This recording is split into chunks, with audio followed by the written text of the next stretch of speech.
very high IQs, some just normal IQs, and very,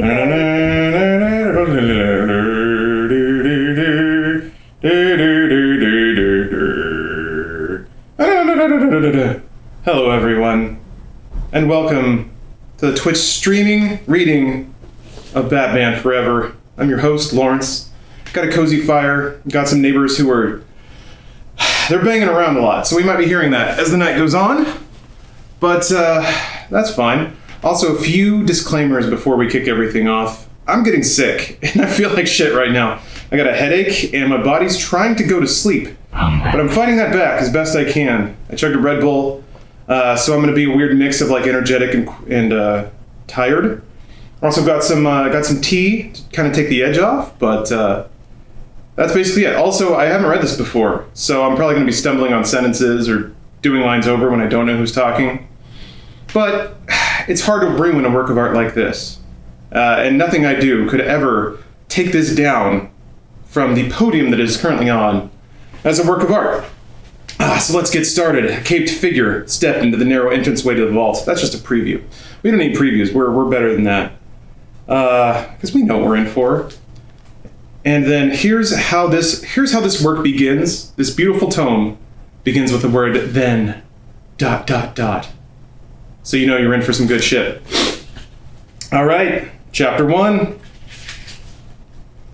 The rain poured down in sheets with such ferocity and intensity that it didn't seem as if it were originating from the skies. Instead, at least to the young man who was running through it, one arm pumping as the other clasped against his heaving chest, it seemed as if the rain were coming from everywhere at once, from above, below, to the sides. Everything was a source of violent precipitation, as if all reality itself were mourning. He had run from the house, a house that was no longer a home. Something compelled him to turn and look back over his shoulder at it. The ground, however, did not cooperate with the intention, and his feet went out from under him as the mud gave him no traction. It was like ice skating on dirt. It's a really good simile. He tried to catch himself, but didn't succeed, and the impact rattled his teeth. He didn't care about it particularly, though. Indeed, it had been a while since he cared about anything.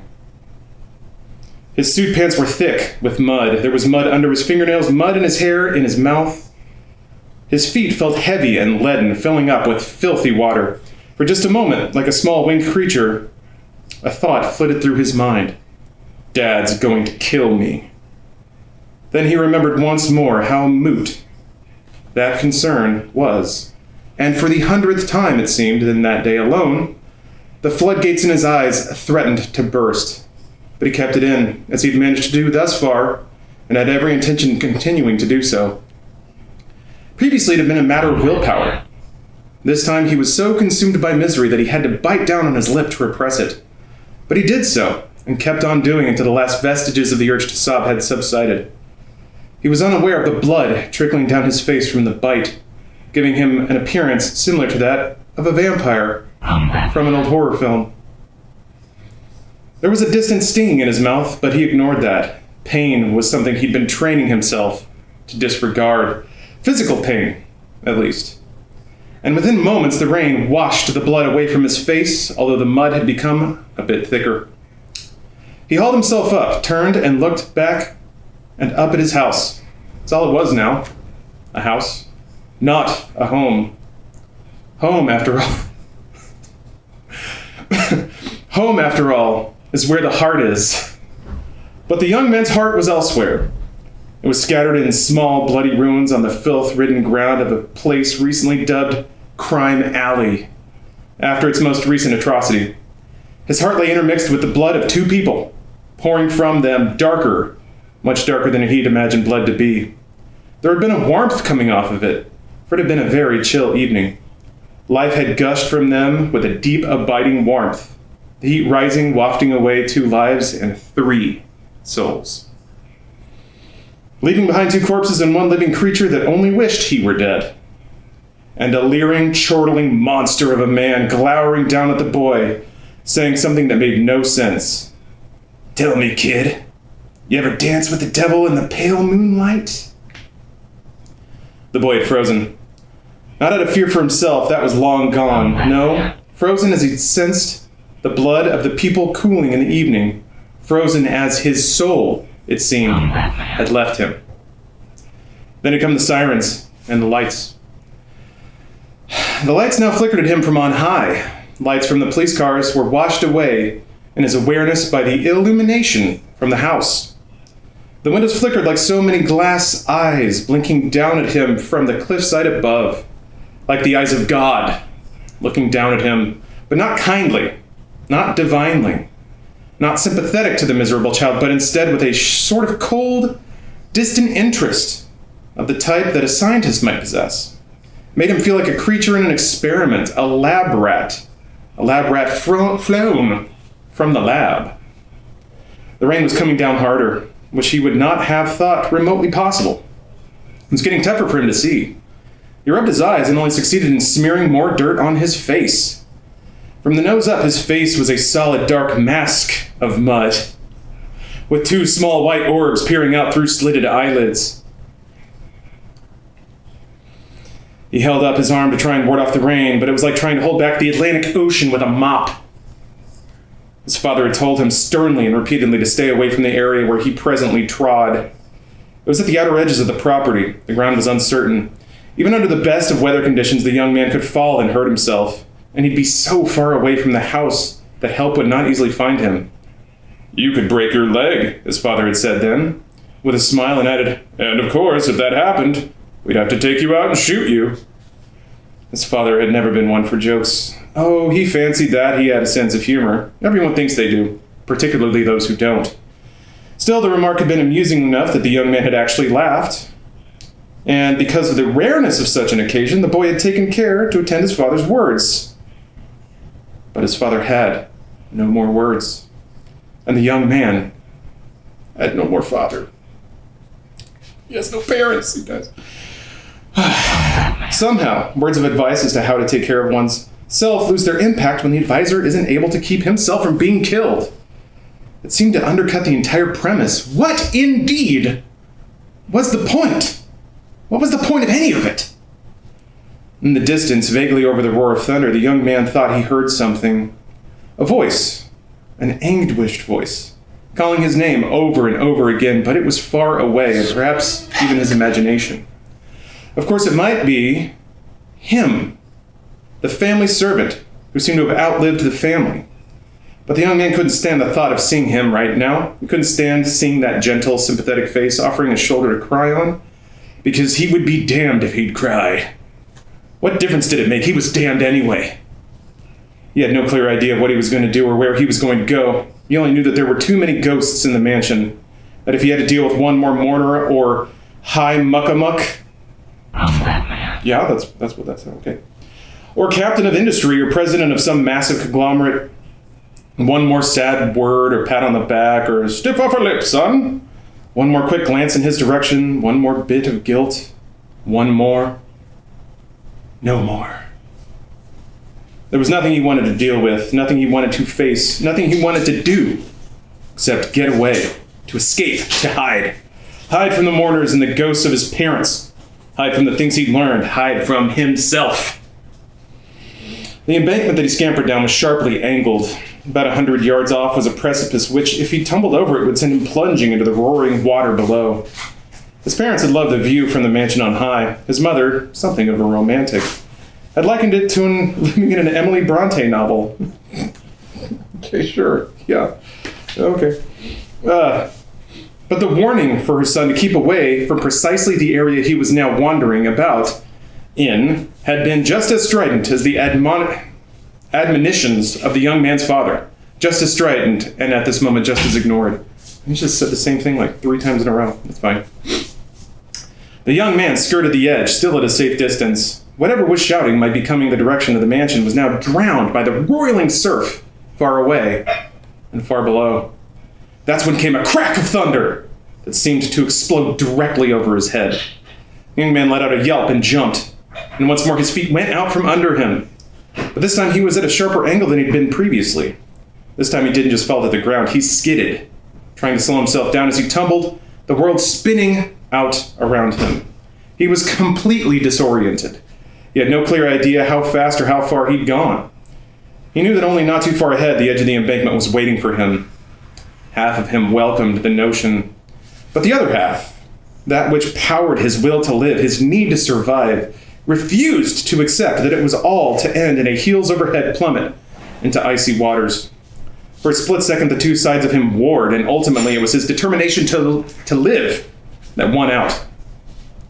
That is to say, it won out in the mental argument. The ground, however, which slid under his grasp, was not cooperating. The young man's descent towards certain doom was accompanied by an eerie silence. One would have expected a long, terrified scream, but there was nothing. A gasp of surprise, perhaps, but nothing beyond that. He was developing a stoicism that bordered on the superhuman. And were he allowed to live to manhood, there was no telling where such a resolve might take him. Oh boy, can't wait to see where this book goes. What a character, you know? At that moment, as if by some meteorological miscue, the clouds parted. The rain did not abate in the slightest, but nevertheless there appeared pale and unwavering the moon. Something fluttered across it. You think it's Santa? The ground around the sliding young man was illuminated, and he had a brief glimpse of just how close the drop-off was. Couldn't have been more than 20 feet. The young man tried to dig his heels in, tried to slow his descent by a few seconds so he could come up with something. As it happened, it took far less time than that, although it wasn't something for which he could exactly take credit. All he knew was that, abruptly, he was no longer sliding. 10 feet from a one-way ticket to oblivion, the young man had gotten a reprieve. Of sorts. He was no longer hurtling towards certain doom on cliffside. Instead, he was sinking to an uncertain doom below. Pause, take a little swig of this tea here. It's very hot, and I'm not allowed to spill this chair, so I gotta be very careful. Delicious. Hey, Steph. If it gets real, feelings for Martha, I got tissues. Martha! Martha! I mean, yeah. Batman's already very cool and very tortured, very driven. Darkness! He doesn't cry, though. Batman never cries. Parents. Yeah. It's very dark. He saw the moon, so that's cool. Legs already falling asleep. Okay. It was as if the earth had decided to end the suspense and bury him right there and then. Before he fully realized what had happened, the lower half of his body had simply vanished, sucked down into a cascading pit of dirt and muck. His legs pinwheeled, seeking ground like a drowning man, hoping that by some miracle his feet would touch bottom, but there was nothing. For all the young man knew, and for all his frantic mind might allow him to envision, he was about to plunge into a tunnel that would drop him straight down into the center of the earth. He sank lower, up to his armpits, the dirt covering his head. Even so, his hand clawed at the soft loam, hoping against hope that he might still be able to save himself. Instead, he dropped through the hole and vanished from sight. All that remained on the surface that affirmed his existence was the mournful calling of his name by a British manservant. Desperately trying to maintain his reserve, but moment by moment, felt himself giving way to desperation and even despair. The moon hid the dark clouds once more, waiting. The young man tumbled, Alice down the rabbit hole, plummeting to what place where grinning creatures solemnly announced, "We're all mad here." Or so at least it seemed. And then he landed. It was a rather abrupt stop as he thudded to the ground. It seemed to him that he'd be falling forever, but it was hard to tell how much time had actually passed. It might have been barely seconds. He might have fallen 6 feet, or 20, or 200, it was impossible to say. He was inside a small cavern, an indeterminate distance underground, with no clear idea of how to get in or out. Not that he was being given a lot of time to think. Dirt and mud continued to rain down on him. He rolled out of the way and scrambled to his feet, his eyes trying to adjust to the gloom. The cascade of earth continued for a few moments more and then slowly came to a stop. Moonlight streamed through the hole above him, briefly supplementing his own vision, which was actually fairly acute in darkness. So much so, in fact, that his father had once commented that it almost seemed as his father had commented that it almost seemed as if he were once born for the night. Thoughts of his father, the doctor, prompted him to do what his father would have done in this situation, methodically check himself over to make sure there were no broken bones. He flexed his elbows and knees, patted himself down, and then he realized it was missing. It had fallen from him during the plunge. It had to be somewhere in the pile of dirt nearby beneath the hole. He ran to it, shoved both hands in deeply. It was all he could do to stifle a sob. Oh, he better not cry. If he cries, I'm burning this book. I'm just throw it right in there. I would never. This is art. Never mind. I take it back. I'm sorry, Batman. Losing his footing, losing his life.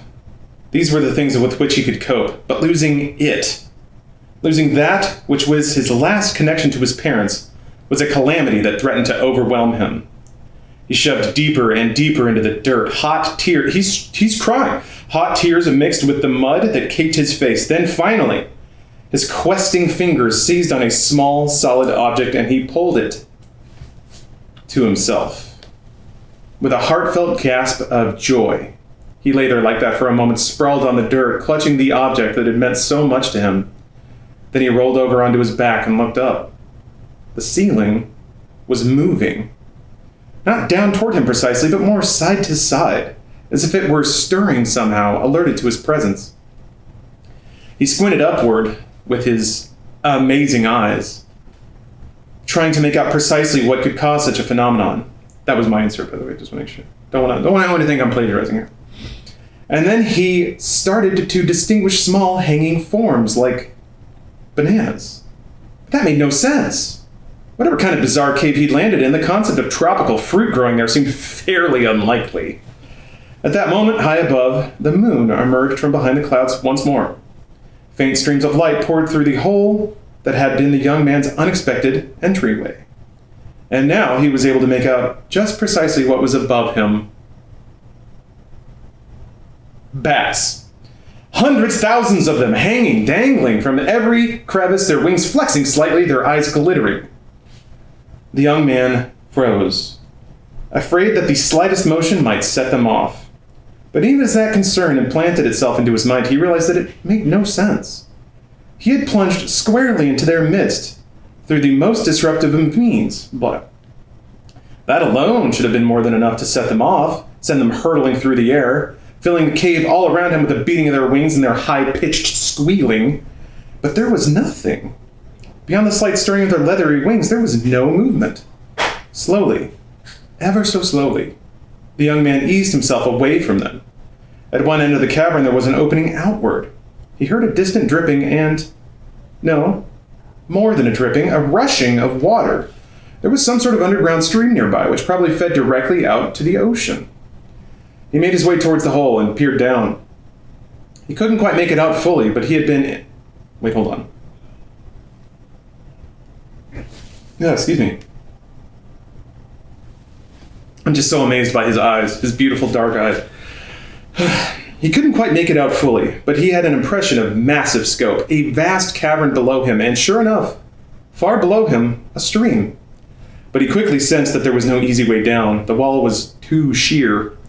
He'd have to get spelunking equipment, more lights if he wanted to explore this vast area. You'll have to build stairs. It was as if another voice had spoken within his head.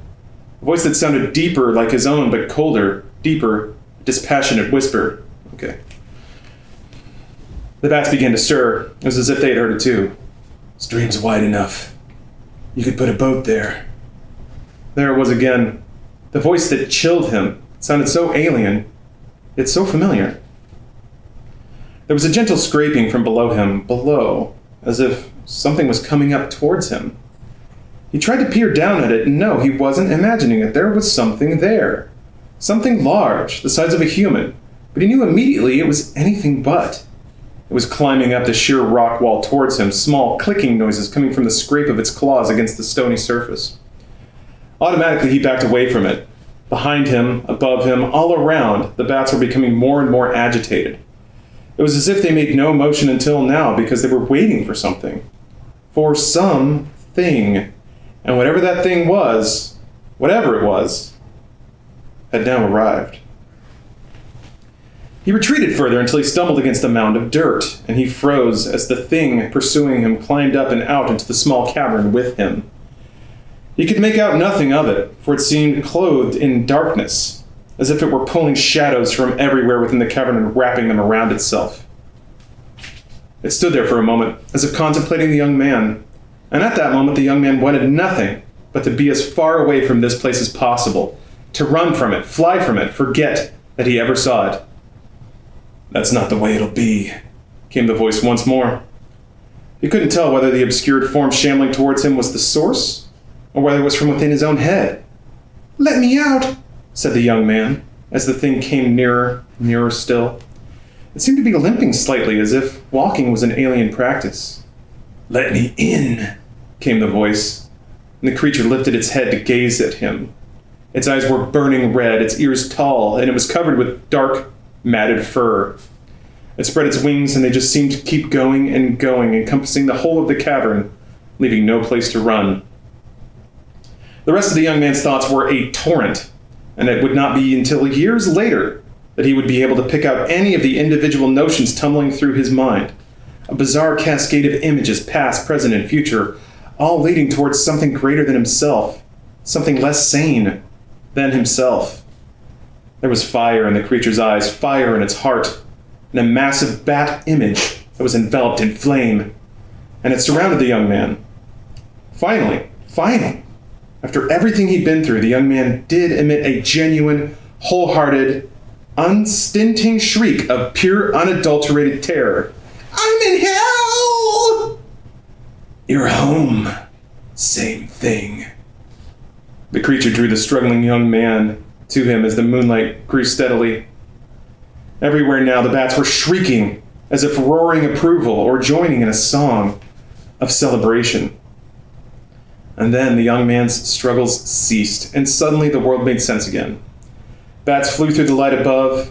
Bats flew through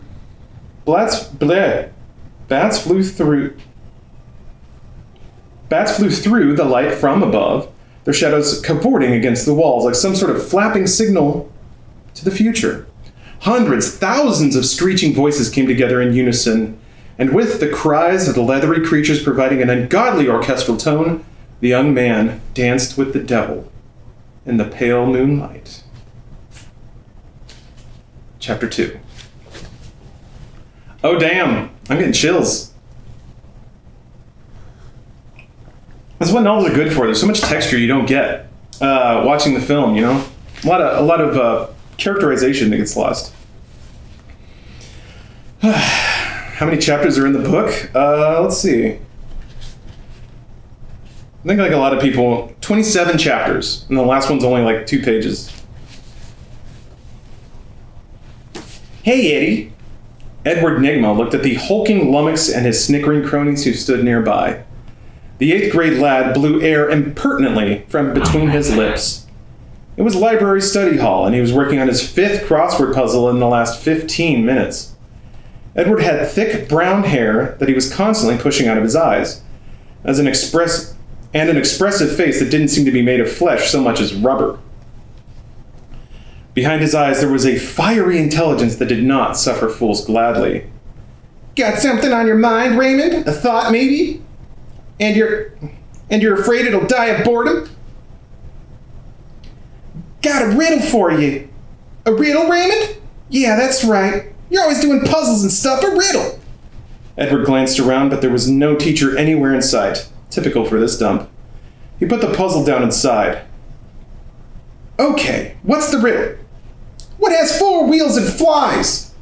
Edward looked at him pityingly. "A garbage truck," he said. Raymond's face clouded. "You heard it." "Just a wild guess. A shot in the dark, which, by the way, I wouldn't mind taking at you." "Is that supposed to be funny?" "No, this is. Want to hear a knock-knock joke for morons?" Raymond glanced at the others, who shrugged. "Okay." "Fine," said Ed. "You start." "Okay, knock-knock." Ed propped his chin on his hand and replied, "Who's there?" Then he batted his eyes. Raymond's mouth opened and then it closed. "Huh?" One of Raymond's cronies started to snicker. Raymond looked at him suspiciously. What's so funny?" The joke, said the crony. Well, it's kind of funny. Raymond still looked utterly befuddled. Knowing that he was already pushing his luck, nevertheless, Edward said, Maybe you'll understand it if you try it. Okay, Raymond said gamely. He turned to the kid standing next to him. Want to hear a knock-knock joke for morons? I'm sure he does, Raymond, Ed said brightly. Oh, wrong voice. I'm sure he does, Raymond, Ed said brightly. Why don't you start? Okay, knock knock. Who's there? Came the reply. Once again, Raymond stood there. Ed looked back down at his puzzle and commented, That's what we love about you, Raymond. Your train of thought is powered by the little engine that couldn't. He snickered slightly, but his private amusement was cut short by Raymond's rough hand grabbing him by the back of the hair and snapping his head back. Ed gasped. How'd you like me to bend you into a question mark, funny guy? Oh, I don't think so, Ed grunted. I was really trying to be nice. The shrink, the guidance counselor, and the parole officer, they all say I should try and be nicer, talk to people that I'd just like to beat the crap out of and be interested. His face grew darker. But it's so much easier to pound. Want to hear another riddle? Legit, he added, when Raymond growled in response. Really, a famous one, real old. This better be on the level, Raymond told him. It is, I swear. Go on. What walks on 4 legs in the morning, 2 legs afternoon, and 3 in the evening? Not letting up on the pressure, Raymond nevertheless sounded curious. I don't know. What? Raymond! It was the stern, angry... that's a teacher, never mind. Raymond! It was the stern, angry voice of a teacher, heading their way. He wasn't especially tall, but he carried himself with confidence that seemed to add a foot to his height. He had a newspaper tucked under his arm. He peered over his thick glasses at Raymond, who promptly eased up the pressure. Hi, Mr. Pike, said Raymond. Problem? Edward was rubbing the back of his neck. What's the matter? He asked derisively. Run out of comfy sofa space in the teacher's lounge? You're not funny, Edward. Yes, well, he glanced up at Raymond. That seems to be the consensus today. We were just talking, said Raymond sullenly. Steph is still sick, by the way. Talking doesn't usually require students twisting someone's head in a painful manner. Right, Edward said gamely. Leave that for the teachers. Impressively, Mr. Pike looked even less amused than before. Edward quickly put up his hands and said, Right, I know, not funny. What's the answer, Eddie? Said Raymond. Go and find your own answers, Raymond, said the teacher. Now! Raymond seemed to study him with a manner of sullen glare that Pike sensed probably extended back to Neanderthal times. Then Raymond and his pals moved off. Mr. Pike turned to Edward and said, I was helping you, Edward. A little less smart-mouthing would be in order. Yes, sir, Edward said in his most contrite voice. And you shouldn't be sitting around doing puzzle books. This is the library, for crying out loud. Read one of the books. I already have, sir. All of them. I have an unquenchable thirst for knowledge. The comment sounded so pompous that Pike assumed Edward was screwing around again. But then he saw the intensity with which Edward Nigma had spoken and thought, son of a gun, means it. And for a moment, he tossed the paper down in front of Edward. Here, read today's paper yet, Gotham Globe? No, sir. Pike nodded once more and then walked away. Edward immediately picked up the paper and started flipping through it. He didn't have to read it, not immediately in any event. His mind would snap pictures of each page to be digested at a convenient time later on. The paper was in sections. He went through the sports section in a heartbeat, moved on to the science section. This he took marginally longer with, but moved rapidly past that and picked up the news section and stopped dead on the front page. The headline was somewhat sordid. Thomas Wayne murdered. Only child survives. Subheadings above the article read, Prominent doctor and wife slain in robbery. Unidentified gunman leaves only child unharmed. It was the child who caught Edward's eye. The boy seemed roughly Edward's age. There was a huge picture of the crime scene plastered all over the front page, and on the right side of the picture, the only child was staring straight into the camera. Edward's gaze flickered to the caption, which described the photo subject as the grief-stricken Bruce Wayne. No, whispered Edward, no, they got it wrong. He's not stricken with anything. Look at that. Look at that. He saw there in Bruce Wayne's face an intensity that mirrored his own.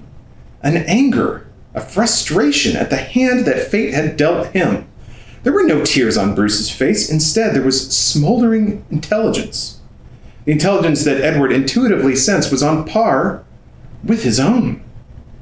But he didn't notice his keen Batman eyes? I don't know.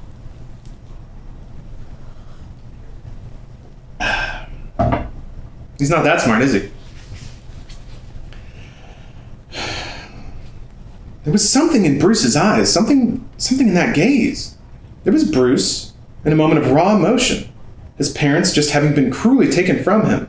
And there was no self-pity, just cold, hard anger. It was a sort of anger that Edward himself felt virtually every hour of the day, trapped in public school, imprisoned in classes where he was bored out of his mind because he was light years ahead of the other kids. But his anger was free-floating, nebulous, indulging itself in games, riddles, and parlor tricks. Bruce Wayne was focused. Bruce Wayne was not intimidated. Bruce Wayne, in Edward's snap opinion, was one hell of a guy. Hell yeah, Edward. Bruce Wayne's so cool. I love that the Bruce Wayne is so cool and there's an entire book about him. It's a lot to look forward to. Ed still had the newspaper with him when he was walking home from school. Not that he needed it to read. The contents were safely locked away in his skull thanks to his photographic memory. But he wanted to clip out articles and pictures about Bruce Wayne. He found the young man fascinating, as if he discovered a soulmate of sorts. They were very different, of course. Wayne, born to the purple, as it were. Rich boy, all the breaks, best schools, best education, best everything. Edward Nygma was born to a lower middle class family. No breaks, inadequate schools, least of everything. By all rights, he should have been wildly envious of Wayne's financial and social situation, but the circumstances surrounding Wayne's newly orphaned status placed him for once in an unenviable predicament. And the equanimity with which he was reacting to the stress garnered Edward's admiration. Suddenly, the newspaper was yanked out of Edward's hand. He spun to find himself facing Raymond and one of Raymond's main henchmen, the pasty-skinned fool named Gil. What's the answer to the riddle? Demanded Raymond without preamble. What, you can't figure it out for your... Raymond grabbed him by the front of the shirt. I was trying to be nice since I still don't like it jerking me around. There's no teaching now, you better tell me. Why? So you can tell other people and feel smart? Yeah. All right. The answer is... man. Man? Said Raymond in confusion. Yeah. In the morning of his life, man crawls on all fours. In the afternoon of his life, man walks on two legs. And in the evening of his life, he walks on two legs with a cane for his third leg. It's the riddle of the Sphinx. It's stupid, Raymond said. It's not stupid. Yes, it is. What's babies and old men have to do with days? With tremendous frustration, Edward said, it's a metaphor. I don't care what it's for. It's stupid. Raymond said more emphatically, and he threw Edward down with tremendous force. Edward's skull struck the curb with a sickening crack. He just lay there, unmoving, but his eyes stared skyward in disjointed confusion. Get up! Shouted Raymond. Get up, you wimp, you stupid! Oh, God! Gil said. Raymond, look! Blood began to trickle out of the side of Edward's mouth. Edward still didn't move, didn't make the slightest effort to wipe it away. Oh, I think you killed him, whispered Gil. Raymond looked down in confusion. No, I didn't. Look at him. His eyes are open. He's faking. He's faking bleeding? Gil pulled at Raymond's sleeve. Come on, let's go. I mean it. Let's go. Raymond paused in confusion, and then, with a final defiant bit of anger, he tossed the newspaper down next to Edward. Edward, from a place very far away, heard the pounding of their feet as they ran off. But they seemed almost incidental to him, two creatures of little to no consequence. He turned his head slightly to see the newspaper on the sidewalk next to him. The picture of Bruce Wayne stared back at him. Blood oozed, turning the picture into dark red splotch. Why had this happened to him? Why had the world put both himself and Bruce into such untenable positions? Why were brutes in charge of things? Why did women not want to date him? Sorry, little ad lib there. How could he improve his personal situation? When would matters improve? Who was he? Who was anybody? And why Why had he not seen things clearly before? Suddenly, everything made perfect sense. Suddenly, his life's mission stretched out before him, his ambitions clear. He was bleeding and might be very sick, or perhaps even about to die.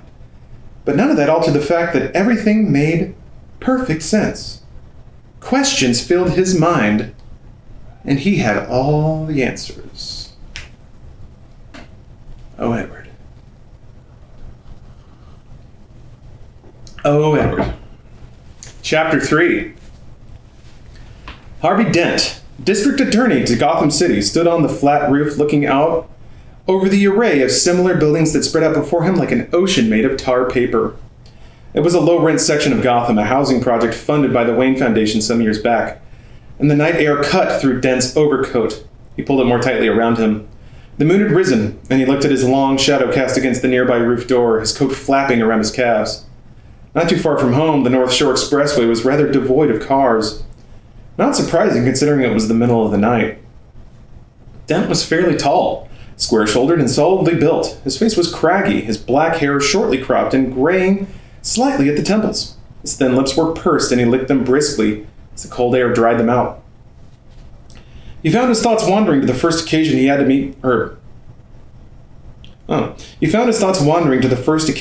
to meet Bruce Wayne, the head of the Wayne Foundation. Wayne had seemed like a nice enough guy. Amazing eyes, never cried. Sorry, gotta adjust a little bit. As amazing as this chair is, really easy to slouch in. All right. Wayne seemed like a nice enough guy. A little distracted at times, as if his mind were a million miles away. Harvey Dent had been part of a city council project seeking funding for the... Sorry. Sometimes the writing makes me wonder if I repeated words, but no, it's the writing.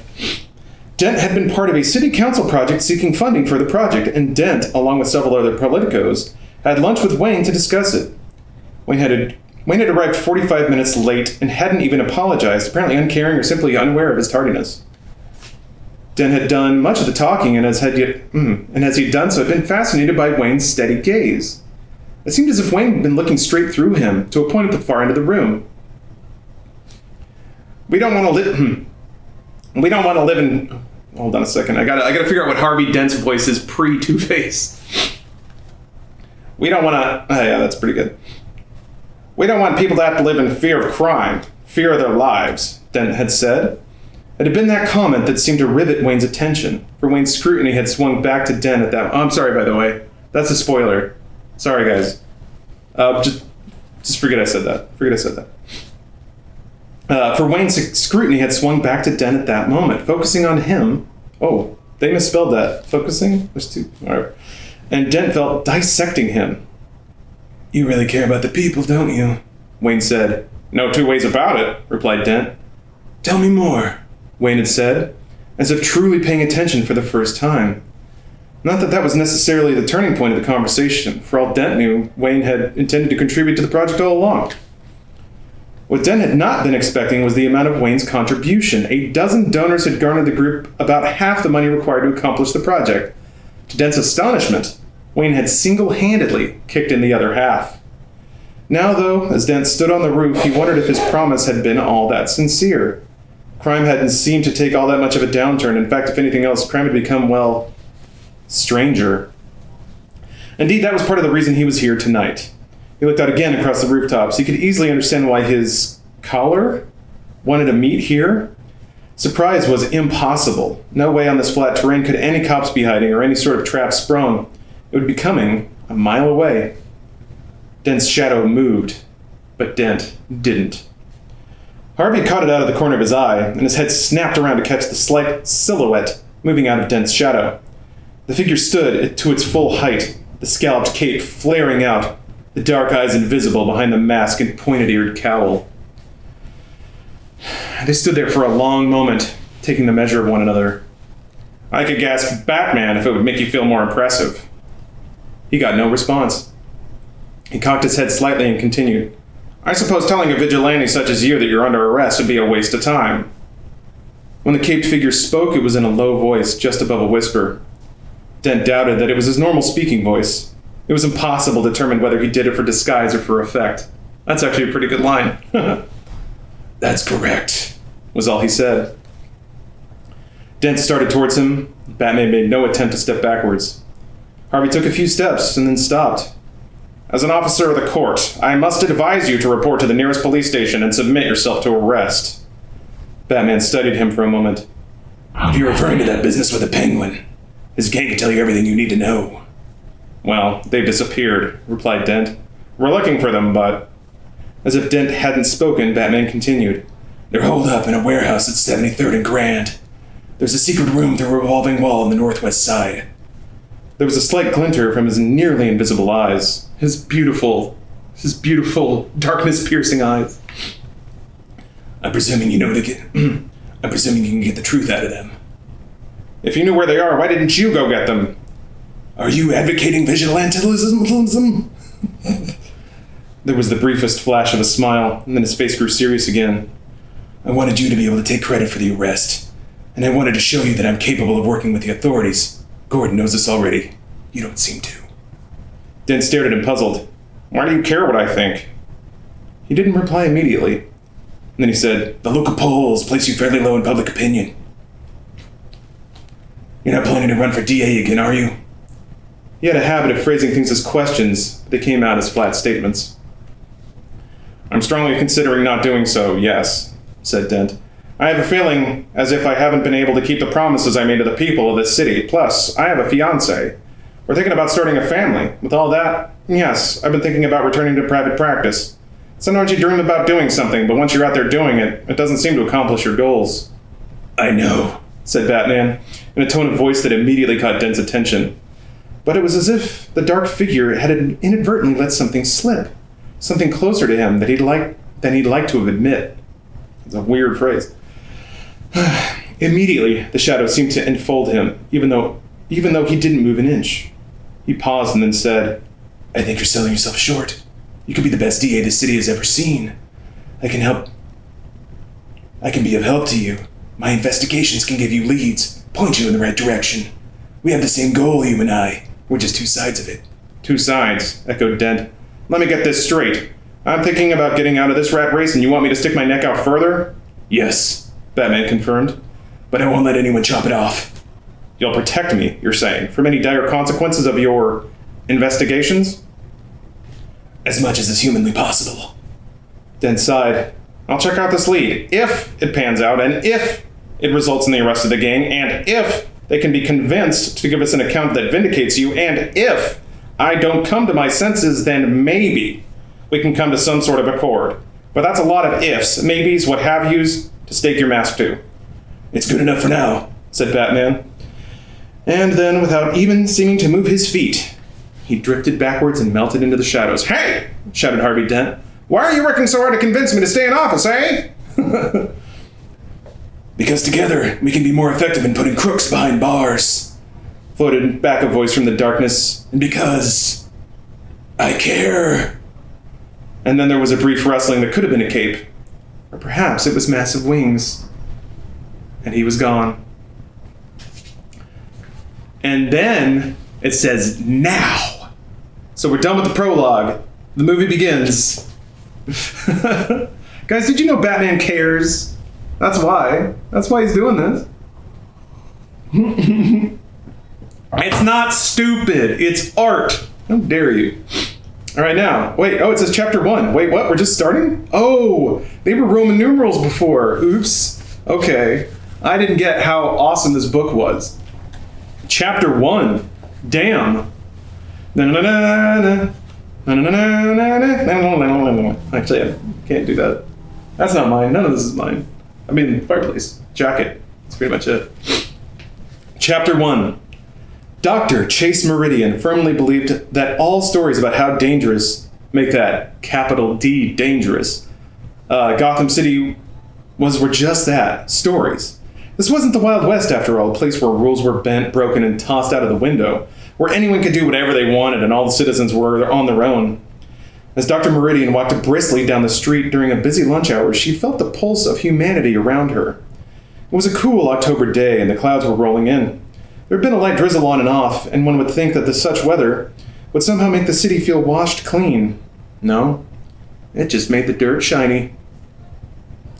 and with the sky darkening, the rest of the afternoon didn't look much more promising. Still, enveloped as she was by walls of moving life on all sides, Dr. Meridian had her thesis reinforced for her. This was a city, a bustling metropolis, Gotham City, not Dodge City. Nevertheless, she found the mindset endlessly intriguing. Here was a place where people lived and worked, hoped and dreamed, and tried to deal with the fear that pervaded every moment of their existence. Some hid from it, some fought it, and some hid and fought back, all at the same time. Then she thought she saw something, a quick rustling of a cape, maybe high above on a ledge, yet hidden in the shadows. She stopped, looked up, and saw not Batman, but a small flock of pigeons arc skyward. Her imagination working overtime. Man, women be imagining. Know what I mean? Sorry. This is taking sips of my throat coat. It's not actually what it's called, but might as well be.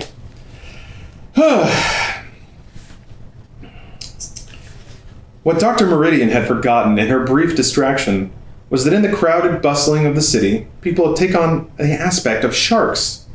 That is to say, they have to keep moving or they're dead.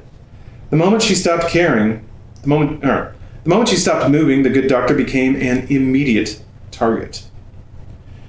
A man in a hurry to an illicit affair bumped her, staggering her slightly. "Excuse me," she muttered to deaf ears, before being bumped in the other direction by a woman running to catch a bus. Dr. Meridian tried to regain her balance and equilibrium, and was at her most distracted that she was the most vulnerable. The purse snatcher seemed to appear from nowhere. Before Dr. Meridian even knew what was happening, he had snagged her brand new leather Gucci bag and was hightailing it on foot.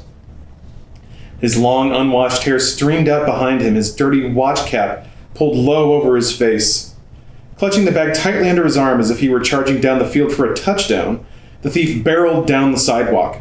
He slipped in and out of spaces in the flow of humanity with a skill born of long practice. "Stop him!" shouted Chase Meridian.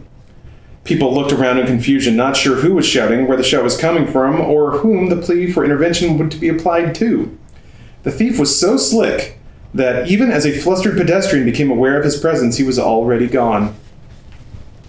Chase started after him, but she was wearing a fairly tight skirt that came down to her knees, not to mention high heels. Neither were conducive to a speedy pursuit. She made a game try, but after half a block she stumbled. Her right heel snapped off with a sound like a rifle shot, and it was nothing short of miraculous she didn't break her ankle. She kicked off her shoes, snatched them up, and continued the pursuit in her stocking feet. But it was out of more of a sense of wounded pride than any hope of accomplishing anything. She knew there was no way in hell she was going to catch this little cretin. The thief saw a break in the crowd. His victim's cries were echoing behind him, but becoming fainter by the moment as he put more distance between the two of them. And now he was going to be home free. He darted around a hot dog cart, around a derelict. Now there was no one between him and the entrance to a subway station. This was his particularly favorite station, since there were 4 different passages to assorted trains waiting at the bottom of the stairs. The woman had been well-dressed and definitely a grade A prime. Probably had tons of cash and every major credit card. He'd easily be able to get in some early Christmas shopping before she managed to cancel all the cards. So this is a version of Gotham that has credit cards? I guess this is 1995 Gotham City. Credit cards but no cell phones. "Stop him!" came the voice again, and he glanced behind himself to make sure no one was after him. As a result, he didn't see the obstruction until it was too late. Then again, even if he'd been watching, there was a good chance he wouldn't have seen it because the figure was a blur. There was a parked car next to a lamppost. The exact moment the thief's attention was diverted, a slim, muscular youth darted across the roof of the car. He grabbed the lamppost and using it as his axis while never slowing down, he swung his legs around and slammed his feet squarely into the thief's head. The thief wasn't entirely clear on what had just happened. One moment his way was clear, and the next he was on the ground with blood pouring from his nose. He looked around in confusion, and then he saw his attacker, a sawed-off runt with dark hair and a smug expression. He was clutching the purse tightly to his chest. "You little creep!" shouted the thief as he got quickly to his feet. The boy didn't back down, but instead glared at him with the air of one who was either supremely brave or remarkably stupid. And from off the left came another voice, male, deep and alarmed, shouting, "Richard!" Angry and upset people converging on him was enough of a cue for the thief to realize this little endeavor was finished. With a low growl directed at the interfering boy, he darted around the youth while at the same time trying to impede the flow of blood from his nose. The boy took a step to block his flight, but apparently realized a moment that he'd be pressing his luck. So he froze as the thief reached the subway station and safety. He filled the boy an obscene gesture. The kid stuck out his tongue in return. "There he goes!" came a woman's shout as the thief vanished down the stairs to the subway. The teen turned in the direction of the cry and held up the purse. "It's okay," he called. "I got it back!" And his mouth continued to hang open as the woman emerged from the crowd into view. She was attractive, extremely shapely, with a rounded face, lovely blonde hair, and an air of total dishevelment because of her run that he had found very fetching. "Calm down, here you go," he said. From another direction came a tall, muscular man who bore a striking resemblance to the young man. The man saw the boy, the woman saw the purse, and both of them said, "Oh, thank God," at the same time. "Is this your son?" she asked. "Yes, it is." "He's very brave, Mr. Grayson, I'm John, and this is Richard." "Mr. Grayson, I'm Dr. Chase Meridian. Richard, you've earned a reward." "Great," said Richard, already envisioning the largesse that a wealthy doctor might be capable of. But his father immediately said, "No, that's quite all right, Doctor. The benefit should be in the act itself. Isn't that right, Richard?" He had a firm hand on his son's shoulder, and it squeezed ever so gently and ever so urgently. "Absolutely, Dad," said Richard through gritted teeth. "Are you sure?" asked Dr. Meridian. "I guess we are," said Richard. "I just did it for the thrill of the action, and because it was the right thing to do." If Dr. Meridian picked up on the sarcasm, she didn't give any indication of it. Instead, her interest seemed piqued. "You know," she said thoughtfully, "I'm doing some studies of people who think exactly along those lines. Would you, I hate to ask, you've done so much, but would you be interested in spending some time in the next few weeks in a series of visits?" John Grayson didn't appear to understand at first, but then caught on. "You're a psychiatrist," he said. "That's right." "Well, Doctor," he glanced down at his son, "I admit my son's actions might seem a little crazy." "Oh, no," said Chase quickly. "I never implied or even thought about that. It's just I have this study about—" "It doesn't matter," said John. "We're not in town all that long, just passing through. And as a matter of fact, we're late for our appointment. I'm glad we were able to help you out. Good luck to you." And with that, he trundled Richard away as quickly as he could. Chase watched them go and scratched her chin thoughtfully. "I wonder what that was about," she said. And then she shrugged, slipped her shoes back on, and hobbled off to try and find a shoemaker. "Were you out of your mind?" demanded John. "I don't know," said Richard, as they walked briskly down the street. "There was a shrink there. You could have asked her." "And why'd you tear us out of there so fast? She was pretty nice to look at. What's the hurry?" John slowed and sighed. They were walking along the edge of Gotham Park, and John dropped down onto a bench. "Because I've run into people like that from time to time," said John Grayson. "And the moment they find out we're trapeze artists, they want to start getting into our heads. Getting into the entire cheating death business. I don't need the aggravation, and neither do you. And you," he said firmly, "you're the major issue under discussion. Jumping into the middle of a crime situation, that was crazy." "He could have gotten away with the purse." "He could have pulled a gun. Do you think of that?" Dick grinned lopsidedly, not looking especially disturbed. "But we're in the cheating death business. You said so yourself. We always have been." "Richard," said his father, taking him firmly by the arms, "there's an element of truth to that, but we do everything we can to minimize risk. What you did maximized it. Risking death is one thing, but staring it straight in the face and saying, 'Take your best shot,' is something else again." "And that's what I did, huh?" "Yes, that's what you did." "What about that time with Chris? Remember?" "Yes," said John. "You told me how brave I was when the wire broke?" "Yes, I know, Richard, and it was brave. It was very likely even more dangerous than what you just did. But your brother's life was at stake. Laying it on the line when it's life or death is not remotely the same thing as taking chances to save somebody's handbag. The stakes are different." "The stakes are different, but the idea is the same. Helping people." "It's degrees, Richard. Then he shook his head. With a gruff sigh, he ruffled his son's hair. "Just don't do it again, okay? You'd go and get yourself killed. Your mother and I would have to go make another baby to be in the act. Wait for him to grow up. The whole business would just take forever. So be careful, okay? Sure, Dad, said Dick, grin still firmly in place. Grin still firmly in place. There was a distant rumble of thunder, and John looked up in concern. Come on, he said. Let's pick up those costume items your mom wanted and get back to the circus. I think a storm's rolling in, and from the look of it, it's going to be a rough one. Foreshadowing! Ooh! No spoilers, guys. Spoilers not allowed. Okay, chapter 2. The crack of lightning momentarily drowned out the screams from within Arkham Asylum. But barely had the thunder rumbled away before the shrieks could be heard once more, unabated. Arkham had a long and impressive history. Of course, so did war, pestilence, famine, and death. The mere existence of that tradition was not enough to instill confidence. Excuse me. Audiobooks need people burping, I think, more often. Or clearing their throats, like it all gets edited out. It's a shame. Arkham, named for its founder, was a dark and terrifying place. It had not always been that way. Once in the dim past, it had merely been a dark and fearsome place. Time had a way of taking the various psychoses and illnesses that infested the human mind and upping the stakes. To the normal asylums and institutions were consigned to those who were merely a danger to themselves. To the abnormal asylums and institutions went those who were a danger to themselves and society. It was said that Gotham got those who were... Jesus Christ. It was said that Arkham got those who were a danger to God. It was an exaggeration, of course, but not by much.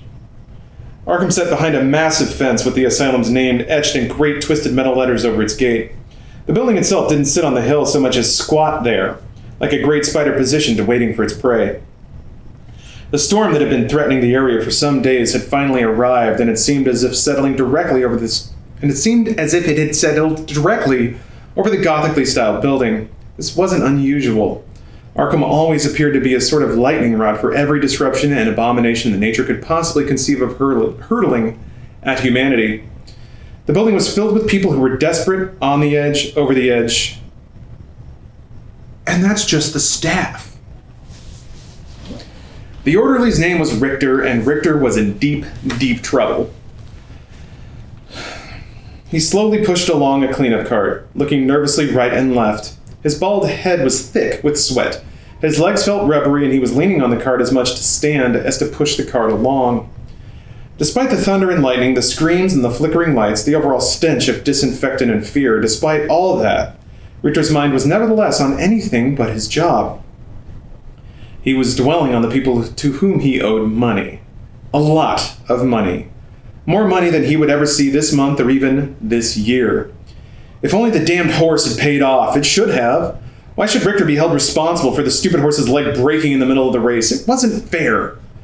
And then there was that lousy run of luck at the card game. Horses, cards! You know, all the usual motivations for a Joe in Gotham City. How could he have been expected to know that the other guy could beat an ace high straight? It wasn't his fault. And that night playing craps, he'd been on a roll. The money had been flowing, and he'd had a hot hand. That rare feeling when you touch the dice and they're yours to command. By all rights, he should have been able to recoup his losses and more, paying off the loan sharks, buy the wife that coach he'd been wanting, maybe even get enough in the bank that he could quit and survive for a year or more while looking for a good job, a decent job. He couldn't have known that that hot hand would evaporate just like that, leaving him with cold bones, even deeper in debt. How could he have anticipated that? Just like that. Just like that. It wasn't his fault. He rolled past the guard at maximum security point, the wheels on the cart squeaking. The guard, whose name was Irvin, nodded slightly. Richter returned the nod and continued on his way. He went past cell after call. It's supposed to be cell. That's like the second type. It's a call. He went past cell after call. He was no longer looking around. Instead, his focus was utterly on the door that was up and to the right. Room 22. He stopped there, waited for someone to say, "Hey, what are you..." Waiting for someone to say, "Hey, what are you doing?" But no one did. He drummed his fingers on the door He drummed his fingers on the... Jesus Christ. Sentences are getting weird. He drummed his fingers for a moment on the cart. Next to the door was a keypad. The combinations were changed electronically and automatically every day. But Richter had managed to sneak into the head office and pick up that day's combo. He punched the numbers and he heard a soft click. The electronic lock had unlatched. He took a deep breath and then he eased the door open, pulling the cart in behind him. There was a single stream of light in the cell, coming from a barred window overhead. Nowhere near enough to illuminate the entire cell, even as small as it was. Nevertheless, the single occupant of the cell was partly visible. I wonder which part. His legs were casually crossed, and Richter could hear something whirring through the air rhythmically. Something small and metallic, tossed in the air and then landing in the occupant's hand. Mr. Dent, said Richter. It's me, Richter. We know it's you, came the voice of the man Richter called Dent. He was only distantly related to He was only distantly related to the Harvey Dent who had met with Batman on the rooftops all that time ago. Nominally, they shared a body, but that was all. The mind was something else again. I bought what you asked for. He stopped and fidgeted. You probably want to see it, don't you? No sound save for that up and down of the metallic object. Richter reached into the cleaning cart, to the hidden compartment he'd rigged up. He pulled out a pair of goggles and an acetylene torch. Cut through the bars in no time. Put them down where we can see them, said Dent.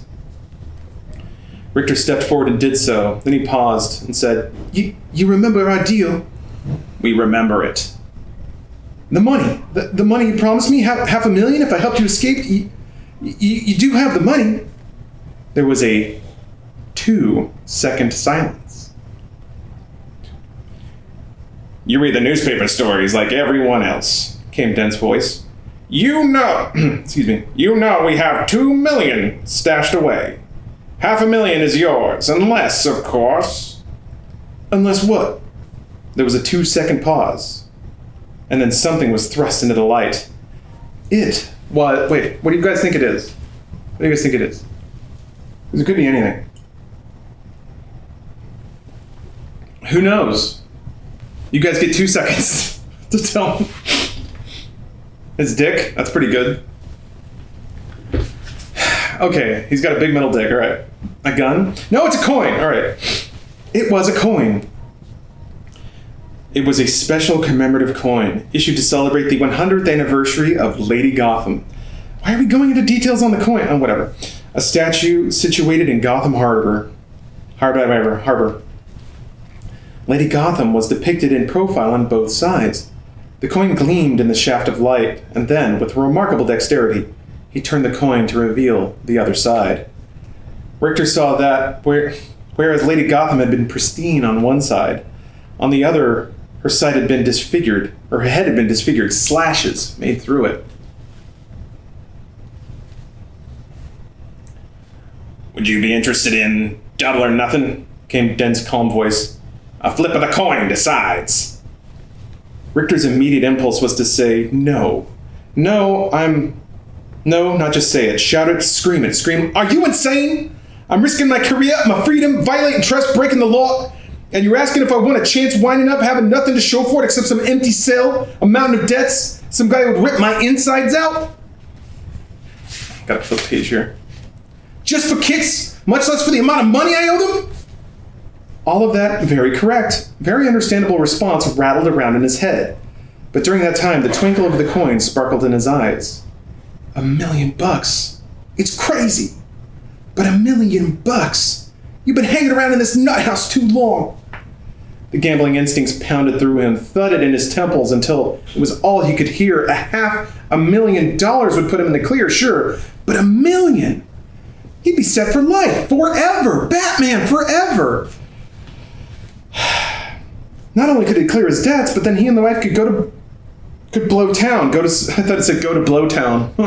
Fuck yeah. That'd be awesome. Sweetie, put on your best furs. We're going to blow town. Yeah, anyway. Not only could he clear off his debts, but then he and the wife could blow town, go to some small island in the Bahamas or something, live like a king and queen on what was left over. For so many years, she considered him a loser, A nowhere bum with dream but no drive. Wouldn't the expression on her face be worth the risk? Hell, for that matter, the Bahamas beckoned him and she didn't necessarily have to be part of the equation. Wouldn't that be worth the risk? The night erupted in light and sound, and the coin looked like hellish ember. Well, said Dent, decision time, Richter. Time is money. All right, you're on. Barely were the words out of his mouth before the coin was airborne, flashing in the light. Call it, said Dent. He thought of the grotesque scarred head. Clean side, he said. The coin seemed to hang in midair, alternatingly beautiful and frightening. Then it spiraled to the floor and landed and spun for a moment. Richter stepped closer to see it for himself what the result was. It hesitated, carried by its momentum, and then settled. Richter stared down at it. I'm Batman. Scarred, side up. Too bad, said Dent. There was a sudden, swift movement that Richter barely even had time to register. Then he felt a sharp pinch at his throat and a warmth trickling down it. Automatically, he put his hand to the source of the warmth, and it came away coated in his own blood. Would you like your palm red? Asked Dent. Oh, too late. It's a little... Shit. God damn. It's a little red already. I'm going to savor that one for a second. Richter went down to his knees. His already blurring eyes managed to make out what Dent was now holding in his other hand, a double-edged razor blade. His mouth moved, forming the words, "Why?" But his vocal cords were traumatized, and he couldn't pronounce the sound. Nevertheless, Dent was able to make out why. He said, sounding genuinely puzzled, "You're asking why? But isn't that obvious? It was double and nothing. Nothing means no money, no life, nothing. Null, void. 2 times 0 is 0. Richter's final thought was, I didn't know. Is it British? I didn't know. It's not my fault. It's not fair. And then he crashed to the floor with the last sound he would ever be responsible for making. Without bothering to glance behind him, Dent, still hidden by the shadows, stepped over him and picked up the acetylene torch. As he placed the goggles over his face and fired up the torch, he said to the man who could no longer hear him, "This has been a productive evening, Richter. Thanks to you, we not only escaped, but we saved $500,000. We're doubly grateful." He fired up the torch, pushing back the darkness. The right side of his face was much as it had been back when he had had his meeting with Batman. Remember, earlier in the book? The left side of his face looked like a relief map of purgatory, except in this purgatory there would never be any redemption or forgiveness. There would just be more and greater insanity. Dr. Burton, the chief psychiatrist of Arkham Asylum, was not particularly looking forward to this session. Meetings with Harvey Dent were not only an exercise in futility, but self-control as well. Staring into that face was a test of Burton's ability to maintain his own grip on sanity. He walked the old hallway, glancing around and making mental note of the places where plaster was falling, where cracks were forming. They needed money to maintain this place, but the city budget was cut to the bone, and it definitely wasn't going to get private donations. Arkham Asylum wasn't one of the sexier places where people could contribute. He stopped at the entrance to the maximum security wing and flashed a high sign to Irvin. The guard returned the gesture, and then was almost deafened by a thunderclap overhead. Dr. Burton was somewhat less thrown. He instead was counting, as he had been much of that night. The rain was concentrated on Arkham, but the lightning had still been some distance away. Just like his father taught him when he was little, Burton had been counting off the seconds between the flash of the light and the thunder. I wonder if at some point there will be 2 seconds. I guess we'll have to see. It had drawn closer and closer, going from 10 to 5 in a dazzlingly short amount of time. Hell of a night, huh, Doc? Burton chucked a thumb and said, "Hell's in here." Irvin nodded in agreement and said, "Want backup, Doc?" Burton considered it a moment. Then he nodded. Irvin promptly informed the central guard post via his walkie-talkie that he was accompanying Burton. Within 20 seconds, a replacement would be there, the exit covered. Irvin's full concentration would be on making sure that Harvey Dent didn't try any funny stuff. Burton approached Dent's cell, which was securely closed as always. He punched in the release code and then gently pushed open the door. "Mr. Dent," he called. feeling some degree of comfort about Irvin's presence directly behind him. He saw Dent's shattered form seated in a chair. He garnered some relief from that. Dent was visible. I mean, he couldn't spring out from hiding. Counselor... Wait, who's talking? Counselor? I don't know. I have no idea who this quote is from, even reading ahead. It's just floating there. I don't know why the doctor would be saying counselor, whatever. No answer. Burton was now completely in the cell, and he stepped forward to the unmoving figure, cautious and even a little worried. Harvey. Lightning flashed as the body slumped over. It was Richter. The front of his uniform was covered in dried blood. As if on cue, the inmates surrounding the cells began shrieking. A hideous cacophony of laughter, howling, and demented cackling filled the air. Irvin was already on the walkie-talkie, but Burton didn't hear his voice. Instead, he looked up to the grating that had been burned through, iron supports twisted and open. Lightning came, and reflexively, Burton counted in his head. The thunder rumbled 2 seconds later. And from the fading light, Burton was able to see something scrawled on the wall. Then it vanished. He moved towards it, his mind still numb. Lightning and thunder crashed together. And there were words on the wall, written in blood. Richter's blood. The bat must die. This time, when the inmates screamed, Burton's voice raised in chorus with them. Chapter 3.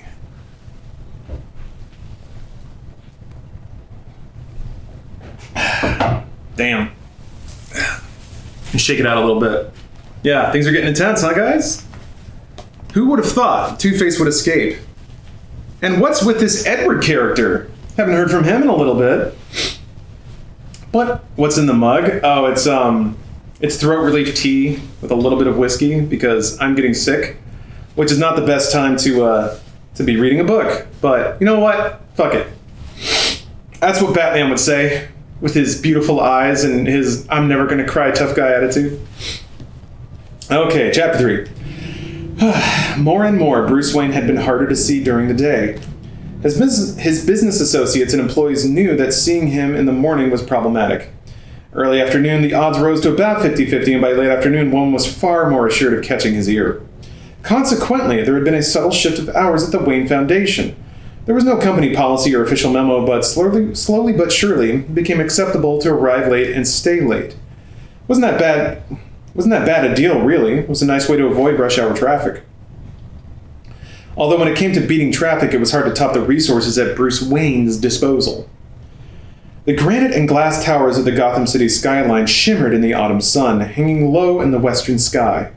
The helicopter sliced through the air smoothly, the pilot being extremely reluctant to jostle his passenger. It was, after all, his boss and the boss of a couple of thousand other employees. "You okay back there, Mr. Wayne?" he called just to make sure. "No problem, Rudy," Wayne replied.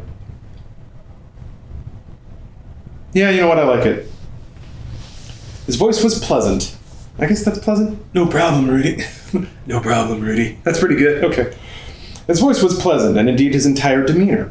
His thick brown hair was neatly coiffed, his square-jawed face annoyingly flawless. Annoying to mere mortals, one newspaper gossip columnist was fond of observing. His suit was Seville Row, dark pinstripe, tailored, and perfectly pressed. And his attention was not remotely on the pilot's query or the quality of the helicopter ride. Instead, his concentration was squarely on the video screen situated directly in front of him. There was a photo of Harvey Dent as he had been a lifetime ago, illuminating the upper right-hand side of the screen, and the newscaster, appropriately grim, was saying, "And in Gotham City last night, ex-District Attorney Harvey Dent escaped from the Arkham Asylum for the criminally insane. Dent, once Gotham's leading contender for mayor, was horribly scarred by Underworld Kingpin Boss Maroni during an indictment meeting. Dent, whose resulting left brain damage transformed him into a violent criminal, launched a grisly crime spree before being captured by Batman. Reported to have sworn revenge on the Dark Knight, he is extremely dangerous. Repeat. Words. Just words. Words that covered the surface aspect of the situation, but didn't begin to approach the depth of what had happened. didn't come close to the core of guilt that Wayne carried with him to this day. It was one of those moments where he had done everything right, and it had still gone horribly wrong.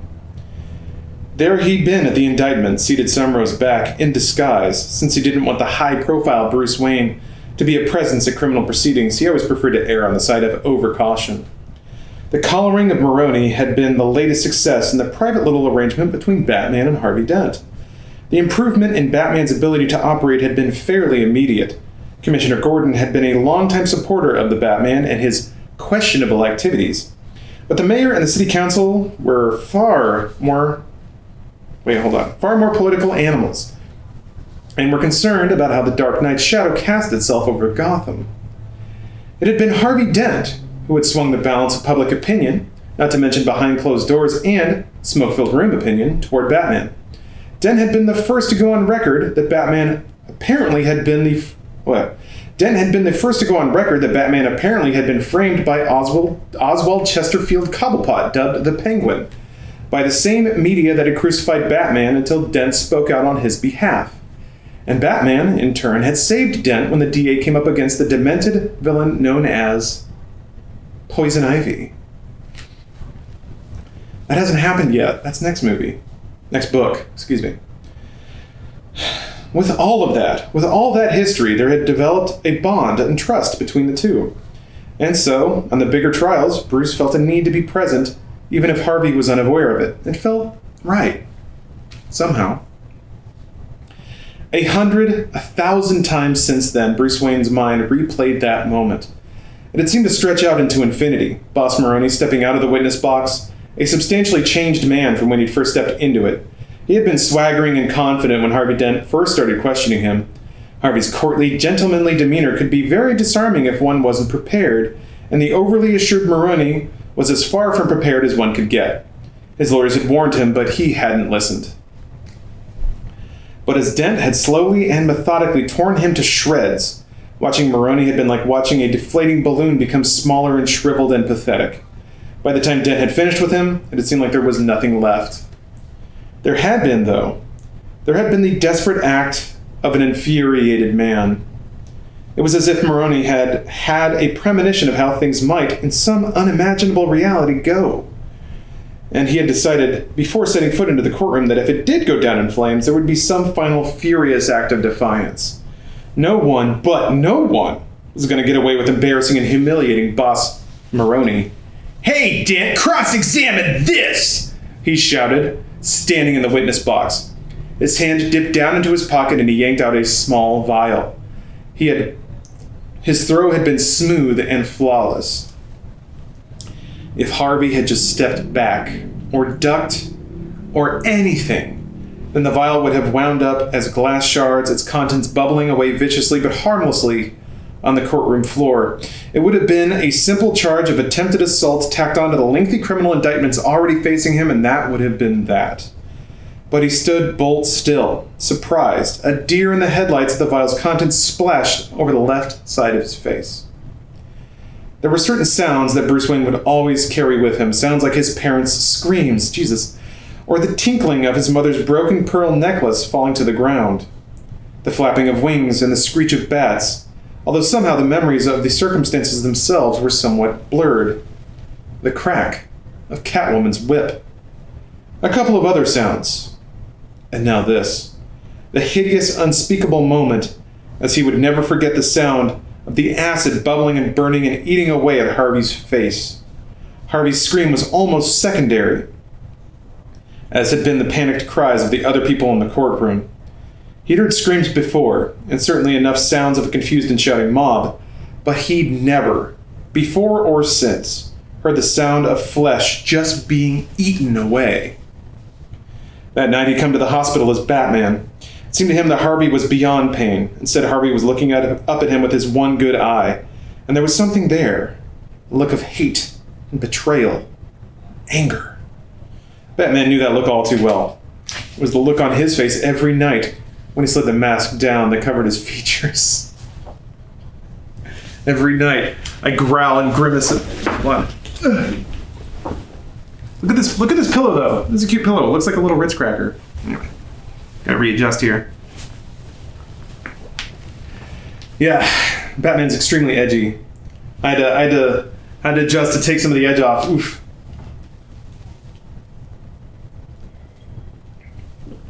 Is it comfy? I'm gonna be honest. It's probably more for looks than for comfort, but it'll do.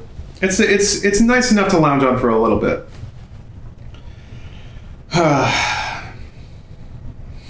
It was disturbing. Again, okay, edgy look.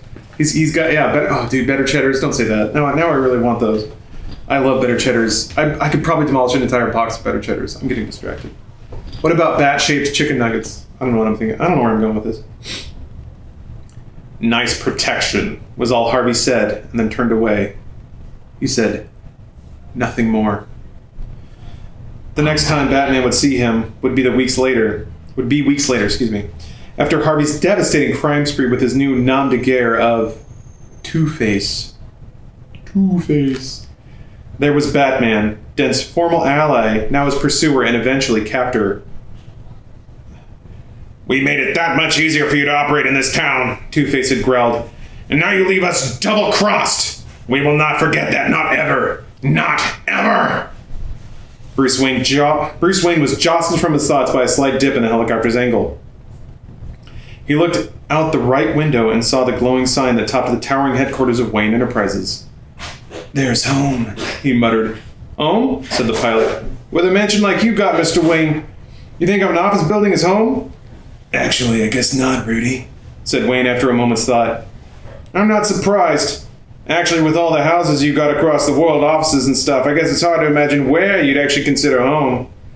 An image floated across Bruce's mind of a dark cave in a black costume. "Very hard to imagine," he agreed. And we're on to a new scene. "Isn't it incredible?" Edward Nygma said for what seemed like the 300th time that day, leaning out of his cubicle and addressing a passing coworker. The coworker, who'd been the recipient of this particular piece of enthusiasm, was a mere 20 times since 10 a.m., barely nodded before walking past. "Bruce Wayne, here!" continued Edward, as if his coworker was still around, hanging on his every word.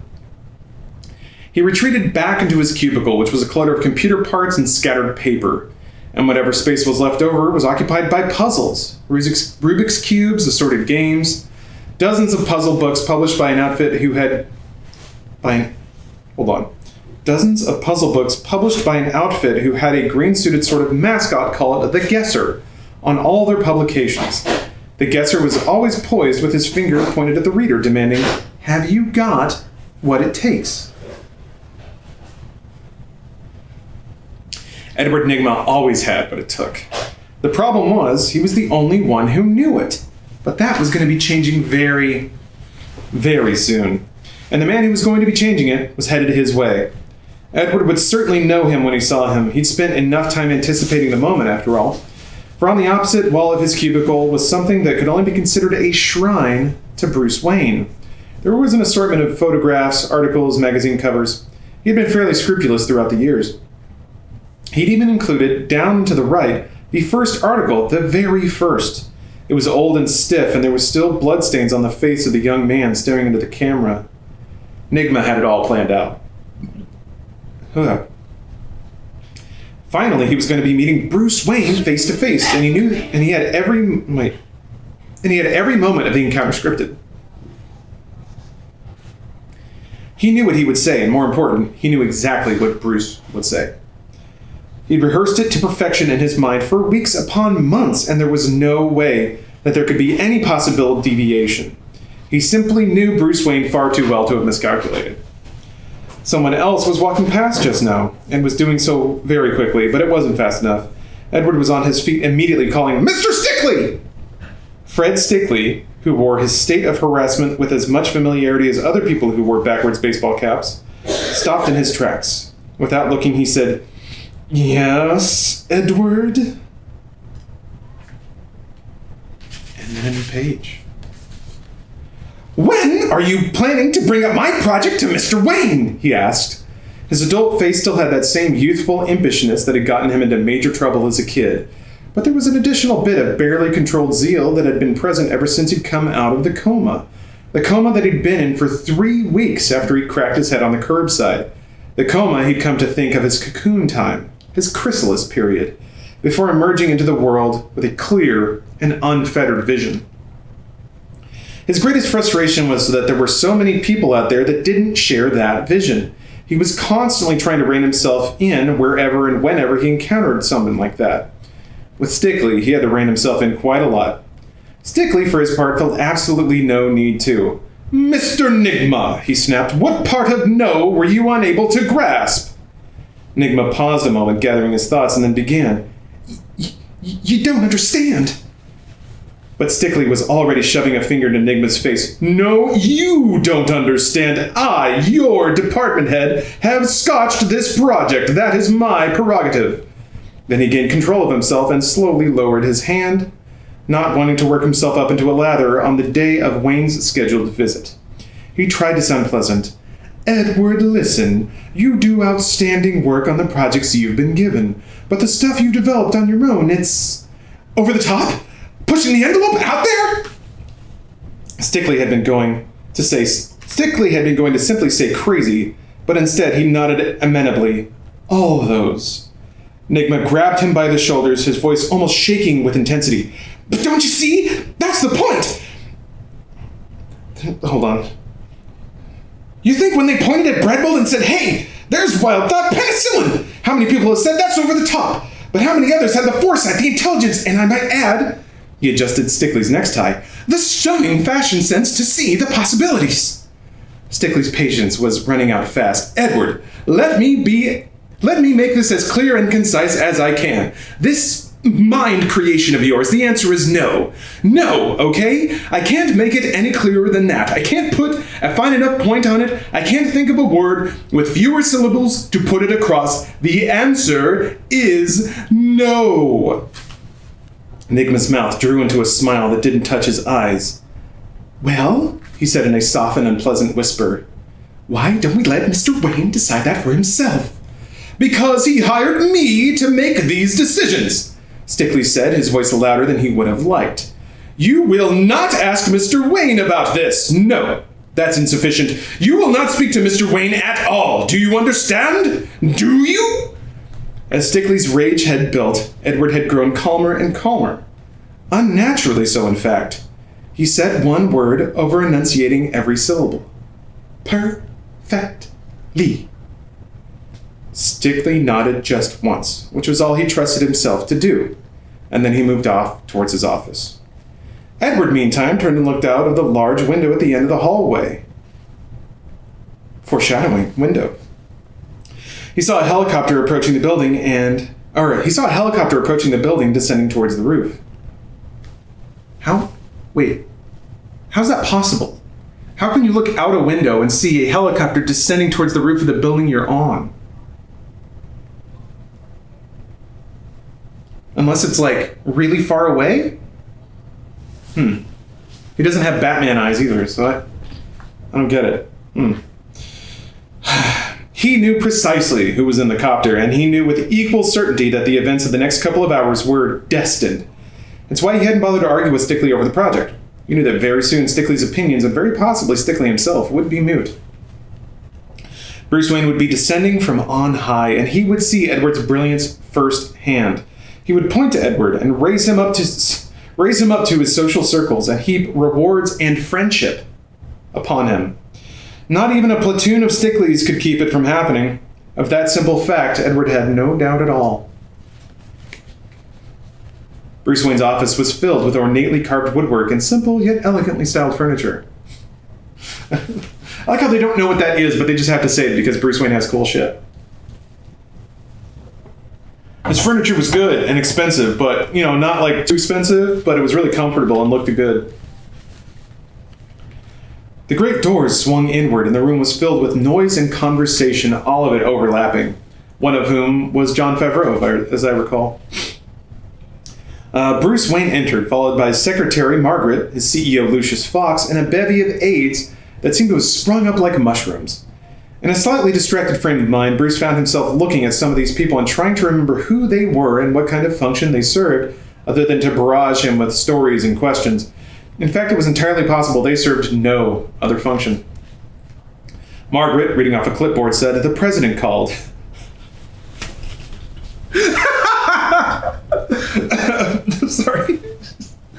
Mr. Wayne, the president called.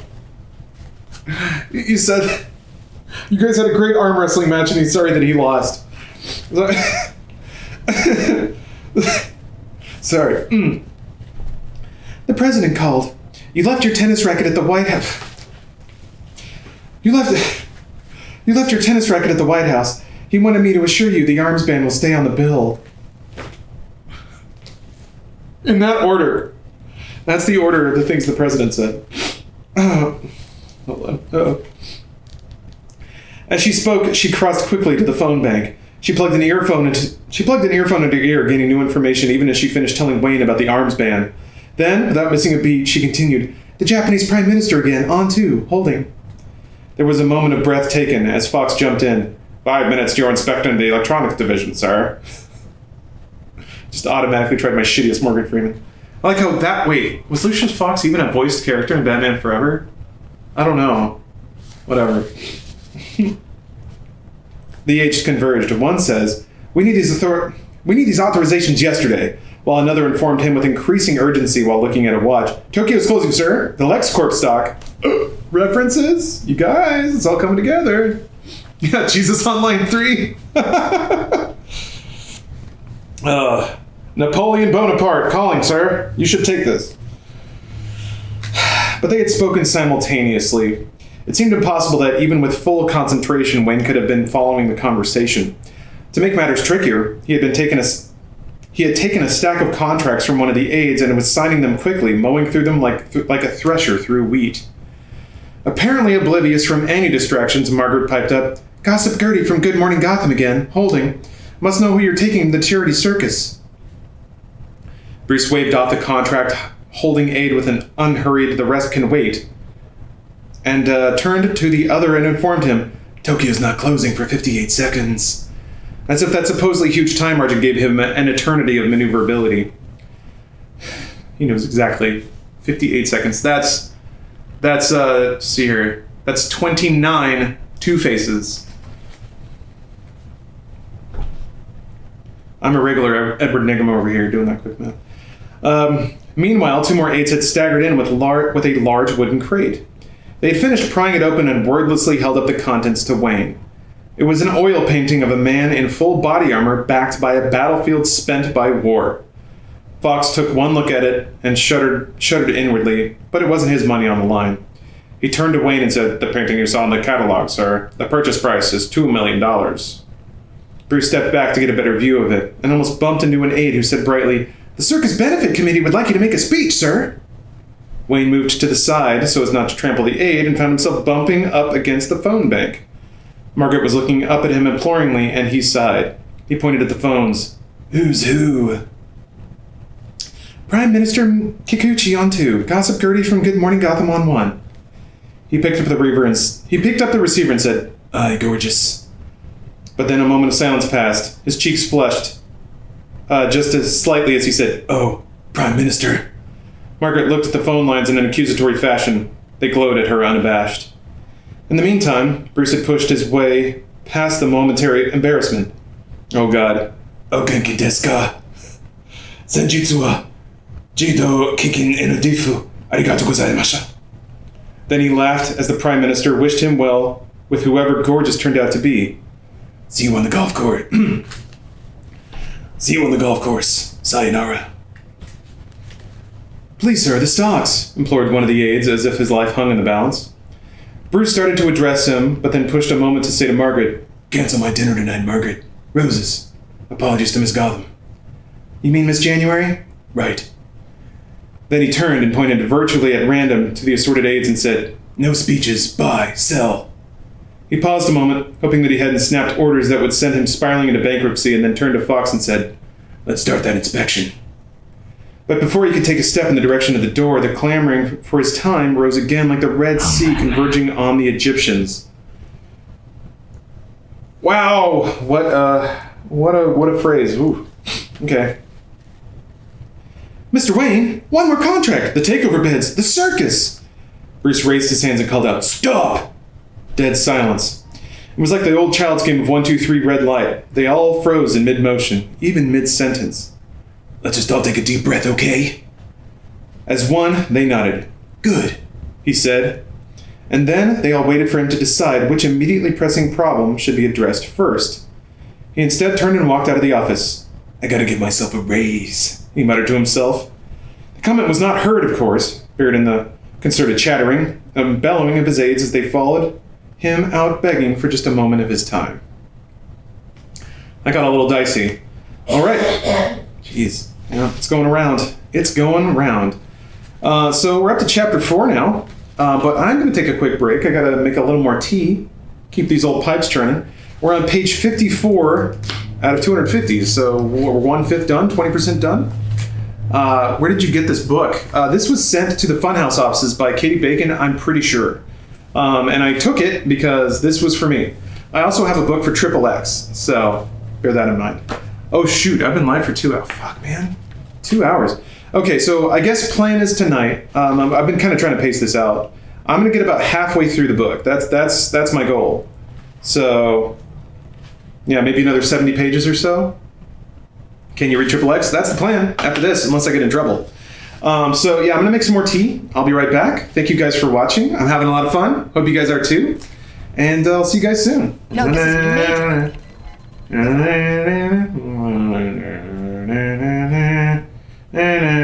Okay.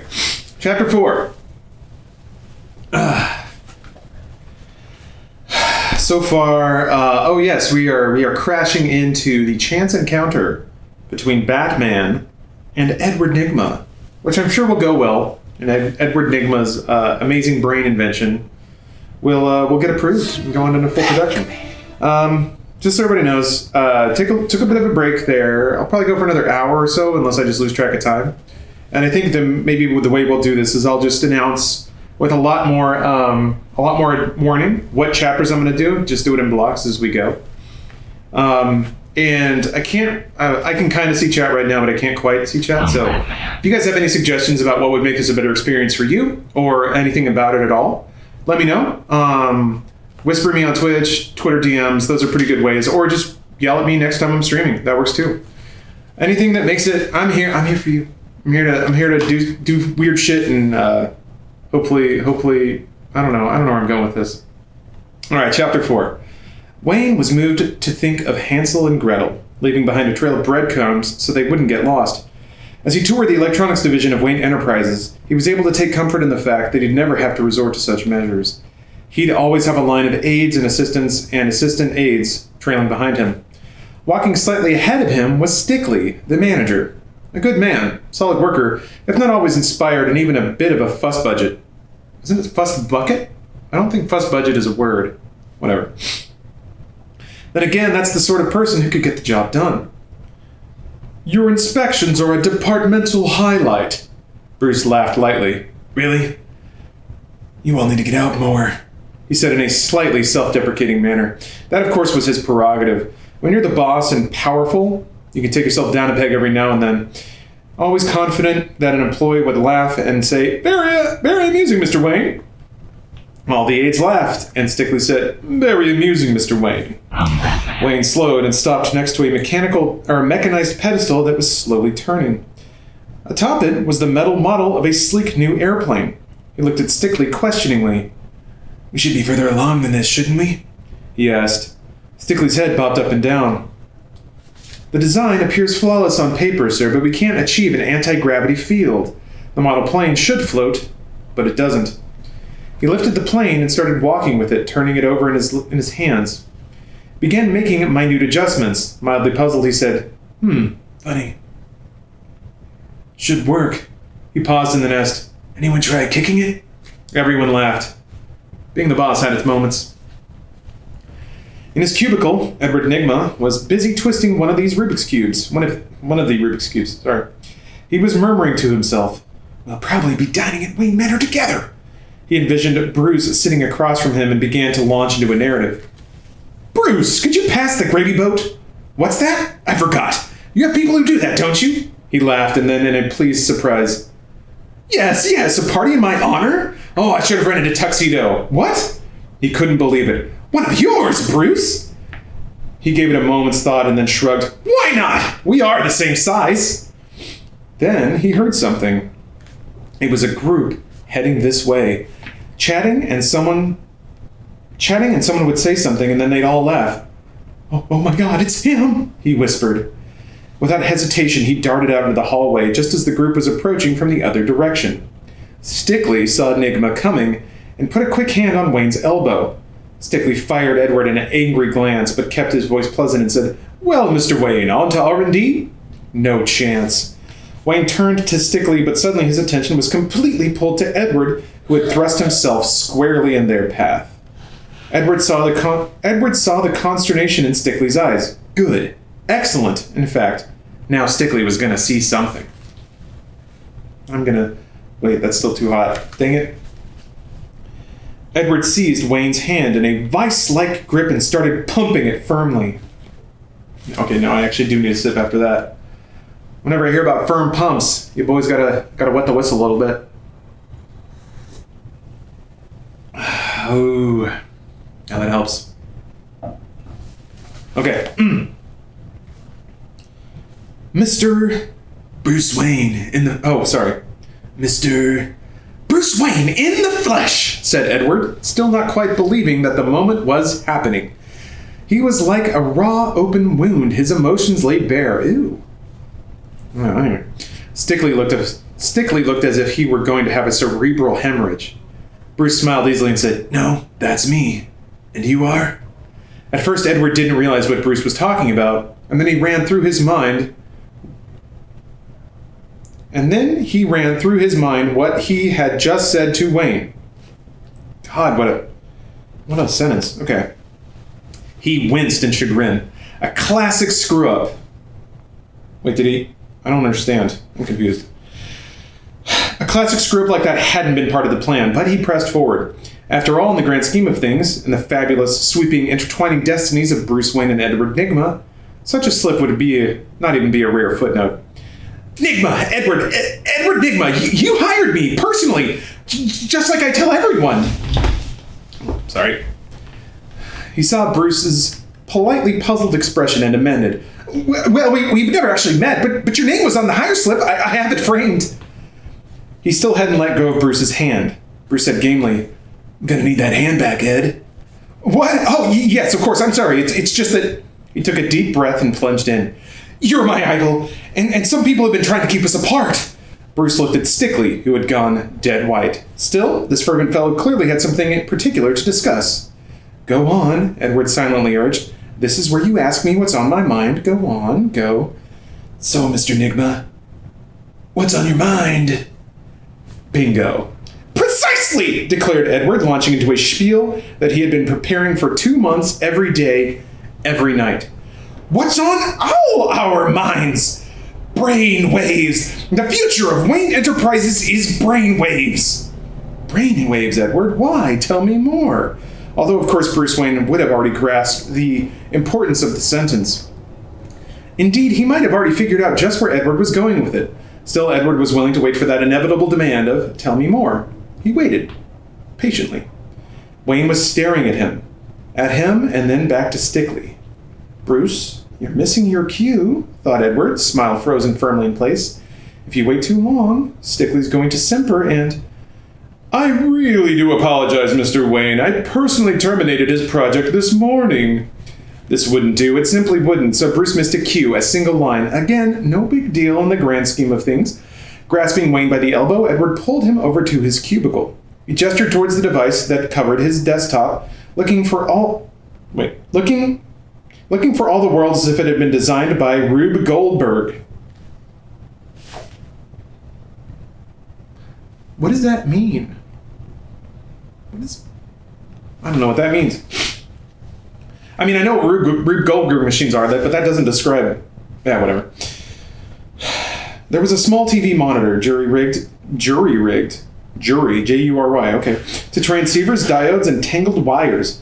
Connected to the whole thing were 2 elaborate headbands, bristling with so many dials and lights that they looked like props from an old science fiction serial. "Voila!" declared Edward. He spoke all in a rush.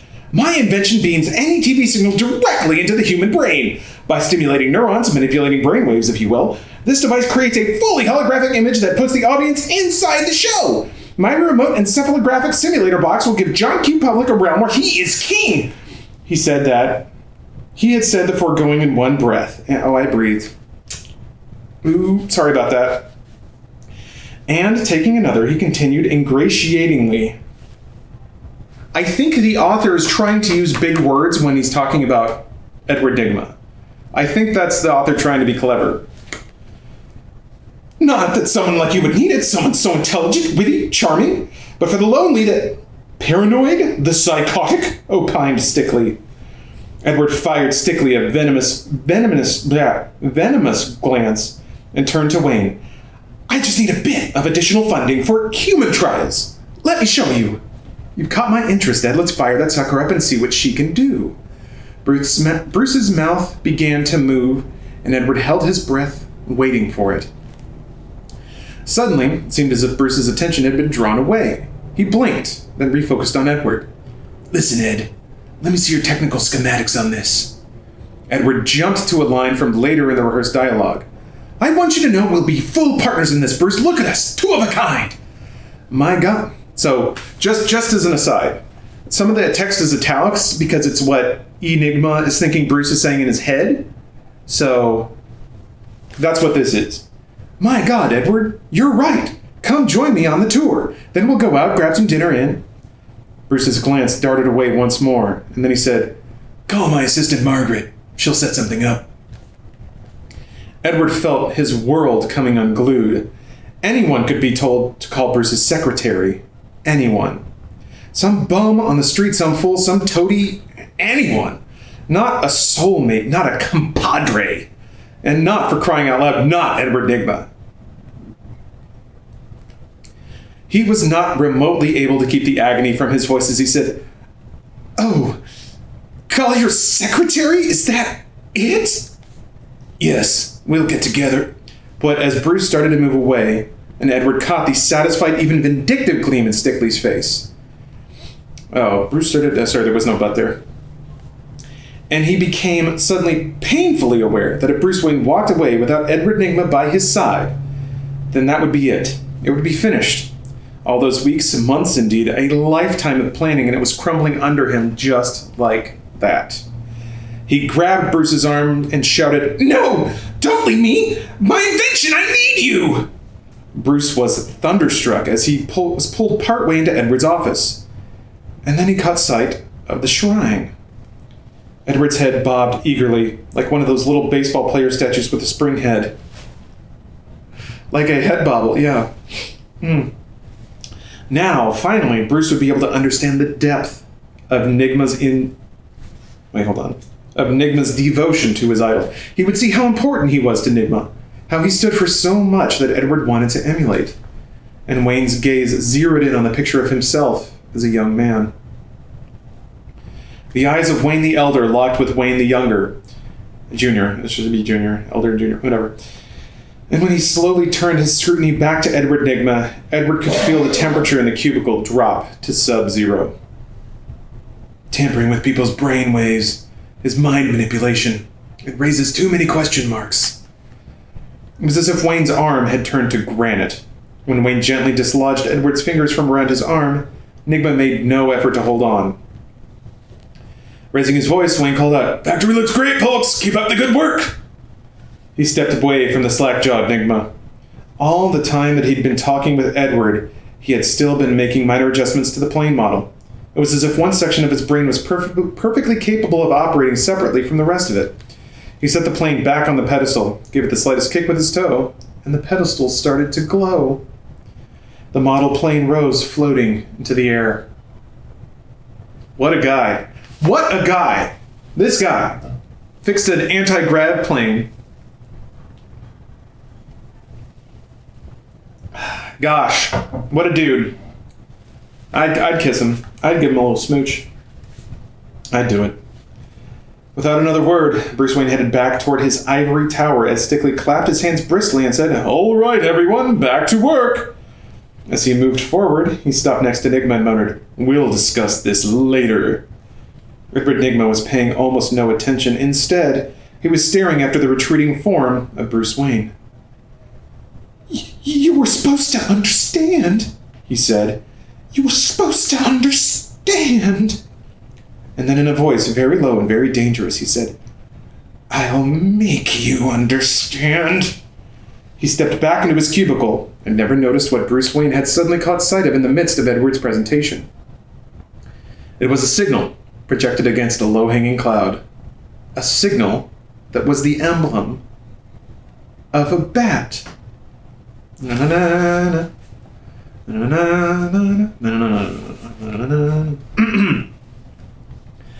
Wayne strode into his private office, having given firm orders that he was not to be disturbed.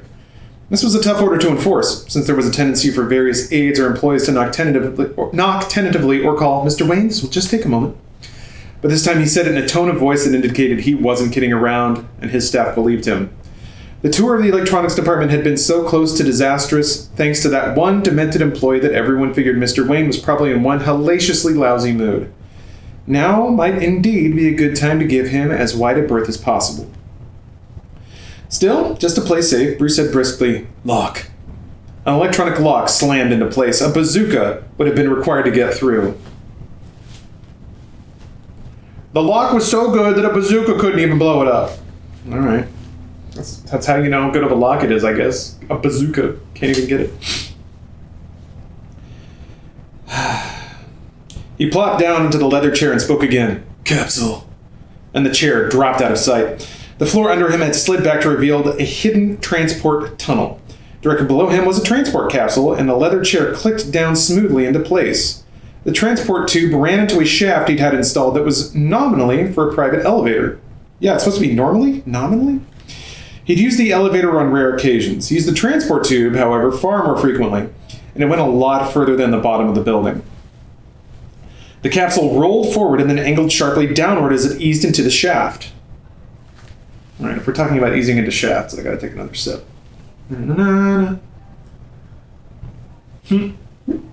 Take the lockpicking lawyer 20 seconds. I didn't have a lockpicking lawyer back then. The far back times of 1995. Okay. It built up speed, hurtling down the shaft, holding tightly onto the tracks, and then snapping forward to a normal angle and hurtling underground to a pre-encoded destination. Lights flashed, whipping by at incredible speed. Inside the capsule, Bruce checked the speed and time readouts and nodded slightly to himself in approval. On the windscreen, a familiar craggy face appeared. "Alfred." "I saw the signal, sir," said the butler. "All is ready." "I knew I could count on you, Alfred," said Wayne. Alfred sighed wearily. "Yes, I know you did." He didn't sound as if he considered that to be a badge of honor. Alfred was waiting patiently nearby the large vault that Bruce Wayne had entered mere moments before. "What to wear, what to wear," Alfred murmured to himself. From within the vault, Bruce's voice came. "What did you say?" Alfred paused a moment and then said, "You don't have to go, you know." This time when the voice came back, it was different. Just from the tone of it, Alfred knew that the mask had already gone on. "I saw the signal, Alfred." That was a little rough. Sorry, throat's starting to give out. "I saw the signal."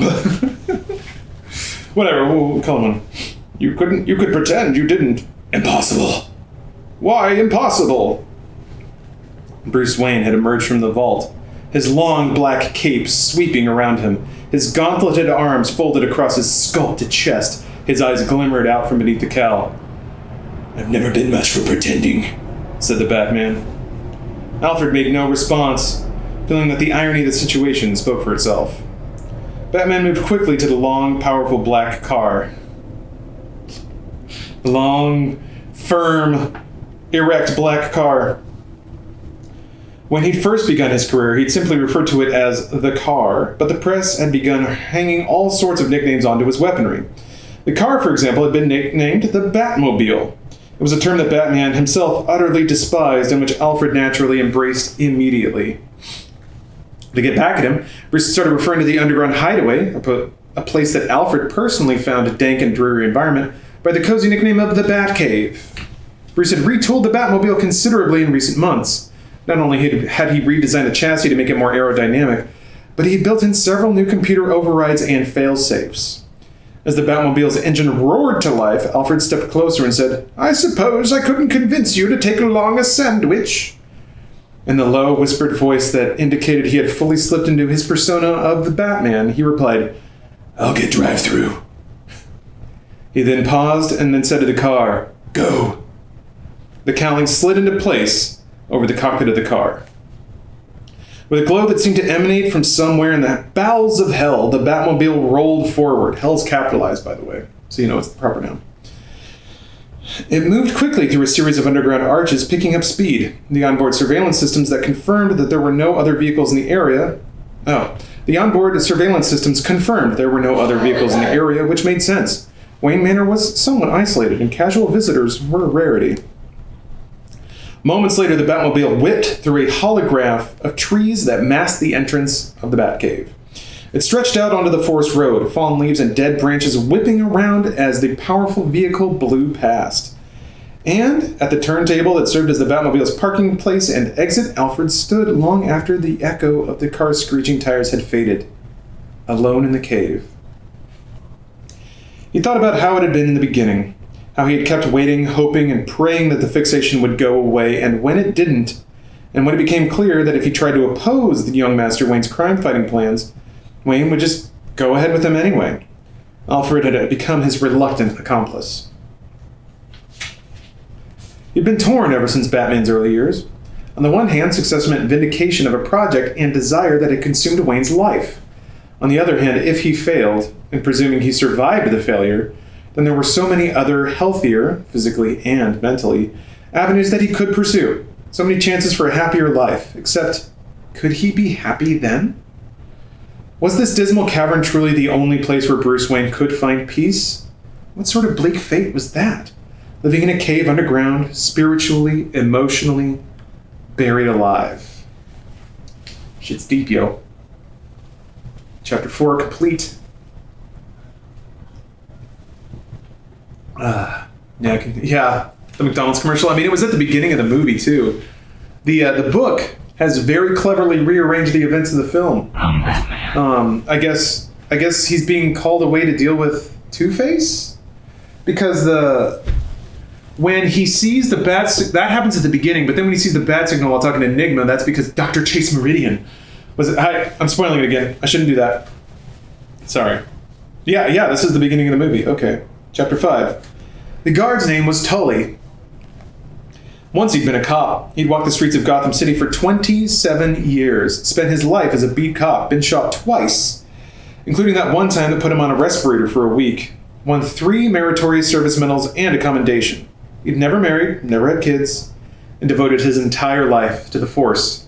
I'm assuming in this specific circumstance, he's probably a couple of days away from retirement, too. And after those glorious 27 years, his medals and commendations were collecting dust on a shelf at home, and his pension wasn't even beginning to cover his simple, meager living expenses, so he'd taken a job at the Second National Bank of Gotham as a security guard. Oh, he actually already retired and is just getting screwed. They'd assigned him to the 22nd floor of the bank's office building, guarding the company vault containing billions in negotiable bonds, stocks, and other assets of high-powered corporations.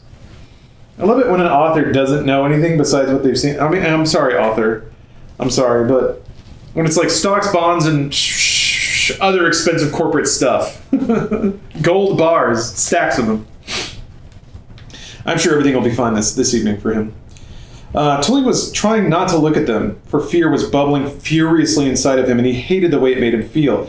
Instead, he was staring out the window at that great signal hanging in the sky, and a bat illuminated against a low-hanging cloud.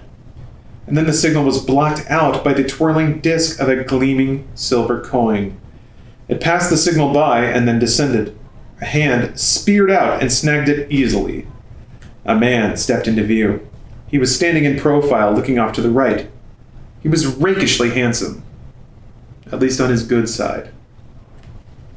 Once upon a time, he'd gone by the name of Harvey Dent. But that was a name, he decided some time back, that only put one side of him on display. That was no longer sufficient. He had needed a moniker that captured his duality, so that when people were dealing with him, they'd know all aspects of the man they were doing business with. The name had somehow come naturally to him. Counting on the one-winged adventure to deliver you from evil, old chum? Asked Two-Face. He clutched his coin more tightly. We almost certainly are. Regrets pounded through Tully's mind. All of them centered around the notion that if he'd only encountered Two-Face when he was young, if only he'd been facing the 6 thugs when he was young, all of it when he was young, instead of a scared old man with a lousy pension and a hearing aid, which at the moment he would have given anything to be able to turn off. Disgusted by his weakness, he tried to keep his voice level as he asked, "You gonna kill me?" Two-Face didn't seem to hear the question at first. He simply continued to stare out into space. But then, quick as a cobra, he was squatting next to the guard. He held the silver dollar into Tully's nose. The clean side winked at him. Maybe, and maybe not. You gonna say we're... You could say we're of two minds on the matter. Are you a gambling man? Suppose we should flip for it? Tully didn't say anything. It didn't matter. Two-Face was no longer listening. Instead, he was speaking softly to himself, murmuring. One man is born a hero, his brother a coward. Babies starve, politicians grow fat. Holy men perish, junkies become legion, and why is this? Why? Heredity, environment, fate, karma? No, my friend, luck! Blind, simple, idiot, doo-dah luck! The random toss of the great celestial coin is the only true justice. Triumph or tragedy, joy or sorrow, life or, dare I say... He turned the coin over, and there was the scarred face of the coin. Death! Two-Face looked to the left, and the guard tried not to look away. He didn't succeed. Death! He repeated as he flipped the coin. It twirled in the air and landed directly in front of the guard's face. Tully didn't see what side came up, and to prolong the agony, Two-Face brought his foot down quickly on top of it. He winked at the sweating guard, as they were old buddies sharing a few laughs over a harmless game. What greater thrill! What greater agony! Like the touch of God! He put up a finger, wagging it slightly. Wait, wait, wait. How will justice be served? He removed his foot from the coin, and the guard forced himself to look at it. The unblemished side... Oh, I botched it, man, after the pause and everything. The unblemished head looked back at him. I thought I was going to say side. I don't know why head. Whatever. Fortune smiles upon you, my friend, Two-Face said gently. Another day of wine and roses, or in your case, beer and pizza. The guard sobbed with relief and hated himself all the more for the weakness. Two-Face snapped his fingers twice. The thugs converged on the guard. One lifted him up by bound arms, the other by his legs. You said you'd let me live! Too true, and so you shall. Nothing better than living bait to trap a bat. Two-Face nodded to the guards, who carried Tully away to fulfill his function in Two-Face's scheme. One of the thugs stepped forward and said with just a hint of annoyance, Too many witnesses. We should have just killed him. Two-Face appeared to give the matter a moment's thought as he flipped the coin. This time he didn't let it fall, but snatched it out of the air and slapped it onto the back of his hand. The scarred side face was visible. Before the thug even had time to register the significance of the decision, Two-Face roared. His hand shot out, pinning the throats... This is weird. His hand shot out, pinning the thug's throat to the wall. He shoved his face into the thug's and snarled, You stinking piece of virus-breeding rat droppings! Did you question our coin? Boss, you're hurting me! He managed to get out. Oh, are we? Two-Face thrust his face even closer, and this petrified thug felt his foul breath blowing at him. Look at this face! Look closer! Do you think there's anything on earth we don't know about pain? And then he started slapping the thug across the face, each smack punctuating the next 4 words. Never! No, wait, hold on. I gotta do the audio. Never argue with us! You got it? He bellowed. He released his grip on the thug, who promptly sank to the floor. Anything you say, boss. He managed to get up between bleeding lips. Two-Face nodded approvingly. Exactly. Excellent response. He walked away from the thug and stepped over toward the window, taking care not to present a target. Far below him, in the heart of Pan-Asia Town, okay? It's all Asia Town?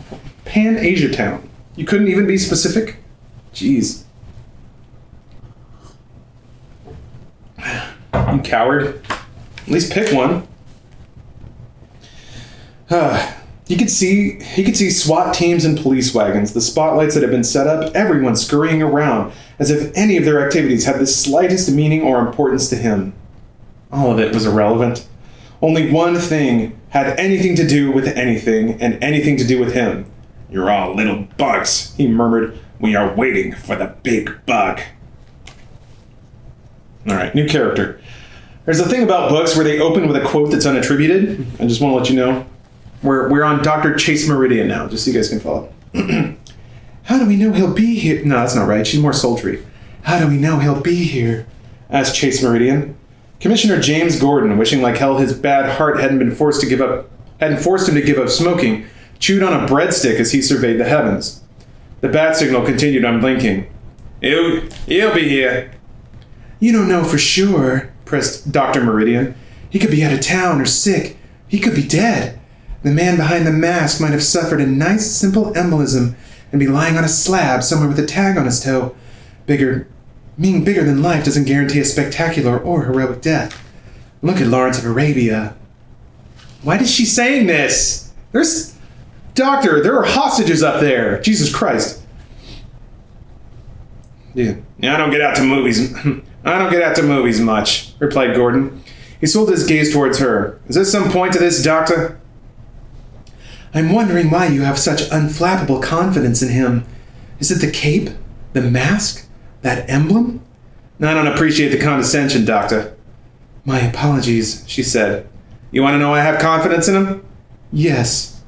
He pointed towards the bat signal, which was suddenly blocked out by a swinging figure, excuse me. "That's why," he said. Batman dropped down face to face with Dr. Chase Meridian. The meeting had been a long time coming for her. She had built up a variety of no-nonsense or various business-like introductions to make. "Odd entrance." She heard a voice that sounded remarkably like her own, and even more astonishingly passing through her lips. Inside her, there was an agonized, "Oh my God, did you just say that?" She's just like a schoolgirl, so giddy. She can't control herself around Batman. Sorry, a little more editorializing on my part. For his part, Batman seemed to have lost interest in her. Actually, that might not have been the case. It was entirely possible that he hadn't had any interest in her in the first place. All business, he turned to Gordon. "Two-Face." Gordon nodded. "Two gods down. You're holding the third hostage. Didn't see this one coming." "We should have, though," said Chase, trying to insert herself back into the conversation. "The second bank of Gotham." "On the second anniversary of the day I captured him," said Batman. It was hard to tell whether he'd figured it out on the way over, or just realized it now. Chase had never had any sort of lengthy intercourse with the man behind the mask. Not yet. You know Batman can go an entire 90 seconds. I like that wordplay, though. I like that wordplay, reminding us that there's sexual tension here, even though they haven't actually exchanged any words yet. Whatever. Oh no. Okay. Unless one count. Okay. So let's roll that sentence back. Chase never had. Chase never had. You can just lose a word. Chase had never had. Jesus Christ. That's what proofreading is for. Chase had never had any sort of lengthy intercourse with a man behind a mask. Unless one counted that time she'd spent 2 weeks at hockey training camp dealing with a suicidal goalie. It was disconcerting. All the little things she sought to help her read people were utterly absent. It was like staring into a black hole. She pushed gamely forward, saying, "How could Two-Face resist, Chase Meridian?" She prompted, when Batman didn't shake her outstretched hand. He still didn't, instead merely staring at her as if she were some new strain of bacteria, or perhaps a rare animal who had popped up in a zoo one day. It made her feel very odd. She never thought she would encounter a situation where a man dressed like a 6-foot bat could make her feel unusual. Gordon piped up, sounding slightly regretful. "I asked Dr. Meridian to consult on this case. She specializes in multiple personalities." Batman interrupted. Abnormal psychology. I read your work. Insightful. He paused and then added, Naive, but insightful. he's negging her already. I'm flattered. Not every girl makes a superhero's night table. Dr. Meridian was the expert, but for all Gordon knew, Batman had similar credentials in civilian life. So Gordon addressed the question to both of them. Can we reason with them? They're innocent people in there. Chase shook her head. Won't do any good. Won't do any good. He'll slaughter them without thinking twice. She didn't seem to be aware of the irony of her comment about thinking twice. If Batman noticed it, he chose not to say anything. Agreed. A trauma powerful enough to create an alternate personality leaves the victim. In a world where the normal rules of right and wrong no longer apply. Chase picked up. Exactly. Batman agreed. Like you. Batman looked at her inscrutably. It was impossible for her to be sure, but it seemed, just for a moment, as if there was the slightest hint of a smile on his mouth. But if it had been there, it was gone just as quickly. Feeling the need to fill in the gap. Wink. Chase said, Let's just say I could write a hell of a paper on a grown man who dresses like a flying rodent. Oh, Jesus. Bats aren't rodents. Oh, shit. Sorry, honestly, throat's starting to give out. Remember, still sick. But I'll get through it. Batman won't get the best of me. Bats aren't rodents, Dr. Meridian. Same phylum, Chordata, same class, Mammalia. Different order, though. Chiroptera, not Rodentia, not sharp enough front teeth for gnawing. She inclined her head slightly at the correction. I didn't know that. See? You are interesting. And call me Chase. She turned away to look at a bustling group of SWAT members. By the way, do you have a first name, or do I just call you Bats? She looked back to see his reaction, but he was gone. And that's when she heard the crash. A crash that sounded as if the world were exploding. I'm Batman. The building shuddered under the impact, but Two-Face seemed unperturbed. Instead, he raised his voice and shouted as if addressing an audience in an ancient coliseum. Let's start this party with a bang! From outside, there was a grinding of motors, the whoosh of air. And this time, when the wrecking ball struck the building, it didn't merely quiver. Instead, the wall exploded inward, cement and plaster raining down on the massive ball swinging to within inches of Two-Face. He didn't even glance at it, instead sanguinely checking his watch. He frowned. Could it be that Batman would let him down and not be? From the elevators nearby was the amazingly ordinary sound of a chime, indicating that one of the cars had reached the floor. Two-Face nodded approvingly. Punctual, even for his own funeral. He whirled towards the elevators, his gang members leaping forward with machine guns under their arms. One of them tossed a gun to Two-Face, who caught it easily and aimed it at the elevator doors. The entire maneuver, from the signal that alerted them to the clattering of machine guns, took no more than 3 seconds? 3, though? So this is an interesting thing that happens in books sometimes when they're describing actions, but they want you to know that it's fast. They describe it all, and then they have to tell you how fast it was. Whereas, like, if you were probably actually trying to write it with technique, you would just describe it very quickly. Or use words that were short, so that, whatever.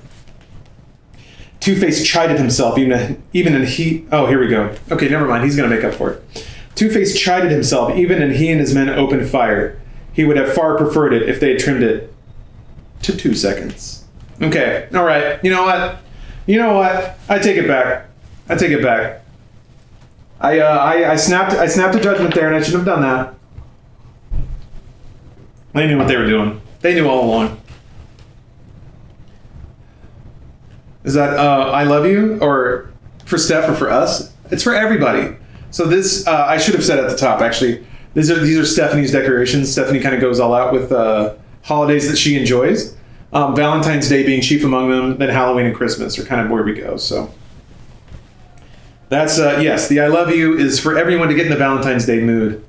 I personally think it's dedicated to Sonic the Hedgehog because that's the more important holiday coming up. 2 seconds, though. The author paid it off. Armor-piercing bullets punched through the heavy metal doors. They fired until the clips were empty, and the Two-Face put up a hand indicating they should move forward to see the results of their assault. They walked cautiously toward... Excuse me? I think I tend to swallow a lot of air when I drink. They walked cautiously towards the elevator, slamming new clips into the weapons as they went. The doors slid open. The shaft was empty. Two-Face gasped in confusion. He barely had time to wonder how in God's name Batman had managed to override the controls, forcing the doors to open despite the absence of the elevators themselves. Because the next thing he knew, he was under attack. Batman swung down from the middle shaft, feet first, plowing into the thugs and sending them scattering. He landed cleanly, his hands on his utility belt. Finally, we got some action. You guys ready for that? I'm excited. We've been waiting, right? He pulled two weapons, gripping one in either hand, and the right was a small projectile launcher. He squeezed the trigger and a pellet shot through the air, smacking onto the floor squarely in front of the two thugs. When it landed, it was with a soft, almost disgusting noise, When it landed, it was with a soft, almost disgusting noise, like toothpaste ejected from the tube by having someone smash his fists on it. Okay. The crooks were on their feet, but, as it happened, so were the contents of the pellet. It was a thick, super adhesive. It soaked through their shoes and into the skin of their feet. Before they'd even realized their forward motion had been impeded, they'd been brought to a dead halt. They wavered and then pitched back, their arms pinwheeling but unable to stop them. In Batman's left hand, meantime, was a bola. He hurled it with a casual sidearm toss that released its whirling cable.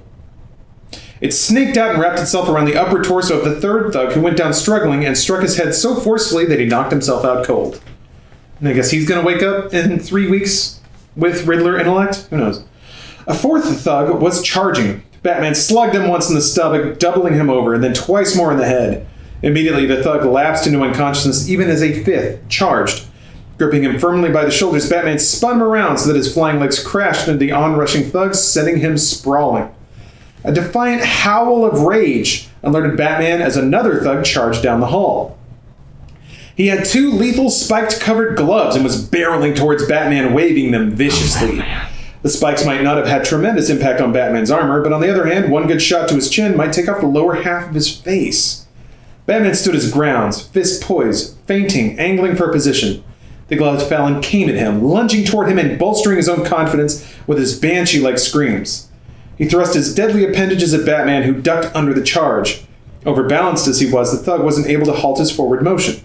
He tripped over Batman's crouched form and fell down the open elevator shaft. Batman nodded to himself in satisfaction as he heard the thud from a distance below. The car that he'd ridden up the shaft before leaving it to gain the high ground wasn't all that far, so there was every chance that the thug only sustained minor injuries. Unless, of course, he'd fallen head first or on his own gloves. Batman glanced down the shaft and saw the thug was indeed quite alive and moaning softly.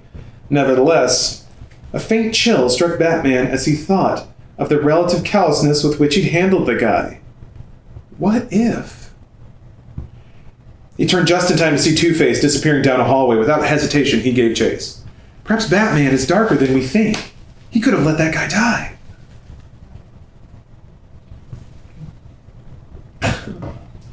This is art. How dare you? What if? Unless... I'd never drop somebody down an open elevator shaft, unless... Tully sat in the sizable vault area, rocking back and forth in hopes of somehow tipping the chair over, perhaps breaking it, and in that way managing to free his bound arms and legs. His gagged mouth was aching from the tape across it. He heard footsteps and braced himself for the likelihood that Two-Face was coming back to kill him. Or perhaps instead to play that demented coin-tossing game of his again, and this time there was every likelihood that Tully wouldn't be quite so fortunate. For that matter, Two-Face might keep it up again and again, tossing and tossing until he got the answer he wanted, and then Tully would be... A caped figure stepped into the narrow entryway to the vault. Tully's eyes went wide. It was him! Damn it, it was him! Except it couldn't be him. It mustn't. Tully frantically made noises in his throat, trying in some way to warn him off. Batman either wasn't listening or simply didn't understand. He moved quickly to Tully, freed his hands, and tore the tape off Tully's mouth. Pain roared through Tully's face, but that didn't stop him from getting out the words, "It's a trap!" It was a useful, if somewhat tardy sentence. The safe door slammed shut before Batman could even turn.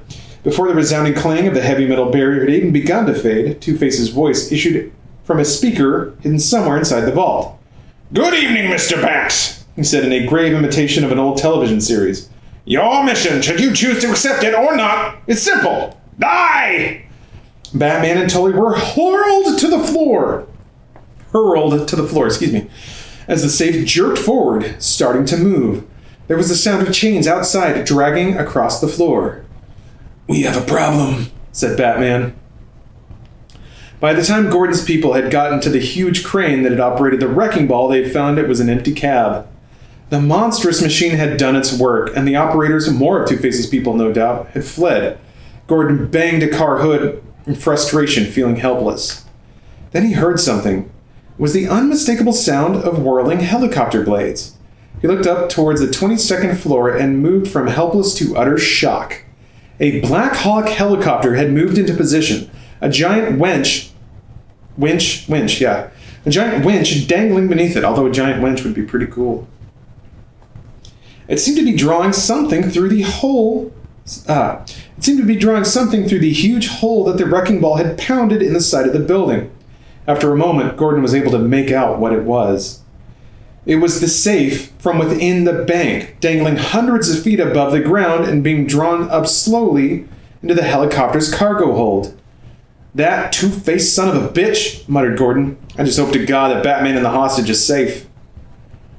Inside the safe, Batman was able to figure out from the swing of the vault and the pounding of the whirly blades outside. "Are those whirly blades?" Geez, just exactly what the situation was. "Why does he want to kill you?" asked Tully apprehensively. "I was his friend," replied Batman, scanning the interior of the vault in hopes of finding a way out. "Do all of your friends want to kill you?" "Only the ones who get to know me." He hadn't spotted any convenient means of exit aside from the locked door. What he had spotted, which he didn't like one bit, were small spigots on the wall. What the hell did they have to do with anything? Once again, Two-Face's voice came through hidden speakers. 2 years ago tonight, you abandoned us to that madhouse. So happy anniversary! And for your dying pleasure, we saved the very same acid that made yours truly the men we are today. Christ. The purpose of the spigots, which Batman had not been able to divine, was quickly made clear. Acid, with a reddish color that had long seared itself into his memory, started pouring out of them. Whatever acid struck, there was a loud hissing and rising smoke. The acid wasn't strong enough to eat through steel, so the money, safely ensconced in steel drawers, would be unharmed. But Batman and Tully weren't quite as unfortunate a position. "When we open this safe," crowed Two-Face, "we'll have all we ever wanted, enough cash to open a mint, and you dead!" Ignoring Two-Face's prescription for a half-beat life wasn't too difficult. That's weird. The acid, however, was more problematic. As the acid spread across the floor, Batman said with remarkable calm, as if he'd been in this particular jam a number of times, "Know the combination?" "No," said Tully, trying to scramble up the cash drawer, seeking higher ground. "Don't you gotta bat something in that belt to blow open the door?" "Acid's flammable. We'd be incinerated." Batman steepled his legs, feet pressing on opposite sides of the wall in front of the safe door. It gave him some elevation, but not much. Acid started to burn at his cape. He looked around, fighting down desperation, and suddenly his eyes lit on something useful. "I need to borrow this," he said, grabbing the guard's hearing aid. Holding it to the door, he used it to augment his own hearing and started working the combination. He focused his concentration, not rushing his way through the soft clicks of the tumblers. It meant he had to ignore the acid licking at the soles of his boots, or the frantic urging from the guard, and the continued shouting of Two-Face. "Once we were allies, bound by a passion to fight evil," Two-Face told him. The guard from his precious perch wiped the sweat from his face. He accidentally knocked off his glasses. They fell into the rising acid and turned molten in no time. "Know what I've learned, bad old pal? Passion burns!" As the acid started pumping in faster, Two-Face called out in demented joy, "Burn, Batty, burn!" The final tumbler clicked into place. Batman threw open the door, grabbed the door jamb in one hand, the guard in the other, and swung out onto the safe's top just as the hissing acid streamed past below his feet. The streets of Gotham spread out far below them, and the wind was vicious as Batman saw they were almost to the top of the bank tower. Tully was clutching desperately onto the chains from which the side of the safe was dangling, whimpering deep in his throat. Batman held on with one hand, looking around and assessing the situation. He's improvising, adapting, and overcoming. He then pulled out his wire poon.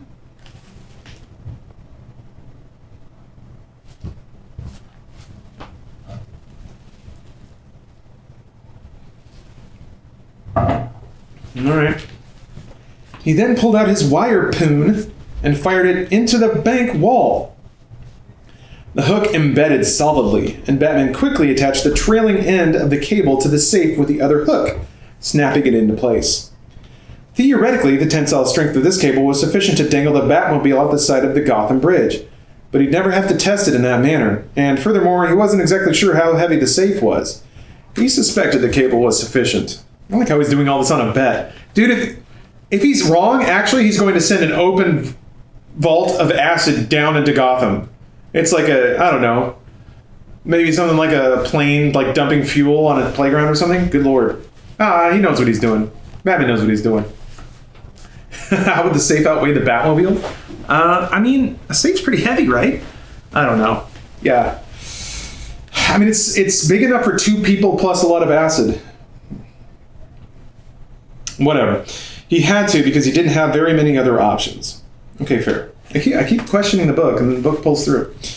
All right. He palmed his utility belt, and a laser torch snapped into his glove. With his free hand, he reached up and grabbed the chain that was suspending the safe. "Hang on!" "What?" shouted the guard. Batman gripped the chain and, using the torch, sliced at the links just below his hand. The safe swung down and away, the cable line drawing taut. In a perfect arc, the safe swung back through the hole from which it had emerged mere moments ago.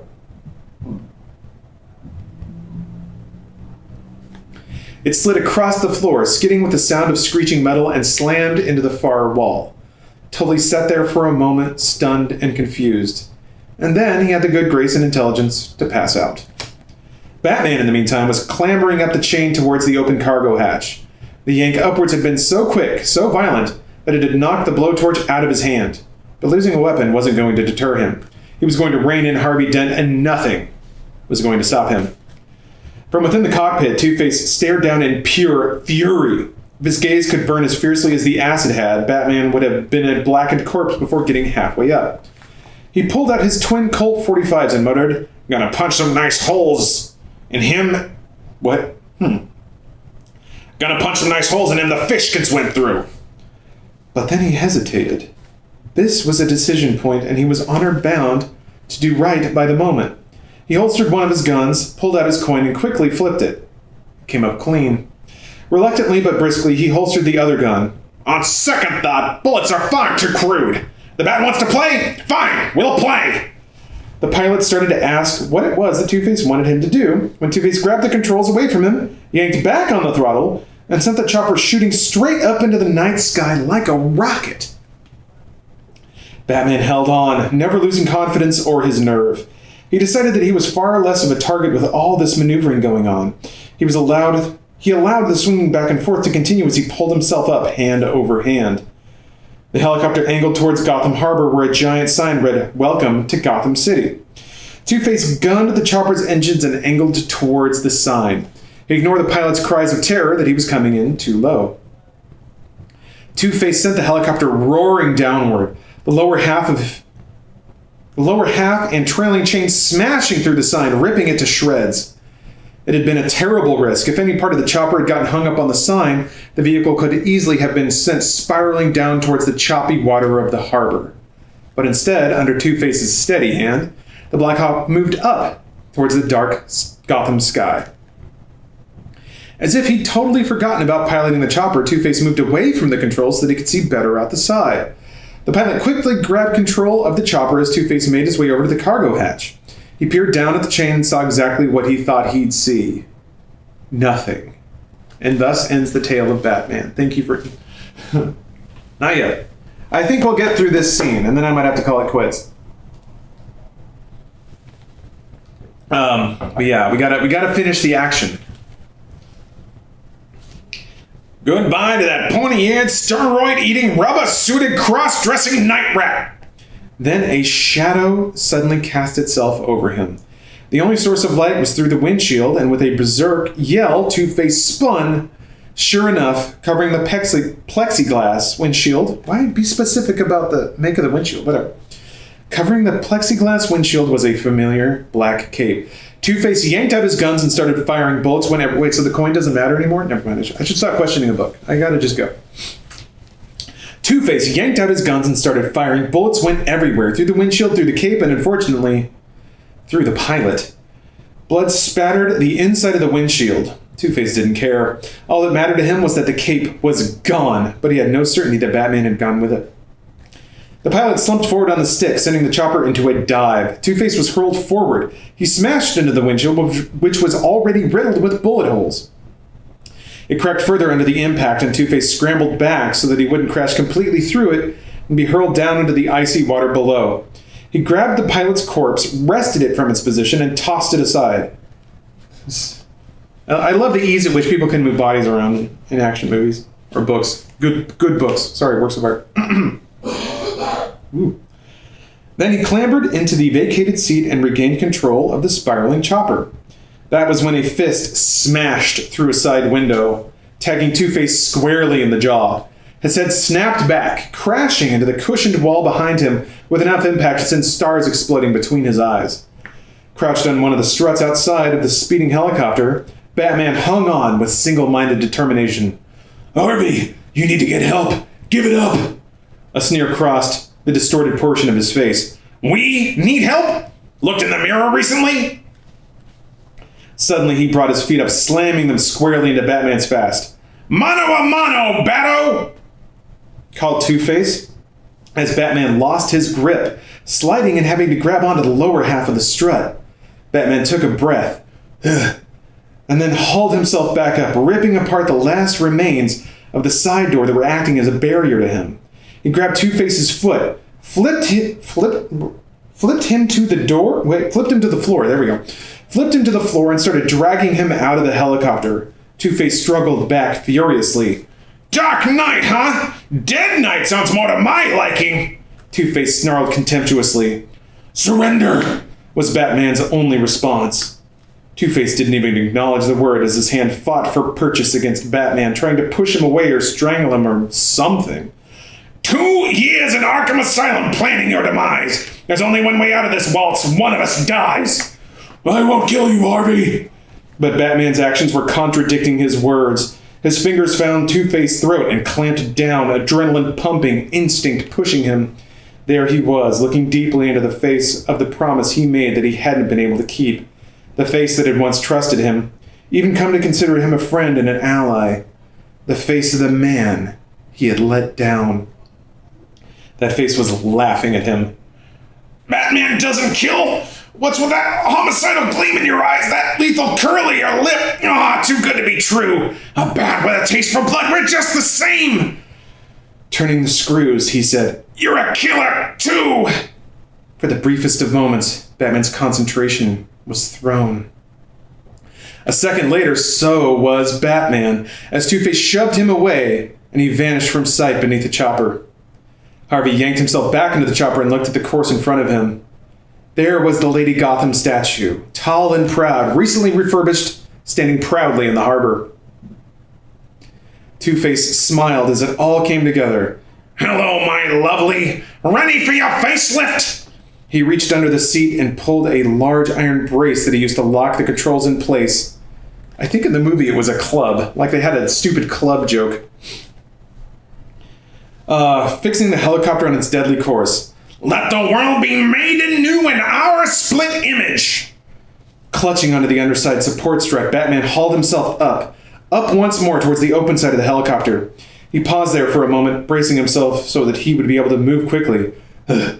Because sure as hell, Harvey would be there waiting for him. With a powerful thrust of his legs, his beautiful gleaming legs, he shoved himself into the cockpit. No sign of Harvey. What he did see were two things: the iron bar holding the chopper steady and Harvey Dent poised over the cargo hatch. It was as if he'd been waiting for Batman to show up. "This time, have the good taste to die!" he requested in a rather formal tone, and he leapt through the cargo hatch. Batman moved quickly to the cargo hatch and stared in stunned disbelief as Harvey plummeted towards the dark water below.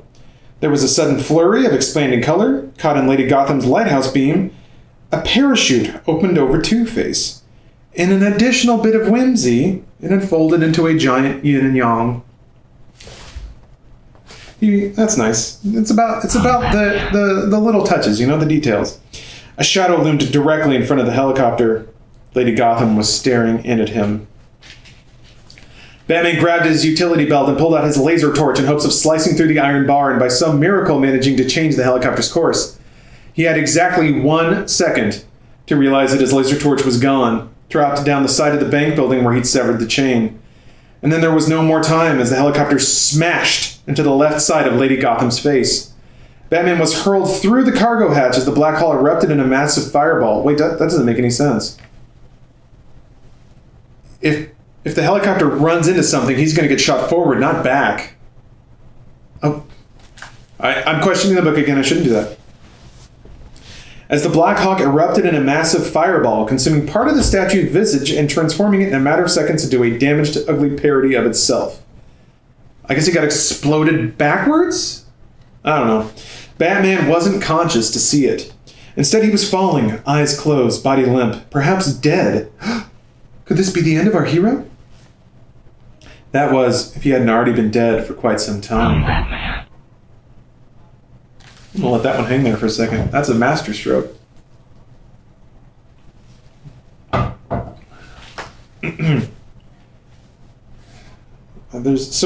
on. This is all italicized, and I don't know what this is. Okay, I think. If he hadn't already been dead for quite some time, and he saw them go down, bullets striking them with sickening thuds, twisting in a bizarre distortion of the alleyway. He saw them hit the ground, and their eyes stared at him, and the accusation that was there. And there were roses that his mother had been clutching, the roses that his father had brought mere minutes before, the last purchase he would ever make. And he was running from the bodies lying in state at the wake, and there was the mud and the plunge that he remembered, of course, but the details had been hazy for so long, and the air was rushing past him, and the bat, the huge one, the one that had come after him, screeching at him, and that something had dropped from Bruce's hands. What was it? What? You're a killer too. The words ripped across his mind, forcing him awake, forcing his eyes open. He had just enough time to curve his body into a diving form, and then he split the water. He had to hit just perfectly. He wouldn't be much good to himself or anyone else with a broken back. Ha! Aha! References. He vanished beneath the water's surface, and to any onlooker, had there been any, it would have seemed impossible that Batman would be resurfacing. Considering the impact with which he'd struck the water, considering the height he'd plunged from, and his barely conscious condition, and the cold of the water, and its choppiness, and the length of the time that he was underwater. Impossible. It was a word with which Batman had only a passing acquaintance. He broke the surface, gasping for air, arms and legs moving desperately to keep himself above water. Within moments he'd steadied himself enough, and then he trod water and looked up at the ungodly illumination high above him. Half of Lady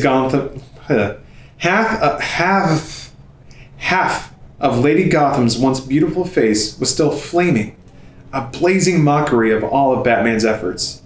He slapped the water in frustration, and then, with a sigh, he began the long, unpleasant swim to shore as the burning Lady Gotham lit the way. Chapter 6. Damn it. We'll have to save this for next time. This is the next chapter. This is Edward Nygma's emergence as the Riddler. But we'll have to call it there for tonight. Page 85 out of 250, so made it about a third of the way. But yeah, sorry about that, guys. My throat is starting to ache, something fierce. So yeah, and see. I hope you guys had a good time. I did. I will be doing this again unless something very bad happens. We'll see. And there's plenty more bad books to come. There's this one. I've got Triple X the novel, and then people have suggested reading the Doom novels, which I think is a really good idea. So if this does not get me in a lot of copyright trouble, I'll be back at it. And probably with a little more warning next time. I know that this one kind of came together last second. To be frank, like I was setting all the gear up today, and I wasn't feeling too good. And to be honest, I was a little bit nervous. You know, it's always nervous to do anything, but I hope you guys enjoyed it. Thank you very much for watching. Again, if you have any feedback about how this went or anything you'd like changed, look at that. How perfectly timed is that? The roaring fire even went out. Dang. Well, I'll take that as a sign. So definitely hit me up. Send me DMs, whisper me on Twitch, whatever. I read everything, even if I don't respond to it all. Much like Bruce Wayne, I am awash in a lot of adulation and celebration all the time. So thanks again. Hope you guys have a good week. And I'll probably be back streaming as normal tomorrow. Maybe not for long. Depends how I feel. I'm cruising on throat suppression meds and a couple of painkillers right now, so it might crash in on me. But again, thanks for watching. I hope you guys had a good time. Let me know how it went, and have a good night and a good weekend.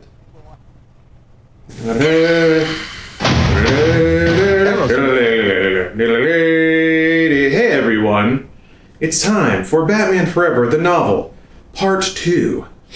First, let me kind of recap where we're at in the story so far. A lot of ins, a lot of outs, a lot of major players, a lot of action, a lot of activity. So I wouldn't want you guys to just drop in the middle of this, probably like cause an aneurysm or some kind. We first opened the story with a poor boy. A poor boy who was distraught, but why? Because his parents were murdered. His parents murdered. They probably set up a motif that I'm sure we'll be coming back to, wherein he ran away from his mansion, he fell down into some kind of sinkhole, found a demon bat that sort of possessed him, I guess.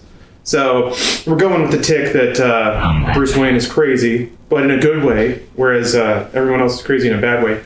A young boy named Edward Nygma was bullied for being too smart. Got punched by a bully, and as such jostled something around in his brain. He identified very closely with this young Bruce Wayne kid who had also lost his parents, setting up a lifelong infatuation. Poor rich kids, basically. Cut to another player in this tale of ours, Harvey Dent, a loyal district attorney who is prosecuting crimes with the help of Batman. However, things go south for some reason.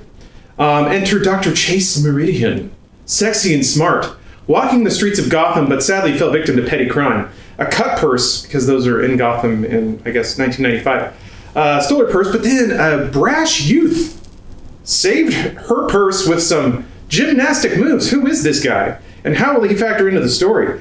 The important thing is that he has very real and very living parents that will stay alive for a very long time, I'm sure. Going on to Chapter 2, we have Two-Face breaking out of Arkham Asylum with the help of some bid character that just got washed away. Chapter 3... sorry, I just sneezed, so I won't be sniffling the whole time, I promise. I also have my chat up here on the phone, so I can look at... No, it's a very real fire. Cheese balls. Dr. Chase Meridian is not a dude. Dr. Chase Meridian is a very sultry, but very smart and strong, independent woman, like most women in Batman stories. Okay, Chapter 3, we have Bruce Wayne being real smart. He meets Edward Nygma, whoever that may be, and Edward Nygma relates his plans for a brain device that beams television directly into your mind. Edward Nygma, being obsessed with Bruce Wayne, was sure that Bruce Wayne would understand the brilliance of this invention, but Bruce Wayne thought it raised too many questions. So as such, he had to say no, leading to a terrible schism in Edward Nygma's mind, because he was sure that they were simpatico. However, it turns out they're not. So that's not good. That's leading to a bad place, probably. And then Chapter 5 is when things really heat up. Two-Face is robbing a bank, or is he? It turns out it was a delicately laid plan to kill Batman, because Two-Face... Oh, yeah, Two-Face is Harvey Dent. Sorry if you didn't catch that. Used to be partners, now the most bitter of enemies, because Two-Face blames Batman for not protecting him from a vial of acid that was thrown in half of his face, turning him into the schizophrenic Two-Face as we know today. The plan was foiled because Batman was able to use a hearing aid to lockpick a safe that was rapidly filling with boiling acid. He got out, they fisticuffed a bit on some helicopter. The helicopter crashed into Lady Gotham, which I guess in this version of Batman Forever, there's a Statue of Liberty in Gotham City, but it crashed into half of it, meaning that Lady Gotham, or whatever her name is now disfigured. And now, hold on a minute. Let me make sure that I've got, okay, so let me make sure I'm up to date here. Yeah, okay, so now we're at chapter 6.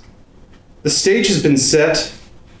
Batman survived. He jumped out of the helicopter and plunged into the Gotham River, which is really cold, I guess. But because he's Batman, because he's got the killer instinct, he's got the lion mindset, he was able to survive. And also, apparently, so was Two-Face, who had a parachute with a yin and a yang on it, because, Two-Face.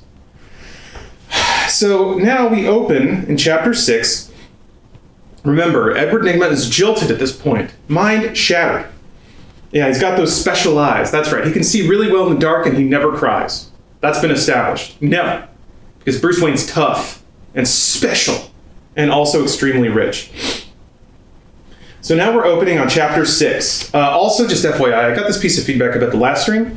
I'll be recapping the entire story as we enter every new chapter, just so people, if they show up to the stream, they don't have any idea what's going on. I'll just provide a really brief recap of what we're doing so far. So, sorry, I got a burp coming up. That's something I've always wondered about. Brief aside before I really dig in here. Professional voice actors and professional singers, neither of which I am. I know it's hard to tell, given this lavish setup I have. But how do they get around like spit collecting in their throat or the need to burp? I don't know. Maybe they're just better at it than I am.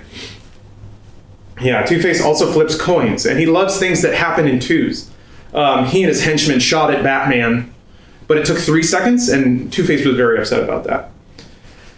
Chapter 6. Someone was working late at Wayne Enterprises. Edward Nygma hunched over his device, working at a fever pitch. The only addition to his cubicle was a large pot of coffee which, if he could have figured a way to run an IV line to his arm, he would have attached. His hands moved in a deft, almost delicate-like manner. His concentration was complete, the only indication of its intensity being the sweat that beaded on his forehead, and the steady stream of muttering. Too many questions. Too many question marks.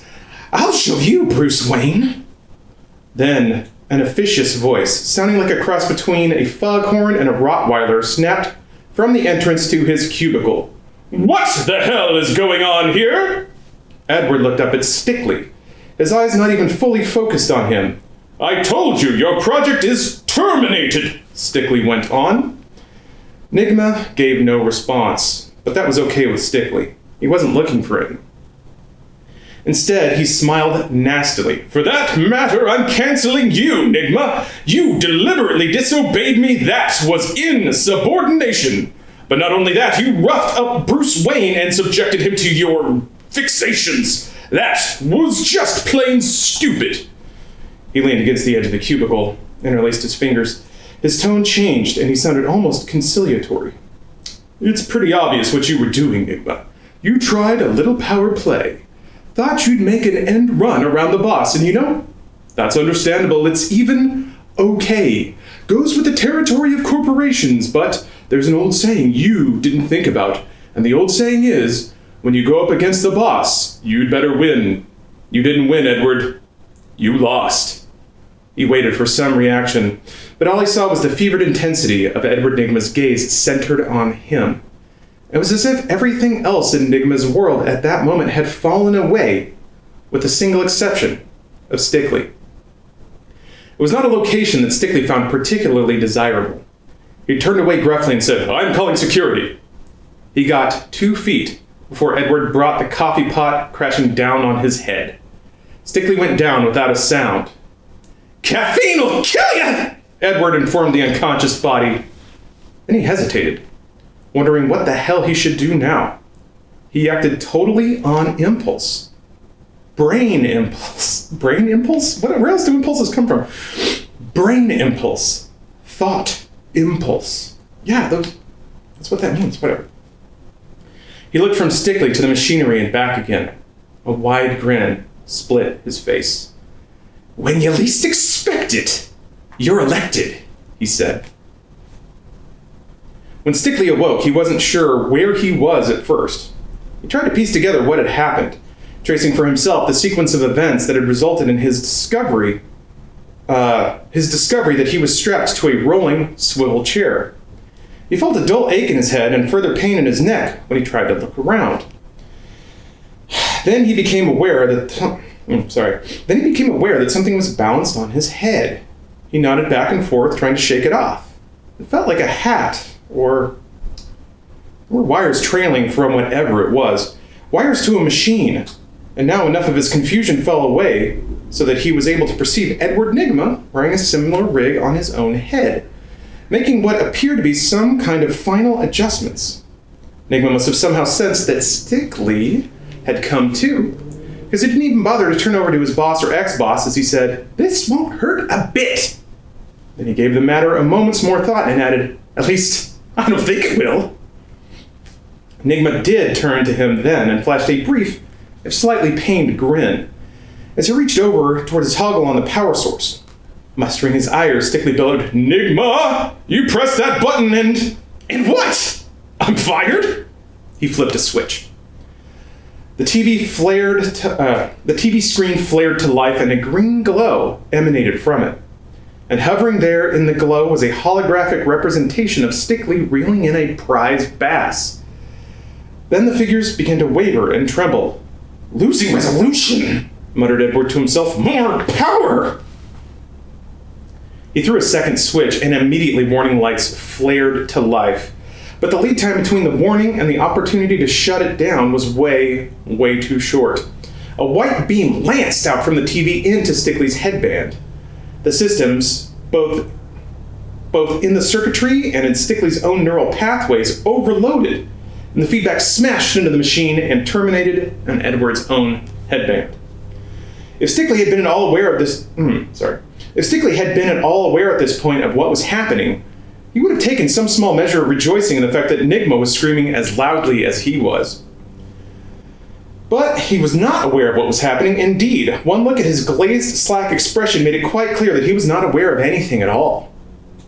But a look into Nygma's eyes would have told the exact opposite. He looked invigorated, even reborn.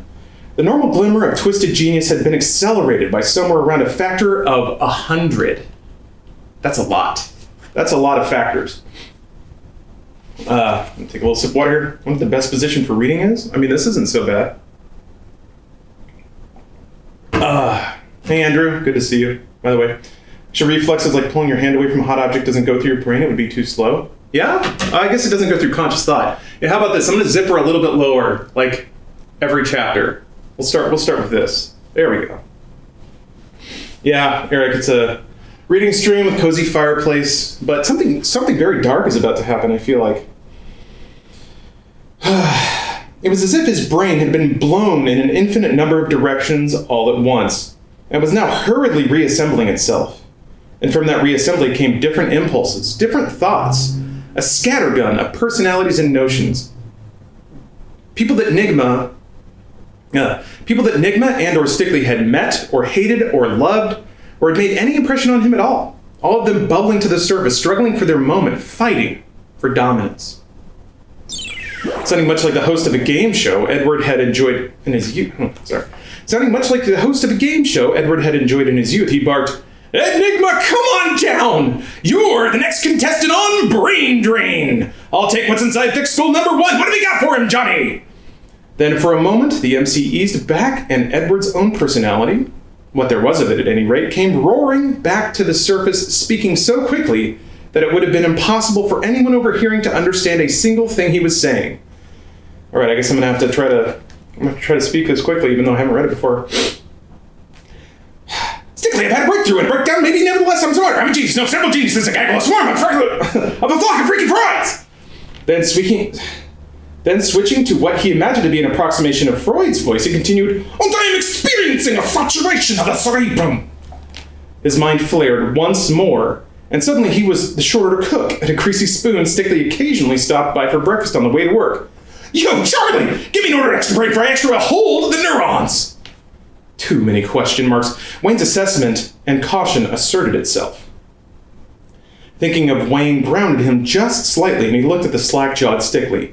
Really this, Fred? What is everything to someone and nothing to everyone else? Your mind, of course, and now mine pumps with the power of yours. He flashed into a movie musical that Stickley had fallen asleep watching 3 weeks ago, and to the tune of Top Hat, White Girls, and White Tie and Tails. I have no idea what that is. Top Hat, White Tie and Tails began to sing. Do you guys know what that song is? I'm gonna wait and see if anyone... I mean, it's not like you could tell me what it is through text, right? Oh, like sitting down or laying down is fine. There's some ultimate form like a water tank where you can float effortlessly with a waterproof Kindle that magically follows your head. Yeah, I imagine someday we'll have that, where like words just scroll over reality, like augmented reality. So yeah, you can just like lay in a hammock and read a book, and like whatever digi shit you have in your brain will track where your eyes are and move the text forward. Bro, it's 3:15. Yeah, Trey, don't worry, man. We'll catch up on the story, but welcome. Okay, well, I'll make up a story. I mean, I remember this part in the movie, but I don't remember it being set to a song. Okay, so he flashed onto a movie musical that Stickley had fallen asleep watching 3 weeks ago, and to the tune of Top Hat, White Tie, and Tails began to sing, I'm sucking up your IQ, backing them up your cortex, feeding off your brain. And when Stickley had woken up, a British comedy of manners was on. In a clipped accent, he said, Fred, I must now confess you are a wonderful appetizer, simply divine. But now I yearn for a meal of substance, the main course. A wide and varied palate. To taste the mind of a hero, a nobleman, a poet. Einstein and a... Jungian? Einstein and a Jungian sauce with a dash of Nietzsche on top. He sensed that his mind was starting to peel away completely. And with what little control he had left, he reached over and shut off the machine. The light flickered and died, and with a sigh as if just having physically separated from a lover, ugh, Nigma muttered, what a rush! Then Stickley, for what might possibly have been the first time in his life, actually did something interesting. He spoke. The reason this was interesting was that Edward had had no clue what Stickley would be able to speak or think or make himself understood after the treatment. Wow, that is a not grammatically correct sentence. So being subjected to the device wasn't terminal. Clearly, a best-case scenario. What the hell just happened? Nigma smiled gleefully. A surprising side effect. While you were mesmerized by my 3D TV, I utilized your neural energy to grow smarter. And yet, now that my beam is off, your intelligence, as it were, has returned to normal with no memory of my cerebral siphon. Boisterously, he added, I am a Columbus of the mind, land ho! It took Stickley a few moments to truly comprehend what it was that Edward Nigma was telling him. Nigma had been, what?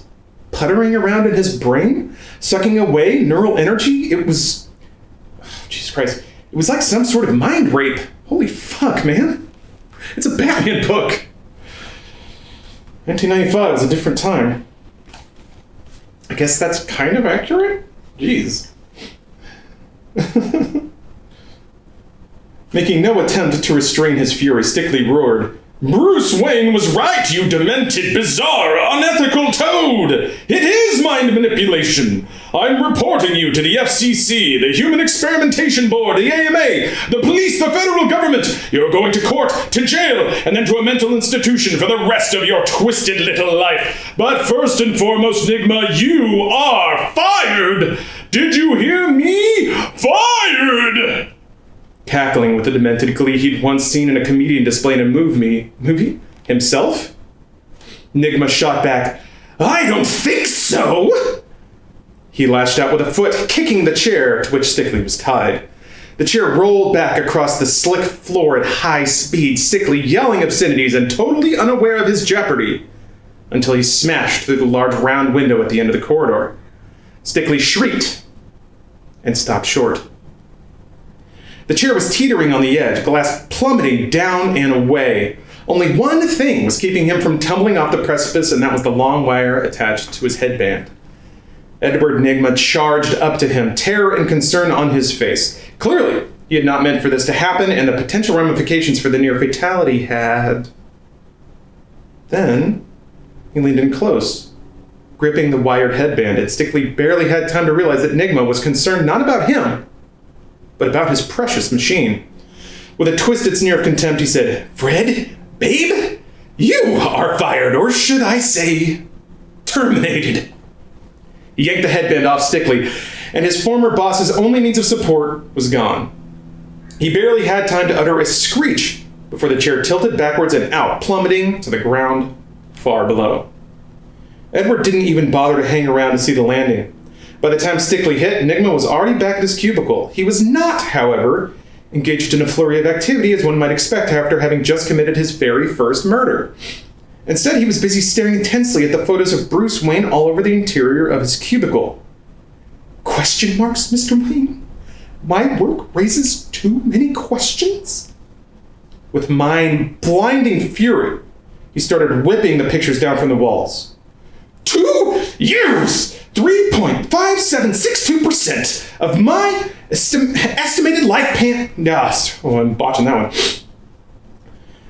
3.5762% of my estimated lifespan toiling for your greater glory and profit. Well, let me ask you some questions, Mr. Smarter Than Thou. Why are you so debonair, successful, richer than God? Why should you have it all and not me?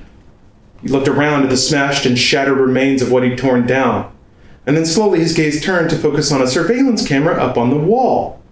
It was not being monitored, Edward knew, but it had dutifully recorded everything that had happened. He reached up for the lens as he muttered, "Yes, you're right. There are too many questions, Bruce Wayne. And here's a good one. Why hasn't anybody put you in your place? And it's time you came up with some answers, starting right now." Chapter 6. Concluded. Okay. What's up, Anon? Welcome. You can't say his own last name? Yeah, it's pretty close, isn't it? Yeah, I just killed a guy and now he hates Bruce Wayne more than anything because Bruce Wayne didn't understand him. He was supposed to understand. Sorry, this chair's got a really deep back, so I gotta keep shoving myself up. Also, this tracksuit is really slick, so I just keep sliding on down. Okay, recap. So Edward Nigma has now tossed his boss out the window, and he's discovered that his device can siphon the intelligence of people that use it, so that's exciting. Not only that, but he learns things that they know too. So he absorbs all their memories and things like that. And he has decided that both he wants to feed on a hero, aka Batman, and he wants to knock Bruce Wayne down a peg for being so smart and handsome and cool and having special eyeballs and never crying. And I guess having a bat demon inside of him. So, yeah, you like the chair retro? Yeah. Stephanie saw this and was like, we have to have it. And then I was like, well, I can think of a reason that I could use it. So, happy accident. And this way I get to claim that it's part of my production. So, tax deductions, pretty cool shit, huh? That's how you work the thing. Oh, thank you for the cheeky breaky.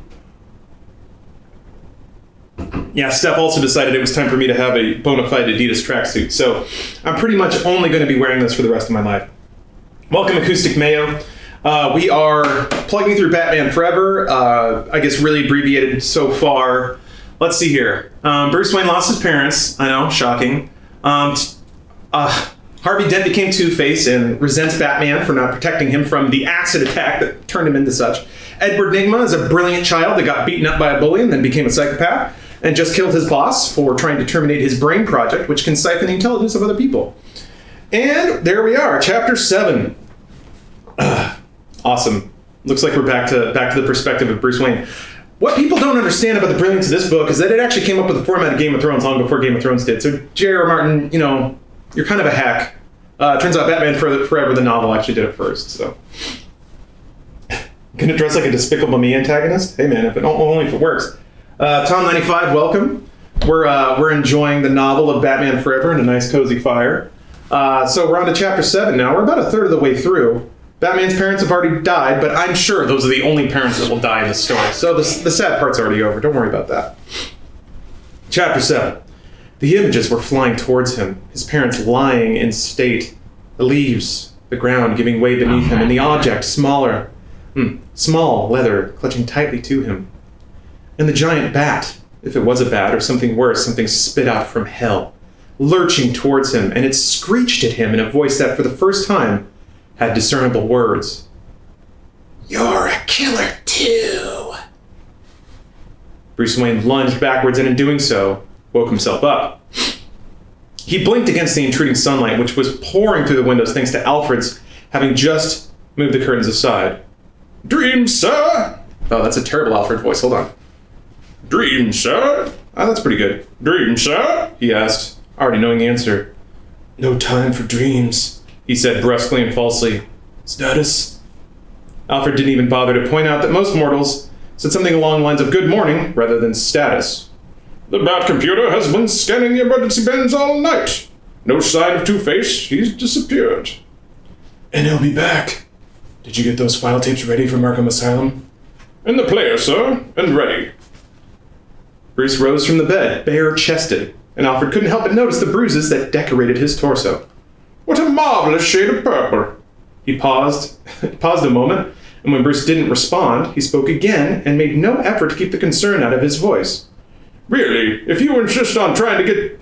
Jesus, that's not good. "Really, if you insist on trying to get yourself killed each night..." Bruce, not wanting to get into it so early in the morning, walked away from Alfred towards the TV and video player.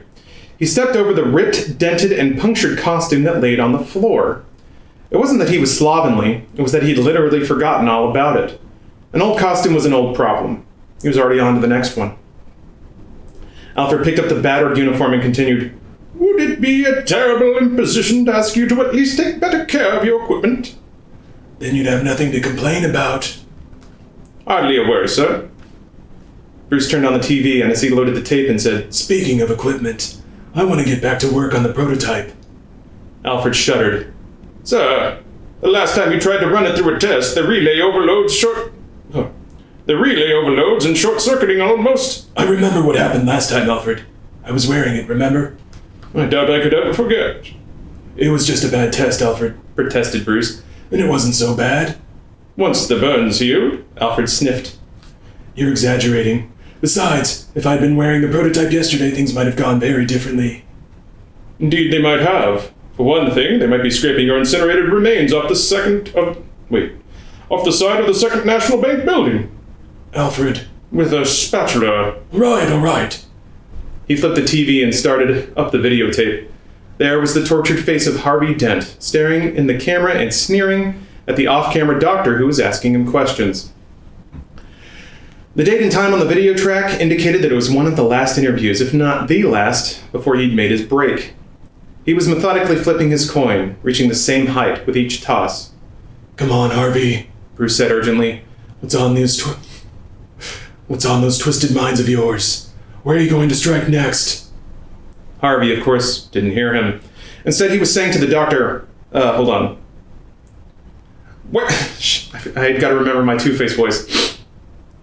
"Where would the ideal place be for men like me, Doc? Ideal means imaginary, but to me, Doc, it's not imaginary. It's some place that I'll find. I'll find a land where light is shadow and freaks are kings." And then suddenly Harvey shifted his gaze and was looking straight at Bruce Wayne.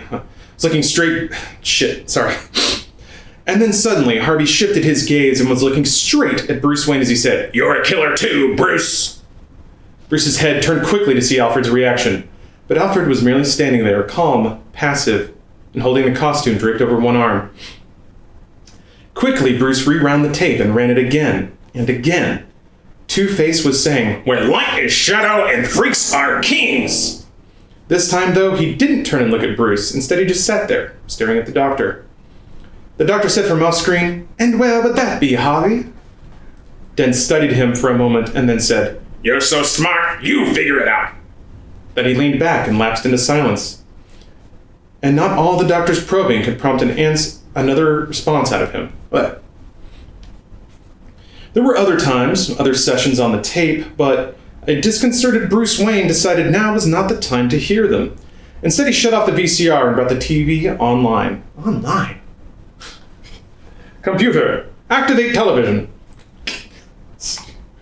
The station owner, a man with whom Bruce had dinner several times, and who considered Bruce Wayne to be one of the true treasures of Gotham City, was staring into the camera with the words "editorial" pasted across the upper right-hand side. The city should charge Batman with felony landmarks destruction. His vigilantism is a plague on Gotham. Gotham and Bruce. Bruce moved away from the TV, making a mental note not to pick up the dinner check next time, and stepped into a high-tech workout machine. His pressure on the footpads brought the machine to electronic life. Good morning, Mr. Wayne. Select difficulty level. Bruce, please, he corrected, feeling that if he couldn't be informal with an electronic system of weights and pulleys, who could he let down his hair with? Oh, that Bruce. What a card. So what could he let down his... All right, I shouldn't have paused there because the next line's pretty good. So, Bruce, please, he corrected, feeling that if he couldn't be informal with an electronic system of weights and pulleys, who could he let down his hair with? Maximum resistance. He began running through his regimen. Alfred, meanwhile, had come out of the bathroom, having begun to run Bruce's bath for him. The butler slowed and glanced appreciatively at the TV screen, and Bruce looked over to see what had caught Alfred's attention. It was a file interview with Chase Meridian, as she dissected the mindset of multiple personalities. Bruce made an impatient noise. You know what she said to Batman last night? She practically accused him of being crazy. He waited for Alfred to concur loyally that such an assessment was completely out of bounds, tacky, even. Instead, Alfred considered the matter and said, Sir, you are a good man, a brave man, but perhaps you are not the most sane man. The comment stopped Bruce cold as he turned to look at Alfred. Any number of times, this man who had become like a substitute father to him had made oblique comments about Bruce's mindset. Most of them had been cloaked in withering or dryly? That's a weird word. Or dryly sarcastic terms. But Alfred had never made such a flat, inflectionless, and even slightly frightening assessment of his employer's mental state. Alfred immediately became aware that he had perhaps said, or that he had perhaps crossed the line that he should not have. Trying to angle the conversation into a more social, even jocular direction, he suggested, perhaps the lady is just what the doctor ordered. She seems lovely. But Bruce wouldn't be put off. Instead, he stared at Alfred as if he were dissecting him with his eyes in hopes of finding some sort of answer to long-standing questions. Alfred, he said slowly, why did I become Batman? You're asking me? Was the first thing to come to Alfred's mind. But he had the good grace not to say it. Instead, he simply repeated what Bruce himself had said on the occasion. To avenge your dear parents, to protect the innocent. But Bruce waved off the rationalizations as if they no longer interested him. To fight crime, of course, but there's something else. He looked toward the window, blinking against the autumn sun. The day couldn't have been more unlike that hideous night. What was I doing outside on the night of my parents' wake? What sent me running into the storm? Alfred shrugged. From a distance of many years, he was able to look back at himself running around like a madman and shouting Bruce's name into the storm. At the time, that very question had inflamed Alfred's mind. Where could the boy have gone? What could have driven him out? Why the bloody hell wasn't I watching him? I don't know, Alfred admitted. He thought of Bruce's parents for the first time in, a day or two. Such a tragic loss. Rain fell like tears that night. He wasn't sure if Bruce had entirely heard him. Instead, he was running that night through his mind, trying to reconstruct events. I remember racing through the fields, falling into the cave. He started ticking off the moments on his fingers. The bat chasing me, those fangs, that breath. Then he paused. But there was something else, something I couldn't run from. I just can't remember. The phone rang into Bruce's... By the way, I'm giving Bruce a really stupid voice on purpose. Just want to make everybody... Because Bruce Wayne is so stupid. Like, the way that they talk about Bruce Wayne the person in Batman Forever might be my favorite version of him. Because he's utterly flawless. But then, like, they give him the most superficial flaw of, like, well, he might be crazy. Like, no shit, man. Everyone knows that. Anyway, just want to make sure. The more I think about it, the stupider it is. They try to make him so brooding. It's funny because it was so serious when it came out, and now just like, Are you telling me Bruce doesn't sound like this all the time? Maybe he does. Maybe he should. Hey, maybe I'm... Oh, yeah, let me pop that zipper down a little bit more just to prove. Maybe I need to be the future voice of Bruce Wayne. That's what this actually is. I'm going to be honest with you guys. This is just a really long audition tape, so... All you Hollywood producers in live and chat right now, hit me up. Okay. Where was I? Let's see here. Oh yeah, the phone rang, and to Bruce it sounded as loud as a cannon barrage. I guess that's loud. He started slightly as Alfred picked up the phone. Wayne Manor? He listened for a moment, and then turned to Bruce and said, It's Commissioner Gordon, sir. There's been an accident at Wayne Enterprises. Suddenly, the exercise machine shut down automatically. The device had been monitoring his breathing and respiration, and apparently it hadn't liked what it found. Routine terminated. Recommend rest. You need a vacation. Bruce? Bruce and Alfred looked at each other. Clearly, it was shaping up to be one of those days. Womp womp. I think you should slop squat while reading. If you want me to get like really wet and sweaty, sure. Actually, shit. That is exactly what you want, so never mind.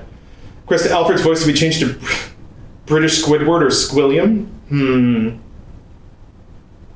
That's an interesting request. I don't know that I quite have the chops for that yet. I'll do some research. I'll do some research for the next chapters.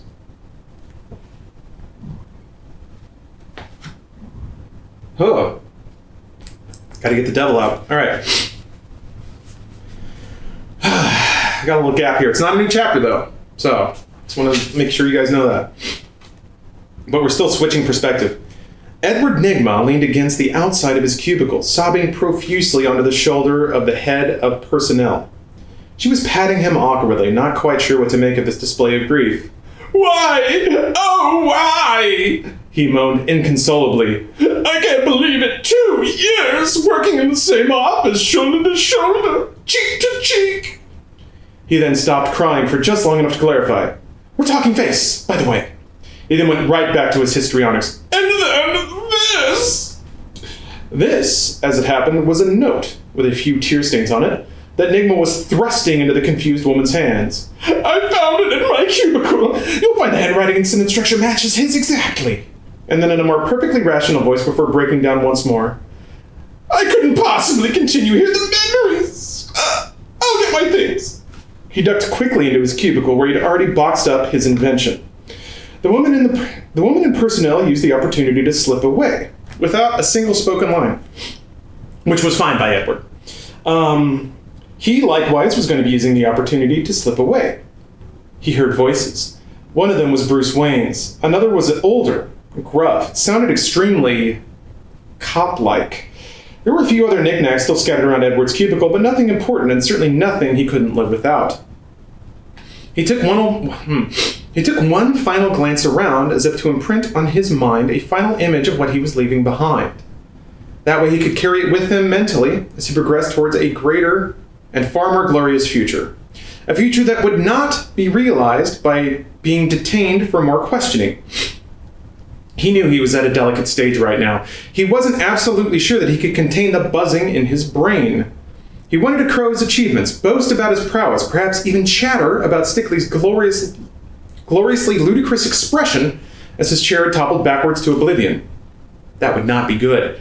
Instead, he took the opportunity to bolt out a side door so that by the time Bruce Wayne and Commissioner Gordon walked past, he was barreling down the steps of an emergency stairway. If covering one's involvement in a homicide couldn't be considered an emergency, then what could? And on that note, I have to... Yeah, the fire is pretty toasty, but I'm also wearing a tracksuit, and it's California, so it's actually maybe a little too warm. But I got to take a quick break, use the restroom, get some more water. Let me field some... can we drink... Cheese. That's a really good idea. Redeem channel points for me to drink vodka? You just want me to get decline into sloppiness as I'm reading? Is there a reason I wouldn't do that right now?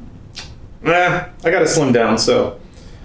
If we request him to read audiobooks enough, will he be hired to do it? I don't know. I imagine that there's probably a list of people miles long that want to do that stuff, but maybe. It turns out one of the sobering factors is that everyone who does what I do wants to get into voice acting. So that would be cool, but in that tracksuit it's vodka? Why do you look so sweaty? Because it's actually kind of warm in here. Hopefully I'm not actually sweating visibly, but we'll see. Okay, yeah, break time. I guess you're right. In a tracksuit like this, I should be. But that's just going to make me get warmer. Black tar heroin, Batman Forever. Yes, a pairing, just like peanut butter and jelly. All right, I'll be back in a second, guys. See you soon. Inception in the 1970s. They've been at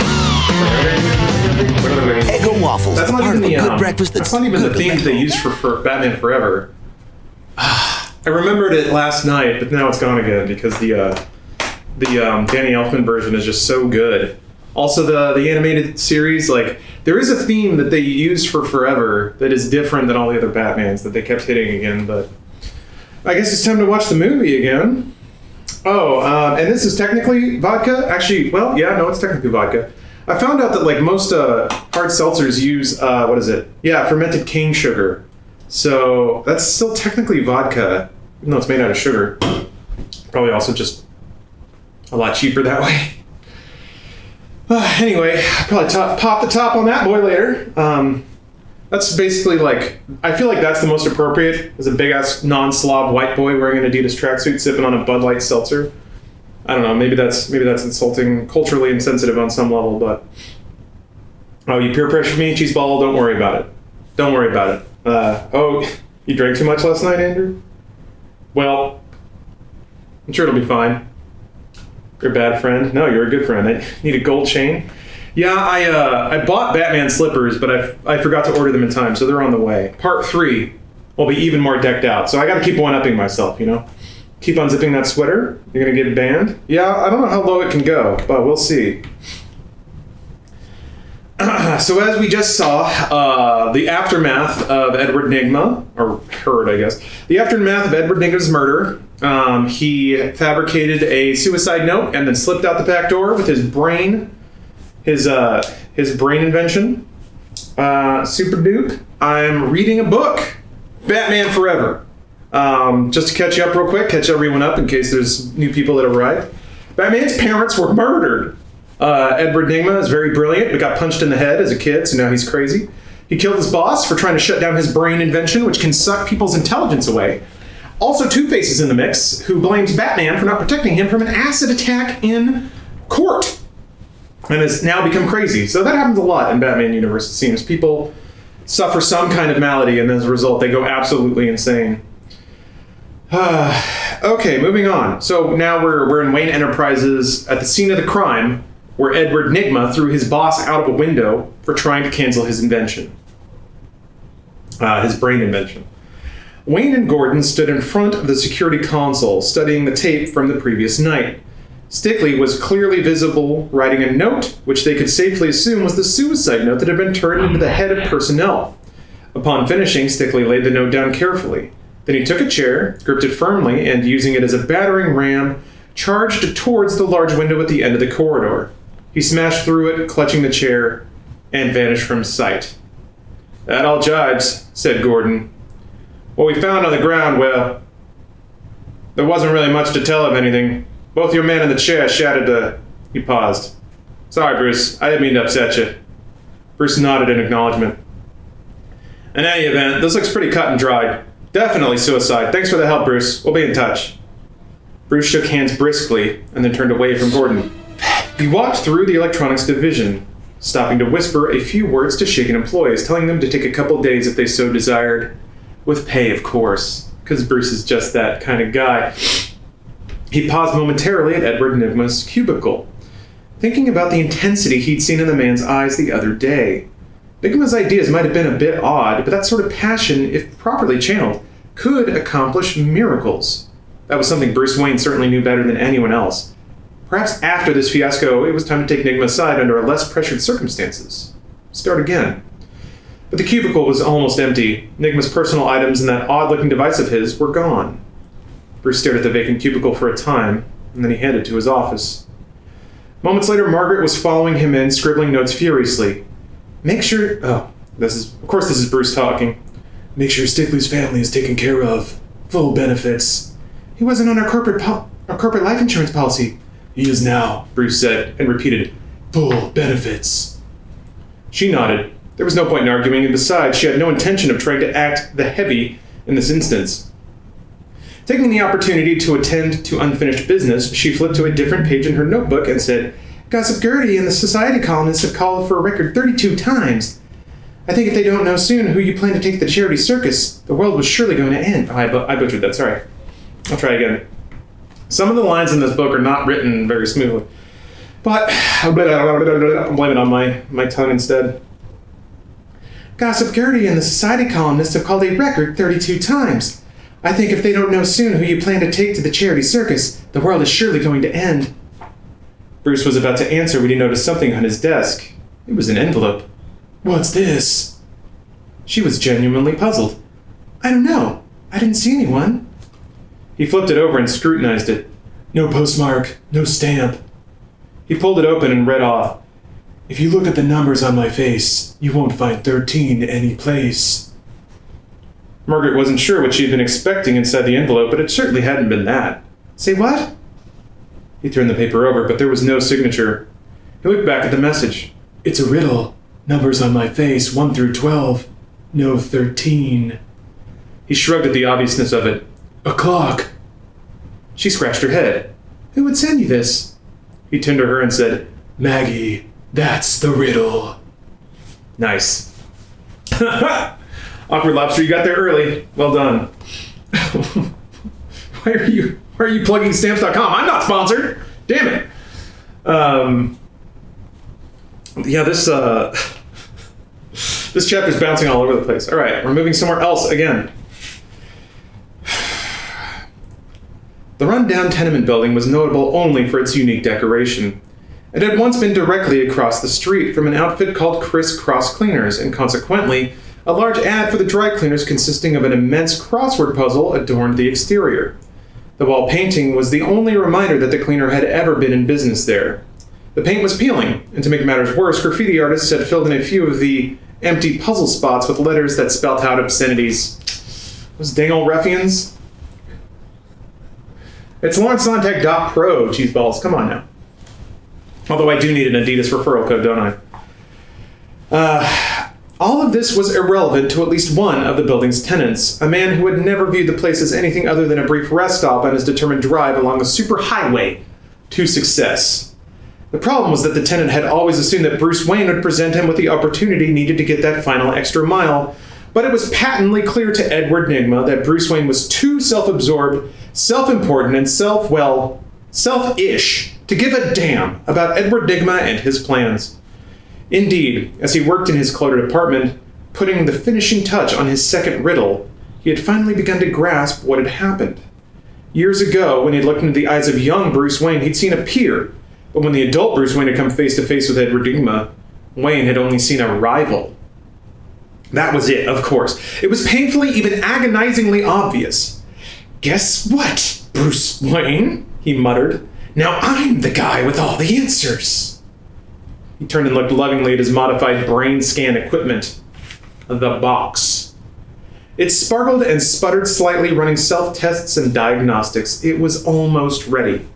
Almost ready. He rose and went to the window, resting a hand gently on the box's gleaming surface. He looked out over the ugliness of his neighborhood towards the gleaming spires of the uptown sections of Gotham, and beyond that, up in the hills, the residence of Bruce Wayne sat on high like great Zeus, looking down at the puny mortals and rendering judgments. "This person shall be raised up," and the other one cast down. Oh my God, the Riddler's gonna rise up. Oh my God, it actually just straight up said that. Yes. Who gave him the right? Who gave him the goddamn right? Well, ultimately, it didn't matter, because Edward Nygma was gonna take it away from him. "There are 7 million brains in the naked city, and they'll all be mine." Later that night, cloaked in 7 million. Gotham's a big city. Later that night, cloaked in darkness, Bruce Wayne sat in the depths of the Batcave. He felt as if he were standing on the edge of a diving board, and it would take only the slightest nudge to send him plummeting headfirst into... what? Bottomless depths? An empty pool? His entire life was a riddle, and now being further aggravated by some weirdo who had dropped off a riddle in his office. He was used to weirdness in his life as Batman, but did it have to intrude into his life as Bruce Wayne? Who had sent him the riddle? Unbeknownst to Bruce, the answer to that question had slipped a second riddle into the mailbox near the great front gate and was scurrying away as fast as his bicycle would take him. Chapter 7 concluded. How's it going, everybody? All right, let's give a recap. Make sure that I didn't mess up framing here. This thing is on very generous casters, and there's no way to lock the wheels. So, yeah, the action's getting intense. I guess to recap so far, the big beats. Let's see here. Some unknown person with very living parents named Dick Grayson saved Dr. Chase Meridian from a mugging. That's exciting. Edward Nygma has now gone full crazy and killed his boss.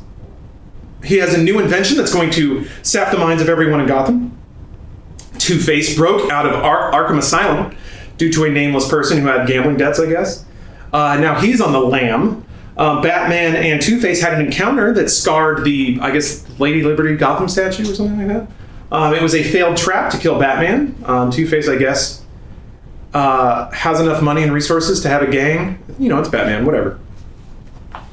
But yes, welcome. What's up, Rednall? Oh, you're about to go to sleep in a long day? All right, well, hopefully you sleep well. Yeah, Riddler's a gamer, turns out. Well, I mean, it matches, right? He's hyper intelligent, huge IQ, disenfranchised white dude who resents anyone that has anything more than him because he feels like he deserves it all simply by being smart. I bet Riddler beat Dark Souls, like twice probably. Oh, well, luckily that's clear. Oh no, this couch is expensive. Probably gets pissed real easily. Yeah. Yes, he loves games. Massive dick. That's true too, retro puppy.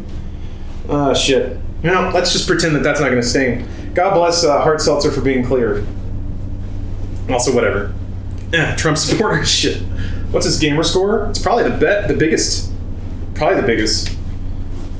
Oh shit. Is Ray the Joker? Riddler? I got it all wrong. Turn the cushion over lazy style? I don't know that I can. Yeah, it's upholstered. It's sewn in there. But whatever. I rubbed it a little bit. It evaporated. We're all good. Actually, Stephanie's sending me pictures of like a stretch hearse. Cool. Salty Squidward, thank you. I appreciate you guys enjoying this with me. This is really fun and really stupid, but that's my shit, right? All right, chapter 8 means that goes a little bit lower. Chapter 8. When Alfred did not find Bruce Wayne in his bedroom, he felt that same little jump of concern he always felt at such moments. Had Bruce decided to don his caped leisure suit and make an evening of it? Was he lying in an alleyway somewhere, dead or dying? And, as always in such moments, when Alfred's fancy turned to morbidity, he started asking himself what he could have done to prevent it. All of this tumbled through his mind as he descended to the Batcave to check, and there, seated in a high-backed chair, was Bruce Wayne. His fingers were steepled, and he was staring off into space. Just like alone in a cave. Brooding. Caped leisure suit is absolutely a sex thing? I agree. Everything in this book is actually a sex thing. I mean, just look at, I don't know, it's probably too far away to see, but you can see Jim Carrey's little bulge right there. I mean, the Riddler. I don't know who Jim Carrey is. This is not in the universe of any movie. It simply exists on its own. Also, this tracksuit has like a double zipper, so you can zip it up. You can unzip it from the bottom even after it's zipped, which is pretty great. I'm not sure what the point of that is, but there it is. All right, so Bruce Wayne, hand steepled, brooding in the Batcave. Mr. Wayne, Alfred said rather formally. Alfred, replied Wayne. Have you been off to sleep, sir? On and off, a few minutes here and there. Alfred couldn't think of what to say. Wayne's voice was so distant and so unspeakably sad. And perhaps it held something else that Alfred couldn't recall hearing since Bruce Wayne was a young boy. Perhaps he sounded just a bit afraid. Can I get you something? Can I get you anything, sir? He finally asked. Yes, Bruce nodded slowly. You can get me an appointment with Dr. Meridian. I think I could use a sounding board for some things going through my head lately. He looked up at Alfred. I hope you aren't insulted. You mean because, for once, you've chosen not to make me the sole beneficiary of your odd confidences? He smiled ever so slightly. I shall manage to live with the devastating humiliation. By the time he'd gotten upstairs, however, Alfred had brought in the mail and discovered the second riddle, which meant that all of a sudden Bruce Wayne's reason for going to see Dr. Meridian had changed. Bruce Wayne drove his gleaming red Jag into the municipal police complex, the guard recognizing him and waving him through immediately. He pulled into a spot, made a mental note of a car parked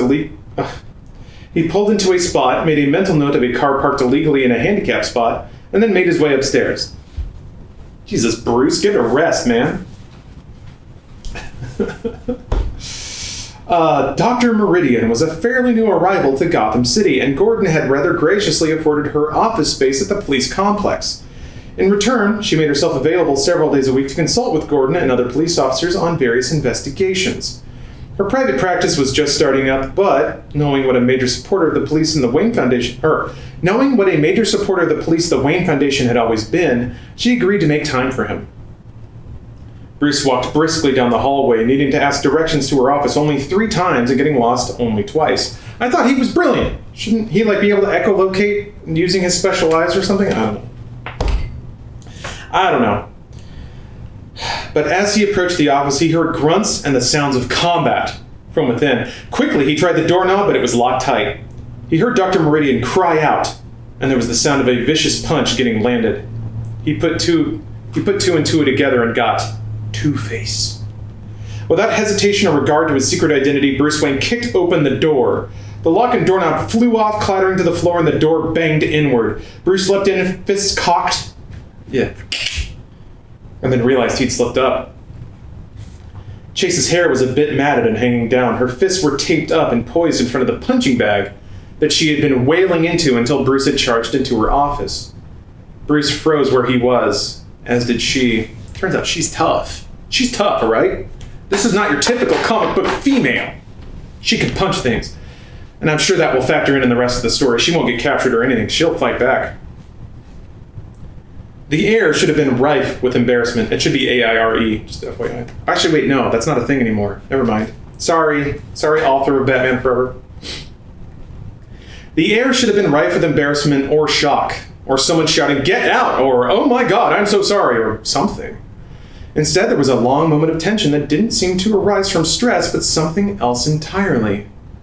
"Act casual," buzzed a voice in Bruce's head. He tried to do so, leaning slightly against the door frame and saying, I guess I'm early.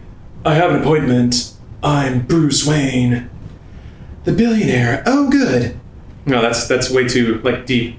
The billionaire. Oh, good. Then you can afford to buy me a new door. Bruce stared at what little she was wearing and, clearing his throat, said, I can come back. Oh, absolutely, she said wryly. Maybe you'll catch me in the shower next time. He glanced around. There's a shower here? She sighed and gestured, Turn around. Bruce obediently turned in a 360-degree circle and then held out his hands to say, Ta-da! Jesus Christ.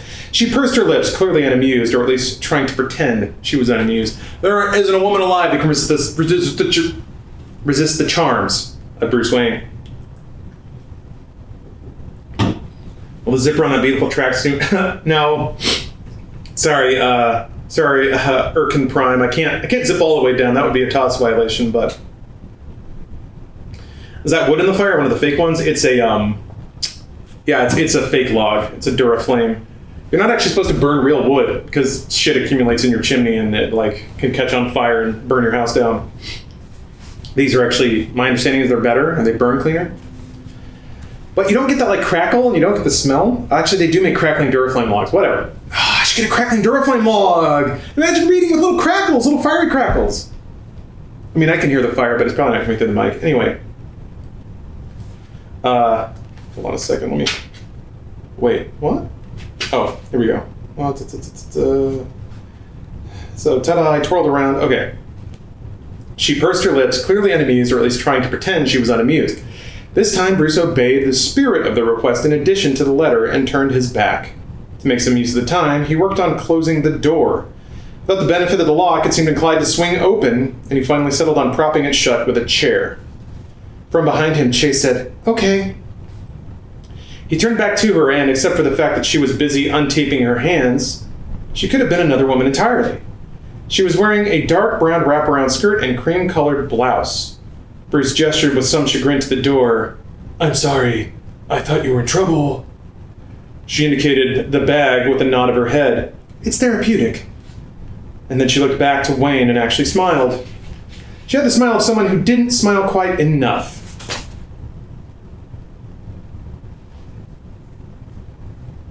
She doesn't smile enough, huh? "I guess I should be grateful. You risked danger for someone you hadn't even met." She waited for a modest "it was nothing," or perhaps even an endeavor to parlay his heroism into some sort of pass. Perhaps. But instead he just shrugged and kept a level gaze on her. "Somehow I thought you'd be older," she said after a moment. "Well, how can I help you, Mr. Wayne?" He reached into his vest pocket and pulled out the 2 riddles, tossing them onto her desk. "Somebody's been sending me love letters. One at my office, one at home. Commissioner Gordon thought you might give your expert opinion." She read them both quickly. "A clock," she said, deciphering the first one almost as quickly as Bruce Wayne had. Almost! But Bruce Wayne's still smarter. "But the second one, tear off and scratch my head. What once was red is black instead." She shrugged. "A newspaper?" No, that's black and white and red all over." He indicated the riddle. "The answer to this is a match." She nodded absently. Oh my god. They just had to prove twice that Bruce Wayne is just ever so smarter than her, by just a little bit. Man. No. Just a little bit. Yeah, Bruce is a mega Chad. He got Dr. Swing from the dick. Just because you gotta, what is it, neg? You gotta knock him down a little bit. She nodded absently and continued to study the riddles, looking for some further clue or indicator of the author's mindset. The first one seemed as if it had been done hurriedly, but the second one was far more elaborate. Letters were trimmed out of newspaper and magazine headlines, and there were also bizarre calligraphy around the edges. Question marks snaking in and out of everywhere. Ugh. And most disturbing, a border composed of dripping daggers. "Didn't exactly pick up this stationery at a Hallmark store," she observed. Then she noticed Bruce Wayne was drumming his fingers absently on the chair arm. "Psychiatrists make you nervous?" "Just beautiful ones." The infamous Wayne charm. And she sat back slightly in her chair. "Does it ever shut off?" He smiled thinly. "You should see me at night." She took it as a come-on and brushed it off. Then she held up one letter in either hand. "My opinion, this letter writer is a total wacko." "Wacko?" He seemed amused. "Is that a technical term?" "Patient may suffer from obsessional syndrome with potential homicidal inclinations. Work better for you?" "So what you're saying is this guy's a total wacko, right?" She smiled just slightly. "Exactly." She couldn't help but find his reaction fascinating. "I can't help but observe, Mr. Wayne. Most people, if informed they were being harassed by someone who was quite likely off his rocker, would show some degree of concern or fear. But you seem more amused than anything. Then again, I guess someone like you encounters more than his share of nutcases, eh?" He looked at it. What's going on with my mouth right now? This conversation is weird. Wow. He looked at her levelly. Who says that? Like he leveled his gaze at her is a better way of saying that. Adverbs are bad. Anyway, he looked at her levelly. You're also never supposed to end a sentence with an adverb. It's just bad, right? Sorry, Batman Forever author. Sometimes I critique the writing and then it turns out it was actually Galaxy Brain Brilliant a little bit later. Oh, okay. Straighten that out there. He looked at her levelly. "You'd be amazed." Then he saw, over her head and to the right, was a framed print of a bat on the wall. This struck him as rather odd. It wasn't the sort of thing one ordinarily would stumble over in an office, particularly a shrink's. But there indeed it was, black and with its weds. Sorry, guys. But there indeed it was, black and with its wings spread wide. He pointed at it, and said, "You have a thing for bats?" From her expression, it was clear that she hadn't a clue as to what he was talking about. She turned to where he was pointing, and when she looked back at him, it was with that unmistakable air of clinical interest in her eyes. "That's a Rorschach, Mr. Wayne, an ink blot. People see what they want." Bruce started to say, "Oh, come on now. I know an ink blot when I see it." But he didn't get any further than a simple, "Oh," because when he looked back at the print, he saw that it was indeed a Rorschach ink blot. Or there were the vague outlines of what could be a bat, certainly.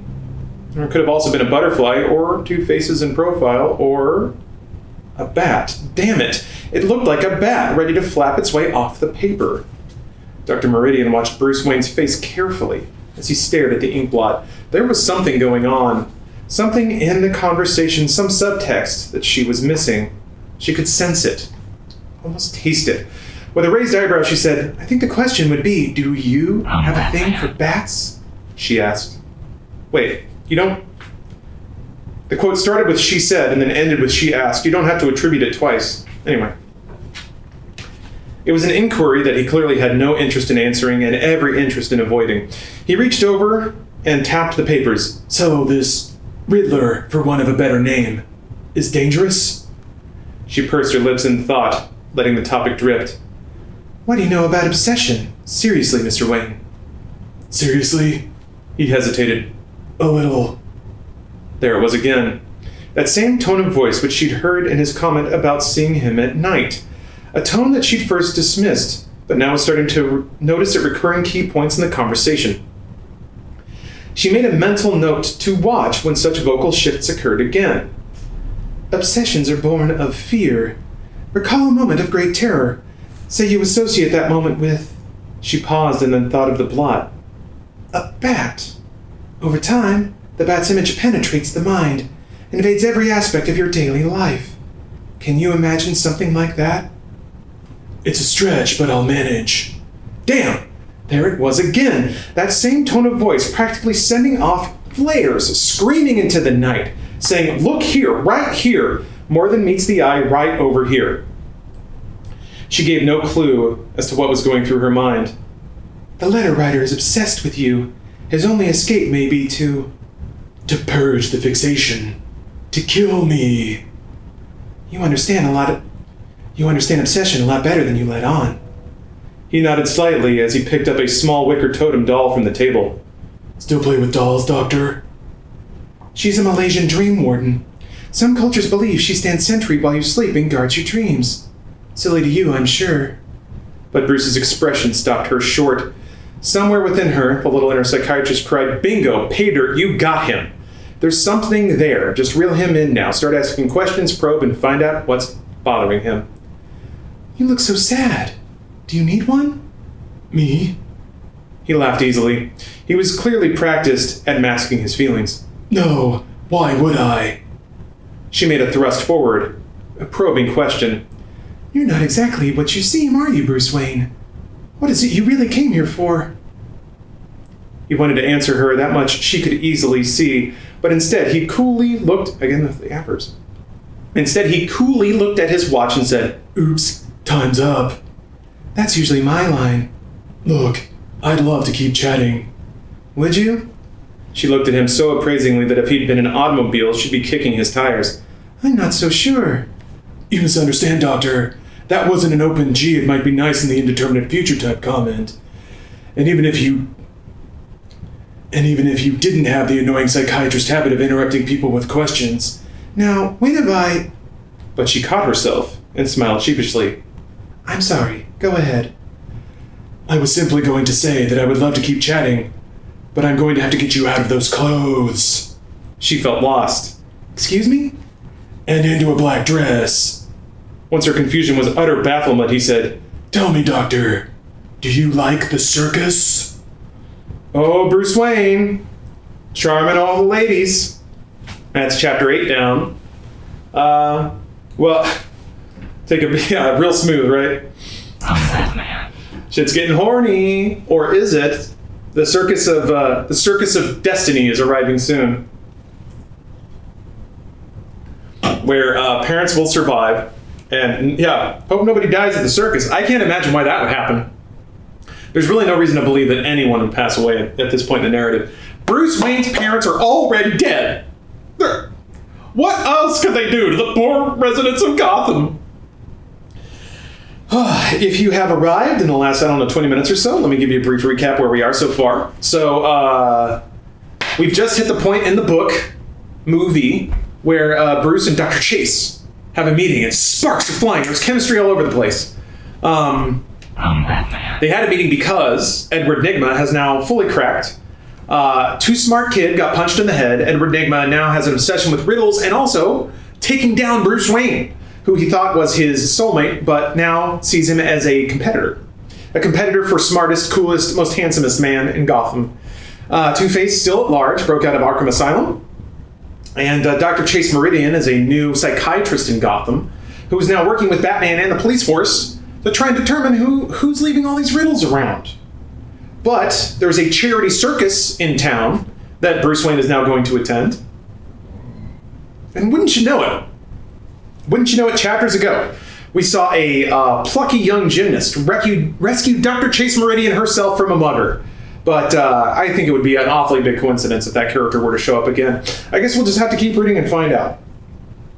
Just now notice the skulls in the fireplace. Yeah, Stephanie got those. They're like concrete or like stone, so you can actually put them in the fire. So one is supercharged because of that. Because I burned it. But yeah, those are really cool. She get a candle for the fireplace scent. Ooh, that's not a bad idea. Do they make fireplace scented candles? I don't even know what that would sound like.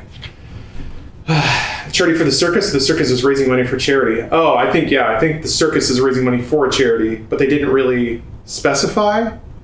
It turns out details are not really the strong point of this book. Yeah, Black Mage, we are seriously reading the novelization of Batman Forever. Is this a recurring Friday grand spectacle? I think it will be, actually. I've been trying to find a good time to do it. I'm already like halfway through the book.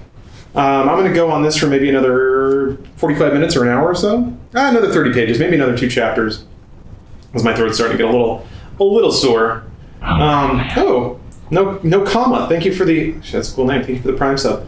Yeah, sorry, I haven't been calling out subs and stuff. Gotta keep the narrative going. But yeah, I think around 1 p.m. Or rather like an hour and 15 minutes ago every Friday, I'll try to do some kind of like reading performance thing, whether it's reading novelizations of books or amateur screenplays that have been submitted. I think that would be fun too. Technically, I'm not allowed to do this, so this is kind of not okay copyright-wise, but Twitch is still the Wild West, and I'm not going to put it anywhere else. Actually, this is a brief aside. I'm probably going to announce this. What I might do is upload this stuff to Vimeo and then post it on my Patreon, because there's really nowhere else it can go. If I put it on YouTube, that's not chill, but Vimeo is a little cleaner, so I can do that until you gotta keep it on the DL, because if I get busted, then I can't do this anymore. So, but yeah, if you want, I guess part 1, or I guess this would kind of be an audiobook at that point.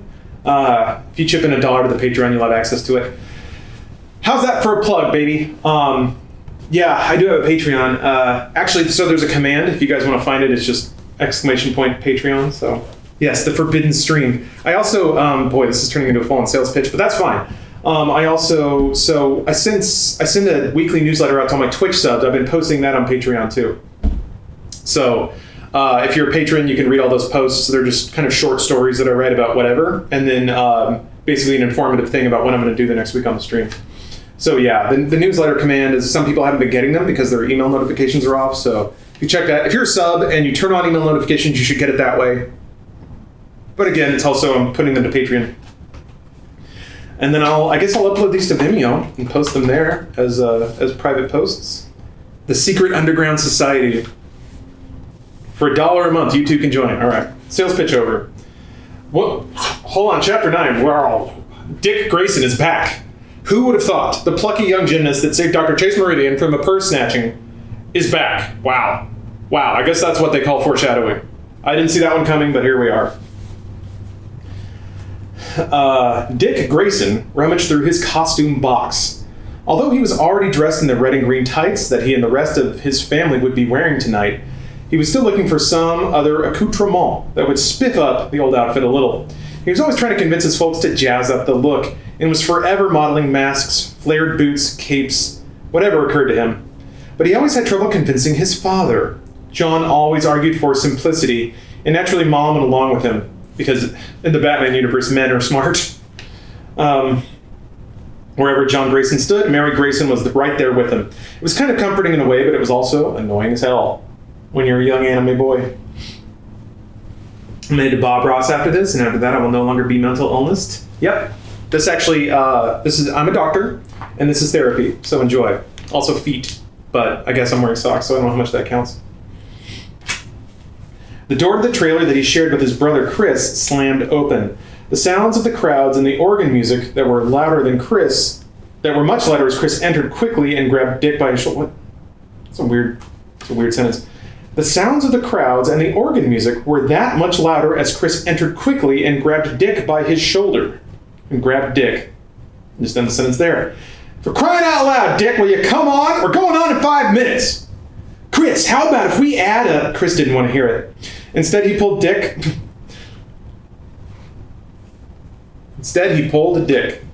to his feet and said, look, you want to go into clothing design, so leave the act and become a fashion designer, okay? Until then, will you come on?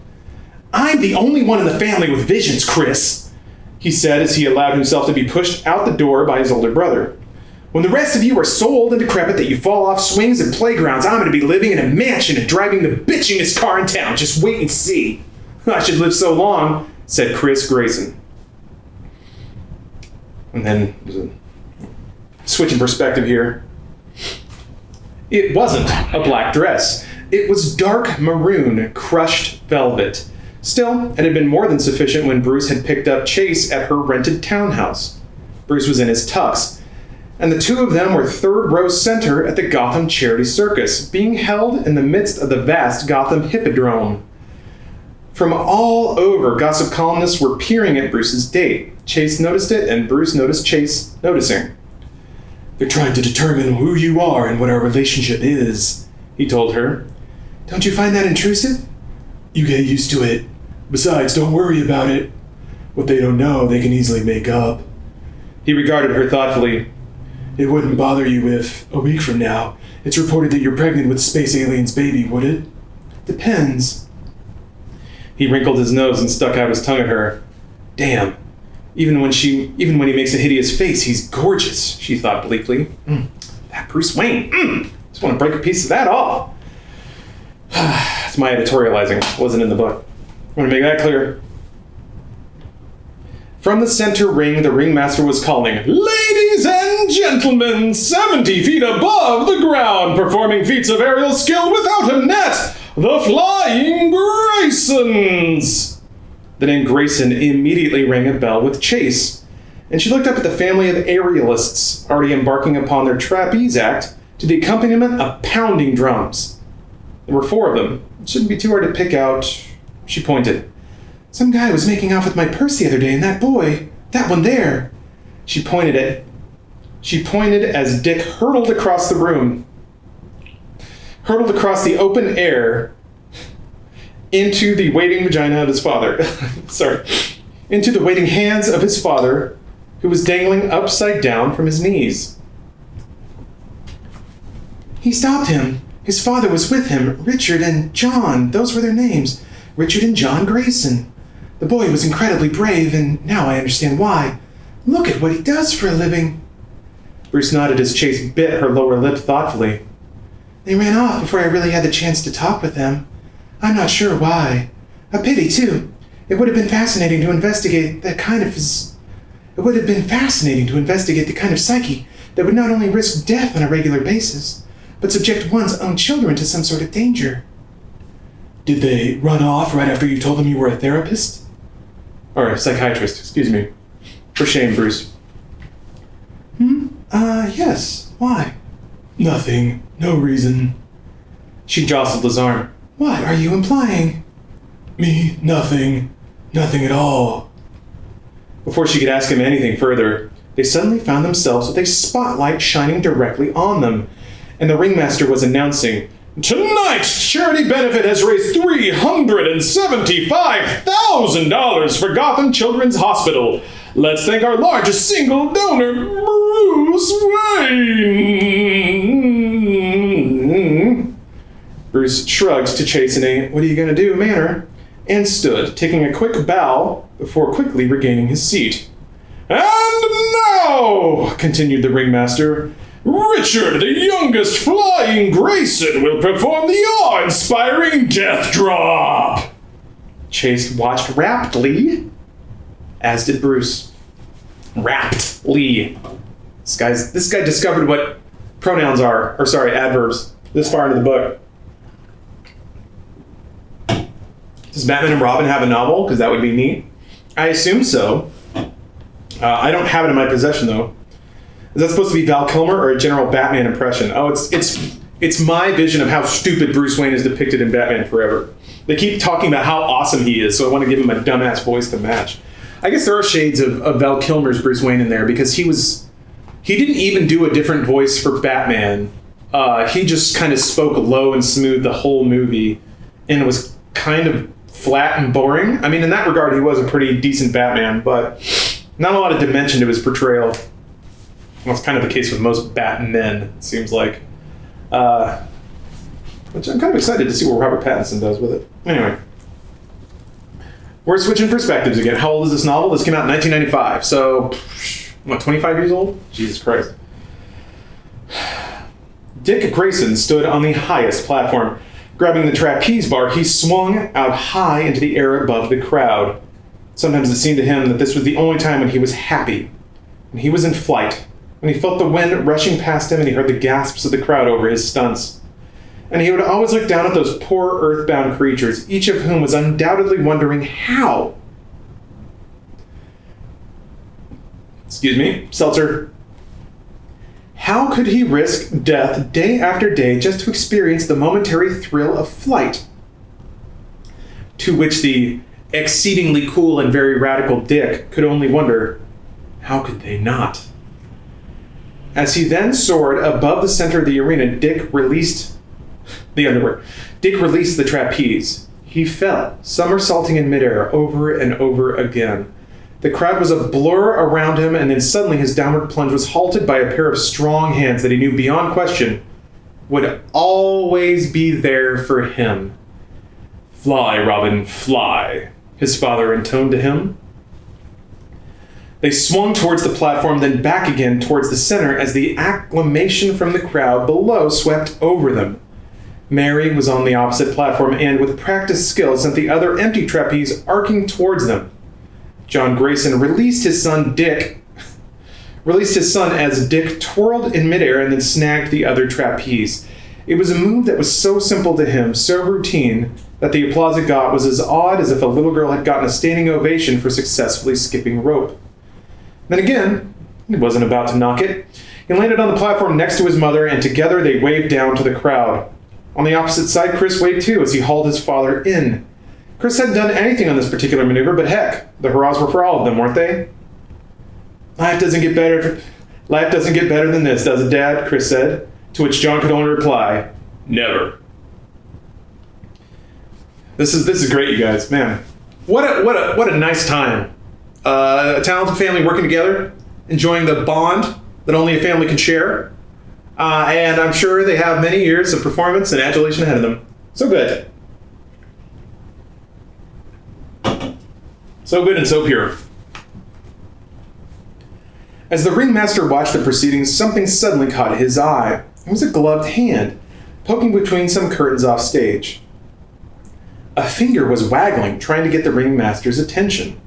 He glanced up at the Graysons. He knew the act. He wouldn't have to make another announcement for 60 seconds as they climbed down the guy wires, at which point he would give their final salutation, they'd take their bows, and get off stage. Besides, who the hell was sneaking around backstage? If someone hurt themselves back there, the insurance claims and civil suits could wipe out everything they've accomplished this evening. He headed towards the curtains to see what was what. "Look, I'm rock climbing Sunday," Bruce Wayne said to Chase Meridian. "How about coming along?" "I'd like to, actually. I love climbing, I really do." He supplied the next obvious word for her. "But I guess I've met someone." Fast work. You just moved here. She gave him a sad look. You know, much to my surprise, you really are terrific.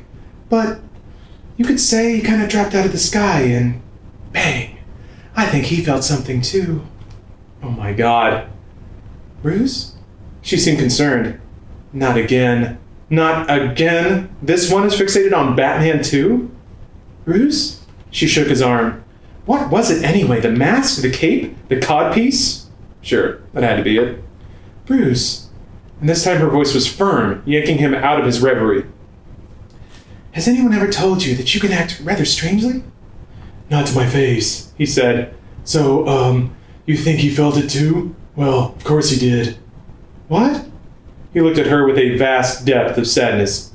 Who wouldn't? Bruce can't cry. We know that. But he can be sad. Poor Bruce. In the center ring of the circus, a tiny car, horn honking away, roared into the middle. Clowns began tumbling out, one over the other. As that happened, the Graysons descended on the guy wires. Chase smiled at the crazed activity. A land of light and shadow where beasts dance and freaks are king.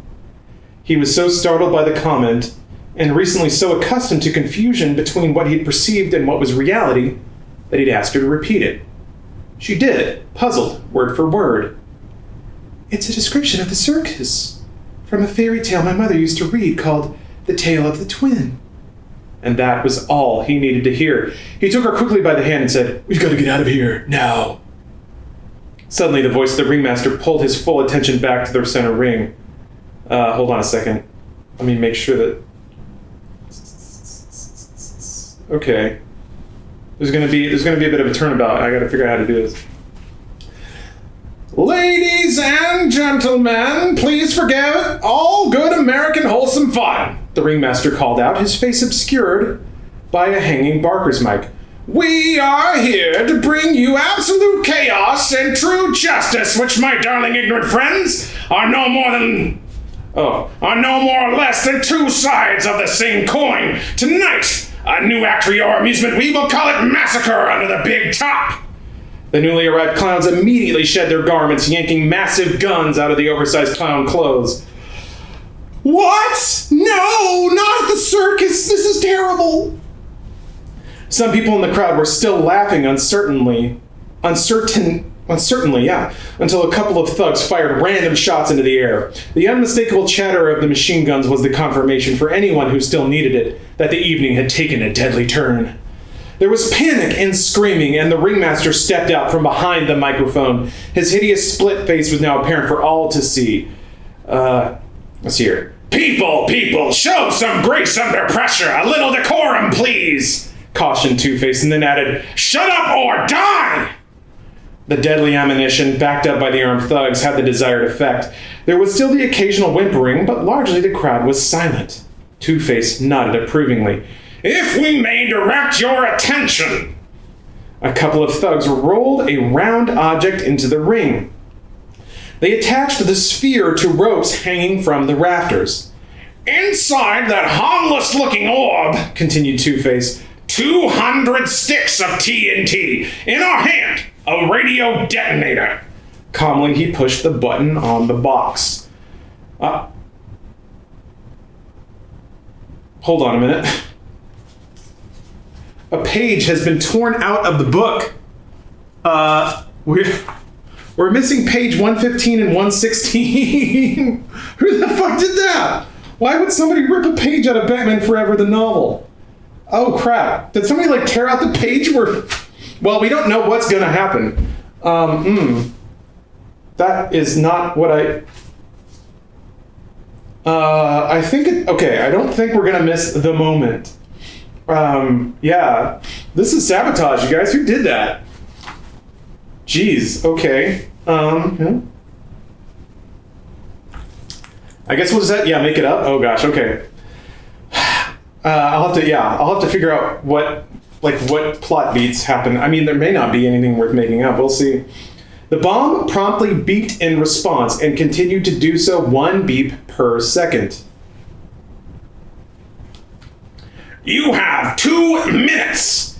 he informed them with no more concern in his voice than if he'd been hawking Red Hots. An angry voice spoke up from the crowd. "What the hell do you want?" Bruce turned to see the origin of the speaker and, of course, recognized him immediately. It was the mayor. Chase, meantime, was clutching Bruce's arm. Under other circumstances, the pressure might have been pleasurable. Jesus. Oh, dudes. "Want, Mr. Mayor?" Two-Face called. "Just one little thing. Batman, bruised, broken, bleeding, in a word, dead." He gestured to the collective crowd. "Who do we have assembled before us? Gotham's finest, rich, influential. One of you must know who Batman is. Hell, odds are one of you is Batman. So unless the bat is surrendered to us post-haste, we're off on a proverbial killing spree. Citywide mayhem and murder. Cries of agony and bloody streets with all you folks as our very first corpses to be. You have 2, and then he nodded towards the bomb. Well, just under 2 minutes.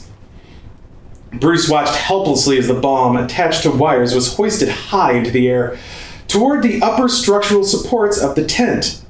It made sense, of course. It would make for the most spectacular blast from the furthest distance. There's one thing Two-Face lived for. It was high-profile mayhem. Wayne rose to his feet, for no secret, not even his, was worth innocent lives. Chase, not understanding what he was about to do, tried to pull him back down. He started to shake her off, to shout Harvey's name, get his attention, and repeat to him things he said at their first meeting on that rooftop so long ago. That's when people started to shout and point. He looked up to the rafters and gaped. The flying Graysons were scaling the scaffolding, headed for the bomb. And then there's a page. Now there's the page missing. So let's see here. Bruce Wayne. Dr. Chase Meridian says some shit about how noble and brave the Graysons are. Oh my god. They're going to try to defuse the bomb, said Dr. Chase Meridian. And then Bruce flexed his muscles a little bit, and Dr. Chase Meridian was like, oh my god, he's so handsome, but not as handsome as Batman. And then Bruce could smell her pheromones, and with his strong bat nose. And in any other circumstance, Bruce would have boned her right there, and it would have been awesome. But instead, he had to save lives because he's Bruce Wayne and he's awesome. So Bruce said, Two-Face, it's me, Batman. But the crowd was so loud that nobody could hear. It's me, Batman, said Bruce, but still nobody could hear. So Dr. Chase Meridian was gushing, but Bruce couldn't do anything about it because he was trying to save lives. It's probably another half page of like, the Graysons were working together wordlessly as a tight-knit community family that will never be separated. They didn't have to talk. No. After years of working together and loving each other and having many bonding experiences, they knew exactly what they had to do. They didn't have to talk about it or even have one moment of hesitation. They all decided that they had to save everybody at the circus by going up and saving her and getting rid of the bomb or whatever. Okay, I guess that's what was in that page. Luckily, yeah, that wasn't the most important page, so we can keep going. Bruce puts the D in the V with the help of Time Stop Batwatch. Yeah. Oh, gosh. We're mixing in a little Time Stop porn now. We truly have modernized it, haven't we? Okay, page 117. Meantime, the thugs were inching back towards the trap door through which they'd made their entrance. The moment the bomb went, so would they. But as the crowd panicked, falling one over the other, it was Bruce Wayne's chance. A sea of people came between him and Chase, and he used the opportunity to slide in between the rails. Within seconds, he had closed in on one of the guards who blocked the way to Two-Face. The guard spotted him at the last moment and swung his gun up, but he was too slow. Bruce slugged him, and he went down without another sound. He afforded himself a glance upward and saw that the daring young man from the flying trapeze had gotten his hands on the bomb and was clambering through a roof hatch. Presuming the kid could dispose of the explosive fast enough, the people were going to be okay. Bruce prayed that the boy, Richard Chase said his name was, would be up to it. Then his gaze shifted to the rest of the Graysons high above the ground. The father was swinging the son towards the mother, still twisting between the trapeze and rope. They were swinging back down now, towards the far end of their arc, and now they angled back up towards the trapped woman. Oh, there's a trapped woman at some point. How rare of this book to damsel a woman. The boy's hands closed on his mother's. They had her. With the additional support, it would be a matter of moments for her to disentangle her leg, free herself, and swing safely with her son and husband to the opposite platform. Okay, that's a beat I missed. Apparently the mom got stuck somewhere. But the rest of the family, they're all bonding together to save her and dispose of the bomb because they're heroes. Let's see here. And then he saw Two-Face. Two-Face and one thug between Bruce and the maniac who had turned a charity evening into a hellish disaster. Bruce charged. This thug was faster, however. Faster, bigger, and far more formidable. He was holding a machine pistol and squeezed off a few shots. Bruce dropped to the ground, bullets cutting the air above his head. He rolled and came up, slamming his feet into the thug's face. The thug staggered but didn't go down. Bruce grabbed the machine pistol, but the thug wasn't inclined to let go. The two of them struggled against each other, angling for position, and that's when Bruce saw the coin glittering in the air. Two-Face had to admire them, a gutsy trapeze family, acrobats, performers. They had decided to try to be heroes. And they were worthy of the same chance Two-Face afforded other heroes. Day in, day out, time passes, fate has her fancies, he intoned, speaking to an audience only he could hear. God stands absent, daydreaming, and the universe asks the same old question. Life? The coin spun in the air and landed at his feet. Or death? He looked down at his scarred head and smiled a twisted smile. Our kind of day, he said. He pulled out his gun. Zzz, two guns, Two-Face. And aimed high. Bruce slammed his head into the thug's face. It was the kind of maneuver he far preferred to do when wearing his reinforced mask. Nevertheless, it did the job. The thug staggered, and Bruce dealt the thug another vicious shot to the head. It sent him down to the ground, and Bruce grabbed the machine pistol. He swung it up and aimed squarely at Two-Face. He had him dead in his sights. Dead. You're a killer, too. He leapt toward Two-Face, and just as he did, a thug came in out of nowhere, taking him to the ground. No! Screeched through his mind. And then, even as he went down, refusing to acknowledge that time had run out, he hurled the machine pistol. It scissored through the air, spinning like a boomerang, and crashed squarely into Two-Face's head. But only after Two-Face had squeezed off 2 shots.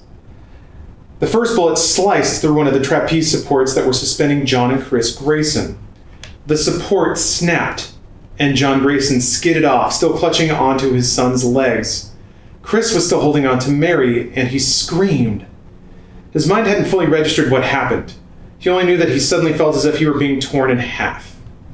Mary shrieked as well, because 2 seconds ago she'd been on the verge of being rescued, and now instead, with the crack of a bullet, she was the only thing keeping her son and husband from plunging to the ground. Her frantic hands wrapped around Chris's wrists as he held, "Don't drop me! Don't drop me, Ma!" And John knew that he was dead. That he was about to let go of his son's leg and plummet to the ground, because then, just maybe, Mary could hold on and they would survive. His life flashed before him, and to his utter surprise, there was nothing he would have done differently. But for the 3 flying Graysons, the agony seemed to last an eternity. But it was in fact no longer than it took for Two-Face to squeeze the trigger a second time. The second bullet sliced through the rope supporting Mary Grayson. We're gonna need F's in chat. We're gonna need F's in chat for the Grayson family, I think. Maybe it hasn't happened yet. But yeah, that dude with 2 bullets could hit 2 ropes from like all the way on the other side of the circus tent. That's pretty impressive. Also, just FYI, I think this might be the last chapter we read today. We got a few more pages to go. Yeah. We're gonna end with tragedy. End of Act 2, I guess? So, just a warning. I will be doing something after this stream, though. So, I'll go back to the weird clips, and then I gotta move all my gear back. I'm getting faster and better at it. But, I'm gonna be playing something else. Maybe Tetris? I don't know. We'll find out. Just so you guys know. Dick Grayson scrambled across the roof of the Hippodrome, the bomb ticking under his arm. With a prayer and all the strength in his young arms, his young, beautiful, glistening, very ripped arms, he hurled the bomb down into the water. He uttered a prayer, begging that it wouldn't explode in midair. For one thing, he was completely without protection atop the roof, and the flying shrapnel would cut him to pieces. And for another, he really hated loud noises. Apparently God decided to be merciful, for the bomb made it all the way to the water and even sank beneath it. Seconds later, there was a muffled explosion and the water erupted upward about 50 feet, sending a geyser and mist through the air before settling back down. And like killing every fish in a 5-mile radius. "I did it!" he whispered in amazement. "I saved him! This is great! This is great!" He scampered back up to the roof, his mind racing. He was going to be a hero. No, not just him. His whole family were going to be heroes. The Flying Graysons, the daredevils who saved the Hippodrome. They'd be everywhere. Newspapers, magazines, talk shows, they'd be able to write their own tickets. They were set for life. His joy lasted until he regained the catwalk and looked down and saw the broken bodies of his family lying on the ground. Then he heard a loud, piercing, gut-wrenching scream of agony that seemed to go on and on. Somewhere along the way, he realized it was his own voice. "The greatest show on earth!" crowed Two-Face in a split instant before the machine pistol hit him. It struck him on the scarred side of his face, so it wasn't as if the damage was going to be noticeable. Nevertheless, it hurt like hell as he went down. He fired wildly in all directions, murdering another 20 innocent civilians. Another insert for me. God, seltzers, man. Seltzer's sitting low. Unaware. He fired wildly in all directions, unaware precisely where the weapon had come from, and unknowingly forcing Bruce Wayne to dive for cover. Then Two-Face dived for the trapdoor through which he'd come, slamming it behind him. A split second later, Bruce was there, clawing at it, trying to pry it open, but he'd heard the bolt slam shut underneath. And nothing short of an explosive or a blowtorch was going to get through it. Both of these would have been at his disposal had he been in costume, but of course he was not. Instead, the only option left to him would be to run like hell. Try and find where the tunnels came out that ran beneath the Hippodrome and try to track Two-Face. It was not a workable notion. That was when he heard the shriek from on high. He recognized it immediately. It was his own voice. Except it wasn't. It was another voice, but with the same grief and agony that Bruce recalled from himself so many years ago. It was the boy who had done everything he could do and was, to the other still frantic people within the Hippodrome, a hero, none of which mattered one bit. Bruce and Chase stood outside the Hippodrome, watching the ambulances roll away as more and more police cars seemed to materialize. Bruce felt a certain amount of impatience. What was the purpose of all of this? Two-Face was gone. The thugs who had been captured wouldn't be able to tell the police anything useful. Wayne was certain they were all just hired goons, brought in especially for this particular job. Harvey was too canny to risk the loss of people who might betray him. Chase drew his arm closer. "Where did you go running off to?" "Nowhere," he said. "I got separated from you by other people and spent the rest of the time trying to find you." Even as he spoke with her, he didn't hear his own words. Instead, he was running that moment, the moment, back through his mind. He had sworn not to use guns. A gun was what had cut down his parents, and the very concept of wielding such a weapon was anathema to him. He had hurled himself into the midst of the criminal element in order to combat it, and he was fearful of staring too closely into the abyss, lest it stare back at him.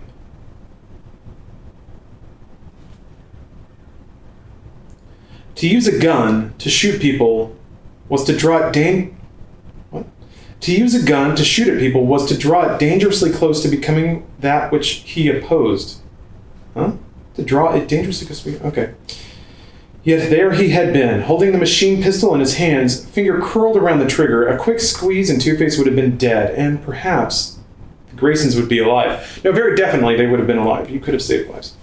It was hard to be certain, for everything had happened so quickly. Perhaps, but then again, perhaps not. What was certain was that he'd had Two-Face in his sights and Two-Face in his head, taunting him, defying him.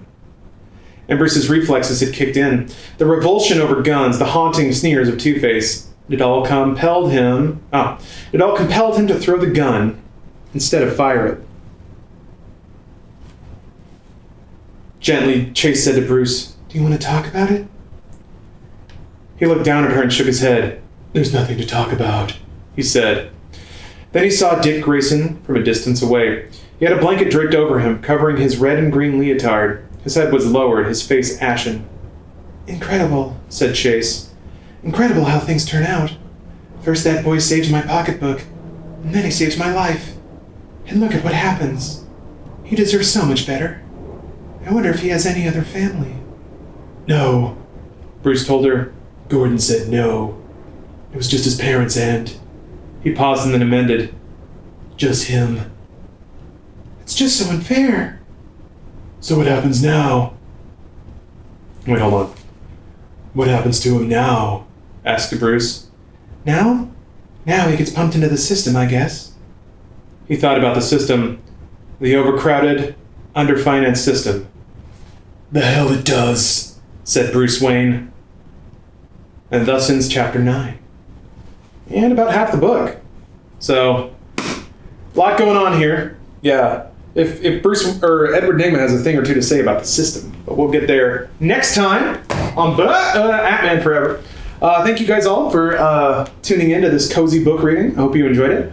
I'm gonna be back with I guess maybe Tetris, maybe Shenmue. I don't know yet. Oh, you just got here. I'm sorry, Williams. I'm sorry.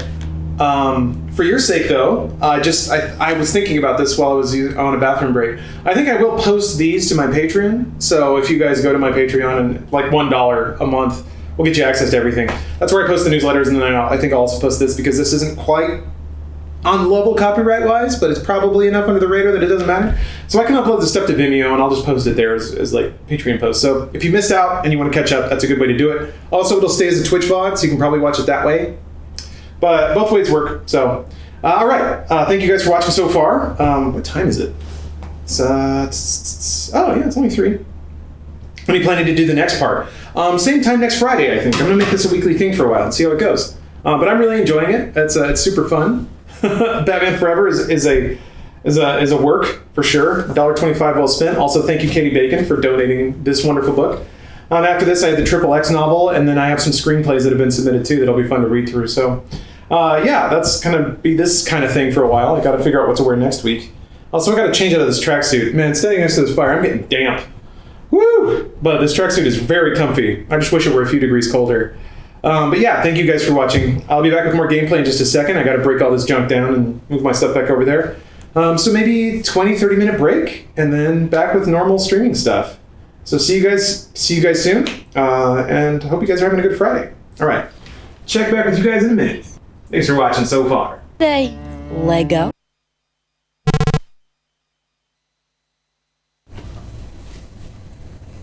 Oh, hello everyone. It's time for another edition of Batman Forever Theater, or whatever. It's Friday. Time to hang a little loose and do something fun with Twitch. It's kind of hard to tell. I've upgraded a couple of things. I got my Batman Forever slippies. These are actually really hard to walk around in because they're for kids. You can kind of tell they don't quite fit my feet, but that's okay. You know, everyone sacrifices something for their art. I think I might need to readjust my mic a little bit. But first, before we get started on this work of art, sorry, hold on a second. I'm trying to keep an eye on chat in case people have issues or anything like that. Before we get started digging in there, I received some packages from some wonderful stream viewers. First of all, it's from Amistar. Actually, sent I had to take it out of the box because it didn't fit in my backpack in the box. But thank you for sending me this. Apparently, this is a glass holder, so you can put your glasses on little chocobo. It's very cute. Thank you for that. She sent a gift message that I swear to God, I was like, I'm going to read it on stream, and now I've misplaced it. So I'm sorry. I guess I'll read it later. But I recall it's like, thank you for the stream. So thank you for the very cute thing to put my glasses on. That's actually very helpful. I've lost a lot of pairs of glasses. And then I just leave them on tables, and then I swat them off, and they get scuffed when they hit the ground and stuff like that. So I appreciate it. This is great. Got some other packages here. Okay. I think they're all books, which is pretty apropos given what I'm doing today. Oh, what do we got here? We got the games people play, Tetris, which actually, it's like a comic. Damn. Huh. Okay, well that'll probably be a pretty easy read. And it'll probably up my game a little bit. How many people am I playing on Tetris 99 that have read this? Probably not many. And then also Cannabis, the illegalization of weed in America. Listen, I don't read papers, I smoke them. Oh, this is also a comic. Cool. It's from the same... Yeah, it's from the same artist. Interesting. Well, I've always said, if I'm gonna read words, there might as well be pictures attached to them. So, thank you for that. I look forward to getting educated. Put this not near the fireplace, and then finally got this mailer, which also appears to be literature. I'll just have to Hulk it open. Oh, well, that didn't work. Hold on, I can get this. I'll go on the other side.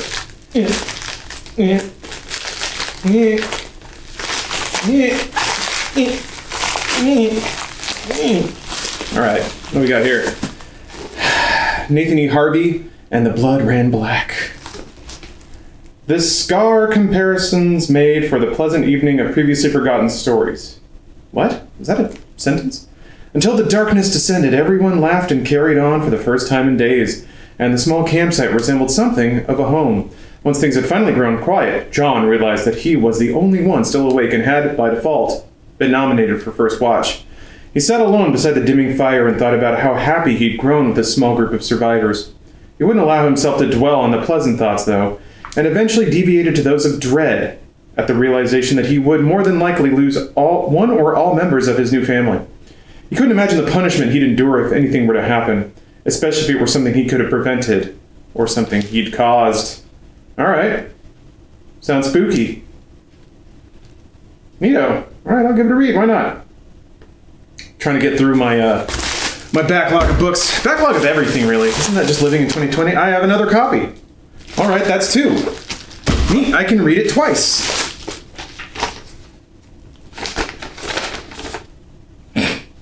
Oh, okay. Okay, it's from Nathan Harvey. Hey, man. Okay, this is your book? Holy shit! I don't know why I didn't see that on the cover. That's awesome. Sent me a nice little calendar with a note. I hope you enjoy my book. I've been stalking you for quite a while now, and I've already learned that I'm not funny enough to be a quality streamer/content creator. But you still inspired me to put something out there and see what happens. Hopefully, given the time to tweak my thoughts and ideas, repeatedly has allowed me to create something that can return the favor and offer you some entertainment. Best of luck on your future endeavors, your friend, Nathan E. Harvey. That's fantastic, dude. Congratulations. You've done more than I have. You published a book, dude. That's cool. All right, I'll check it out. Damn, that's inspiring. Cool. Well, I'm going to do the other side of that. I'm going to read this book here. Are you in chat right now, Nathan? Everyone give Nathan a nice pat on the back. I don't know if you're around, dude, but you've been around in the past couple of streams, so yeah, hopefully you get it here. I'd love to see an article explaining Twitch Prime and how much money Amazon is willing to give out every month based on the current Amazon Prime subs. Oh, that would rely on Twitch or Amazon revealing that financial information, and they haven't, and I doubt they will. So you don't get to know everything about every company, unfortunately. Other upgrades aside from my Batman flippy floppies, we got a crackle log now. So hopefully you guys hear some cozy crackling as the night goes on. I say night. It's like in the middle of the afternoon. Yeah. Also, I'm wearing a coat in front of a fire, so I might pop this off eventually. Will you also read the Batman and Robin novel after this? I don't know, Death Moon Phoenix. Batman and Robin just doesn't have the same charm. It's a little try hard, you know?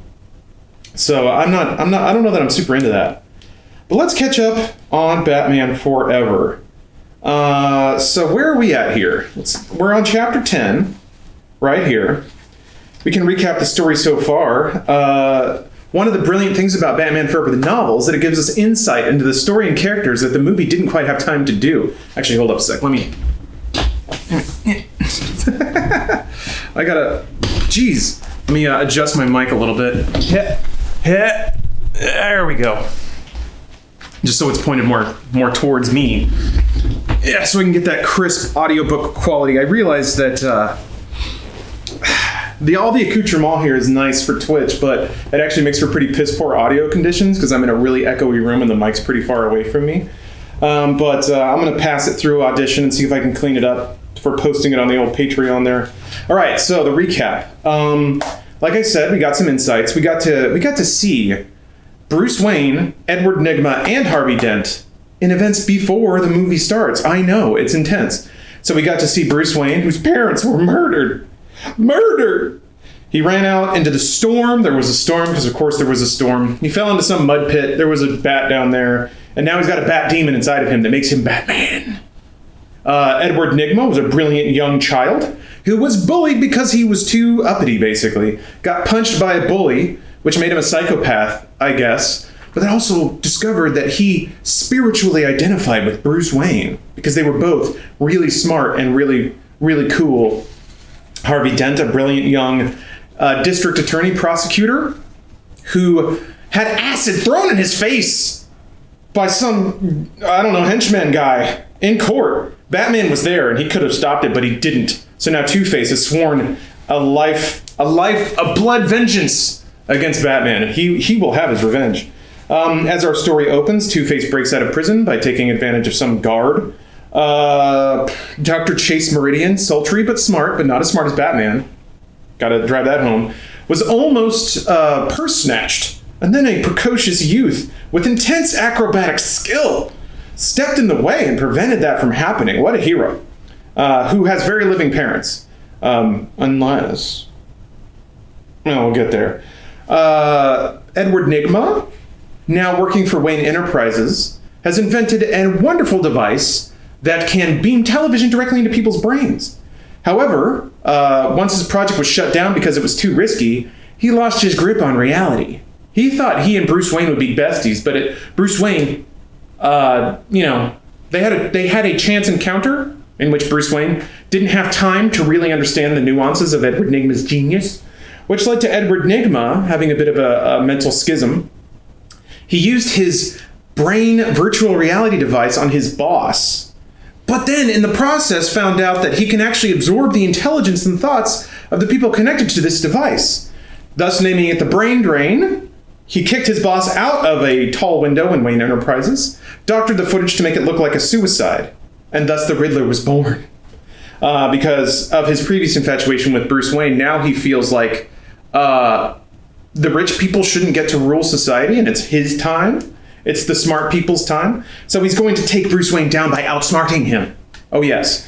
Two-Face is still there. There was a trap that Two-Face laid for Batman, in which he left a hapless security guard in a safe that was then rigged to fill with acid. But Batman, always unflappable, managed to save the security guard, get out of the trap. However, in the process, did crash a helicopter into, I guess, Lady Gotham, which I guess the Statue of Liberty's in Gotham now, but only half of her face, so it's kind of like Two-Face. You get it? And then Bruce Wayne, went to a therapy session with Dr. Chase Meridian, initially trying to find out what's going on with the Riddler. But there were some sparks there. There was a little bit of chemistry, you know? Dr. Chase Meridian's fascinated by Bruce Wayne because he's hiding something. But what could it be? Bruce Wayne, however, is entranced by Dr. Chase Meridian because she's pretty and almost as smart as he is. So he invites her to the charity circus, which happens in Gotham, and there, a portent. The acrobatic family, the Flying Graysons, performs, amazes and delights the audience. However, Two-Face appears and yet again tries to trap Batman into revealing his identity. He holds the entire circus hostage. Bruce Wayne, being the hero we know he can be, tries to reveal himself, but in the clamor of the event, cannot verbally communicate to Two-Face that he is in fact Batman. What's he gonna do?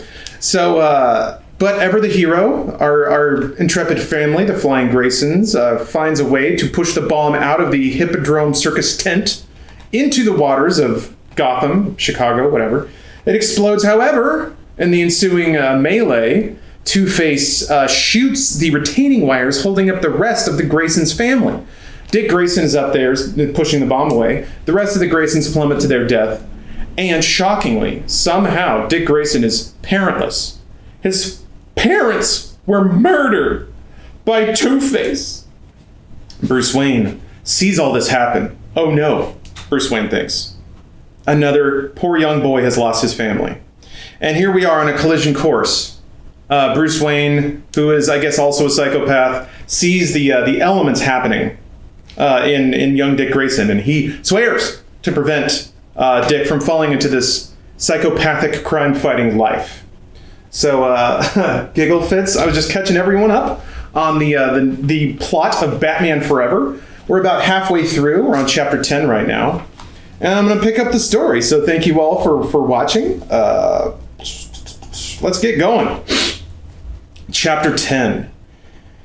Hold on, let me take a little sip here. I've got to drag out the drama a little bit. So many parents. So many parents murdered. And young Dick sitting there alone, untouched, unloved. It's sad.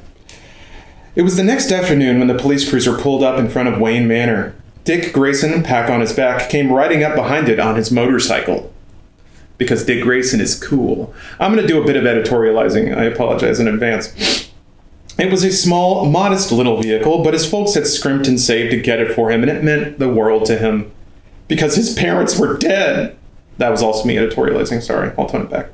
The day he'd gotten it and unwrapped it, he was sure he would never see anything nearly as impressive as the shining red little cycle. And he hadn't. Until he'd pulled up into the main drive of Wayne Manor. Then he stared at the house and continued to stare at it. What a line. Then he stared at the house, comma, and continued to stare at it, period. Diagram that shit out, man. As Bruce Wayne emerged from the house, Commissioner Gordon stepped out of the back of the cruiser and headed towards Bruce to speak with him. On the way, he paused next to Dick in order to push his mouth shut. Ew. It's good of you to take him in, said Gordon with no preamble. He's been filling out forms all day. He hasn't slept or eaten. Oh, well, sorry, it's going to take me a second to warm back up into these voices. Oh, shit. Oh, well, said Wayne, gesturing for Dick to come forward. I'm sure we'll be able to scrape together something in the fridge. Dick walked past Gordon, still awestruck by what he was seeing. Gordon began to say goodbye, but quickly became aware that he wasn't remotely part of the boy's reality at that moment. He shrugged, shook Bruce's hand, and gave thanks once more, then headed back for the cruiser. In the foyer of Wayne Manor, Dick was looking around in undisguised amazement. Bruce stood in the open doorway, still a little bit unsure of what to say. Should he speak gently or firmly? Was the boy looking for a friend or an older brother or someone just to talk to, or perhaps none of the above? He knew one thing for sure. The boy was going to be in mourning. He would likely be somber and serious and prone to unexpected crying jags at the wrong words. What's a crying jag? And in his state of mind, any words could be the wrong ones. Best to proceed on eggshells until he had the situation sorted out. From the other direction came Bruce Wayne's trusted butler. Welcome, Master Grayson. I'm Alfred. I think I do a different Alfred voice every time. Dick looked at him in confusion. Master Grayson? A standard honorific, said Bruce. Huh. And then to Bruce's astonishment, Dick elbowed Alfred in the ribs. So, how you doing, Al? He stepped away from Alfred as the butler looked in barely contained amazement at Bruce and mouthed, Al? Bruce shrugged and turned to Dick. We prepared a room for you upstairs, but maybe you'd like to eat first. The last statement didn't even seem to register, so instead, Alfred and Bruce stood patiently and waited for Dick to guide the situation. Dicks are always guiding situations. That's never going to stop, by the way. They made a terrible mistake naming this character Dick. But I guess no? Did it predate? Who knows? Dick, for his part, was watching out the window until the police cruiser carrying Gordon was safely out of sight. Then he turned to them and said, Okay, I'm out of here. Bruce hadn't been precisely sure what to expect, but this definitely wasn't it. Chase Meridian had offered to be there to try to smooth things along, but he had confidently said that he could handle it.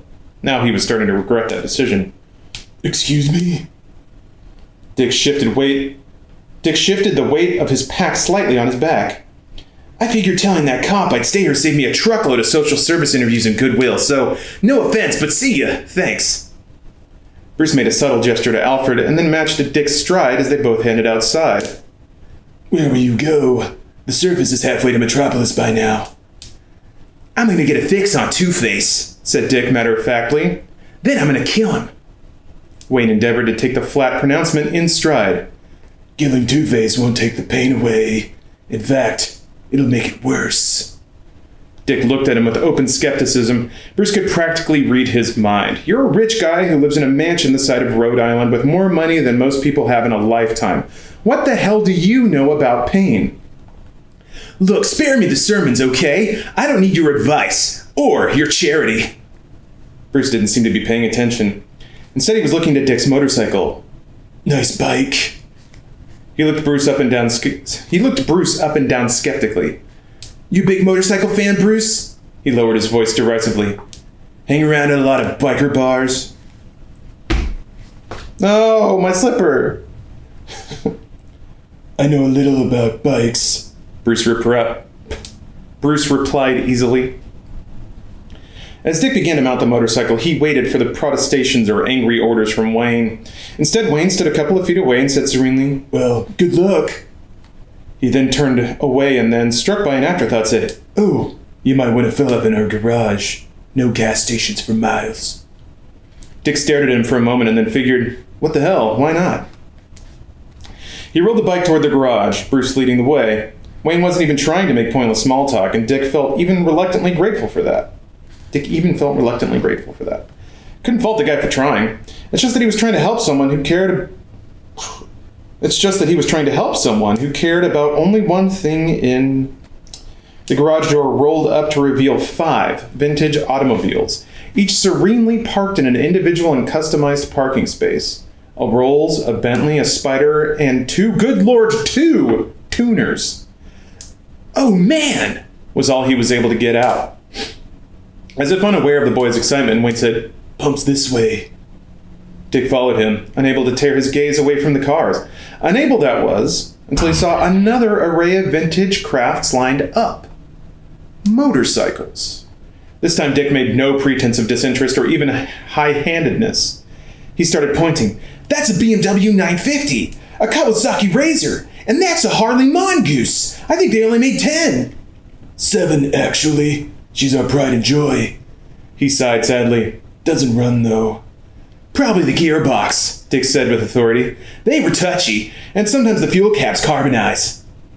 Bruce gave the matter some thought, and then mused. I've been looking for someone to restore these. Hell, someone gets these going, he could probably take any bike he wanted as a fee. Plus room and board while he worked on them. He looked at Dick blandly. Too bad you're not staying around. Anyway, have a good trip. At that moment, Alfred walked into the garage carrying a tray stacked with London broil, baby potatoes, and fresh greens. Even Bruce, who had eaten barely an hour ago, felt his mouth starting to salivate, so he could only imagine what it was like for the hungry Dick Grayson. Oh, is the young master leaving? Alfred asked, the picture of unwitting ignorance.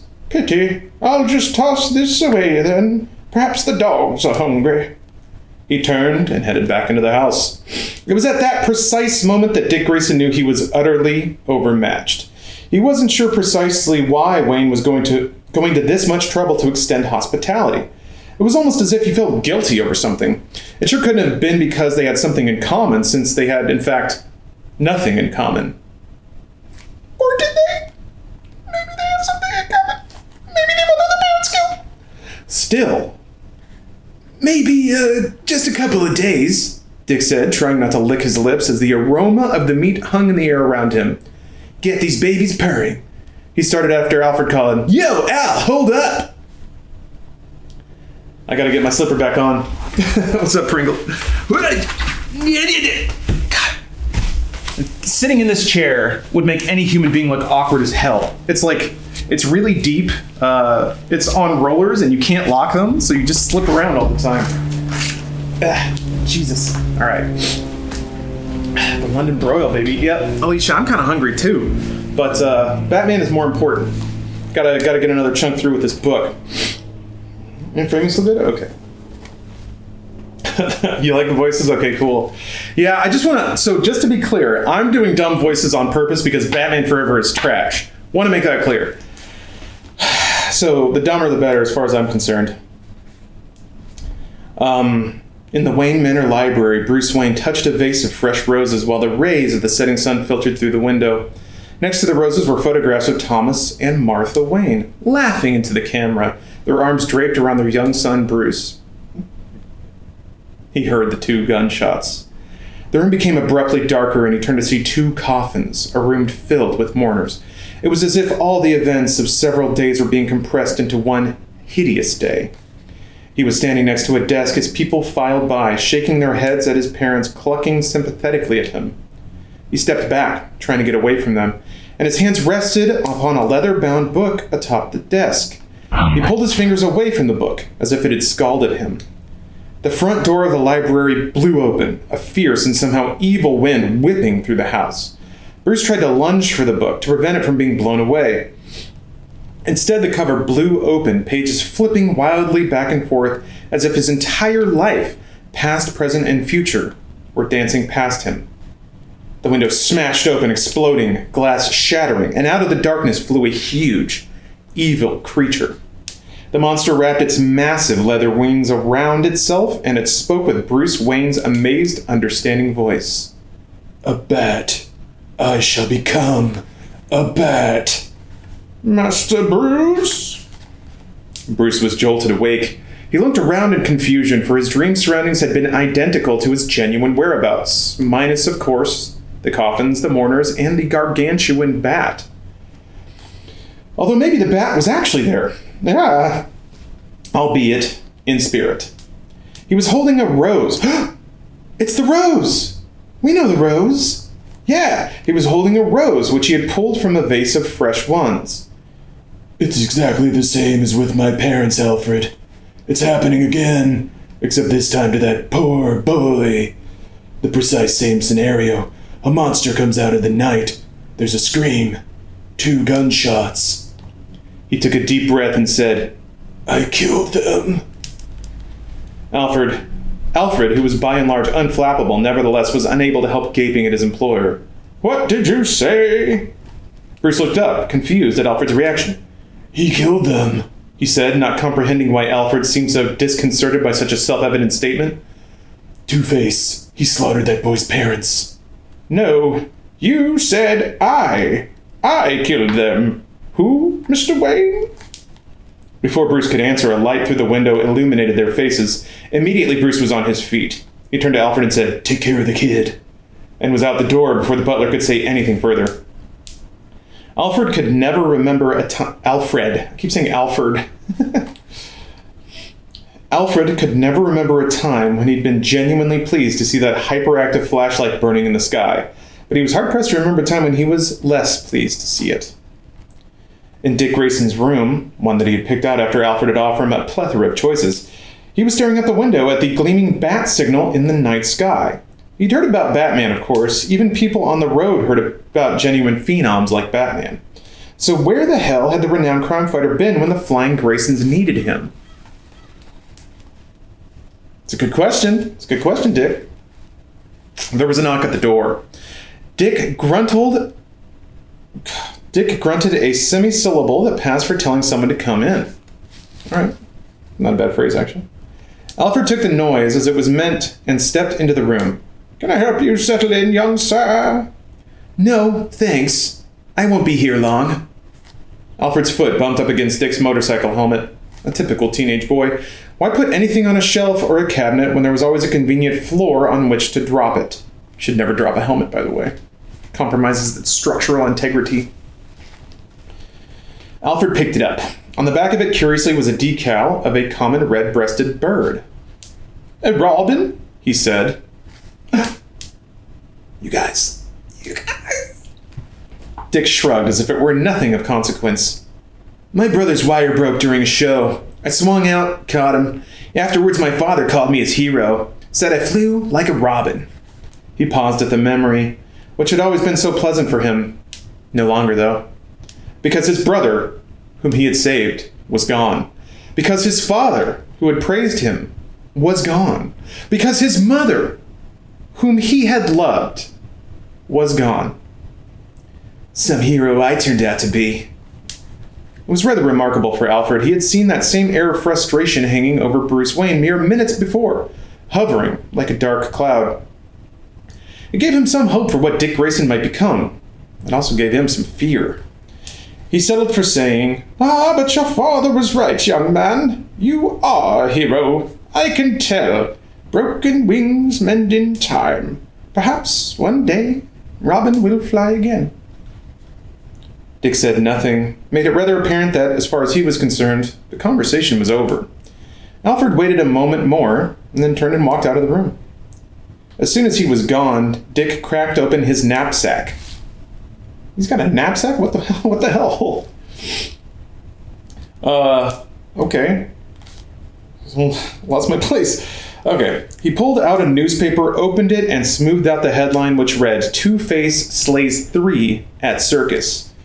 He upended the knapsack, and other clippings about Two-Face spilled out. He stared at them, his rage growing and roiling within him. He had no clear idea what he was going to turn... He had no clear idea to what end he was going to turn his fury.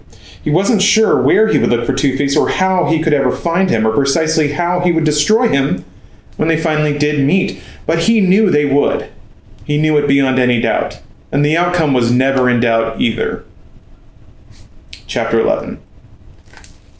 Okay, just to recap, I guess. Dick Grayson's parents were murdered, and now he's moved into Wayne Manor due to some cunning maneuvering by Bruce Wayne and Alfred. But he's hell-bent on revenge. If you kill a murderer, the number of murderers in the world stays the same, Dick. You can't do this. Now it is a battle for the boy's soul. You must battle the boy's soul. You must pay the toll to get the boy's soul. So yes, it's a race against time to save poor Dick. Can Batman do it? We'll find out. Chapter 11.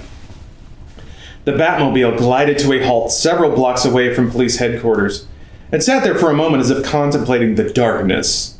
And then the cockpit slid open. Batman eased himself out, then stepped away from the vehicle. "Shields," he said, and moved away without glancing back as the heavy-duty shield slammed into place, locking down the Batmobile. He walked to the base of the building, pulled out his grappling hook, and fired it skywards. A second later, he heard the satisfying clack of metal that indicated the hook had a grip on something. He pulled twice to make sure that it was firmly anchored, and then pressed the retractor. Instantly, he was hoisted skyward, joining the shadows of the city's sky-high spires. He made his way across the roofs toward the roof of the police headquarters. If someone had been watching for him with both eyes peeled and the aid of infrared night goggles, then maybe they might have had a shot at spotting him. Other than that, there was no chance. Because Batman is cool. Amislaw, thank you. Thank you for your kind message. He got within one rooftop of the signal. It appeared to be deserted. That was odd. Odd immediately sharpened his senses. Sharper than they already were because Batman is cool. He stayed to the shadows and studied the rooftop carefully. Then he spotted it. Someone was standing on the other side of the spotlight itself, staring towards the sky. He couldn't quite make it out from where he was, but whoever was over there was taller and slimmer than Gordon. And for all he knew, armed. He leapt over to the roof of the police headquarters, landing so silently that the unauthorized individual was utterly unaware of it. He moved slowly through the shadows. The rooftop had plenty of gravel on it, but it made no sound under his feet, because Batman is cool. He heard a low sigh from the waiting individual and knew it immediately. He allowed the shadows to part from him and said in a slightly ironic tone, "Commissioner Gordon." Dr. Chase Meridian turned with a start, her hand to her bosom. You know, like women do when they get startled. Her breath came out in mist through the chill night air. "He's at home. I sent the signal." "What's wrong?" Cut. Oh God, going back and forth between her voice and Batman is going to be tough. What's wrong? What's wrong? "Last night at the circus, I noticed something about Dent, his coin. He's obsessed with justice. It's his Achilles heel. It can be exploited." He couldn't believe it. She was telling him nothing new. Hell, she had to know it was nothing new. It was in the case files. Because he's smarter than her, just so you guys know. She only had a small amount of time and apparently zero interest in dealing with him as Bruce Wayne. And yet, she was willing to go to any lengths, no matter how preposterous, no matter how transparent, to garner Batman's attention. Chicks be bat signaling, am I right? Oh my god. He stepped in close to her, his voice rough, his manner intimidating. You called me here for this? The bat signal is not a beeper. What a great line. She didn't back off. Instead, she took a breath and said in a rush, I wish I could say my interest in you was purely professional. He paused a moment, contemplating the best way to handle the situation. She wanted dark, mysterious. All the elements that terrified criminals, that froze thugs in their tracks, these were what attracted her. He thought of Dick Grayson, the teenager. Even in his grief, he was effortlessly able to summon up the facade of a swaggering smartass, the antithesis of Batman's somber, mysterious persona. No harm in throwing her off the track. Who knew? Maybe it might divert her back into Bruce Wayne's train station. What? Ew. Ew. Gross. All right. He stood in a slightly relaxed position, one knee bent, and pitched his voice slightly higher. Are you trying to get under my cape, Doctor? A girl cannot live by psychoses alone, she replied, which was not exactly the response he'd hoped for. Nevertheless, he pressed on. It's the car, right? Chicks love the car. Chase, true to her name, pursued him. Oh, what a line! What is it about the wrong kind of man? She asked wistfully. In grade school, it was always guys with earrings. College, motorcycles, and leather jackets. She pressed up to him. Now, black rubber. Dry a fireman, less to take off. I don't mind the work. Pity I can't see behind the mask. We all wear masks. My life's an open book. You read? He looked at her eyes and the amusement there. He looked at her eyes, at the amusement there, and he dropped the attitude. His tone becoming darker, he said, Where do you think this is gonna go? Depends. Where are you gonna take me? He took her rather ungently by the wrists. Am I just another specimen? Another lab animal for your maze? Or perhaps you thought of bringing me home to meet the folks? In case you haven't noticed, I'm not the kind of guy who blends in at a family picnic. We could give it a try. I'll bring the wine. You bring your scarred psyche. You are direct, aren't you? He squeezed her wrists more tightly. She didn't flinch, but her voice was more defiant. He was stripping away the banter, cutting to the core of her interest in him. Who's talking now? Okay, here we go. You like strong women, she said. I've done my homework. Or do I need skin-tight vinyl and a whip? She added sarcastically. I haven't had much luck with women. Maybe you just haven't met the right woman. He wasn't entirely certain how their mouths had drawn as close as they had, but he was suddenly very aware of their proximity and of her warm breath against him.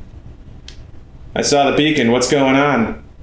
Batman's head snapped around as he saw Commissioner Gordon standing by the roof entrance, his trench coat flapping in the breeze. Couldn't completely conceal the fact that he'd yanked on his pants over his pajamas, his flannel shirt peering out. Gordon looked from one to the other, puzzlement slowly turning into suspicion. Nothing, Batman told him, turning away from Chase. False alarm. Are you sure? Asked Chase. He didn't even glance back as he leapt onto the adjoining roof, the shadows welcoming him back with their embrace. Chase Meridian watched him go and then heard a stern behind her. She turned and met Gordon's hard gaze. You have an explanation for this? He demanded. She shrugged. I needed to bring him up to speed on some thoughts of mine. Then you can do it through me, said Gordon. He cocked his head slightly. Or in this case, did you feel 3 would have been a crowd? In what she hoped was her most disarming manner, she smiled. Guys, it's heating up. Much like this cozy fireplace, we got some romance here. We got everything, you know? We got tragedy. We got action. We got romance. We got drama. We got comedy. I'm telling you guys, Batman Forever, it's the perfect story. It's better than the Iliad. Rhymed with a Y. Thank you for the sub. We got dicks. You're right. We got hungry dicks. We got sad dicks. We got lonely dicks. Can you recommend me some good books? Batman Forever, the novel. Not really, no, actually. I play video games and read terrible books. The Batmobile streaked along the aqueducts extending through the cityscape of Gotham. Why does Gotham have aqueducts? Is like Gotham supposed to be a seat of civilization? Has Gotham been around since Roman times? Or whatever. Flared arches supported one roadway over another, and behind one set of arches, Two-Face lay in wait. Gotta remember my Two-Face voice. Public help. Public calls for help cut two ways, said Two-Face to no one in particular, as he sat within his sleek armored car. We've seen the general direction you come from enough times, Bat, to know where the optimum points for ambush are.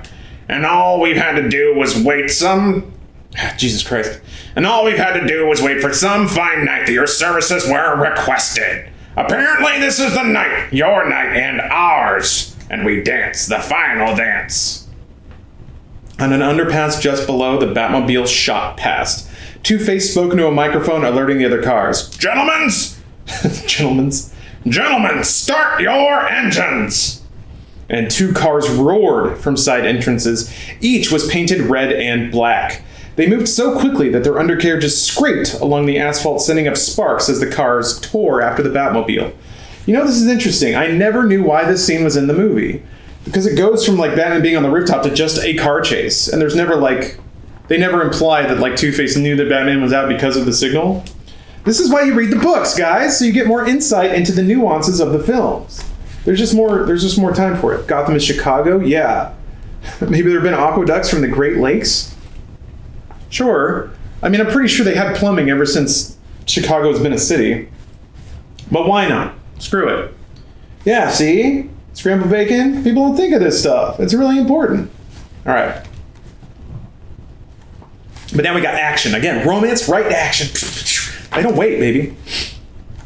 Man, this is so good. Quintonius, I hate my job. Why? Because you can't read Batman Forever on the clock? Because your job is not being the CEO of Wayne Enterprises? I understand. Batman looked off to the left. He was passing by the site of his first meeting with Harvey Dent. The combination of himself and Dent, working both sides of the fence, had seemed a legitimate, beneficial way to go. Everything had seemed so filled with potential back then, so brimming with promise. Well, promise had been the problem, hadn't it? The promise that he hadn't kept. Should he have known better at the time? Or was it that he was so brimming with confidence that he had overreached himself? How much could he be expected to accomplish and then be able to lean back and say, I did it. Good day's work. How much would ever be enough? Would there never be rest? Would there never be an end to it? Then, an internal warning system began to beep at him. One or more vehicles had been detected as moving too quickly and too directly toward him to be considered mere other traffic. Tactical. Flashing graphics of the Batmobile and the pursuit cars winked into life on the windscreen. Suddenly, two more snapped into the picture as well. Cars pursuing him in a 2x2 formation. Cars that were determined to provide Batman with a rest he craved. Unfortunately, it was a rest from which, if they had their way, there would be no awakening. Yeah, we get it. We get it. Death. Okay, we get it. He needs another hobby, Batman muttered. Up ahead of him was traffic. Innocent people going on about their lives, driving home to the family or out on a date, minding their own business and not caught up in an existence that sent every lunatic in Gotham howling for their heads. He thought about his early escapades and the previous Penguin fiasco, and suddenly he had very little desire to give the residents of Gotham more reason to fear the sight of the Batmobile. But he knew that Two-Face would have very little trepidation about smashing through whatever cars might stand between himself and his target, which meant his target had to make himself scarce. It began on the rooftops. Perhaps it would end there. He cut hard to the left, skittering across 2 lanes to an off-ramp, and then, in a maneuver that most routine observers would have termed completely insane, the Batmobile veered off and plowed straight through the guardrails that stood between the off-ramp and the city. Like a missile, the Batmobile shot through the air, tires spinning, engine roaring. It landed on the rooftop with 2 distinct thuds, back and then front. An instant later, the car roared past chimneys across the rooftop so close to one another that it was as flat and easy as driving on the salt flats. What? An instant later, the car roared past chimneys across the rooftops so close to one another that it was as flat and easy as driving on the salt flats, except these flats were made of tar paper.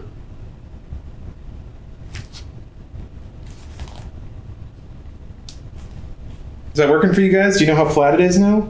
Weird. Okay, with any luck, this getaway would put a quick end to the pursuit. Unfortunately, he couldn't remember the last time he had any serious luck, and this occasion was not about to start a trend. His tactical display informed him that a car was in pursuit.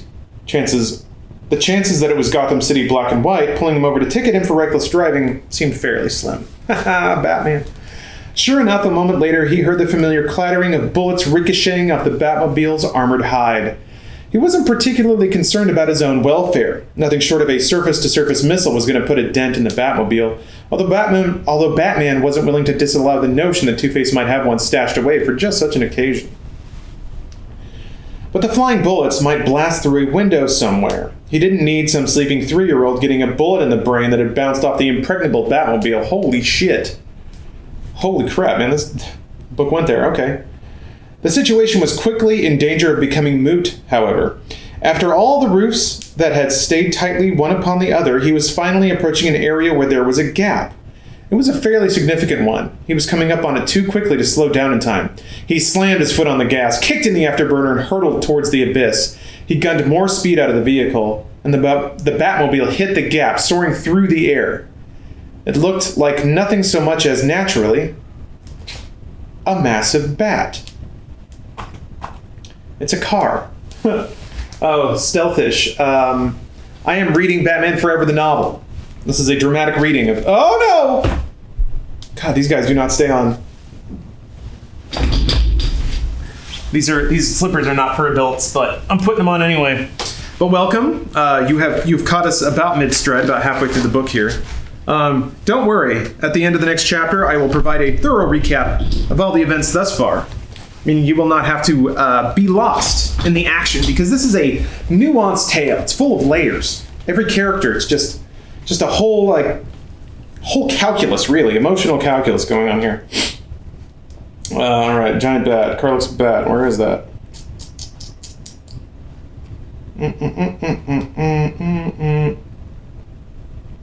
Okay, here we go. It looked like nothing so much as naturally a massive bat. Batmobile makes sense. You just need a vape pipe? Oh my god, I do. Aw, you're right. Shit. I'll see what I can do next week. The Batmobile thudded down to the roof on the far side and kept going. There were 2 thugs in the car. The passenger looked at the driver with a face like rancid oatmeal, and the driver, with a picture of calm, said smugly, "Not a problem." He revved the engine to maximum and sent the car leaping into the air and down. Batman glanced at the tactical display once more, expecting to see no more cars. Instead, there was another one. Looking at his surroundings, he saw that it must have come in from another angle down the side of a nearby apartment complex. Ahead of him was a chasm, but a much narrower one. This time, what was beyond the chasm posed the problem. It was a steep, angling roof, which Batman immediately recognized as belonging to the Gotham Insurance Building. Still, this might not be a problem. "Suction," he said as the car propelled itself across the gap. Instantly, hundreds of miniature suction cups blossomed on the Batmobile's tires. The car hit the roof side squarely and kept on going, up at a 45-degree angle. Not realizing that the Batmobile had an edge, the pursuit car made the jump as well. It landed on the roof side with no effort, and then the driver slammed the stick forward. Stick? Is that how they drive cars in Gotham? Whatever. Unfortunately, this did not begin to compare with the tendency of the car to slide backwards, which it did, skidding smoothly down the roof and a second later, dropping off. Excuse me. Jeez. The buildings seemed to be converging, the rooftops becoming narrower. The Batmobile streaked down as if running a gauntlet. Directly behind him raced 3 cars, 2 red and black pursuit vehicles and Two-Face's own armored car. Jeez. And Batman was running not only out of luck, but out of options. Directly ahead was a big fat dead end, a huge mural on the side of a giant building. He probably always wanted... Excuse me. He probably always wanted to make a big splash in the art scene, said Two-Face. And then into the microphone he snapped, "Cook 'em!" From the pursuit cars emerged oddly shaped cannons, which instants later discharged their payload. Massive fireballs blossomed forth like lethal flowers. They roared towards the Batmobile. Within the cockpit, Batman rapidly ran through his options and narrowed them to 2, unless he ruled out dying, in which case he was down to 1. He took it and hit a button on the dash. A tiny hood hatch blew off, shooting a bat grapple high into the air. The grapple grabbed the wing of a giant stone gargoyle atop the roof of the mural building. A powerful hood winch was activated, gripping a powerful cable in the car's front. Stop saying powerful. Powerful hood winch, a powerful cable. And the Batmobile was jerked vertical. He drove the powerful car straight up the side of the building. The 2 foremost cars slammed into the side of the mural, arriving just seconds after the fireballs they had launched. A second later, the ruptured gas tanks fed the fireballs, inflating them to massive proportions.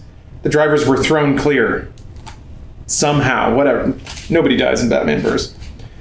Two-Face's armored vehicle skidded to a halt barely inches away from the mural. He stepped out and, surrounded by licking flames, screamed his rage into the night. Rah! So mad. The image of the bat symbol burned into his mind and in his imagination it was surrounded with flames. As the Batmobile vanished over the elevated cityscape, Two-Face knew that he was going to live to bring that image to fruition. Nothing was going to prevent it. Nothing.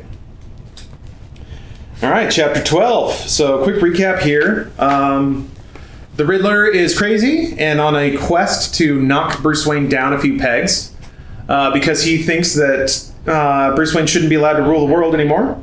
Two-Face wants to kill the Batman because he blames the Batman for deserting him in his time of need. He got splashed in the face with acid. Dick Grayson lost his parents.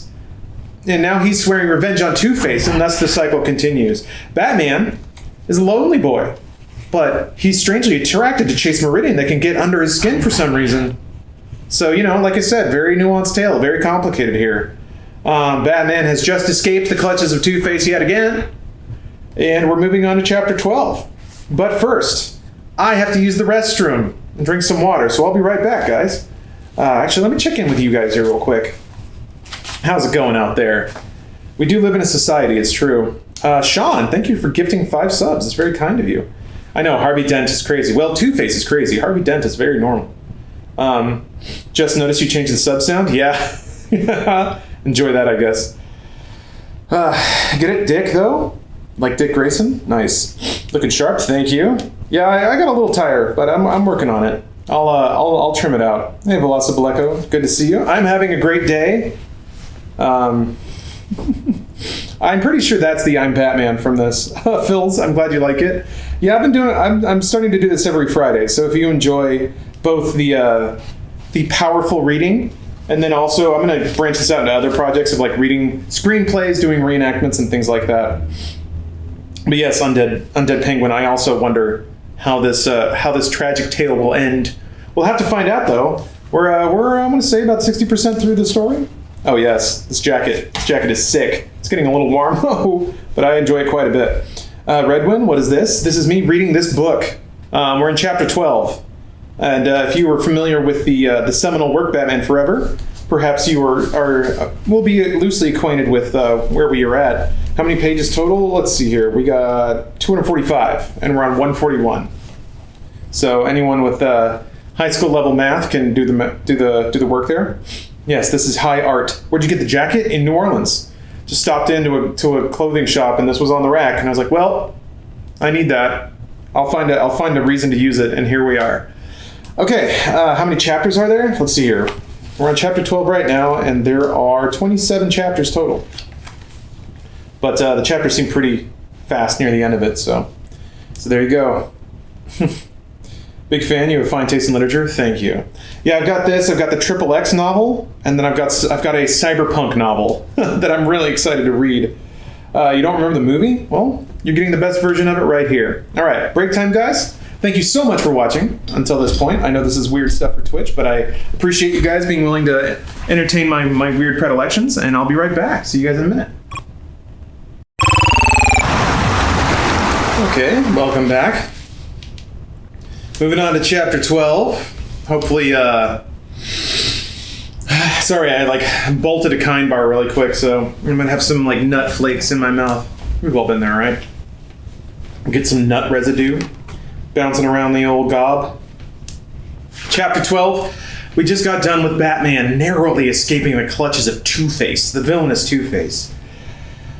Everything's heating up, though. Everything's heating up. Pun intended. The fire that Two-Face shot out of his fire cannons. Robin's fury. His desire... Excuse me, Dick Grayson. He's not Robin yet. Spoilers. Sorry about that. God dang it, I ruined it. God dang it, Lawrence. Jesus. I swallowed a lot of air in the process, too.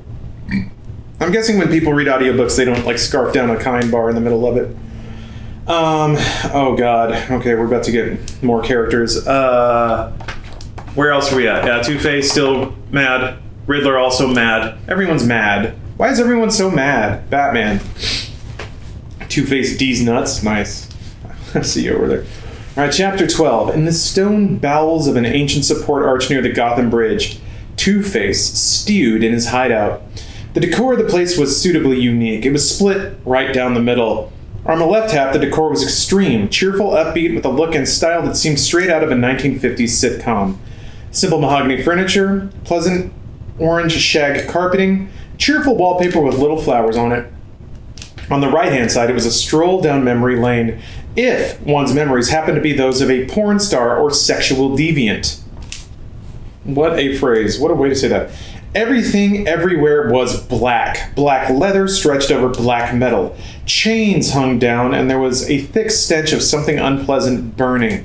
Whips, hooks, and stuffed collars decorated the walls, and harsh lighting flickered overhead. On each side of the room, there was a woman preparing a meal. They were dressed according to the theme and mood of the respective rooms.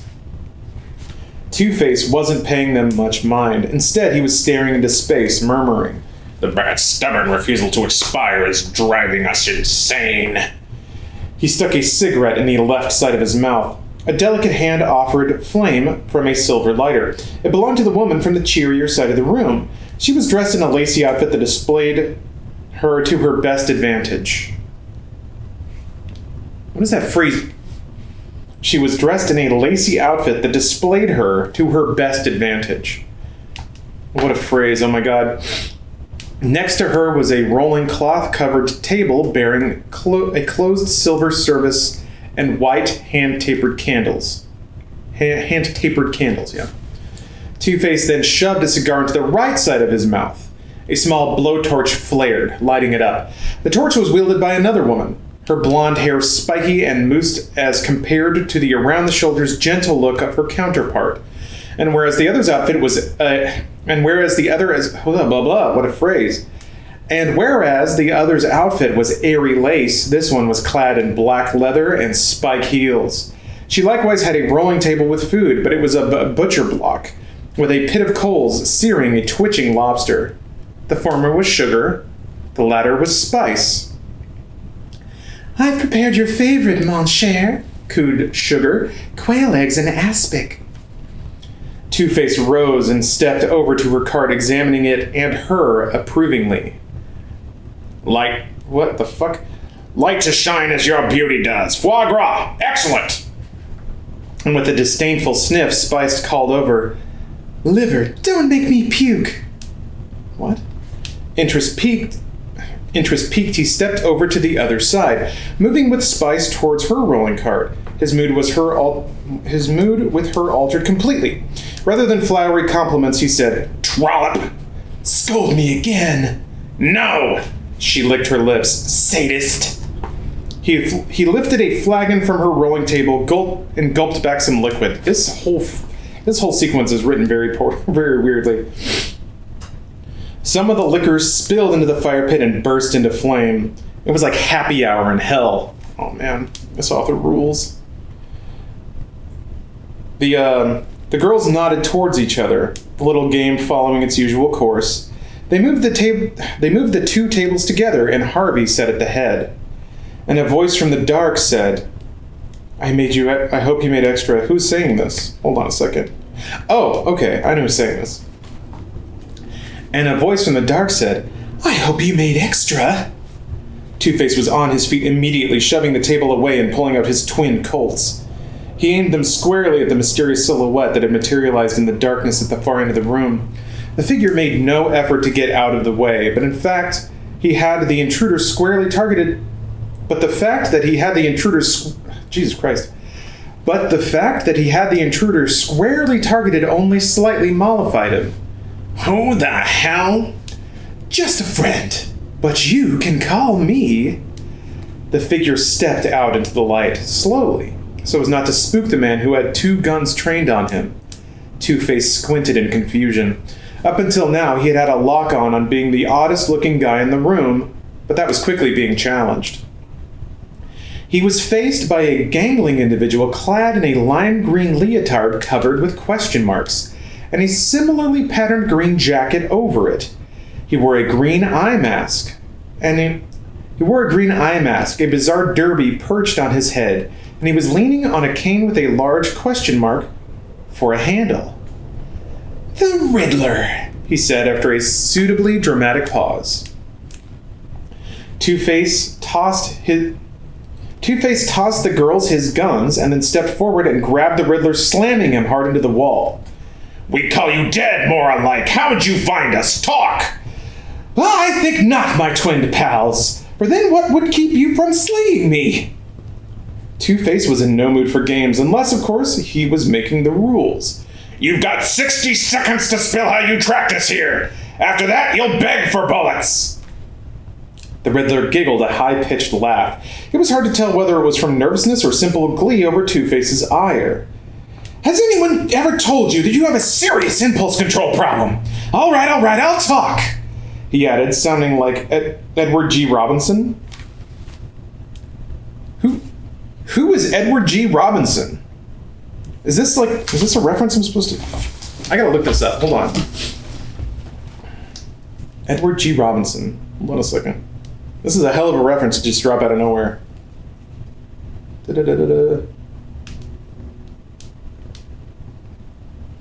American-Romanian actor. Okay. Yeah, it's the guy who always played a mookie mobster in pretty much everything. Was he in Dick Tracy? Huh. Okay. Filmography. I think I get it. That's a boomer-ass reference, man. Edward G. Robinson invented the G-spot. Yeah, old Eddie G.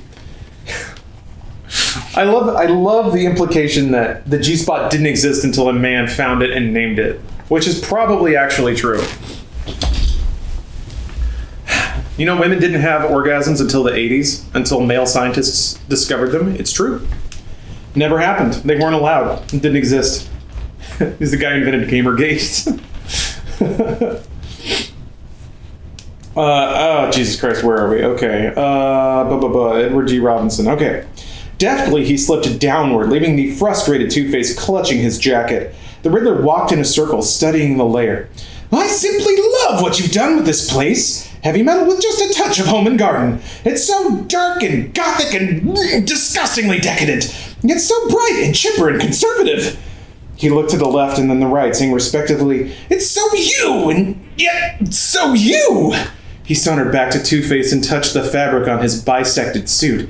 Very few people are both a summer and a winter, but you pull it off nicely. The Riddler was curious in a clinical way with just how far he could push Two-Face. He'd found out quickly as Two-Face grabbed his guns and shoved one into each of the Riddler's nostrils. Show's over. Let's see if you bleed green. In a distinctly nasally tone, the Riddler said amicably, hold on a second. All right, go ahead. Fire away. But before you do, one question. Is it really me you want to kill? The Riddler brought his hands up in front of an exposed light bulb, interlacing his fingers and making an up and down flapping motion. Despite his fury, Two-Face looked away long enough to see what the Riddler was up to, and what he saw on the wall was a shadow puppet of a bat. Wait, why does Riddler care about Batman? Riddler only cares about Bruce Wayne, and he doesn't know that they're connected yet. Spoilers, damn it. Remember Riddler doing more of a Grinch voice? I'm not trying to imitate the movie voices. I'm doing my own, baby. This is a Lawrence special. But, yeah? Yeah, you're probably right.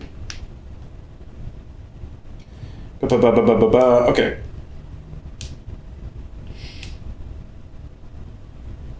Okay. So shut up a bit of a bat. Do you know about hate, my dual-visaged friend? Asked the Riddler in a tone that was both conversational and yet somehow seductive. Slow, burning hate that keeps you sleepless until late in the night, that wakes you before dawn. Do you know that kind of hate? I do. As he spoke, Two-Face slowly lowered the guns, listening to what the Riddler had to say. The Riddler, for his part, wove a spell of words. Kill him? Seems like a good enough idea, but have you thought it through? A few bullets, a quick spray of blood... Wait, hold on, is this Two-Face talking? Yes, it is, okay. A few bullets, a quick spray of blood, a fast, thrilling rush, and then what? Wait, No, this isn't... Who's talking right now? Okay, okay. This is Riddler talking, my bad. The Riddler, for his part, wove a spell of words. Kill him! Seems like a good enough idea, but have you thought it through? A few bullets, a quick spray of blood, a fast, thrilling rush, and then what? Wet hands and a post-coital depression. Is it really enough? Why not ruin him first? Expose his frailty, and then when he's at his weakest, crush him in your hand. The Riddler then moved quickly. The moment he had entered, he had seen the twin TVs on either side of the room. One was playing Leave It to Beaver. One was playing Leave It to Beaver. One was playing Leave It to Beaver. The other was airing Exit to Eden. Have you seen the latest program? He then directed the comment to Sugar and Spice. Automatically, they both glanced at the TVs, and as they did so, he pressed a stud on the head of his cane. Instantaneously, an invisible signal fed from a box that he had hidden within his jacket. The television sets glowed green, the pictures vanishing, and white beams arced out of the sets, spearing straight through Sugar and Spice's heads. These sentences are getting tough to get through, geez. Two-Face stared at them, not understanding what he was seeing. If he truly cared anything for them, of course, he would have shouted in protest and yanked them out of the way, tried in some way to spare them whatever it was they were going through. Such was not the case, and instead he merely watched, transfixed. The Riddler reached for his jacket and removed a receiver from it. He held it out invitingly. This is how I found you. Take a hit and see, it makes you smarter. He considered it a moment, still wary of a trap, but the temptation was too great. He brought the receiver up to his head experimentally, and the world was suddenly open to him. As if it were an utterly trivial string of deductions, Two-Face said, You correlated all dualities in the city, orders of half-and-half pizzas, wine splits, two-tone clothing, cross-reference all addresses with multiples of 2, crunch the probabilities by bicoastal, bizonal location leading you here. Holy shit! That's actually written. That's like the first curse word in the book, movie, whatever. What's that noise? Maybe the fireplace? It crackles sometimes. Aside from that, it's just the whir of my computer. Unless there was another noise.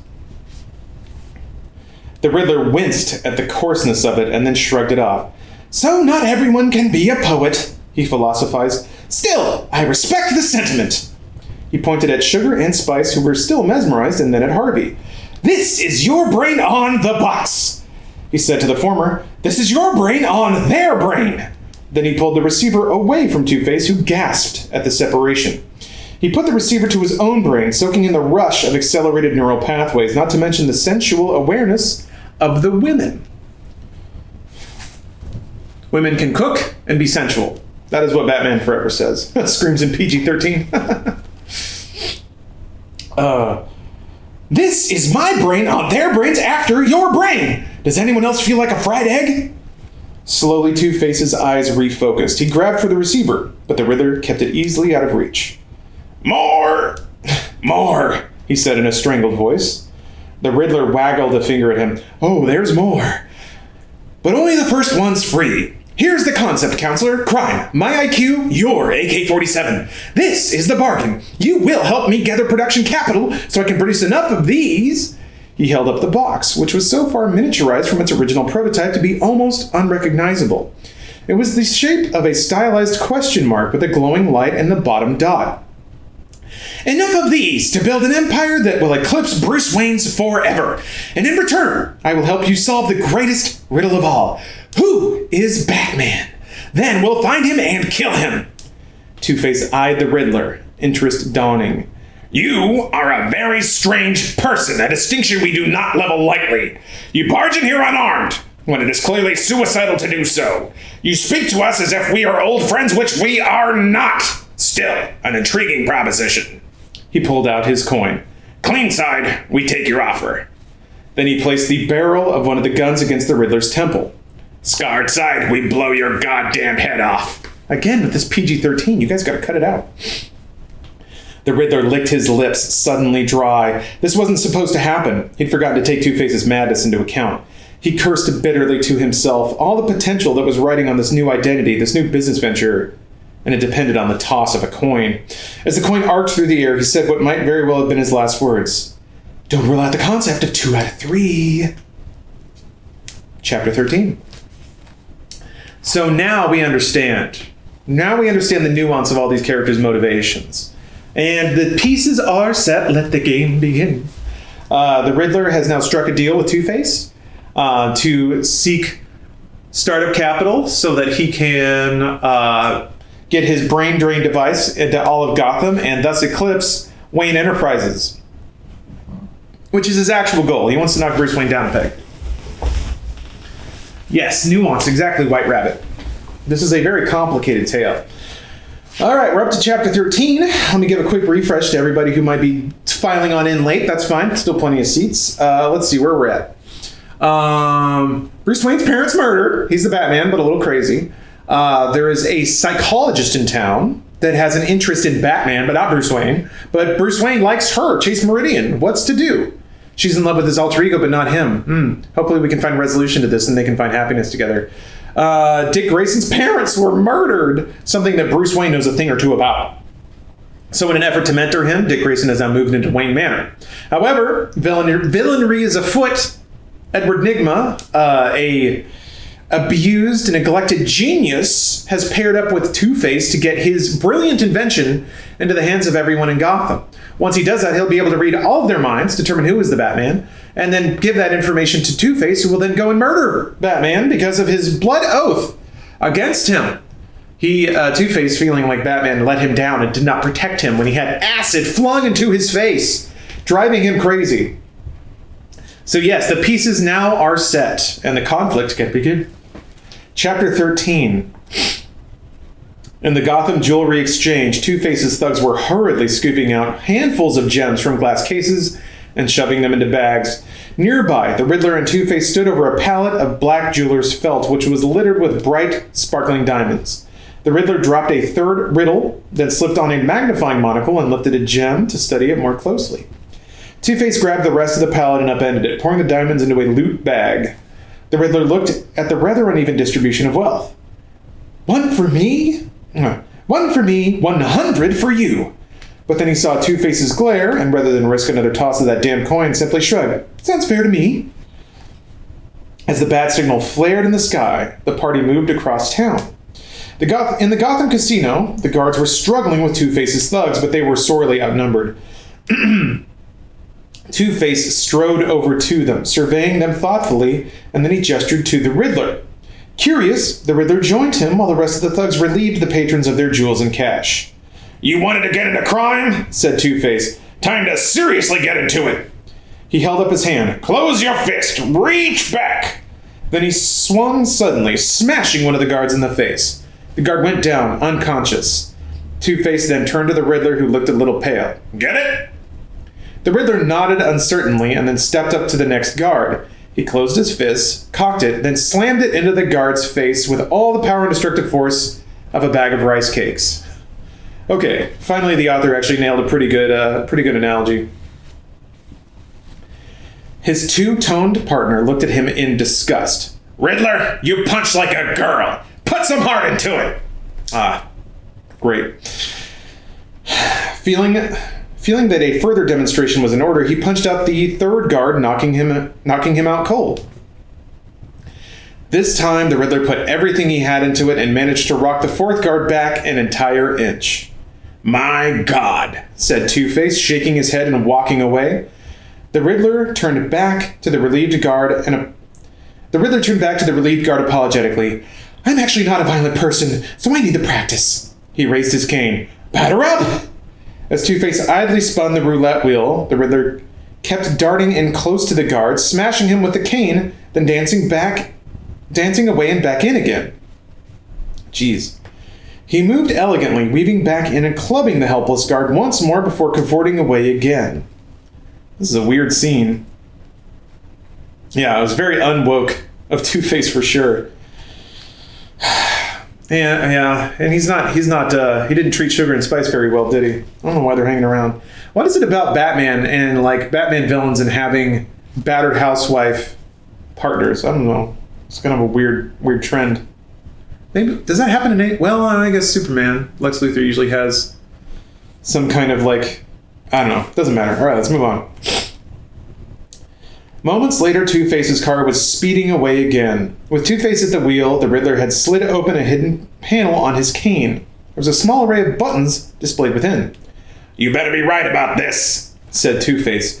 "Oh, I am," said the Riddler confidently. "Been tracking all the bands for weeks now. I'm absolutely 100% positive that I've tapped into the private band Gordon has reserved for Batboy. His priority channel, his email, the Batphone, if you will. All electronic. And if it's electronic," he tapped the buttons with malicious glee, "then it's mine." Two-Face nodded. "So where are you sending him?" With a smile, the Riddler said playfully, "I think the Bat needs a new do." Batman's eyes narrowed as the flashing sign "Crime in Progress" flashed on his tactical screen. His own position was marked on the map and he was drawing closer with every passing second. It was an upscale neighborhood, exactly the kind of place that Two-Face and his bizarre new cohort were likely to strike. Still, something seemed a little off, but he couldn't take the time to figure out precisely what it was. He had the feed from police headquarters, and that was all he needed. The Batmobile rolled up to the surface entrance of the building where the crime was reported. Batman wasted no time, charging up the stairs and smashing in through the door. There was a collective shriek from within.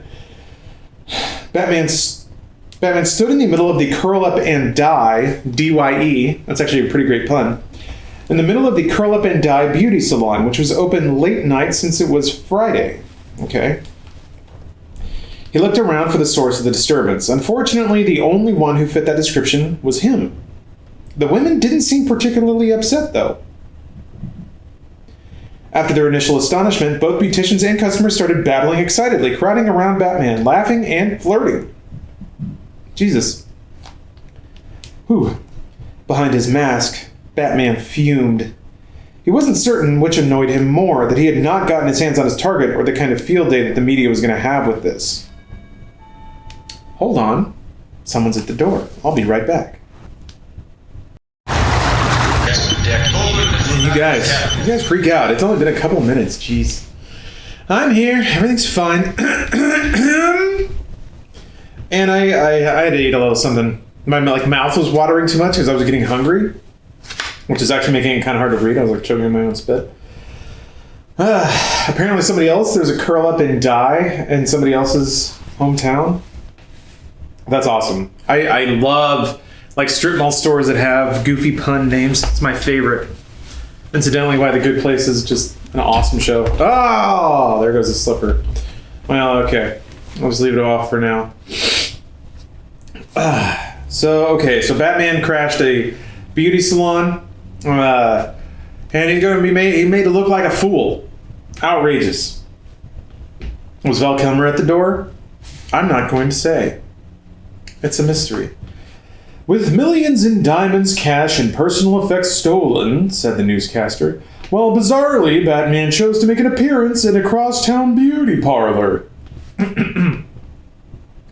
With the late morning sun flooding in through his window, Bruce Wayne adjusted his tie with the morning news while the morning news aired. He shook his head as the newscaster continued. Witnesses clearly identified Two-Face as the perpetrator and mastermind behind the robbery. However, this station has learned exclusively that Two-Face has a new partner, who phoned earlier with the following message. A graphic of a question mark appeared on screen as the Riddler voice crowed, Blame Two-Face? I demand equal acclaim for my offenses. Recognition for my wrongdoings, credit for my crimes. Gotham has a new bad boy in town, and his name is the Riddler. The newscaster came back on, adding, The caller then described several pieces taken in the heist that police confirmed were on a list not released to the public.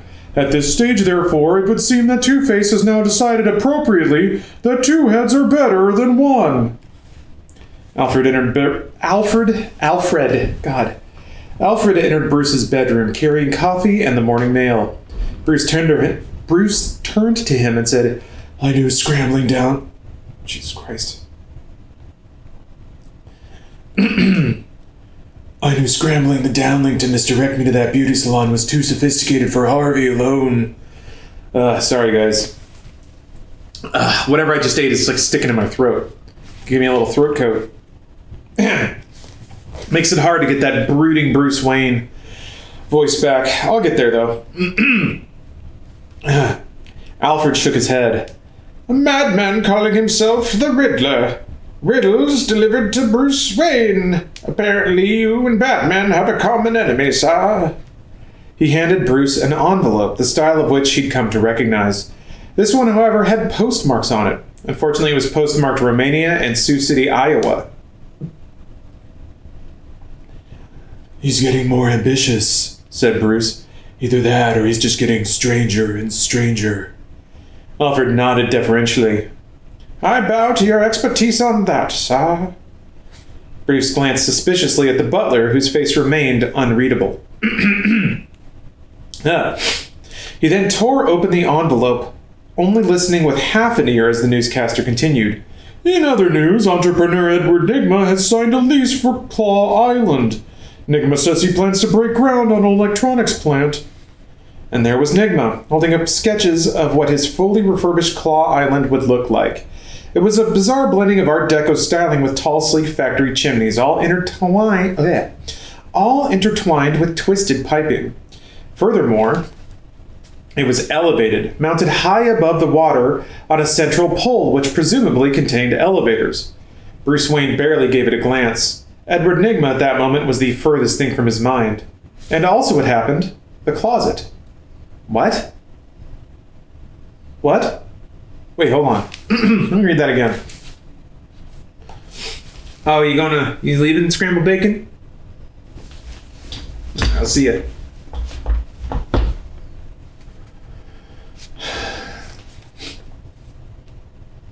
So hold on a minute. Bruce Wayne barely gave it a glance. Edward Nygma at that moment was the furthest thing from his mind. And also as it happened, the closet. What?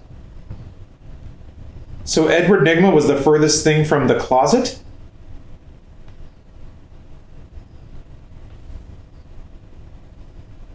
I think he means to say the closet was the furthest thing from his mind. But that's not what he's saying. Also, you can't have two things that are the furthest from your mind.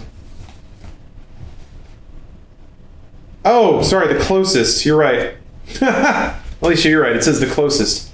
Whoops, that makes much more sense. Much more sense. Yeah, I missed the letter there. All right, my brain's starting to go a little funky. Aha! That makes much more sense. I kind of like the other meaning, though. Whatever. In the combination garage and gym in Wayne Manor's West Wing, Bruce Wayne entered to find Dick Grayson pummeling a straw-filled action dummy. Immediately, he noticed the modifications that Dick had made to the dummy. He had drawn a face on the dummy's head, a smiley face, but there was a vertical line bisecting it.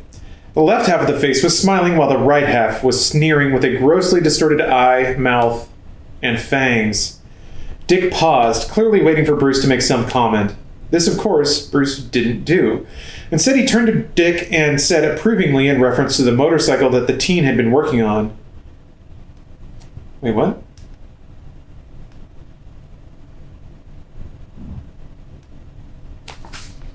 So this is Bruce talking? I guess so. Okay. Sorry, I have so much shit in my throat right now. Huel is fast, but good God, does it gum up your sinuses? I don't know what it is. I just started the Black Knight. She sounds great. Why don't you grab the Harley and we'll take a ride? With a sigh, Dick lowered his arms from the cocked and punching position. He didn't sound angry or arrogant, merely resigned, and even sad. Look, man, I appreciate the gig, but let's leave it at that. We're not going to be buddies, okay? You don't even know me. In a very mild tone, Bruce said, I know the pain that's with you every day. The shame, feeling somehow you should have saved them. I don't know you, he agreed, but I'm like you. Dick shrugged in that way that only teenagers could and started pounding on the dummy again. It shuddered slightly under each thrust. You always shudder when Dick thrusts. Bruce watched him and said, Have you thought about your future? The Wayne Foundation has an excellent scholarship fund. Once the bikes are finished. With an impatient noise, Dick grabbed a copy of the Gotham Times that he tossed on the floor. He thrust the paper into Bruce's face, and Two-Face's image glowered back at him from the cover. He's my future. Bruce shook his head sadly. Don't let your love, your passion for your family, twist into hatred of Two-Face. It's too easy. Look, no offense, man, but I think you... Look, no offense, man, but I don't think you've got a lot to teach me. Bruce raised an eyebrow, then stepped in front of the dummy. His two left hooks rattled the dummy with ear-shattering impact. His right took off the dummy's head. Dick gaped at the two-faced, stuffed head lying on the ground, rolling gently from side to side. Don't be so sure, Bruce informed him. Got him! Fuck yeah, Bruce Wayne! So cool! Alright, chapter 14. Sorry guys, I'm falling apart a little bit. So, recapping, the plot is thickening. The Riddler now has his own, I guess, evil lair island in which he's constructing his fort. Red gay slash that isn't as gay as this. He just roasted a teenager whose parents just died. Yeah. Anyway, we can see the plot thickening. Indeed, Dick is becoming obsessed with revenge, but Bruce knows this all too well. How can Bruce mentor Dick Grayson away from the path of vengeance without revealing that he's in fact the Batman? Because we know that. That's dramatic irony, baby. The Riddler and Two-Face have combined forces. The Riddler will use Two-Face's financial backing to spread his device all across Gotham. And then in return, he will tell Two-Face who Batman is so Two-Face can kill him. Nice. Will anything stop his dastardly plan? Will Bruce ever learn to trust again? Will Bruce find love? And Dr. Chase Meridian, the brilliant but not as smart as Batman psychiatrist who is new in town. We'll have to find out. Are there any gay dudes in this chat? On a scale of 1 to 10 hard dicks, how gay is this? There have been a few. I don't know if they're around today. Matt Bogenberger, thank you for gifting a sub. Very much appreciate that. So hold on. Who's talking? You cannot open a... This is something that writers do when they think that they see the movie in their head and then they write. And there are scenes that start with a quote. Except in a movie, you can hear who's talking or you can see who's talking. But if you start a chapter with a quote, you have no idea where you are or who's talking. So you have no way to make a mental image of it. Let's see here. I gotta scroll. Okay, so this is a character they introduce in the next paragraph. What are you gonna do about it, Mr. Wayne? Bruce sat behind his desk, staring at one of Wayne Enterprises' top lawyers, Stu the Exterminator Schoenfield. Schoenfield was an intense young man with Schoenfield was an intense young man with intense black hair, and he intensified intensely. Do? He asked, going through a variety of documents. Off to the side, Margaret, as always, was manning the phone back. You mean about Enigma? Yes, sir. said Schoen in exasperation. He waved documentation and memos around. As near as I can determine, this box he's planning to market, it's from a device that he was creating while he was under our employ. This is the mind control thing, right? Asked Bruce. With all due respect, Mr. Wayne, that's a grotesque oversimplification. He rose and crossed over to the far wall, inserting a CD file that he'd been composing. I've been keeping track of his activities over the past week, sir, and as you'll see, I find the entire business most upsetting. Bruce sat back and watched a time-lapse sequence of the Claw Island under construction. One had to credit Enigma and whoever his backers were. Things were getting done damn quickly. Mere weeks ago, the place had looked about as promising as a crater on the moon. Yet their Enigma now was, standing in front of the main building with a huge sign that read Enigma Tech, being raised into place by a crane, a sort of final crowning glory. Now you can be part of the show! Enigma was proclaiming to the press and onlookers. Enigma Tech brings the joy of 3D entertainment into your own home. Ladies and gentlemen, let me tell you my vision. The box in every home in America, and one day, the world. I see the future, and it is me! Schoenfeld froze the screen on Enigma's chortling expression, and he turned to Wayne. We've been doing some preliminary market research of our own, sir. If this box can really do what Enigma claims it can, cheap, easy to watch, 3D holographic entertainment in the home, sir, we're talking billions. Billions that Enigma will be raking in for a device that he researched while in our employ. You mean the device that Fred Stickley canceled research for? Only one day before his suicide. It never came to you for finalization, sir. We couldn't argue diminished capacity on Stickley's part. With the company resources that Enigma made use of, sir, we have a very solid case. Bruce was staring into the gaze of Edward Enigma on screen. At the time, he had considered holding out some sort of olive branch to the rather intense employee, but Enigma's abrupt departure from Wayne Enterprises had precluded that. Now, as he looked at the intense desperation of nearly fanatic glee, he couldn't help but feel that his having misconnecting with Enigma was a blessing in disguise. Drop it, okay, Stu? Wayne said. Schoenfield's face practically slid off his head. Drop it? Sir, the money! He turned to Schoenfeld and said, I don't doubt you're right, Stu, and we might very well be able to take a big bite out of the box. But I don't need the money, Stu. And you know what I suspect I need even less? Extended dealings with, or grief from, one Edward Enigma. But... Margaret turned from the switchboard and said, Mr. Wayne? He immediately shook his head. Margaret, I said don't put anyone through, remember? You said everyone except Dr. Meridian. Yes, I know. So please don't tell me about calls that... He stopped, concentrating on what she was saying. Oh. Line 2, she said. He waved off Stu, who sighed and walked out, shaking his head. Then Bruce picked up the phone and hoped it wasn't another prime minister. Chase, good to hear from you. I just wanted to know, how is Dick doing? And for that matter, how you're doing. Oh boy.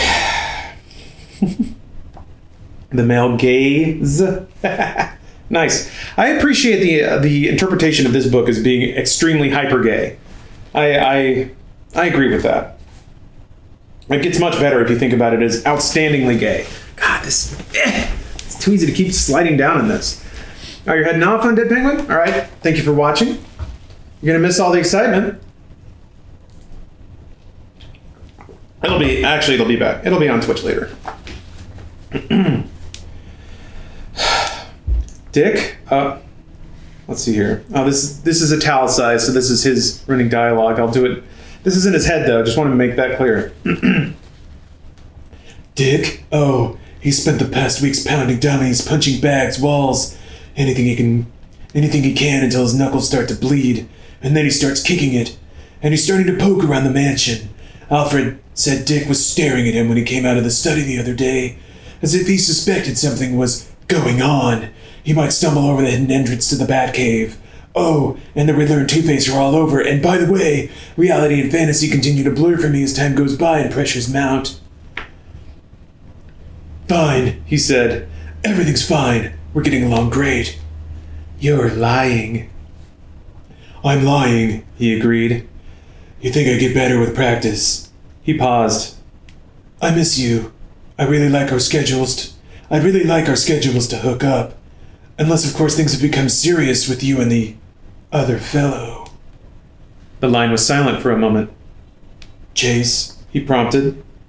I don't know if serious is the right word. Strange might be more appropriate. Last time we met, I behaved rather unprofessionally. I don't know if we'll be seeing each other again. Somebody's yelling outside. I don't know if we won't. My life is kind of complicated. I can certainly relate to that. She hesitated and then said, Let me do some schedule juggling and get back to you. Sounds great, he said. As he hung up, Margaret took the opportunity to bring over a stack of papers and drop them on his desk. On top of the... Yeah. Jeez. Yeah, how dare they interrupt this prose, this important story.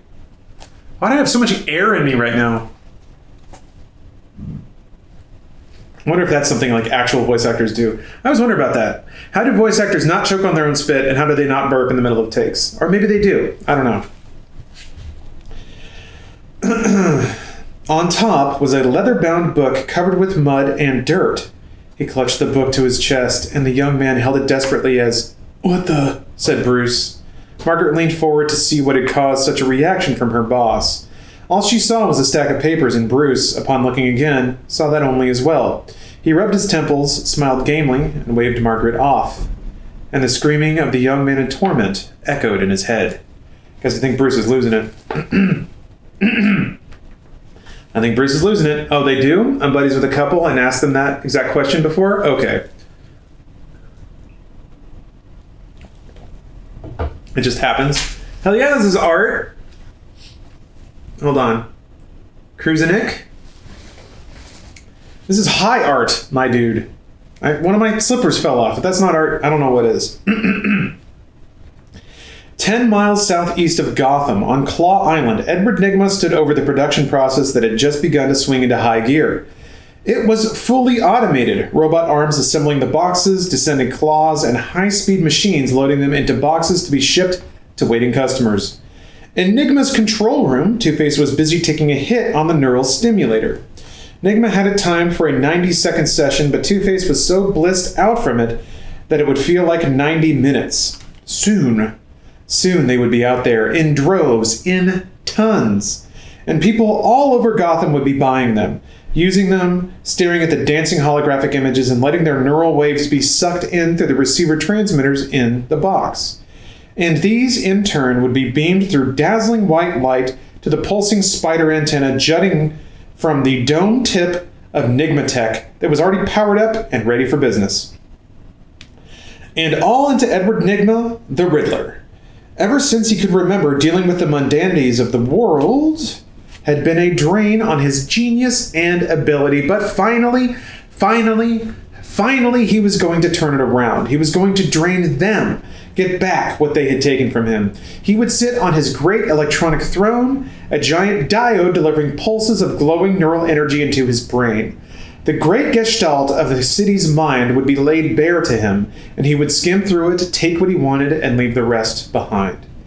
And as the crates with the boxes were loaded on waiting airlifts, Nygma looked down upon it all, spread wide.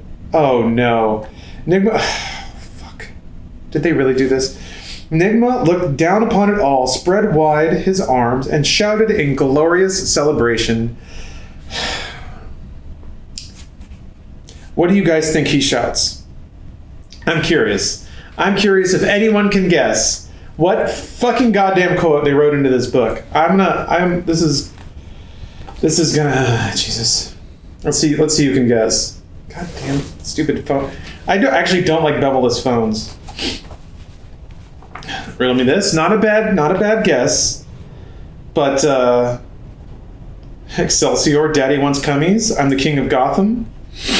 Hint? You have all the hints you need, believe it or not. I am a god, also good. Oh, Bats, thank you for gifting a sub. I I just came to make Lawrence take my money. I appreciate that. You know I'm always here for that. Where is my dick? Is there free pizza? I'm Batman. Okay, well, nobody's nailing it. I thought it was easy, but let me back up a little bit then.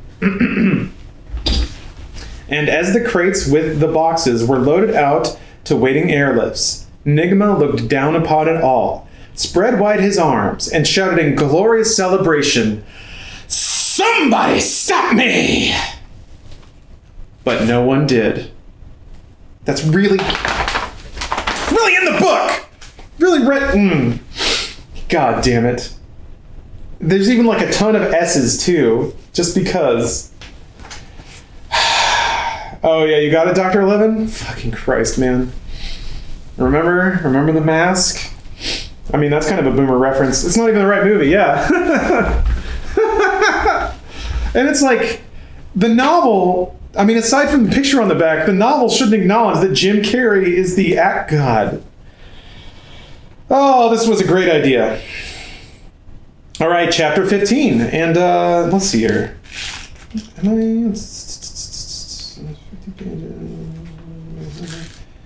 How long is this chapter? This might be the last chapter we read today. We'll do a few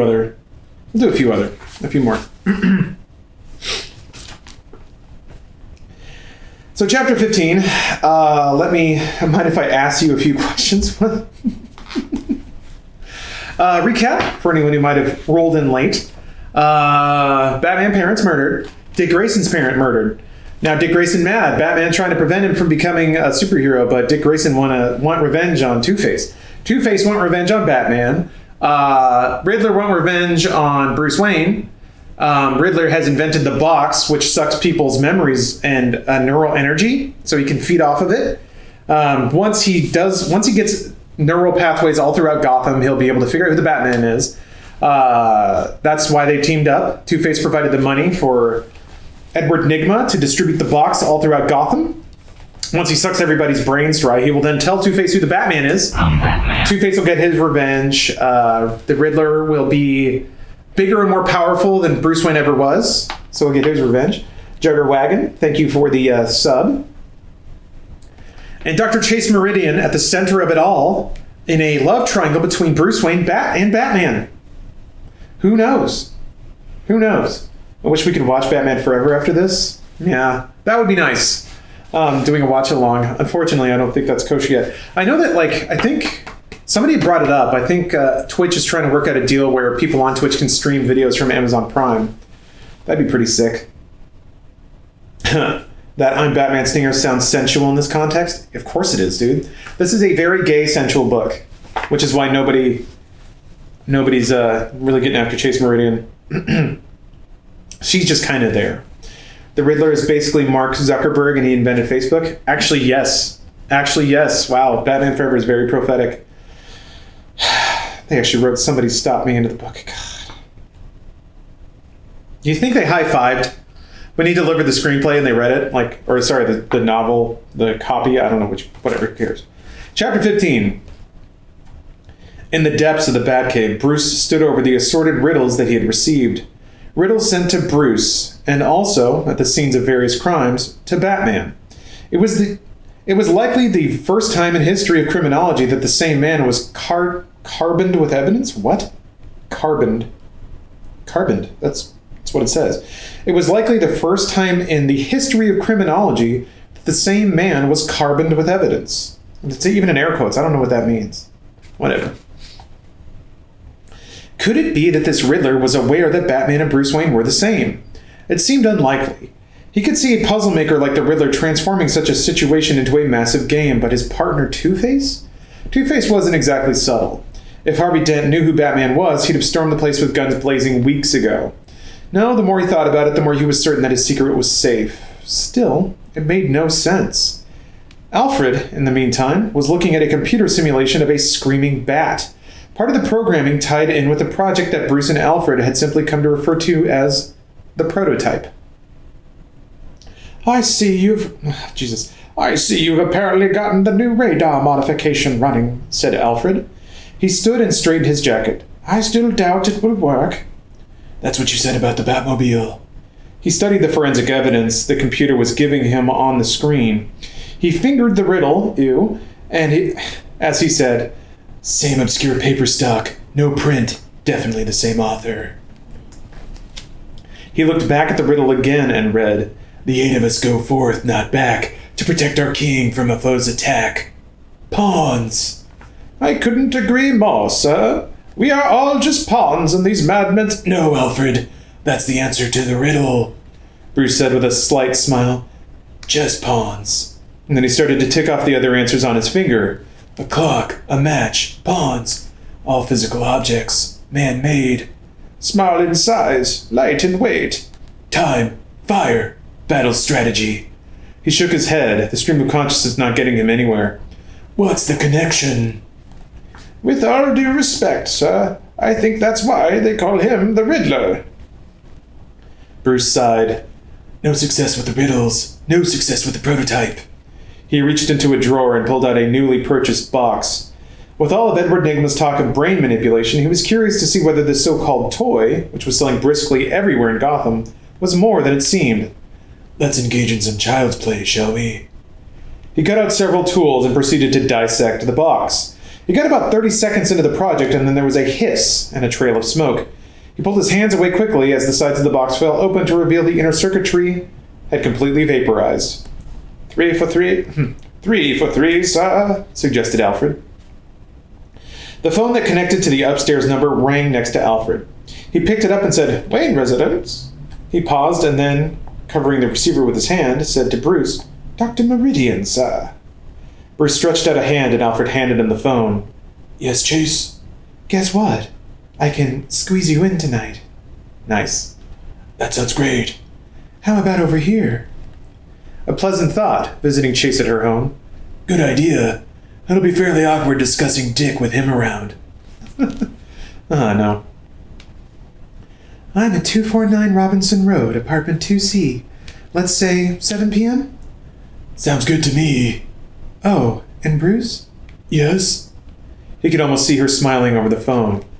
I look forward to seeing you. And she hung up. Bruce put the phone down and looked at Alfred. "That woman is in my mind," he told him. Alfred sniffed. "At least one of you is," he said, and walked away. Boom! Alfred dropping those booms. Chapter 16. The chapters are getting very short. I feel like the author is losing patience with this story. Oh, man. Batman's intelligence is kind of a moving target. He's allegedly the smartest man in the world and is capable of reaching correct conclusions with incomplete information. He's usually strikingly dumb for large stretches of the story. Yeah, GD. Writing about a brilliant criminal mastermind is tough. Gonna do Batman and Robin next? I don't know. Batman and Robin isn't as fun. It doesn't take itself the right kind of serious that Batman Forever tries to. Yeah, I guess to count. These are 450 on a Friday chapters for sure. Chase Meridian's apartment was cramped and cluttered. Bruce had wedged himself through the boxes after Chase let him in, having to take a deep breath now and then to fit past. Chase had already gone back to the kitchen, skillfully maneuvering the obstacle course.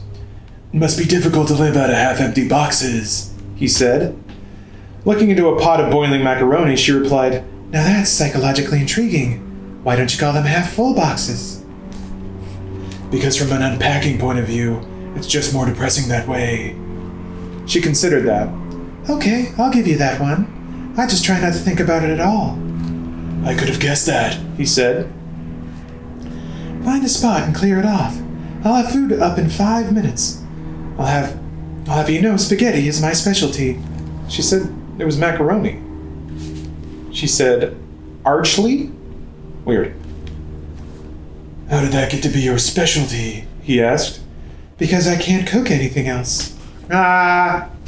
Women who can't cook. Isn't that just always funny? The anime class of joke telling? Dick knew there was something going on, but he didn't know what. He wandered the mansion, encountering rooms that he hadn't stumbled over in all the weeks he'd been there. On the basis of the house's immensity, it wasn't unreasonable that Bruce and Alfred would occasionally vanish into it, sometimes for hours at a time, it seemed. And yet, there was something going on. Dick wandered into the study. The place was as huge and intimidating as anywhere else in the joint. And the design was eclectic. Sky-high bookshelves, but with a grandfather clock of all things sandwiched between two of them. Tropical fish, trophies, pictures. Pictures over on the mantel that in fact did catch Dick's interest. He walked over and stared at the photos.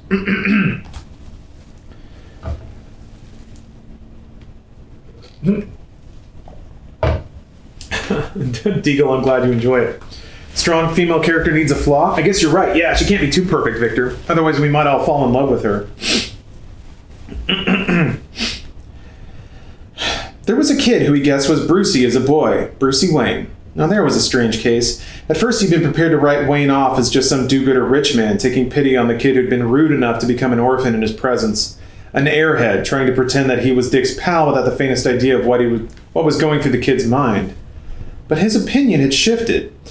He just wasn't certain what it had shifted to. It was clear that there was something going on in Wayne's head, but damned if he could tell what it was. There was a photograph of a couple of other people who Dick knew were Bruce's parents. Sorry, I was just checking on a little fire, make sure it's still toasty over there. Bruce's parents! He was aware they had died a while back because he'd made a joke about Bruce losing his parents somewhere in the endless corridors of Wayne Manor. Bruce had grimaced slightly, and Alfred had taken Dick aside and told him simply that Bruce's parents were indeed deceased some years back. It was apparently a sore subject, and in one of his few moments of sincerity, Dick promised not to bring it up again.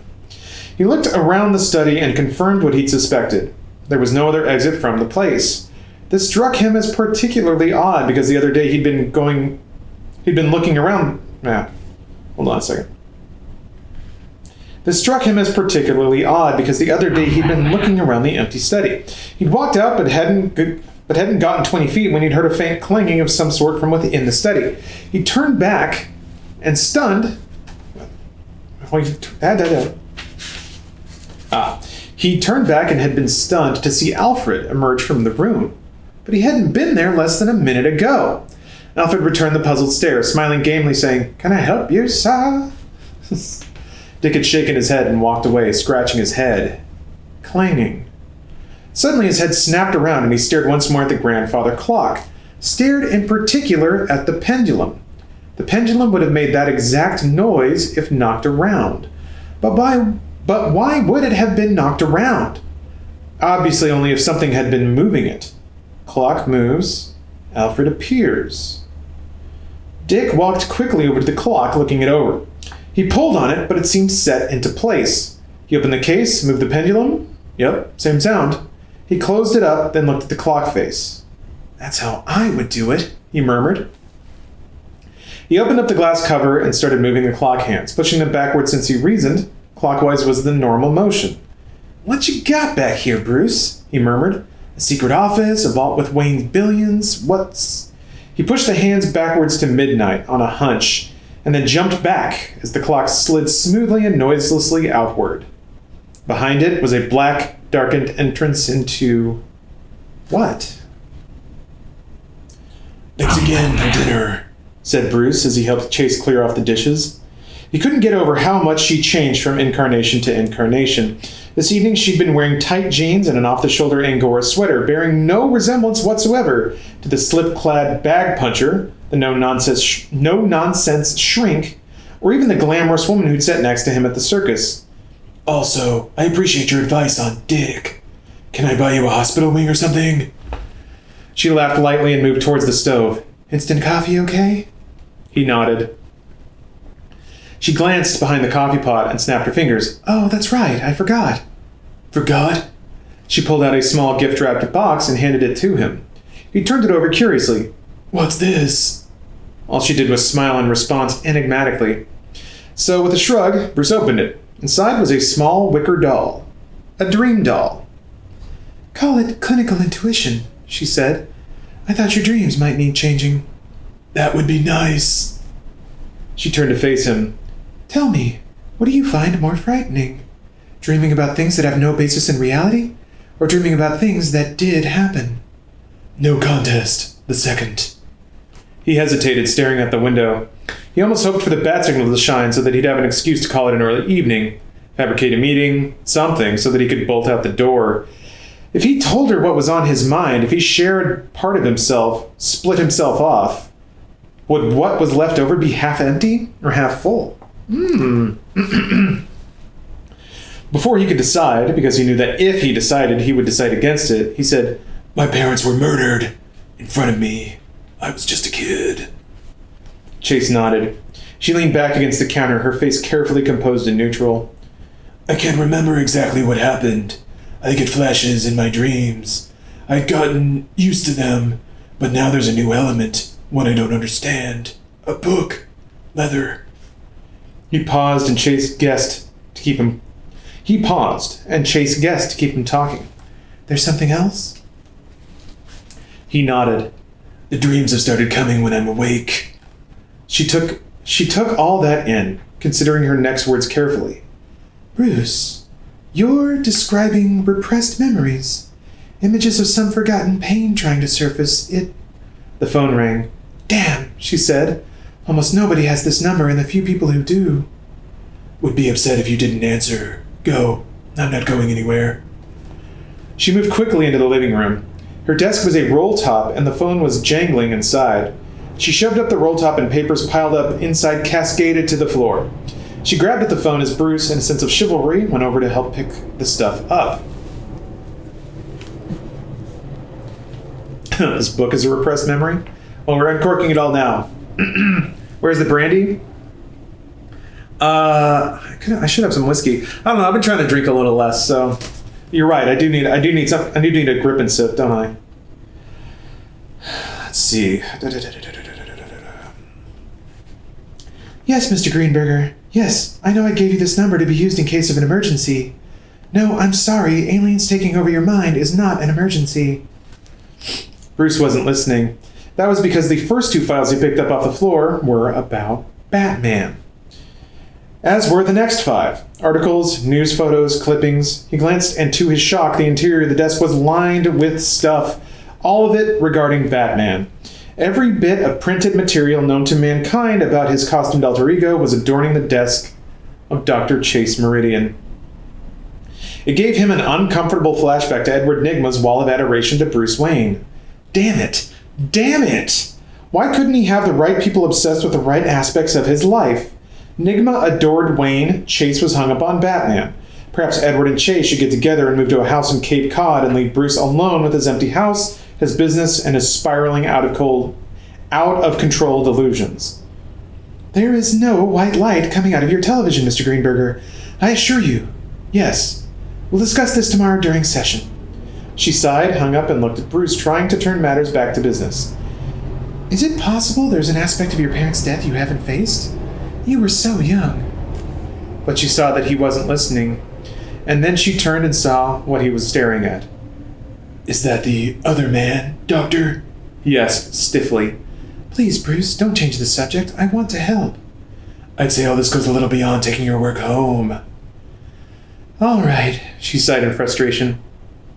He's fascinating, clinically. Why does a man do... And she put her fingers up to the sides of her head, imitating the bat ears. This. Then she studied Bruce for a moment and said, Okay, look, if you're no longer interested in discussing yourself, you want me to try to help dissect Batman? It'll be challenging. You may even find out something about yourself. Now, that would be a treat, deadpanned Bruce Wayne. And maybe you'll find something too. Bruce Wayne is Batman. Dick had figured it out in no time flat. If the computers, the equipment, and the entire incredible setup weren't enough, certainly the cape that Bruce had left draped over the chair was a sufficient tip-off. From one of the caverns up ahead, he heard a clanking, like tools being set down and picked up. With the cape draped over his arm, he made his way forward and soon saw that was exactly it. It was the Batmobile. The hood was up, the motor humming softly, as Alfred was bent over the mighty black car making some sort of minor adjustments to the engine. Never had Dick Grayson moved more silently than he did at that point. The cowling on the cockpit was open and he eased himself in. He had no sure idea what he was He had no sure idea what he was doing or what his plan was, or if he even had a plan. All he knew was that there was a great likelihood he'd never get this opportunity again. So he was going to milk it for all it's worth. He studied the dashboard. Everything was clear easy to find. Made sense. If he was in a fight, he didn't want to have to start fumbling around to find weaponry. Alfred slammed the hood, wiping his hands on a white rag he had dangling from his belt. He moved towards the cockpit at just the precise moment Dick Grayson located the button that would slide the cowling shut. As the butler started to reach in for the purpose of shutting off the engine, the cowling quickly began to slide forward into its locking groove. With a startled yelp, Alfred yanked his arm clear and then to his horror, caught a glimpse of Dick Grayson's grinning face. "Don't wait up, Al," he called as the cowling clicked into place. "No!" shouted Alfred. Dick slammed his foot on the gas. The Batmobile lurched forward so quickly that for a moment Dick lost his nerve and slammed on the brakes. Dick was tossed forward, slamming his head on the steering wheel. "Master Grayson, no! Get out of there!" But by that point, it was too late. Dick Grayson had recaptured his nerve. With a screech of tires, the Batmobile hurtled away, picking up speed with every second. And for just a moment, the polished British butler vanished to be replaced with a very unpolished and a very frantic Alfred Pennyworth. "Oh, bugger!" exclaimed Alfred. Guys, with that PG-13 again. Gotta watch out. "We'll screen some news footage first," said Chase, keying up his CD-ROM file on her computer. I love how they keep saying CD-ROM files. Hold on. I've got a CD-ROM file. Kids, gather around. It's time for a CD-ROM file. Of what? Of Batman in combat. Batman fighting. Bruce made a production of yawning. Been there, done that. Ignoring his comments, Chase brought the first footage up on the screen. Bruce watched, and more precisely, watched her watching. "Look at the abuse he's taking," Chase observed. "He's not just fighting crime. It's as if he's paying some great penance. What crime could he have committed to deserve such a life of nightly torture?" Bruce hit a key, blinking the screen. "So Batman just had a lousy childhood. Is that your diagnosis, Doctor?" He started to turn away, and she grabbed his hand as if grabbing at a life preserver. "Why do you throw up that superficial mask? I want to be close, but you won't let me near. What are you protecting me from?" He moved toward her. She backed up slightly. In a dark, even morbid way, he found that amusing. He'd made a similar movement towards her once at Batman, and she stood her ground. But Bruce Wayne was capable of intimidating her. "You want to know me, Doctor? We're all two people. This side we show daylight, that we keep in the shadow." She continued to back up and bumped against a wall. "Rage, violence, passion," she whispered. She whispered, and for a moment she felt himself drawing her into him. Or perhaps it was the other way around. His watch beeped at him. With a slightly strangled grunt, he stepped back and raised the watch to his face. "Screen," he said, and the holographic watch face was replaced by the frowning face of Alfred. Chase looked at it with interest. "Oh, Dick Tracy. Do you have a flying platform, too?" "Not with me," he said. "Yes, Alfred?" Aware of Chase's presence, Alfred chose his words carefully. Sorry to bother you, sir. I have some rather distressing news about Master Dick." "Is he all right?" "I'm afraid Master Dick has gone traveling." "He ran away?" "Actually, he took the car." "He boosted the Jag?" Bruce felt relief sweep over him. An APB to the cops would have the Jag located in no time, and the driver with it. "Is that all?" "Not the Jaguar, the other car." "The Bentley?" He was surprised. The Bentley was more upscale, but the Jag was cooler. Alfred looked ready to reach through the watch and shake his employer. "No, sir, the other car." Then it clicked. Bruce closed his eyes in pain. "What's the problem?" asked Chase. With a soft moan, he simply replied, "Car trouble." "Oh, things are heating up in Batman-verse. I think we'll call it there. That's the end of part 3 of Batman Forever. Again, we got action, we got passion, we got nuanced characters, we got references to the mask, we got cool one-liner quips, and we're up to chapter 17. So, yeah, we'll finish this off next Friday, I think. Definitely get through it. But boy, this jacket is getting warm, so I kind of want to take it off. But thank you guys for tuning in. Stream's not over right now. I got early access to Ori and the Will of the Wisps. So I got to break down my equipment though and set it back up. So I'll throw you guys into the BRB stuff, the weird little clips for, I want to say 20 minutes or so. And then we'll be back with some video games, some sick ass video games. So stay tuned. Thank you guys for watching. Hope you guys are having a good Friday. Thank you for enduring my dramatic reading of Batman Forever. And I'll see you guys in just a second.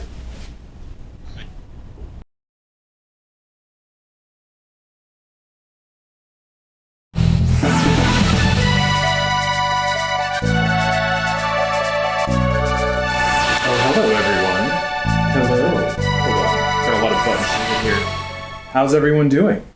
How's everyone doing out there on the internet? As you can see, I'm in my finest Friday attire. Might take a little bit of adjustment. Sorry, let me nudge this mic. Might take a little bit of adjustment as we settle in here. Got to make sure that all my levels are good. That actually doesn't look so bad, but I think it needs just a smidge more volume. As soon as I find out where my mouse cursor is. Okay, well, it's not showing up. You know what? Never mind. We'll just roll with this. This looks fine. It's fine. You know what? It's fine. It's fine. It's never not been fine. I will try my best to keep a look on chat. But, yeah, hopefully everybody's enjoying their Friday. How hot is it right now? It's pretty warm. I'm wearing a jacket and there's a fire behind me. These are not jorts. How dare you? These are sweat shorts. They're much more respectable. Camera's very laggy. Like choppy? Oh. Yeah, you're right. That has happened before, but usually never on that USB port. That's annoying. That's really annoying. Man. This is why people don't ever try to do anything different. Because it'll take forever to fix, and then every time you try to troubleshoot it, it just sits there saying connecting. And it doesn't do anything. And then you just have to sit. Oh, it's decided to fix itself. Okay. Well, no, it certainly hasn't. Also, I don't have a mouse cursor right because there's no mouse plugged in now. Why would anything work? Why would anything be okay? That's what I ask. It's pretty obvious that it shouldn't be, or that it wouldn't be. But then I fool myself into thinking it might be. So I really don't. This might work, it probably won't. And if it doesn't, yeah, it's not working. Great. Well, now I get to try to plug it into another USB port, which means it may not work. Well, and I mean fundamentally, like may not work, instead of just having a low frame rate. Who knows why it does this? Good times. Audio is delayed? Yeah. Great. Okay, hold on a second. The good thing is that there are tons and tons of wires in the way. And I have a jacket on. And actually the jacket doesn't fit. It's a little too small. Christ. Fuck. All right. Trying to think of how to troubleshoot this. Tell you what, I'll throw it to BRB mode for a minute and see if I can get this unfucked. Good times. Where did the jacket come from? A gift shop. A gift shop in New Orleans. So. Now I'm waiting for this. I love waiting for shit. Okay. Alright. Hopefully we'll be back soon. And the closest I'd been to a bar was at ballet class. It does appear to be running properly now. So that's good. Alright. Now I can make my entrance. Classy style. With a full crotch shot before sitting down and cozying up with a good book. This couch is also really hard to sit in. It's super deep and the wheels are really, really loose and you can't lock them. There's no wheel lock. So if you sit down too far or too hard, you'll shoot across the room. Ugh. And let me tell you, that just plays hell with framing. Okay. I got very, very lucky, I think. Everything looks to be fine. Everything's going wrong? No, everything's great. Hopefully audio sync should be fine. Yeah, there's just sometimes you just get unlucky. You unplug and plug something back in, and everything breaks. But it seems like everything's fine now, which is great. That means we can get started. Take it. See, this is like, I can't really reach over. Drinking some bourbon. Because what says Batman? Like bourbon. But Batman doesn't drink. He's too smart and way too pretty for that. All right, welcome to Batman Forever Part 4, the finale. We have about a quarter of a book left. Accidentally portioned that out pretty well. Let's do a quick recap on the plot thus far. Our tale of intrigue and woe and emotion began with a young boy. A boy with very real and living parents. And now those parents are not real and living anymore. They died, tragically, horribly, to crimes. The boy ran out into the wilderness to be possessed by a bat demon of some kind. That kind of actually happened. Edward Nygma, a young child, precocious young child, too smart for his own good, maybe, mouthed off to the wrong people, got punched, and developed a psychosis, so, don't bully. It'll only create supervillains. Harvey Dent, a very prestigious and honorable district attorney, strikes a deal with Batman to put the criminals of Gotham behind bars. That's all setting the stage. The players have been arranged. And then the drama unfolds. It opens with Dr. Chase Meridian, a newcomer. But she's strong and independent despite not really doing anything for herself ever. Despite maybe teeing up reasons for dudes to look smart around her. Arrives in Gotham City, gets mugged by a cut purse, a literal cut purse, because Gotham is rough. Rough streets for tough bros. Only to be saved, or a purse rather to be saved, by, again, a precocious youngster with very real and living parents, who's not Bruce Wayne. Well, maybe we'll hear more from him later. Flash forward a little bit. Harvey Dent is now the deranged villain Two-Face, who blames Batman for his predicament and also his criminal psychosis, breaks out of Arkham Asylum by paying off an orderly. Very, very complicated, nuanced writing. Bruce Wayne is pretty amazing for a little bit. Sorry, I'm skimming through here. That's pretty much it. Bruce Wayne is cool. Very, very cool. And then in the future now, where Bruce Wayne is both very intelligent and handsome, Edward Nygma works for him in his R&D labs and has come up with an interesting device that can seemingly beam technology, or it can beam television into people's heads. Well, that seems normal. What's wrong with that? The only problem is that it seems like when he does that, he's able to absorb their intelligence in reverse. So it creates a sort of electronic tether. So while a person has TV getting beamed into their brains, Edward Nygma siphons up their brain power, thus making him even more hyper-intelligent. And in the process of both discovering this, when his tragic invention, which could have revolutionized mankind, was thoroughly shelved by his superior, both murdered his boss and then swore to himself that it was time that Bruce Wayne, whom he previously had an unhealthy infatuation with, should take a fall. He's tired of the handsome, rich boys running everything, and maybe it's time for the smart people too. So he's rising up, and maybe that's something we can always do. We can do too. Does he call it a brain drain? He does.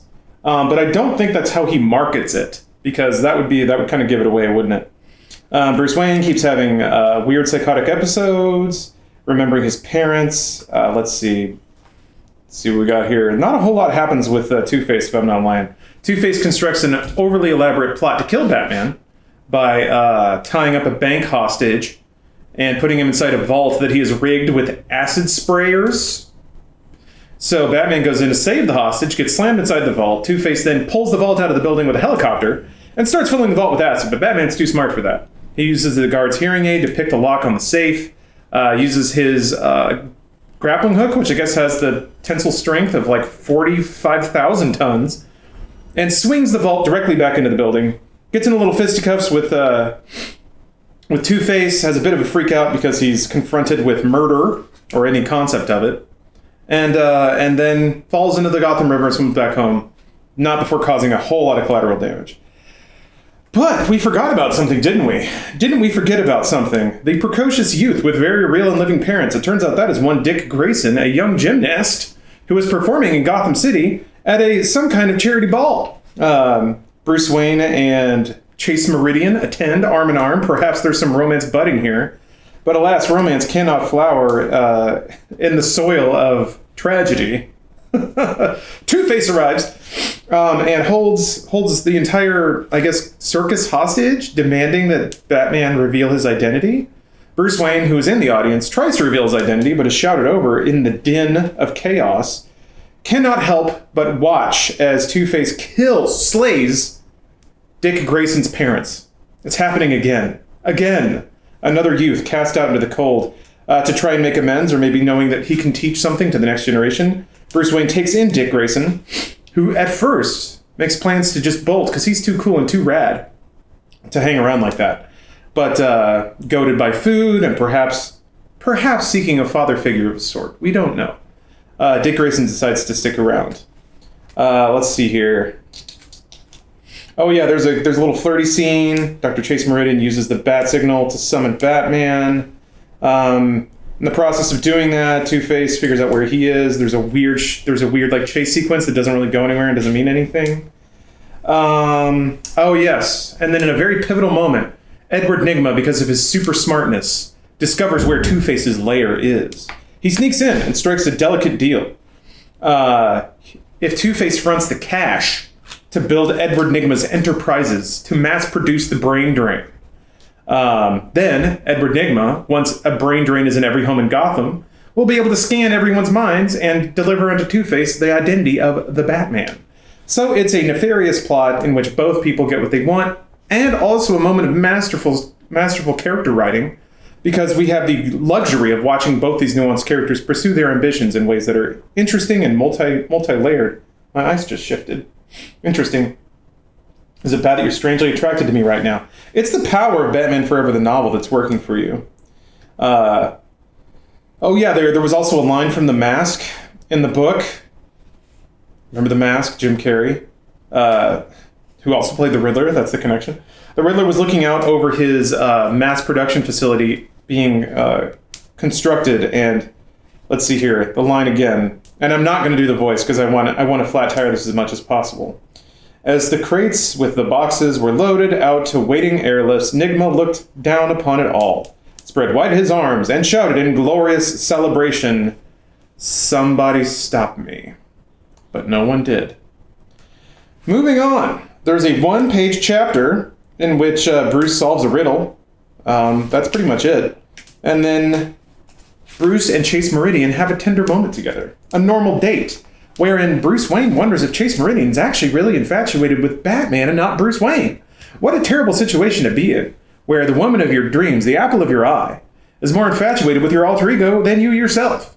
Must make you question who's really in there. You know, who's really in there? Smoking? Yeah, Steve. We have to pray that before the novel's over, the Riddler, I almost got it mixed up there, will like get caught on fire and then scream smoking or something. That's the deal. That's the glory of novelizations, is that you have so much more opportunity to explore the depth of character, the little microscopic details that make a narrative amazing. And also put in cool quotes from other movies. Why not? Who cares? And that gets us up to where we are almost. The date is sadly cut short. But why? Because Dick Grayson, that irascible youth, in his precociousness, in his raw contempt for authority, which is, I gotta be honest, speaks to me as a mid-90s edgy youth, has found the Batcave. He discovered it by noodling with a clock for like 5 seconds. Turns out it wasn't that hidden. And in his youthful rebellion and reverie, decided to take the Batmobile on a joyride, like we've all wanted to. Who among us, who among us of a Chris O'Donnell loving youth have not buzzed our heads, gotten a stud in our ears, and wanted to joyride around in the Batmobile? It's the only It's the only 1995 dream that an entire generation has. So that catches us up to where we are. Chapter 17, Batman Forever, the novel. Let me take one more sip. Get this going. Yeah, Dimwit. Batman Forever is the golden standard of all of this.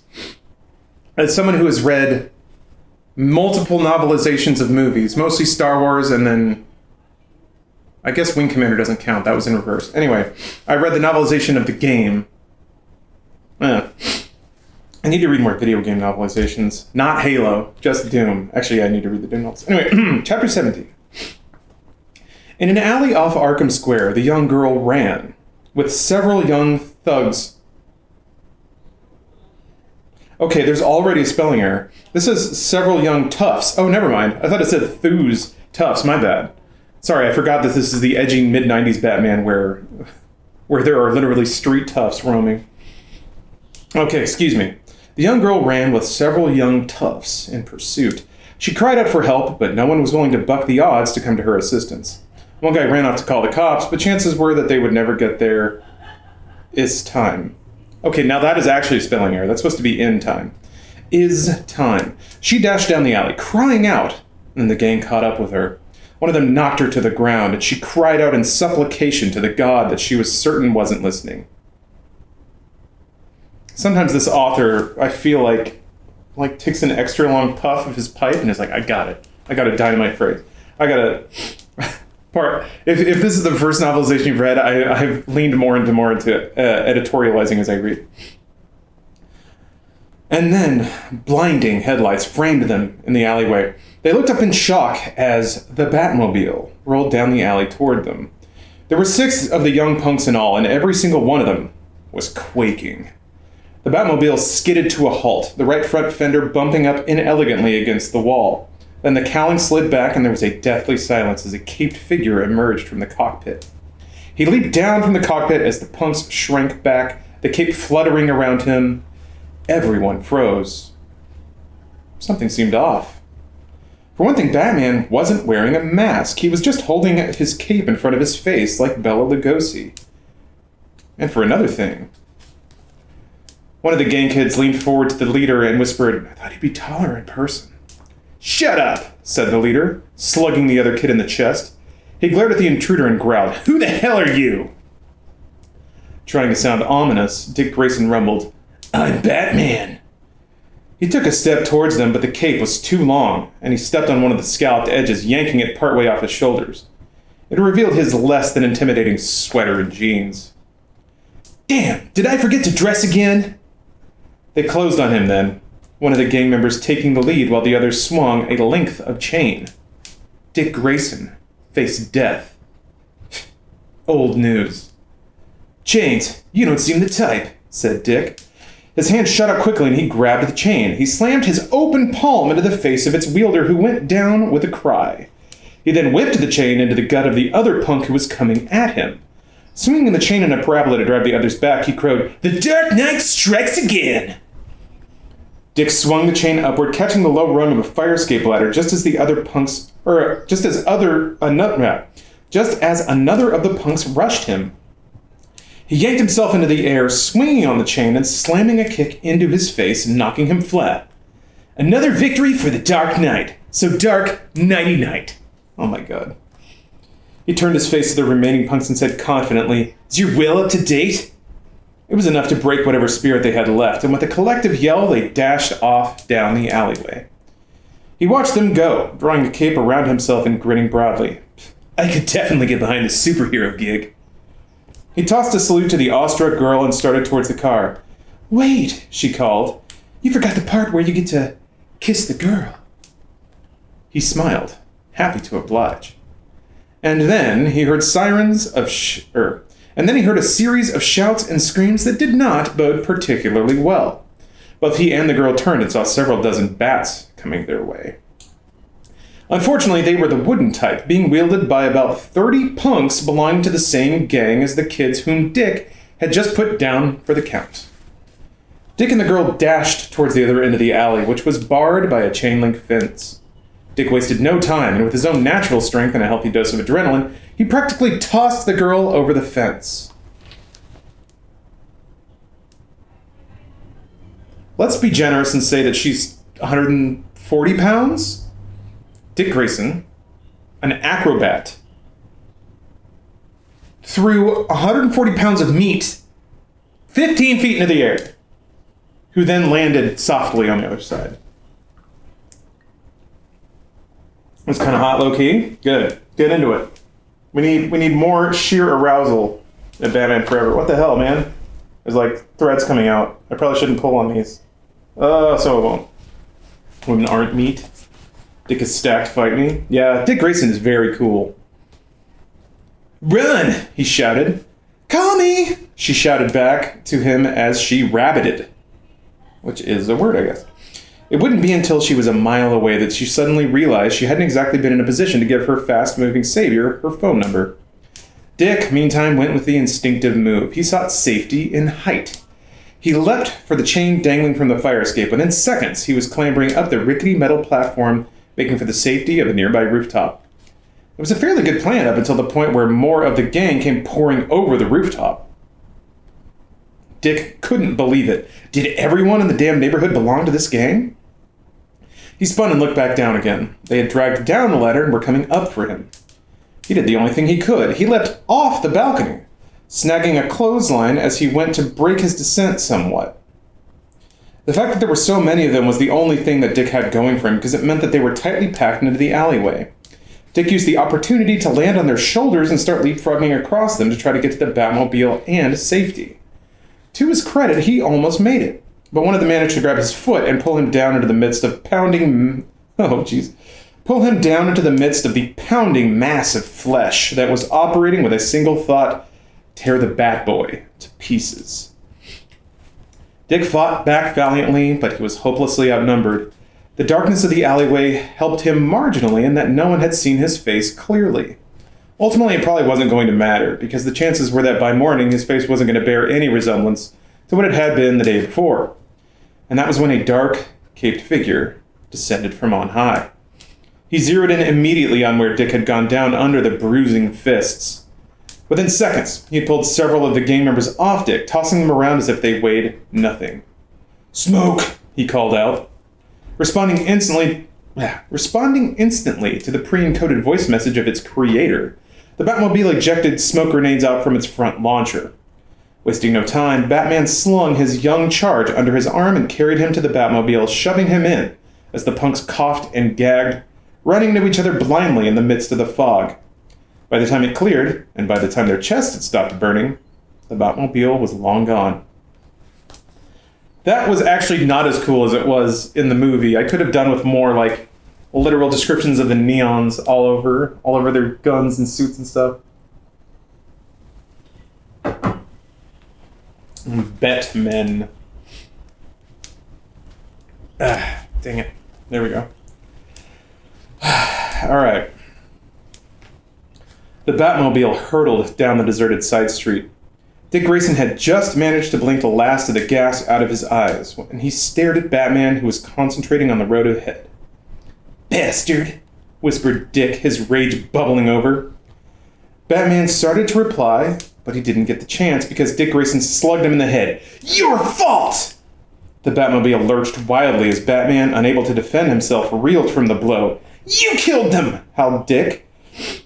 And he didn't care about the danger he was putting them in. Didn't care about Two-Face, and most of all, he didn't care about himself. "You killed them!" As he pounded again on Batman's head and chest. Batman momentarily lost control of the Batmobile. The car went out of control. "Autopilot!" shouted Batman, as Dick kept pounding on him, calling him a murderer, spitting out profanities.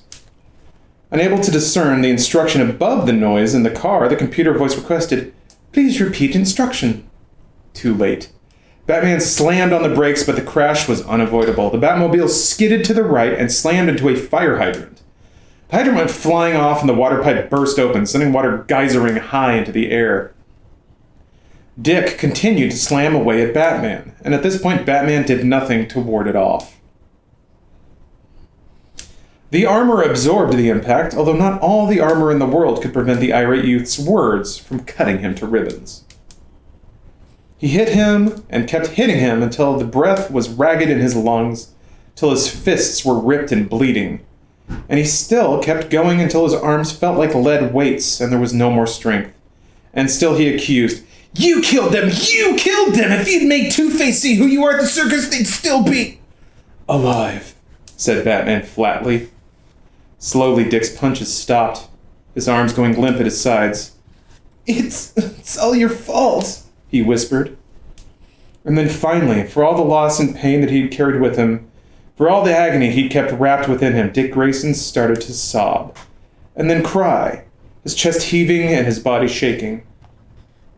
And Bruce Wayne's casual, tossed-off words to Chase Meridian earlier that evening ran in Batman's head. Been there, done that. Long into the night, they were there in the Batcave. Bruce considered it a small triumph that Dick had apologized on his own to Alfred without any prompting from Bruce. But the interpersonal dynamics between the two quote-unquote crime fighters were somewhat more strained, and continued far past the point where an exhausted Alfred had retired for the evening. I tried to take... Sorry, I gotta get that voice back. Yeah, a lot of pounding, a lot of Dick pounding. I tried to tell Two-Face who I was, Dick, Bruce said, choosing to keep to himself his further doubts about shooting down the poor, lost district attorney, once known as Harvey Dent. Even though... Enough that he was already openly admitting to his responsibility over the situation, no need to heap on top of that. And not only do I feel guilty about your family's death for this reason, but there's also this other reason. Matters were problematic enough. I wish with all my heart that there was something I could do to change things. To Bruce's surprise, Dick said, There is. He paused and then said, Let me be a part of this. What? Dick rose to his feet and started to pace. It's all I think about, every second of the day, getting Two-Face. He took my whole life. But when I was out there that night, I imagined it was him I was fighting, and all the hurt went away. Understand? Too well. It was the kind of statement that Bruce had made earlier, the kind that Dick had previously considered to be patronizing. Now, though, he understood. Too well. So, how'd we find him? Said Dick, as if Bruce had already acceded to his request. And when we do, you gotta let me be the one to kill him. Bruce wanted to grab him and shake some sense into him. Listen to me, Dick. Killing damns you. I know. All this isn't about revenge. Dick glanced at a framed headline over Bruce's desk. It carried the story of the murder of Bruce's parents, a story that obviously now Dick had been brought up to speed on. Right. Bruce stroked his chin tiredly, feeling the start of the 5 o'clock shadow. Where had the night gone? It's an addiction. You fight night after night, trying to fill the emptiness. But the pain comes back in the morning.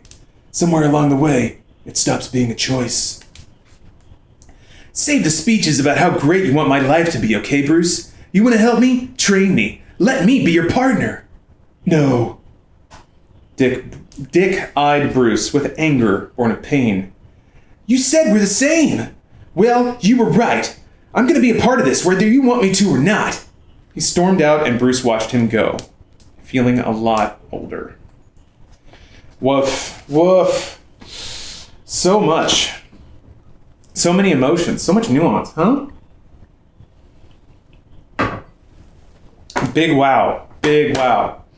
The collision has happened.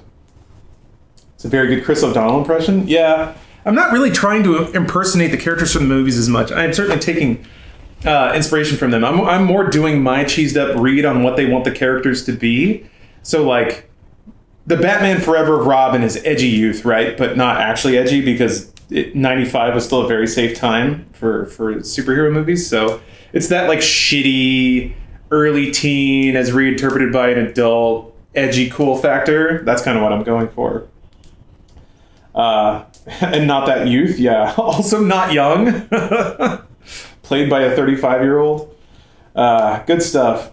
I think Dick Van Dyke is the only dick that can escape dick jokes. That's fair. Yeah, he was like 30. Oh, Batman Forever is so good. All right, chapter 17. Dick Grayson, not Robin. That comes later. Spoilers. Has stolen the Batmobile to beat off his youthful rage at loss. And Batmobile Batmobile, whatever. It's all the same. Showed up. And then Bruce and Dick pounded each other emotionally and physically. And through this, they achieved catharsis and release. The terrible tensions built up between them have been expressed, maybe partially. Moving on to chapter 18. Bruce decided to take the day off. With everything that was going on in his life, he figured he would do more harm than good. They might ask him a simple question, and he'd wind up selling the entire Tokyo office. So he called in to Margaret, who ran down a few quick outstanding questions that he had to attend to. "Oh, and Gossip Gertie and her sisters of Scandal are all over us," she concluded. "They want to know if you're bringing Dr. Meridian to the Nigma Tech Do tonight." "The what?" Oh, sorry, that wasn't stupid enough. "The what?" I've only mentioned it to you 7 times, sir," she said, trying to not sound like she were scolding him. "It's the charm. Run it past me again." "Big brouhaha at the Ritz Gotham Hotel, celebrating a new model of that silly little box thing. Naturally, a new model is required since they sold their first 1,000,000. "That was fast, and you sound disapproving."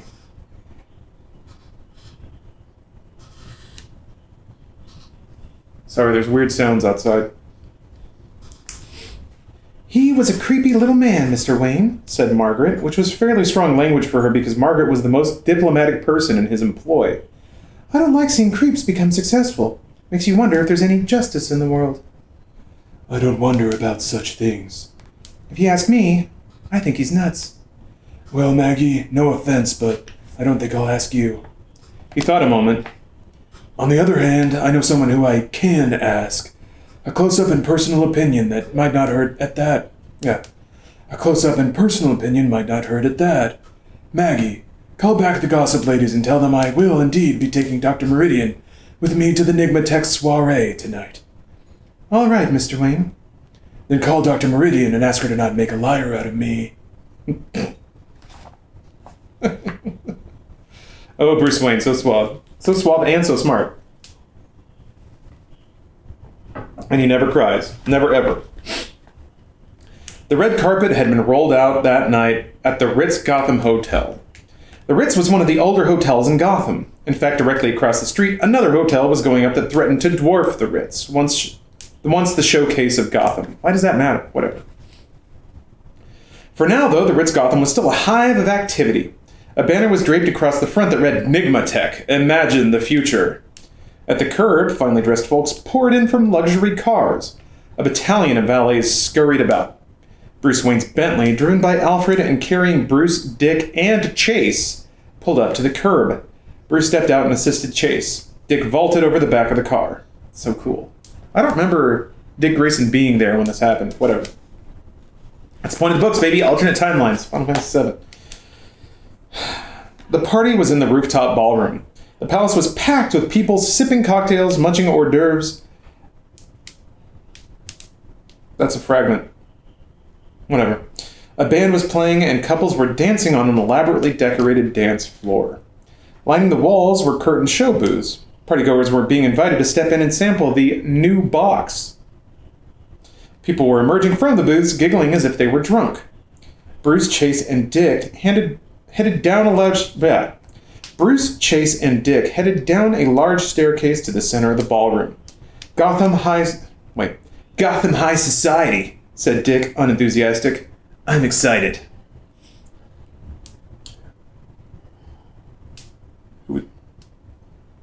He said.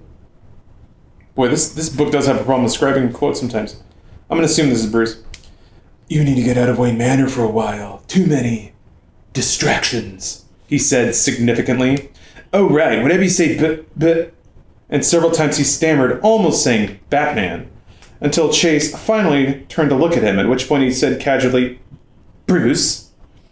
Bruce fired him a look that to Dick seemed to say, Please, Dick, don't make me have to kill you. And for one quick instant, Dick wasn't sure whether Bruce was kidding. Bruce satisfied himself with that moment of uncertainty on Dick's part, and Dick, opting for the better part of valor, allowed his attention to be drawn away by a showgirl.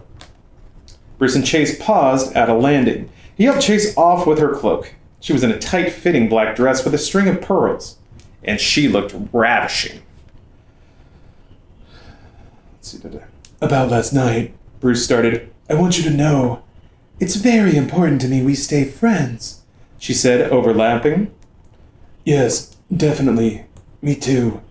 She smiled. Then it's settled. Friends. Yet neither of them looked or felt particularly pleased with the accord. Interesting. Edward Nygma laughed a little too loud and a little too long. Once upon a time, such behavior would have gotten him annoyed looks in the backs of people's heads. Now it got him imitated. Reporters pressed closer, snapping pictures and tossing questions. "Edward, you sweet, bold, dashing darling," said Gossip Gertie. "How does it feel to be the city's newest, most eligible bachelor? Gotham must know." Suddenly, she spotted a new arrival and called his name. "Oh, there's Bruce Wayne! Brucey!" Edward stiffened slightly, but then relaxed. He had nothing to fear, nothing to be angry about. He was Wayne's peer now. No, not peer. Wayne's superior. He was about to continue his performance for the crowd when abruptly the crowd evaporated. They surged towards Wayne. No, it wasn't supposed to happen that way. A fury of red and then blinding green of envy flashed before Edward's eyes. He'd gone to all this time. He'd gone to all this time, this effort, this agony, built everything up from nothing. And Wayne was capable of pulling away his audience with his mere presence. And on top of everything, they were wearing the exact same suit. Edward's date for the evening, Sugar, sidled up to him. He waited for her to say something comforting. "Ow, Wayne's too cute, Eddie." She looked him up and down. "How come your suit doesn't hang like that?" He wanted to pop her one. Instead, he managed to say, "Shut up! You're here to work!" And then rather forcibly, he grabbed her by the elbow, plastered a smile on his face, and headed over to Wayne.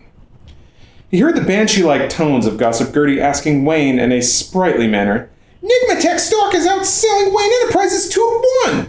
I don't know where I'm going with this voice.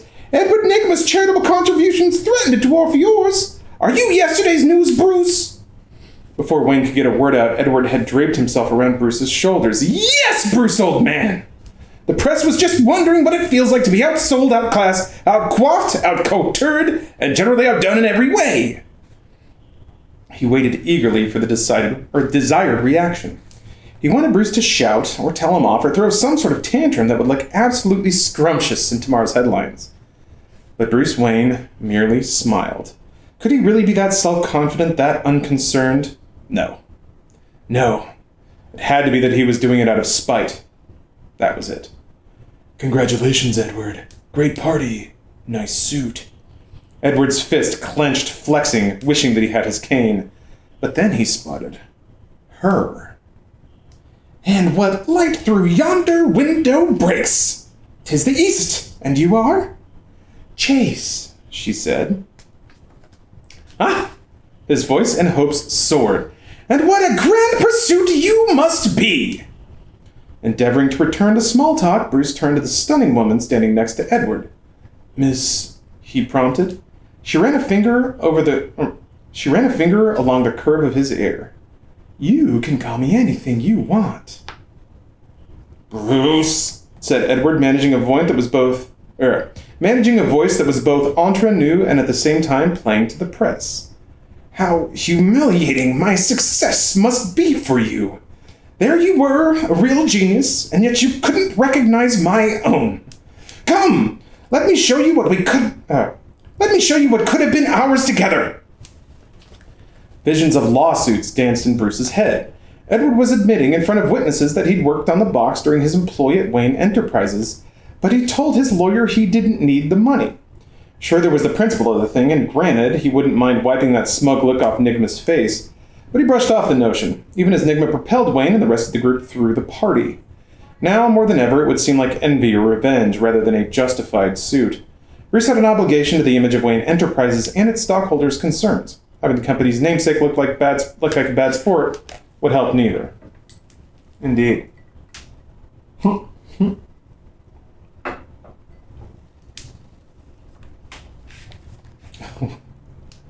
fire real? Yes, it is.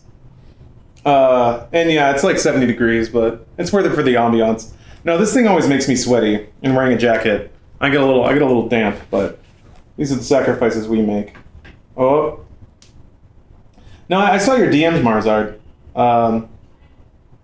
Glad to hear it. Looks like you're getting close to the end. Yeah, it seems like they really did just... It seems like they compressed the end of the book pretty significantly. We've got like 50 pages left. Alright, we're back at the party. Ladies and gentlemen, gloated Enigma, the future! A woman was just stepping inside the first booth. Noticing that she suddenly had an audience, she waved gamely, like an astronaut climbing into the capsule. She moved into the booth, but everyone was able to watch her on a monitor where she was turning and looking down in amazement. She was covered in glittering jewels. My new improved box offers fully interactive holographic fantasies. Edward, you're dashing and a genius, burbled Gossip Getty. How do you create the images, hon? It's a different voice every time. Whatever, I never really settled on a voice for her. He waggled a finger. That, my dear, is my little secret. Fully interactive holographs, said Wayne, thinking out loud. Only a high-frequency carrier wave beamed directly into the brain could... Nigma laughed loudly and nervously. Enough shop talk! Behold! In the second booth, a bald man was entering and discovering, as the monitor indicated, that he had a beard and a full head of hair. To his astonishment, he was even able to finger it. It was solid. Real. It's real because they believe it to be real, Nigma said. An end to mundanity. Out of the darkness, Nigmatech brings you a life better than life itself. Of course, Wayne was observing.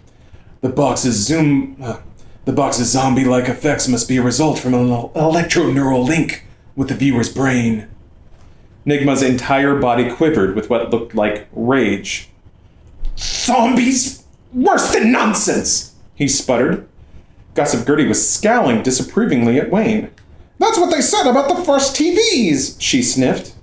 Yes, and they're still saying it, Bruce remarked amiably. Except now the term is couch potatoes instead of zombies. But Gertie wasn't listening. She already had her angle, and a comment that pertained to common sense didn't fit in. Wayne wines sour grapes, she scribbled. Yes, Brucey, said Edward, quickly feeling back in control of the situation. Don't be such a sore loser. Screw it. Maybe he should sue the little creep. Edward was gesturing towards the booth. Go ahead, Brucey, try it. Step on through to the other side. It's a weird reference. Bruce glanced at another monitor where a man was enjoying a Hawaiian fantasy. Edward, he said slowly, if you can introduce images into the mind, what keeps you from drawing images out of the mind? Once again, panic clawed at Nigma, but this time he didn't succumb to it. Instead, he sneered and said, Too timid to try my machine? Say so. He smiled graciously at Chase. If such cowardice before so fair a lady doesn't embarrass you, shall we dance? Chase was about to say no, but then she noticed that Bruce, with a subtle nod of his head, was indicating that she should. Immediately, she understood why. Bruce was still concerned about Nigma's behavior and just how obsessive it might be, or might become, and he was very interested in her assessment of him. Now would be the ideal time to gather some sort of data. So when Nigma scooped her up in his arms, she did nothing to resist, although she couldn't help asking him, Have you considered therapy? The crowd of reporters seemed to dissipate, giving Bruce Wayne the distinct feeling of being old news. He didn't mind overmuch. Garnering headlines as Bruce Wayne, or even as Batman, was never a top priority for him. But now, the girl with whom Edward had been was politely... Wait. Oh, okay. The girl with whom Edward had been... What's up? One, I'm done with my calls for the day. Jeff says hello. Hello, Jeff. I remind me to tell you that I have a special thing for the fireplace that I ordered for you. But I'm not going to talk about it now because it's a surprise. Okay. Well, it's a surprise for the internet. You get to know about it. Okay. All right. Surprise for later then. All right. Everyone say hi to Steph. And Jeff. Hi, Internet. You know what? I'm going to drink too. Amen. It's Friday. Is it? Yeah. Every day's Friday. No, this is especially Friday. Mine from. Oh, no. No, that's it's right. just this Camera's camera. there. All right. You should be good. Just, yeah. Also, I'm like somewhere in my pajama Don't trip on anything. shorts. I don't want the world to see me in my pajama shorts. They don't get to see my tattoos. Oh, that's true. Yeah. Edward sounded like he has undescended testicles perfectly. Perfect. Sorry, there's a hell of a line. Okay, let's see if I can get through this weird ass sentence. Oh no, my sock. Come back on, sock. Can't be showing feets. Edward Ligma. That's only, feats are only for the OnlyFans. And patrons. Alright. But now, the girl with whom Edward had been... Okay, so yeah, there's another typo. There should be a with. It's still a garbage sentence, but it's also broken. But by now, the girl with whom Edward had been... No, the with is earlier. Okay. It's just really phrased poorly. By now, the girl with whom Edward had been was pulling at Wayne's arm. He looked down at her politely, curious if she was going to ask him to dance. Instead, she indicated a booth and whispered, "Come try one with me. You can't imagine what we can do in there." He could, actually. Furthermore, he certainly didn't need having his fantasies displayed on a monitor for everyone to see. If that happened, he would likely move quickly from the gossip columns to the front page. He smiled and shook his head. "Your loss," said Sugar, although her expression made it clear that she considered it hers as well. She disappeared into the crowd. But Bruce now felt his curiosity piqued. His conversation with Edward and Negma's tensing up at certain points during it indicated to Bruce that he'd been fairly on target about some of his observations. And if that were the case, there were potential ramifications that simply had to be dealt with. It didn't matter to Wayne, at that point, if people did claim he was out to harass Nigma. If there was a question of public safety, or potential tampering with people's minds, Wayne was going to have to take action. He couldn't be sure, however, nor could he make himself sure until he'd had the opportunity to look over the equipment. A smaller version of the box had already proven less than cooperative. Perhaps the new and improved model might be more so. He moved to an empty booth and pulled aside the curtain. It was empty, except for a faint green glow. At that moment, the attractive woman was at his side again. "Naughty, naughty," she said scoldingly. "Looking for something?" "How to turn it off, actually." She looked left and right, then put a finger to her lips in a shh manner. Yeah, we know what that means. Then she pressed a button on the small panel just outside. A power pack ejected into her hands. The booth went dark completely. Still suspicious, Bruce opened his palm. Without hesitation, Sugar dropped the power pack into his hands. "Thank you," he said. "My pleasure. And if you should change your mind and want some company in there," she ran her tongue along her upper teeth, "then we can both use our imaginations." Bruce stepped into the booth. Outside on the dance floor, Edward tossed off some random answers to Chase's series of questions. To him, it was all a game. He spotted Bruce Wayne entering the booth and quickly spun Chase around so that her back was squarely to Wayne. Edward exchanged a glance with Sugar, and then, once he was satisfied Wayne was in position, he nodded to her. Sugar promptly reached back into her bodice, pulled out an identical power pack, and slammed it into the circuit panel. The booth hummed to life. Ooh, scary. Bruce was looking over the interior of the booth, trying to locate the circuitry. Did it line the walls, or was it consolidated into a small projection-like device? He looked up towards the top of the booth and suddenly discovered that he was staring at a tropical bird.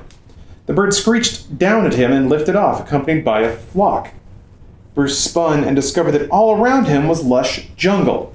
Immediately he understood what was happening. He looked for a way out, but the door had vanished.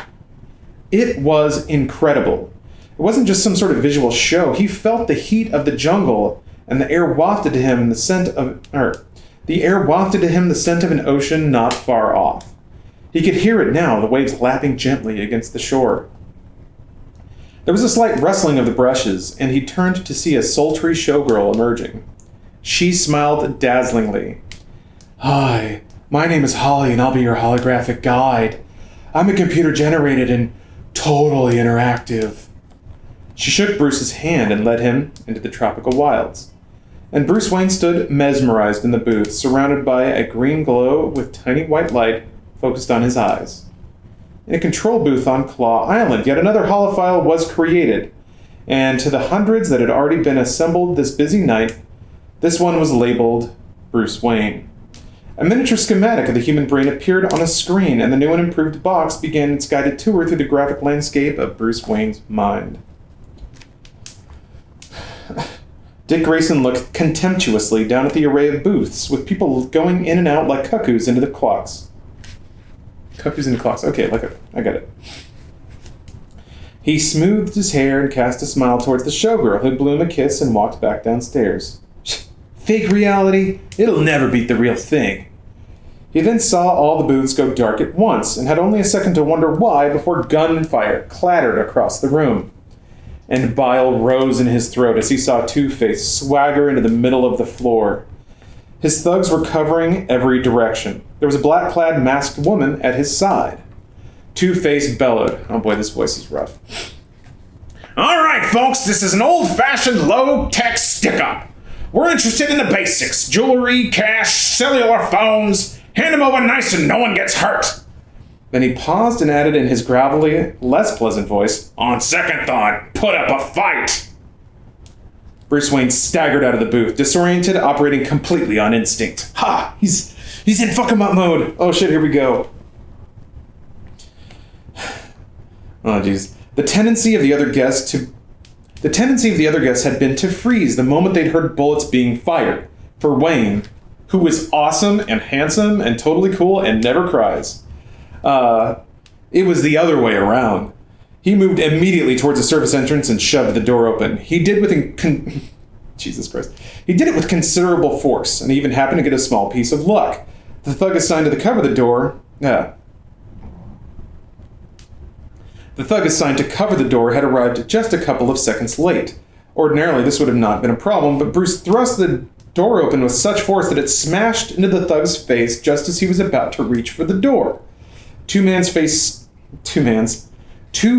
man staggered, never having the chance to see who it was that slammed a fist into the thug's face an instant later.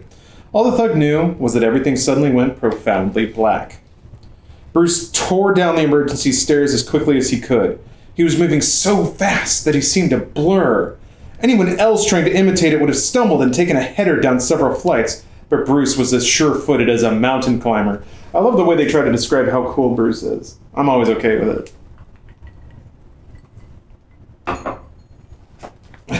God, I want to fuck Wayne. Good. That's the right reaction.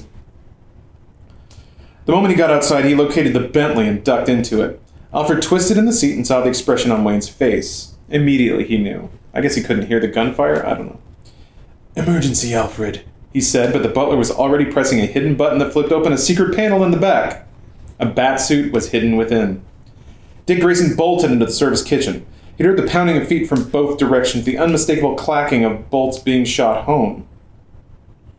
Bolts? Whatever. He looked around desperately and spotted a laundry chute. He wasn't sure where it led, but anywhere had to be better than this. He dived through just as two thugs converged on the area he'd vacated. And that is the end of chapter 18. Boy, it's really heating up, huh? Like literally, this is pretty toasty, but it's feeling good. Chapter 19. So far, Dick Grayson has stolen the Batmobile because of his youthful rage at losing his parents. He and Bruce Wayne identified over that loss. Dick Grayson implored Batman to make him his partner, but Batman doesn't want him going down this road, trying to save him from himself, little thing. And then they went to the premiere debut of Edward Nygma's new device, where a portent has occurred. Bruce Wayne has been bamboozled and flummoxed. He allowed his brain to get digiscanned, which means his secret might soon be out. But before the night could conclude properly, Two-Face has busted in to hold up the place. Why is that? I thought they were partners. I guess we're about to see. See, this book doesn't leave anything behind. It's all out there. Chapter 19. Edward Nygma shoved his way towards Two-Face, Gossip Gertie grabbed him by the arm and bellowed, "No, Edward, he's a monster! Stay away from him!" "I have something to do, Gertie," he said in a basso profundo He-Man voice. "Perhaps I can reason with him, that two-toned terror." He shook loose Gertie and made it over to Two-Face. "Two-toned terror," said Two-Face thoughtfully. "We like it." In a harsh whisper, Edward said, "You're ruining my big party! Are you insane?" He stared into Two-Face's mad eyes and amended, "Actually, considering your present behavior, I withdraw the question." "We're sick of waiting for you to deliver Batman, Riddle Boy. We're tired of your little games and your misdirections. The point is to nail the bat, not send him flapping off in other directions. We are starting to wonder, in fact, how much of that was our idea and how much of it we only thought was our idea." Edward began to sweat. "Patience, oh bifurcated one." "Screw Patience, we want him dead, and nothing brings out the bat like a little mayhem and moida." "Oh, well, in that case," said Enigma sarcastically as if it made sense. "Look, if you were going to rob me, you could have at least let me in on the caper. We could have organized this, planned it, pre-sold the movie rights." At that moment, a window exploded inward. Cool. Guests ducked back, glass flying over them as Batman swung in. Glass crunched beneath his feet when he landed, and he wasted no time at all. 3 thugs had been standing by the window where he entered. A quick blur of fists later, none were. Fucking nice. Fucking nice, Batman! Get him! Enigma turned to Two-Face and said with a tinge of regret in his voice, "Harv, babe, I gotta be honest. Your entrance was good. His was better. What's the difference? Showmanship!" Two-Face shoved Edward out of the way, yanking out his gun and looking for a clean shot. He fired several times, but only managed to destroy an ice sculpture and some liquor bottles. The screaming did his heart good, but the misses took some of the edge off it. Dick Grayson shoved his face into the Bentley. Alfred gasped as he saw the thick red stain on Dick's chest.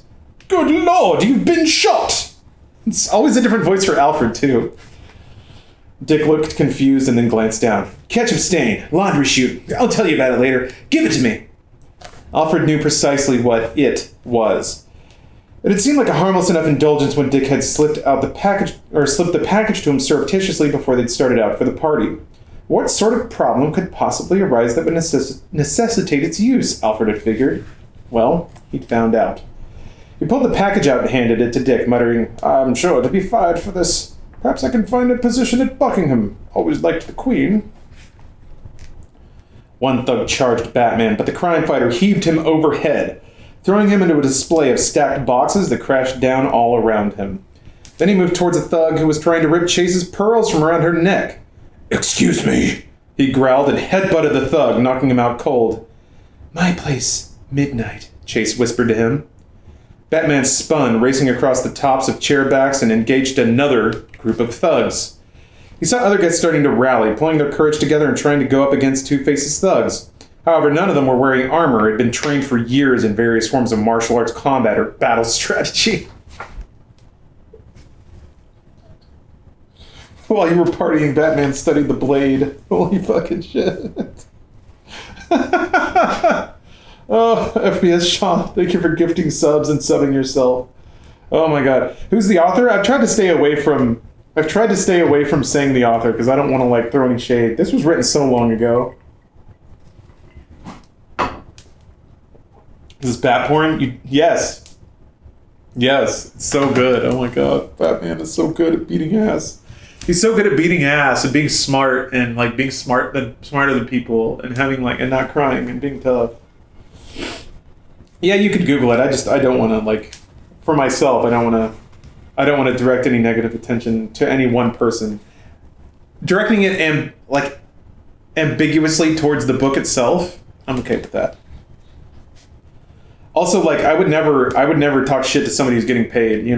If I'm sure the author of this book wanted to write great American novels, or actually just really like Batman. I don't know. Whatever. I don't care. I don't want to assume the circumstances of this book being proofread, editorialized, and published. I'm just having fun with it now. That's all. Anyway, consequently, someone was going to get killed. He had to do something fast. He yanked gas pellets from his belt and hurled them. They exploded at the feet of several thugs, and immediately those went down from the fumes, but more of Two-Face's endless supply of goons leapt to replace them. And that was when the distant sounds of police sirens began to fill the room. Upon hearing them, Two-Face holstered his guns. "Okay, boys, phase 2! As Batman continued the battle, Two-Face and the nearest thugs dashed for the service elevator. The doors were closed behind them, shutting out Sugar and Spice, who arrived seconds too late. "We gotta vacate," said Spice. Oh wait, no, Spice is like the lower one. "We gotta vacate," said Spice. "What's this we stuff?" retorted Sugar. "I'm here legit." Spice fired her a look. "Babe, if my sorry ass gets hauled in, I'm not going down alone. Read me?" "We gotta vacate," Sugar immediately said. "And fast. Where's the stairs?" 30 stories in these heels? Spice said incredulously. She flipped open a portable phone. "I know a guy with a helicopter." That's a nice little aside, isn't it? Checking in on our ladies, Sugar and Spice. Batman pulled several small cuffs from his belt and threw them towards the thugs who were advancing on him. The cuffs homed in on them, whipping through the air, securing themselves around the thugs' ankles. They went down hard. He has ankle-seeking cuffs. Sick. Batman ran in the direction that he'd seen Two-Face go. He skidded to a halt in front of the elevator and watched the electronic readout reach the first floor. Could be they'd gone down to the lobby to escape. On the other hand, maybe they'd gotten off somewhere along the way. Second floor, perhaps. He dashed out onto the balcony, looked over it, and yes, sure enough, Two-Face had indeed gone to ground.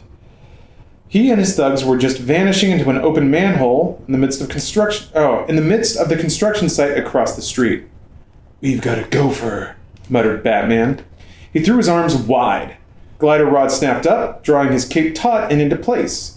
He stepped onto the railing of the balcony and leapt off, hurtling down toward the manhole at top speed. The Gotham Subway Museum. Yep, we're clicking around now.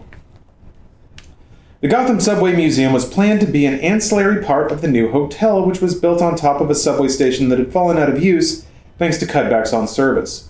The enterprising hotel builders were also funding an underground museum that gave an overview of Gotham's history of transportation. Plans called for a genuine old-style train to be rolled into place on permanent display, refurbished along with the rest of the station. Workers would be dressed in uniforms of the period. It would be marvelous, and profitable, and doomed. Work on the station had already begun. Half of the station had been washed down, repainted, and retiled. The other half was still dank, dirty, and disgusting. Crouching on the tracks below, Two-Face felt right at home. And what better way to make someplace a home than with company? "Boys, welcome our guest!" Upon the command, the Hugs hoisted a translucent red plastic industrial air conditioning tubing, its mom matching precisely the diameter of the open manhole. Not wanting to waste any time, Batman folded his wings just as he arrived at the manhole, plummeting straight in feet first. He only had a split-second warning that something was wrong, and in this case it wasn't enough. Not even for the Batman, who is cool and has a very big dick. He plunged into the red vinyl connector, skidding into the darkness, out of control. The world spun around him. He tried to slow himself down to find purchase, but there was none. He grabbed at his belt, about to draw a grappling hook that would slam down right into the plastic to stop his descent. By that point, though, it was too late. His amusement park-like ride had ended, and ended abruptly. He hurtled out of the tube into a blackened funnel filled with scaffolding and supports from the work underway and smashed squarely into a wall. Staring into the darkness of the tunnel from the far end, Two-Face grabbed an aging valve wheel set into the crumbling wall. "Nothing worse than a bad case of gas!" He spun it enthusiastically and was rewarded with, in the distance, the sound of gas pouring into the tunnel. You get it? Because the gas and the gas. He says gas and then gas. Gas. Two meanings. There was no motion from within. Perhaps Batman wasn't conscious. Perhaps he was floundering around. Perhaps he was already dead. And as one of Two-Face's thugs handed him a grenade launcher, he mused that it didn't matter. Whatever Batman's present status, his future status was now finally assured. He aimed the launcher into the tunnel and said, "The bat hath flown! Now shall be done a deed of dreadful note." Why does he say these things? He paused a moment, waiting for his thugs to remark on the quote. Okay, Macbeth? Shakespeare? He sighed. Never mind. Fire in the hole, gentlemen! Okay, that's pretty good. I like it when, like... I like thug humor. Thug humor is always going to work on me. Whenever a villain tries to be cool and expects his thugs to, like, back him up, but they don't. Anyway. The thugs scrambled to get out of the way as Two-Face fired the grenade launcher. The grenade slammed into the gas main, and a flaming white fireball erupted, spiraling down the blackened tunnel and searing everything in its path. Two-Face watched with rapt attention as the far end of the tunnel turned into an inferno. There were more explosions and the glorious sounds of debris falling. It kept going for several moments, the tunnel thick with smoke, residual flame burning here and there. And no movement. Finally, whispered Two-Face, and then he raised his voice in song. Oh my god. We are the champions, my friend, and we'll keep on fighting to the... And then his smirk vanished. It actually is in the book, by the way. You have to do it. Rubble was being shoved aside, and phoenix-like, a caped figure was rising from it. It was completely enveloped in its dark cloak. There were a few minor flames here and there, but they were quickly sputtering out, unable to do any damage to the fireproof material. This isn't how the, wait, hold on. I'll withhold my judgment for this side thing. Slowly, Batman lowered his cloak and began to move forward. Consumed with rage, Two-Face started firing wildly at the scaffolding supporting the ceiling and walls. "Why won't you just die?" he shrieked, making what seemed to him to be a perfectly reasonable request. And as someone up there, or perhaps down there, apparently decided to oblige him. The scaffolding cracked and fell, and the already overburdened structures of the tunnel gave way. Rock and sand collapsed inward on Batman, knocking him to his knees, pouring in from everywhere. He was driven back from Harvey by a storm of wreckage. It was as if the tunnel had come to life and had decided to celebrate the miraculous event by committing suicide and taking Batman with it. Plaster and rubble fell around Two-Face as well. He didn't seem to notice it, so riveted was his attention on Batman. His henchmen started pulling nervously at his jacket, but he shook them off. Now the air is hushed, save where the... Oh, sorry. Let's quote here. Now the air is hushed, save where the weak-eyed bat, with shrill, short shrieks, dies. And he continued to watch, unmovingly, unblinkingly, as the ground beneath Batman sucked him down into a quickly filling pit of sand. Those who have followed us for the entire journey of the book may notice a similar theme here. Similar theme. Remember, beginning, young Bruce Wayne fell into a mud pit. Maybe we'll have some catharsis for Bruce Wayne here. Two-Face is a queen. I kind of agree. He's got a panache, doesn't he? He managed to yank his grappling gun free from his belt and fired a cable into the air. For a moment, Two-Face held his breath, but then the grappling hook clattered back down, nothing above for it to grip onto. Sand continued to fall, entombing Batman, covering his mouth, his eyes, and finally, in a moment of transcendent glee for Two-Face, the tippy tops of Batman's pointed ears. Hell took him back, thought Two-Face. Then he noticed the ground directly in front of him was starting to develop cracks of its own. Sensing this would be a good time to depart, he called out cheerfully, "Boys! Let's go have us a party! Anyone feel like donuts? Maybe the chocolate kind with the little sprinkles." And then, just so y'all know, because this is a text affectation that I don't quite know how to represent verbally, the book readings are going on Patreon, yeah. I just haven't posted them yet. I need to. I'm going to upload them to Vimeo, because that's not really policed all that much. And then, yeah, just post them there as like unlisted links. So, yeah, they'll be going up there for sure. Was that scene in the movie? No, I don't think so. Batman went into the tunnel, exploded, he got buried, and then, well, we'll see what happened. So those shorts from Bruce's closet? No, man. These are my shorts. I love these. These are Levi's, and they don't sell these anymore. I've had to like look around for other sweat shorts. Oh yeah, so a text affectation. This is all italicized. This is like Bruce Wayne's weird like mind palace that they keep doing sometimes. Oh, I gotta readjust. Gotta scooch back a little bit. Let's see if I can do this without shifting the entire chair. There we go. It's not so bad.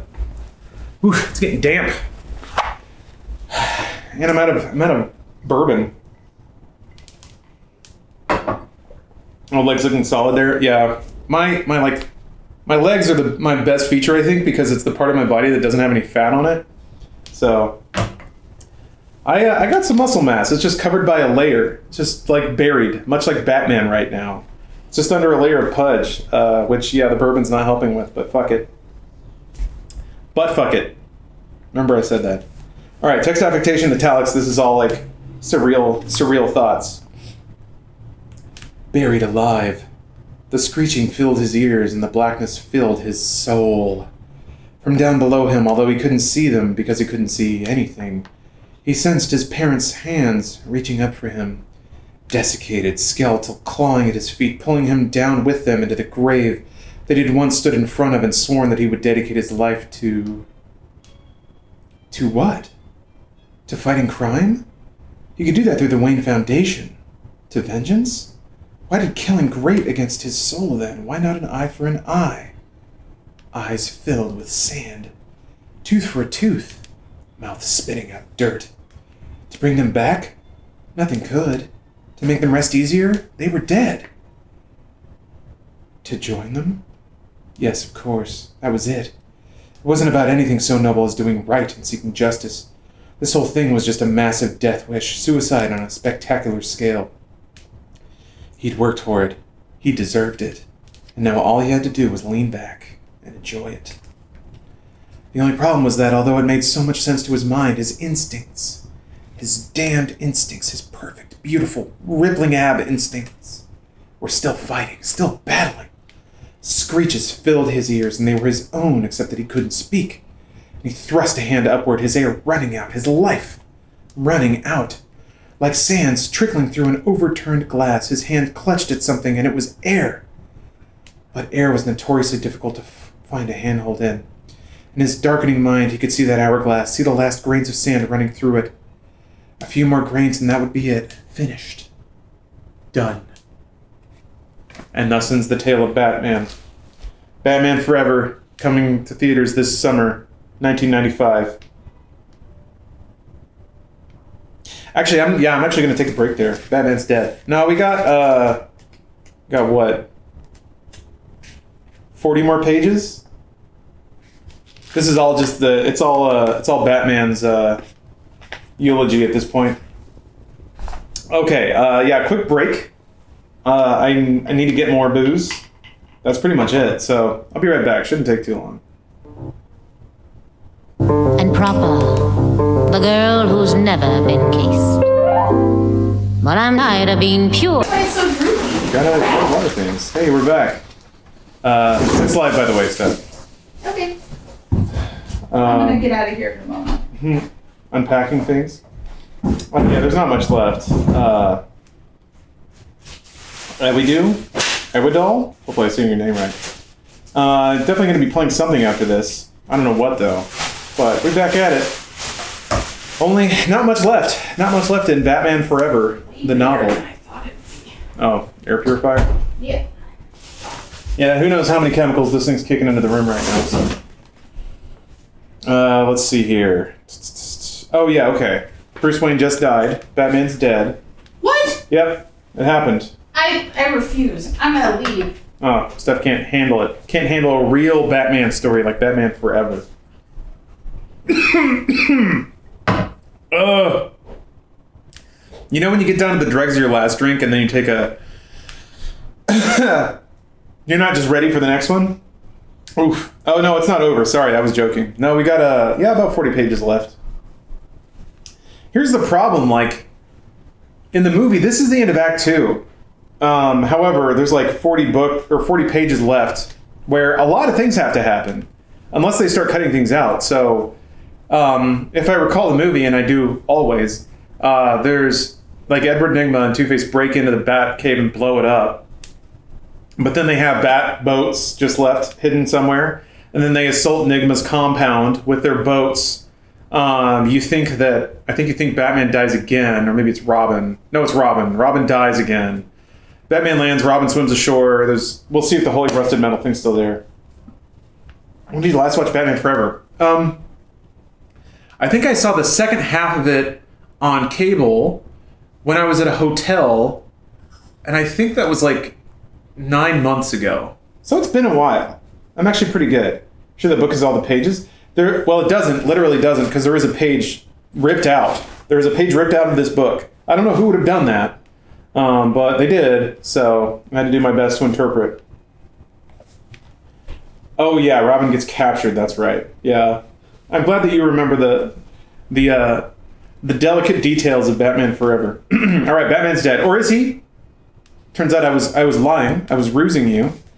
A hand gripped his. If you'll recall, Batman was gripping at air. Nothing there. A hand has gripped his hand.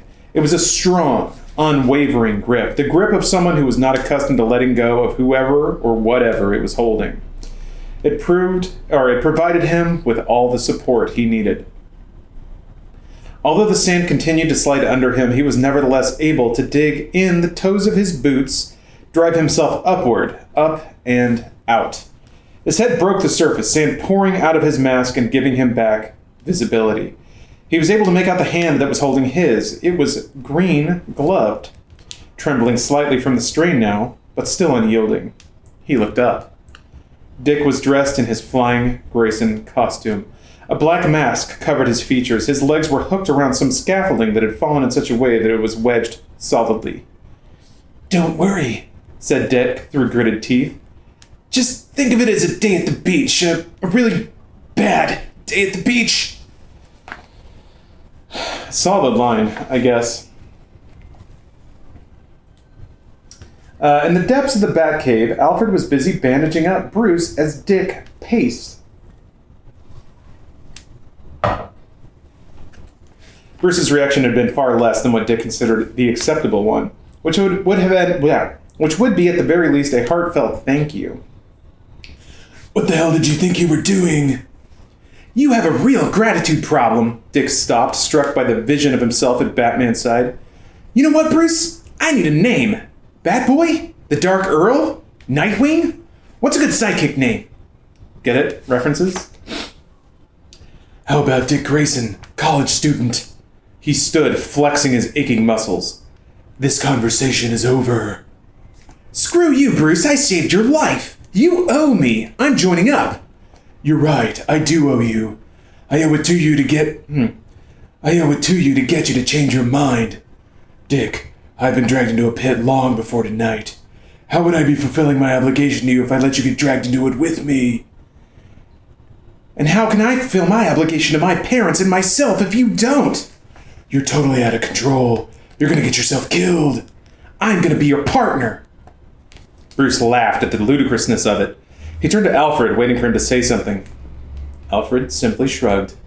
"That's it? A shrug?" "If you insist, Master Wayne," Alfred said, "then I must point out that if... I keep going into like fucking Michael Caine and a bunch of other old British men.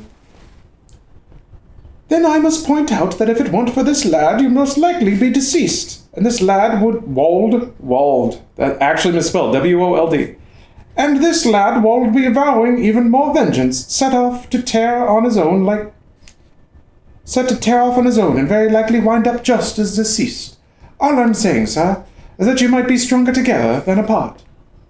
Bruce shook his head. "There's no way." And then Dick realized that he'd lost interest in the conversation. It was he, not Bruce, who was dealing from strength. "Whenever the call comes, I'll know. When you go out at night, I'll be watching. And whenever there's a bad man, I'll be right behind him." He smiled sadly. "How are you going to stop me?" Bruce held his gaze, and there was something very flat and very dangerous, a contained animal, in his eyes. "I can stop you." For a moment, Dick realized that he had stepped over a line. He skittered back across it, and feeling embarrassed for having to do so, covered it by turning his back and storming out of the Batcave. Glowering, Bruce watched him go and then turned to Alfred. "And you're encouraging him." "Sir," said Alfred, with the air of one who knew precisely what he was talking about, "young men with a mind for revenge need little encouragement. They need guidance." Bruce shook his head, discouraged, and thought about his sinking in the sand. Thought about how he never needed someone to save him before. And now this kid had shown up, and it was true. The great Batman owed him his life. He couldn't keep doing it alone. But did that mean he'd brought in a partner or a teammate?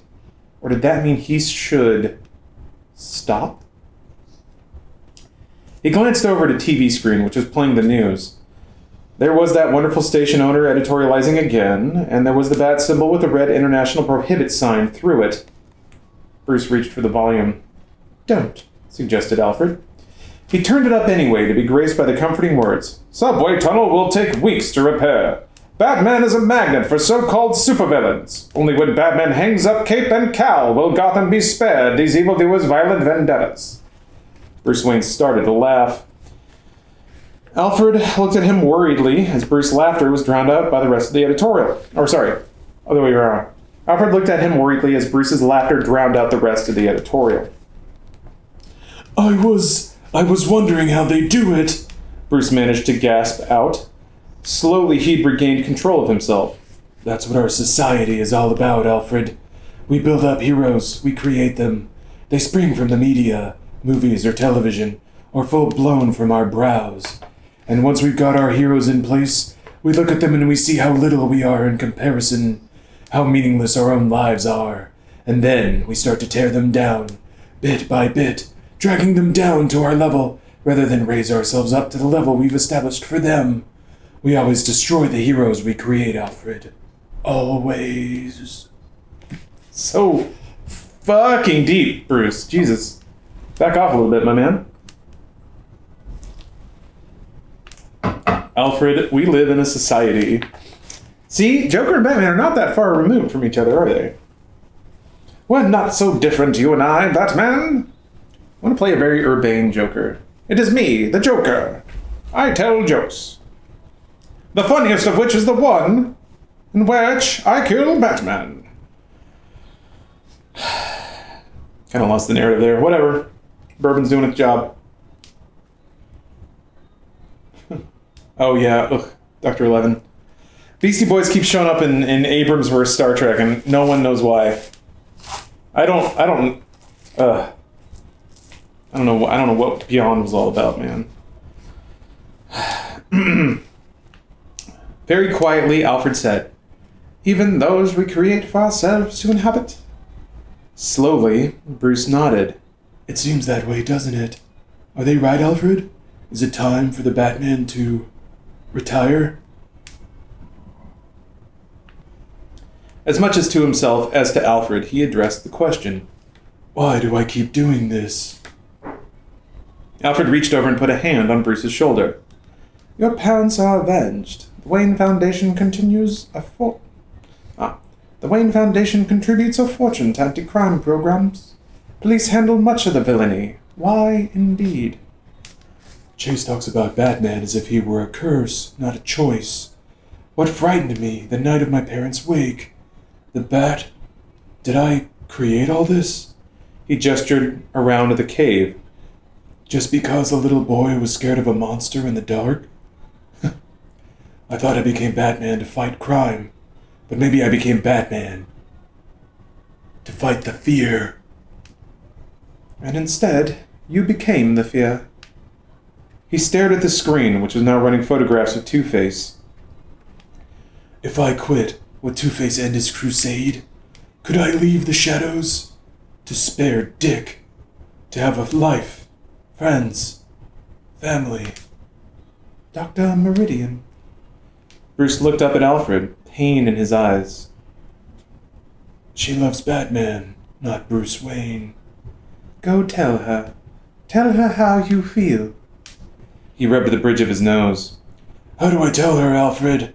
As Batman, knowing she wants me? Or as Bruce Wayne in hope? Bruce Wayne stared at the phone, then punched in Chase's number. Alfred watched expectantly as Chase's voice came over the speakerphone. Hello? Hello? Who is this? Bruce started to reply, and then stopped.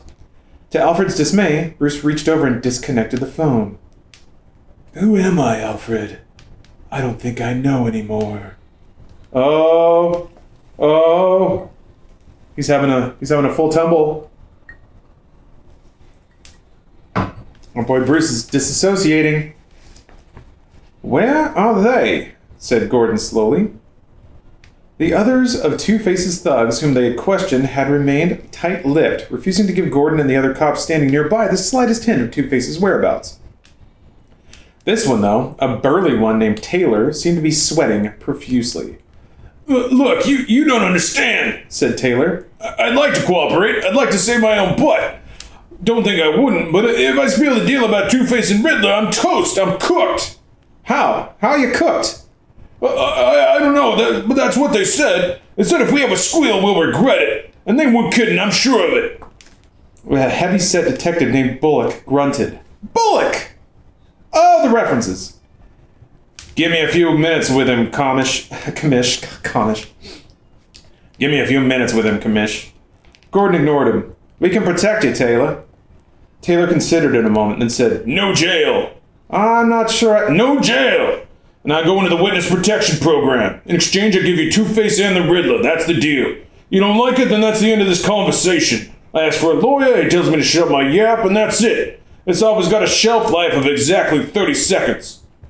He drummed his fingers nervously as Gordon considered it a moment. Okay, he said. I think I can sell it.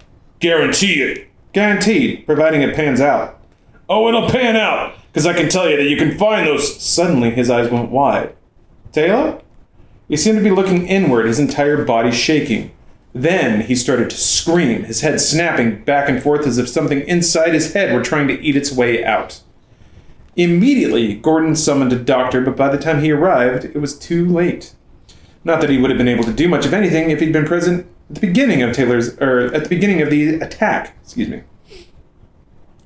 Taylor's head lolled to the side, his tongue hanging slightly out, his eyes staring at nothing.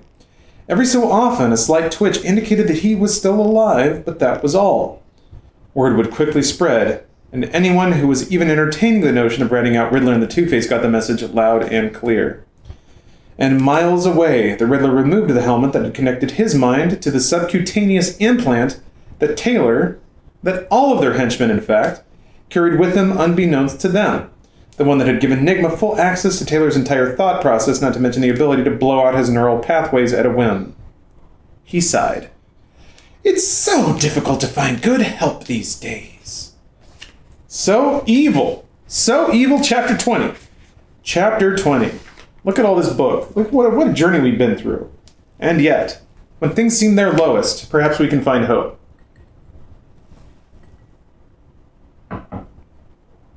Perhaps there will be a turnabout yet again. If you are joining the stream, allow me to catch you up on the narrative thus far. Dick Grayson took the Batmobile for a joyride, only to be saved by the Batman because he's not the Batman, who is strong and has big muscles and a big penis and a big brain. Dick Grayson blames the Batman for not saving his parents. Batman notes in this young child a hell quest for revenge that he may or may not be familiar with. They went to a party where Batman's brain got cyber-mapped by the Riddler due to his new device that is a holographic TV. It makes sense. Don't worry about it. Two-Face busts in, shoots the whole place up. Batman falls into a trap, again, actually.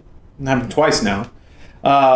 He was buried in rubble, construction rubble, and then Dick Grayson came in to save him, causing a bit of an identity crisis in Batman. Why was he being the Batman? What is it all for? These are all questions that Batman Forever asks us every day.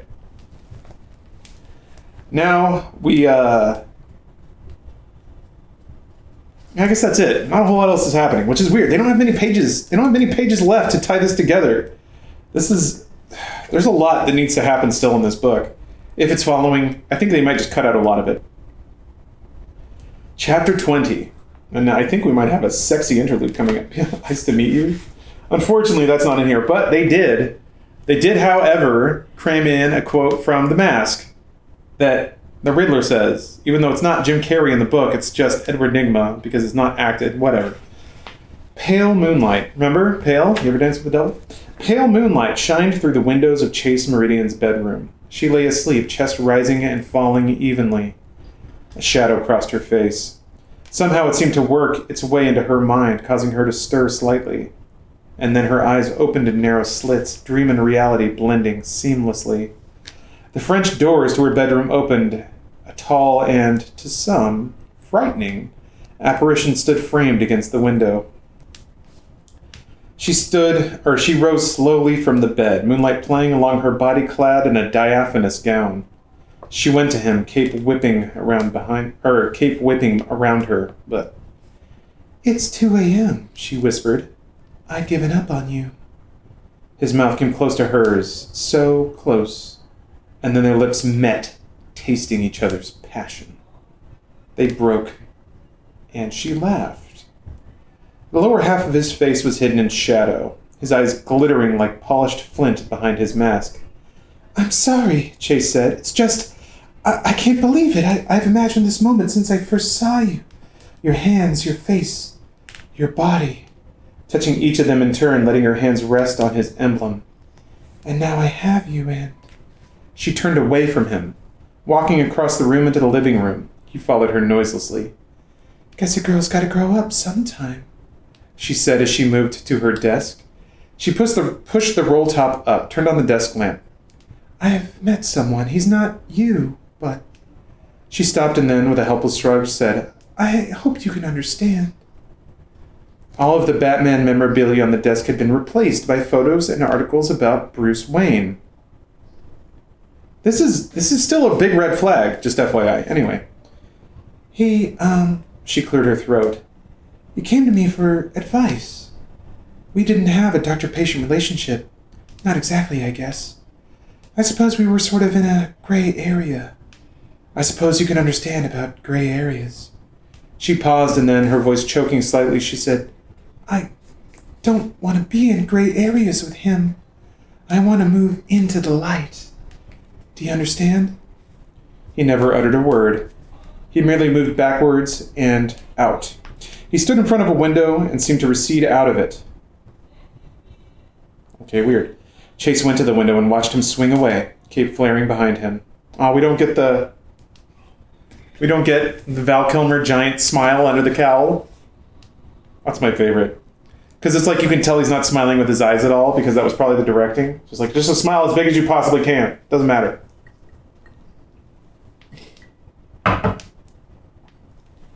Yeah, she decorated her place only with stuff in relation to the man she's only known for a couple of days. Maybe she's crazy too, but she's a woman and thus has no agency in this story. Let's see here. She watched until he was out of sight, and she crossed to her desk. She picked up a handheld tape recorder and clicked it on. When she spoke, her voice was slow and trembling. I was right. I figured it out. I saw Bruce wade into Two-Face's thugs in the circus. I heard his voice, saw his eyes, his chin, studied his body language. She stopped and stared out the window at the moon. I don't know what I want. I've gone through my entire life so obsessed with trying to figure out what makes other people's minds work. I don't feel in touch with mine anymore.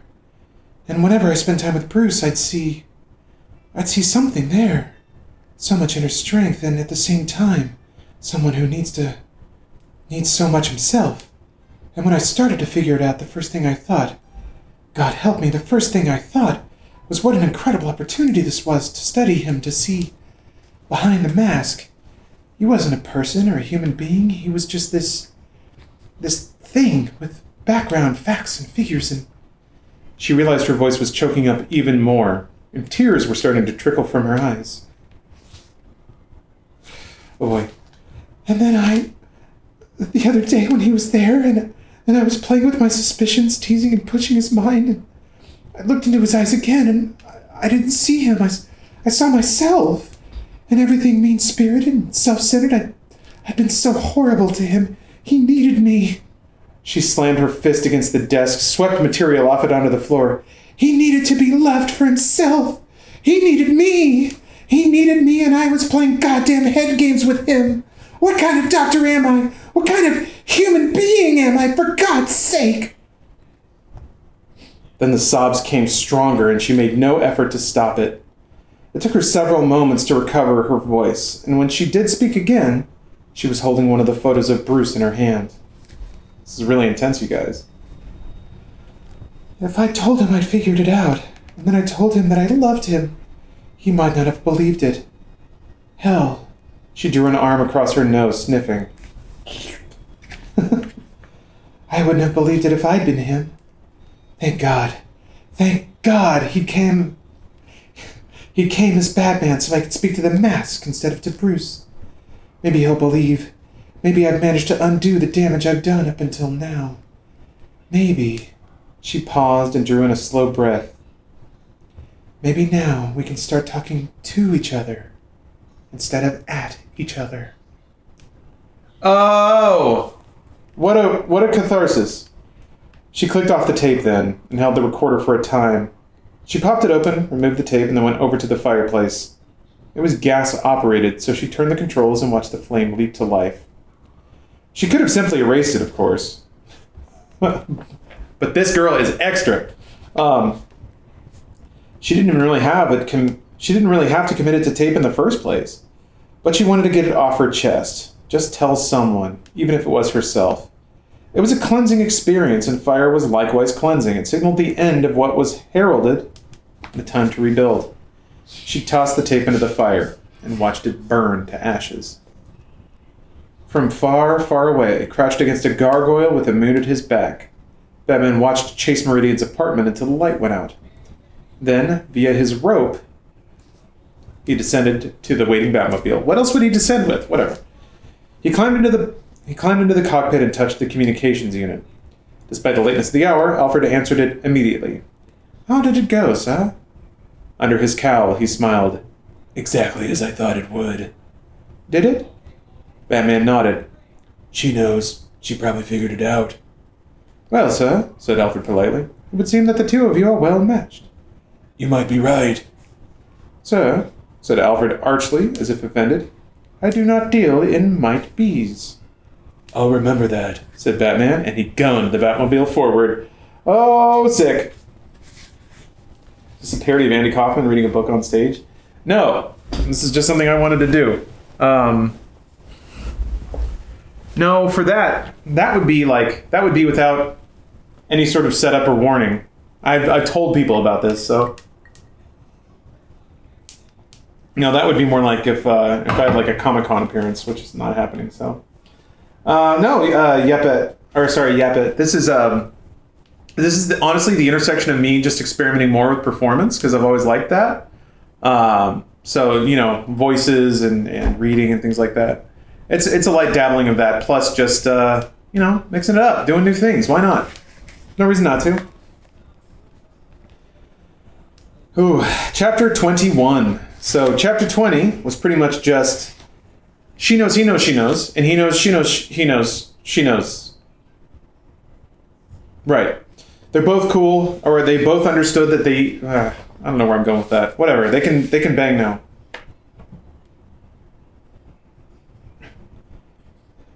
She had a Batman onesie? You can make it happen. You should read erotic fiction. I don't think that is okay on Twitch. I guess it depends how erotic it is. If it's like really light smooching and dry humping, maybe. But Chapter 21. Edward Nygma couldn't get Chase's face out of his mind. Chase face. Heaven knew he had tried. Seated on his throne-like chair on Claw Island, rivulets of neural energy rippled and danced on his forehead as images of the woman flared on screens all over the room. Two-Face entered and, without preamble, yanked the device from Edward's head. He grasped it as if kicked in the stomach, Chase's pretty picture vanishing from all the screens. Our belfry is finally free of bats, said Two-Face in a pleasant tone that ran counter to his mood. An end to late-night raids by the man in rubber. No more troublesome explosions of violence from the winged ferret. A cease to all wall-crawling, night-flying, humorless, vitriolic, self-righteous heroics from a man whose belt and footwear don't even match. Ding, damn, dong, the annoying bat is dead. And then he grabbed the Riddler by the throat and growled, So why do we need you? You only come between us. We are going to be the smartest in Gotham City. We're taking the Empire for ourselves. Time's up, laughing boy. Rasping, trying to squirm out from under Two-Face's grip, the Riddler gasped out, Bad news, pals! The bat lives! Nygma reached to his side and shoved a newspaper into Two-Face's faces. It's actually a really good line. Their headline read Batman Survives Subway Sabotage. It went on to describe several eyewitness reports of a battered and dirt-stained Batman emerging from a manhole accompanied by another individual also wearing a cape and mask. Not only isn't he dead, observed the Riddler, but he seems to be multiplying. Two-Face threw back his arms and screamed. It seemed to go on for a very long time, and the Riddler jammed a finger into his ear to clear the ringing. Nice! A little flat. Try a C sharp. Cats have 9 lives! Bellowed Two-Face, his fury building. Cats! C, not B! The man's refusal to die is really annoying! Then he pulled his gun, as he usually seemed want to do when faced with this sort of situation. Someone is gonna die today! The Riddler stepped back, looking chagrined. You want to kill me, Harv? The guy who personally guaranteed adherence by our employees to the non-disclosure agreement? The one where they promised not to rat us out or else? The one who made them sign 3 times? You remember? Two-Face cocked the hammer. Kill me? Said the Riddler. Well, all right, go ahead. Take the Empire, all yours. He grabbed his head and declared, Well, Harv, old pals, I'll kill me for you. He grabbed his hair and started slamming his head into the desk. Two-Face watched him, not entirely sure what to make of it, though he found it amusing in a sadomasochistic sort of way. In between slams, the Riddler managed to get out, Too bad about Batman? Immediately, Two-Face grabbed his head, halting the self-imposed pounding. I'm very familiar with self-imposed pounding. Yeah, I miss Batman Beyond too. What about Batman? He said suspiciously. The Riddler smoothed out his hair. What if you could know a man's mind? Would you not then own that man? He hit a switch, and suddenly every screen was filled with images of Bruce Wayne stepping into the booth at the party. A few dozen extra IQ points, my little doggy learned a new trick. Oh, wait, hold on, what? A few dozen extra IQ points and my doggy learned a new trick. It does more than drain your brain, it makes a map of your mind. Would you like to see what my old friend Bruce has in his head? He hit another switch. And something huge and frightening ripped free of the landscape of the schematic brain that had appeared on the screen. A trapped bat, fierce and monstrous. It was the very picture of imagined evil made live. Bruce's nightmare given form. Riddle me this, said the Riddler so softly that Two-Face had to strain to hear him. What kind of man has bats on the brain? Two-Face stared at him in amazement. Go ahead, the Riddler... Oh, wait, sorry. It's the Riddler saying. Two-Face stared at him in amazement. Go ahead, the Riddler urged. You can say it. A Batman. Bruce Wayne is Batman. You're a genius, said Two-Face, and he meant it. The two of them began to laugh, loud and long. Oh, the penny drops. Yeah, you're doing it, man? Glad to hear that. We're moving on, guys. We're moving on here. Shorten the word positive. Yeah, it happens. I'm gonna pause that and egg hole. Bug chasers. Ugh. Okay. 30 pages left, and we still both have to have the Batcave blow up and an assault on the final compound. There's really not that many words for that, but we'll see. Dick Grayson was positive it was a trick. What the hell do you mean it's over? In the Batcave, Bruce was going from one device to the next, shutting them down. You were right, Dick. As long as there's a Batman, you'll be behind him. But without Batman, you'll never track Two-Face down. Never get close to him, never... So from this day on, Batman is no more. Man, I need to make a supercut of all the superhero films where the superhero gives up on being the superhero. I know that it's like such a big thing, but they usually try to wrap it in at some point to all of it. I guess at this point, all I can think of is like really just Spider-Man and Batman. Can't remember. Yeah, the reluctant superhero. The step in the hero's journey where they deny their fate Of Luke saying he can't go with Obi-Wan or whatever. It's not me, I'm not the one. Let's see here. He stepped back and looked over his handiwork. Everything seemed pretty much protected from dust. Perhaps later he'd get around to actually disassembling it. Time for that later, though. He threw a switch in, the cave went dark. "You can't quit," Dick said. The arrogance, the anger, all of it was sliding away to be replaced by an almost desperate need to restore the status quo. Like a child begging for a parent to tell him that the ugly rumors questioning the status of Santa Claus were in fact groundless. "There are monsters out there! Batman has to protect the innocent!" Dick, I've spent my entire life protecting people I've never met, faces I'll never see. Well, the innocent aren't faceless anymore. If I let you lose yourself to a life of revenge, all I've lived for will have been for nothing. Batman has to vanish so you can live. Maybe so we all can. "You can't decide what I'm going to do with my life. My dad always said every man goes his own way. Well, mine leads to Two-Face. You've got to help me." And when you find Harvey, what then? Dick looked away from him, and Bruce nodded in confirmation. Exactly. Once you kill him, you'll be lost, like me. He sighed. No, you have to let this go. Get on with your life. Trust me, I'm your friend. "I don't need a friend," Dick said, temper flaring. "I need a partner. Two-Face has to pay." And then the anger faded, Dick unable to sustain it.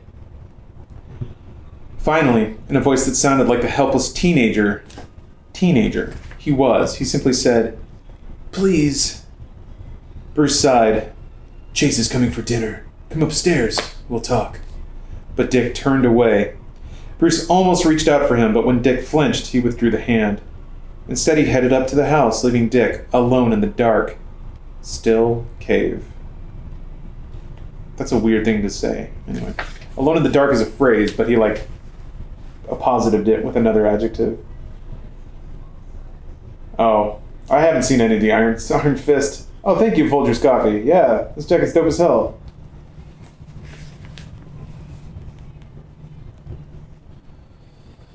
Let's see here. Dick stood there for a moment. Then he walked slowly to the costume vault.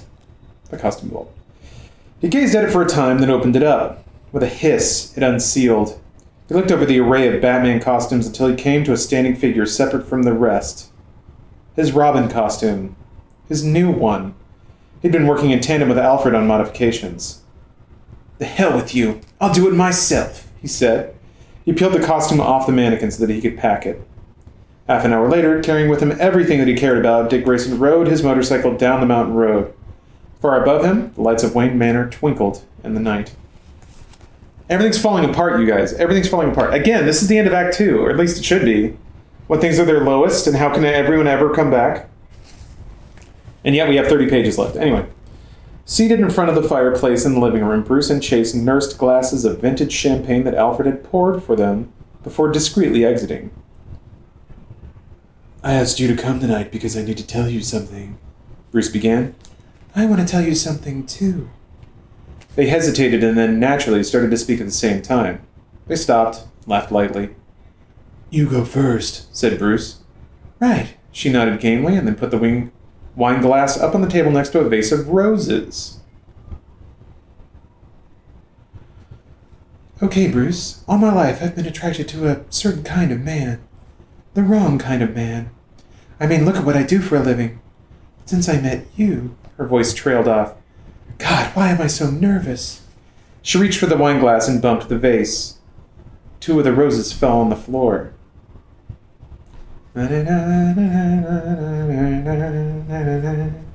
The roses lying there, and they were wilting before his eyes. She could tell instantly that he was gone again, gone into his past. "Bruce, what's wrong?" "It's happening again. Flashes. Images of my parents' death." "Your memories are trying to break through. Let them come." "I'm not sure I want to remember." Poor Bruce. Poor Bruce. "Bruce." She took a giant step in the direction of what she wanted to tell him. "You braved those thugs at the circus, Bruce. Braved your parents' death. You can brave the past."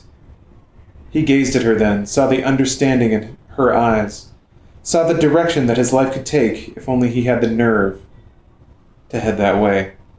He leaned back slightly, closing his eyes. The pictures slowly unspooled themselves in his mind. It was no trouble calling the images to himself. The difficulty had been keeping them away. But now, having made the decision to face them, they came quickly, slowly. Both to himself and to her, he spoke. My parents are laid out in the library. There's a book on my father's desk. I'm opening the book, reading. I'm running out into the storm. The book's in my hands. I can't hear my screams over the rain. I'm falling into a hole. Okay. What hurt so much? What did the book say? He did not reply. Instead, he stared at his surroundings. Where are you? I'm moving through the living room. I'm at my parents' wake.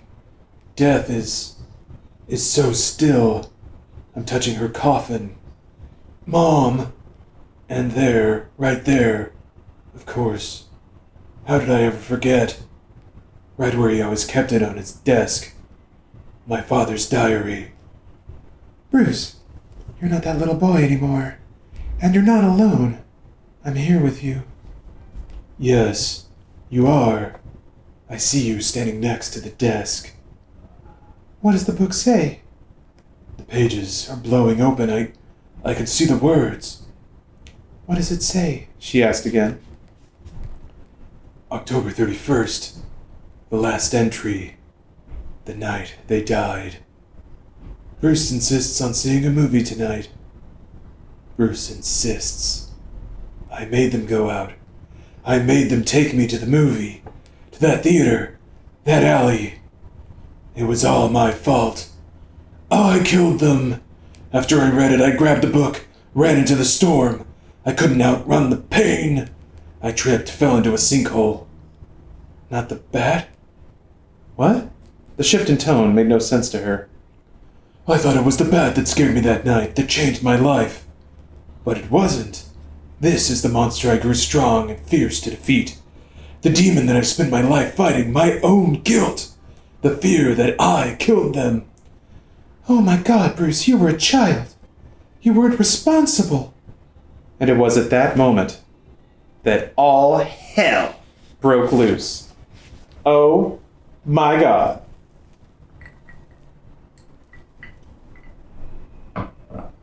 Oh my God. Here's the OST for the people who need ambience. Yeah, I thought about playing music in the background because it is a little just nothing of just me talking. But I decided against it because I didn't want. I guess I'm already butting up against a bunch of copyright right now, so I didn't want to inflame the situation. Is there a 10-hour mix of Kiss from a Rose? There ought to be. Are you gonna go to sleep? All right, Velasco. Thanks for hanging out, man. Okay, I guess they're gonna do it. Yeah. Again, well, about 30 pages left. About 5 hours left. That's really not that much. Yeah, whatever. Alfred opened the door in answer to the ring that never even saw the... Alfred opened the door in answer to the ring and never even saw the cane descended toward him. The thugs stepped over him, two of them picking up his unconscious form and shoving him in a closet. Two-Face looked back and forth, taking in the huge foyer and snapped fingers. Move, he said tersely. Remember the plan, shouted the Riddler. Seize and capture no killer. The thugs moved in all directions, and the Riddler quickly grabbed Two-Face's arm. Just a little double check, Double-Face. You didn't tell them, right? Batwing is our little secret, right? We can't tell any of the GUYS, and they just might shoot to kill, which isn't the plan, right? Two-Face looked at him balefully. You patronize us one more time, that cane of yours becomes a rectal probe. Got that? Oh, goodness. He moved off, and the Riddler said cheerily, I'll take that as a yes, and then headed off through the mansion on his own little treasure hunt. Besides, while sitting outside in the van, waiting for the right moment to make their entrance, he had spotted the lovely Dr. Chase Meridian stepping out of a cab.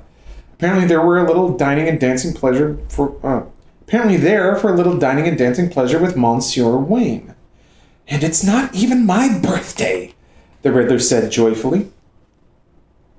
Bruce headed into the dining alcove, Chase right behind him as he heard the commotion. What the hell? He demanded. He ran straight into Two-Face's thugs. Quickly, he grabbed a silver serving tray, flipped it into one of the thugs' faces, and kicked him in the stomach. Without breaking motion, he slammed the platter into the other thug's head. 2 of them were down, and Bruce quickly grabbed Chase's hand. They dashed out the door, several more henchmen in close pursuit. Better watch out. Chase is going to be leaving puddles after that. Don't want to slip.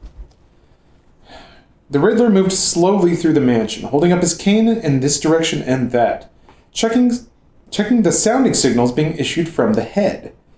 He'd known going in that the most likely means of entrance to Bruce's secret bat headquarters would be hidden behind some wall somewhere. It was just a hunch. So he'd equipped his cane with a device to bounce sound waves off the walls. It would register any place where there had been a hidden panel, something that appeared to be solid, but had a drop behind it. And in short order, he found it. Two-Face sat in a chair, disconsolately flipping a coin. Each time Wayne and his lady friend dashed by, pursued by several thugs, it provided a new opportunity for a coin toss. He cocked and uncocked his gun nervously, and each time the coin landed in his hand, it was with the clean side up. In derisive imitation of the Riddler, he said, "No killing! Torture him! Make him suffer!" He snorted disdainfully. Whatever happened to old-fashioned murder? Kids these days. Charging up a stairway, Bruce overturned statues as he went, blocking his pursuers' paths. Every path he took, he kept running into thugs. The house was crawling with them. Thugs on thugs on thugs, man. The Riddler had found heaven, or at least his own little piece of it. The Batcave was dark, with drop cloths over the equipment. He wasn't sure why, nor did he care. So Brucey was painting or redecorating or whatever it was.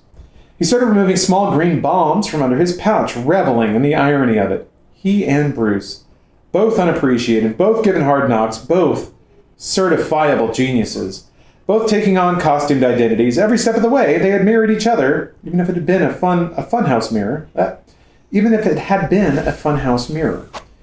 Without even realizing it until recently, Edward Nygma and Bruce Wayne had been in a contest in every aspect of their lives.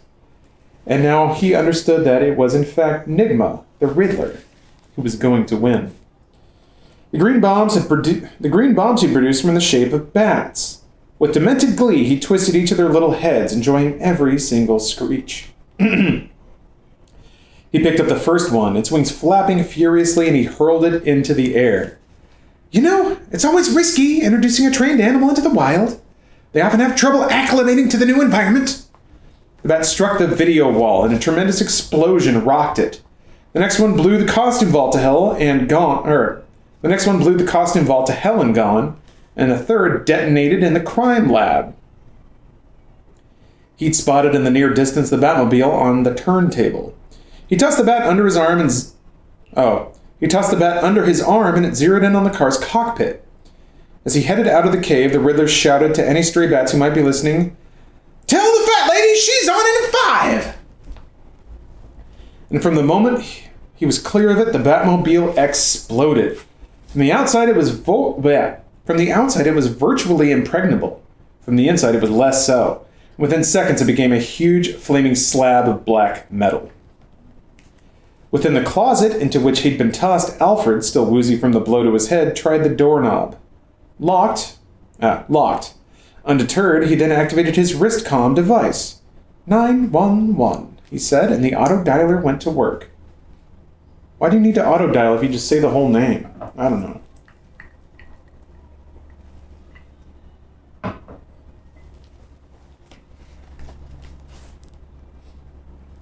Oh yeah, I'm glad you like it. I do be scared. Don't be scared though, I think Alfred's gonna be okay. Let's see, where am I? Auto dialer, right. Bruce and Chase fled up the giant staircase, the thugs one step behind. One of the thugs leapt forward, getting a fistful of Chase's dress. She went down and then lashed out with a mighty kick, knocking the thug backwards down the stairs. "It's therapeutic," she tossed off. Nice. Ew, also. I don't think this writer knows what that phrase means. Bruce, meantime, or maybe he does, and that's just how aroused she is. Bruce, meantime, was holding off a couple more attackers closing near the top step. He spun, a powerful roundhouse kick clocking one in the head, sending him backwards down the stairs. "Go!" he shouted to Chase.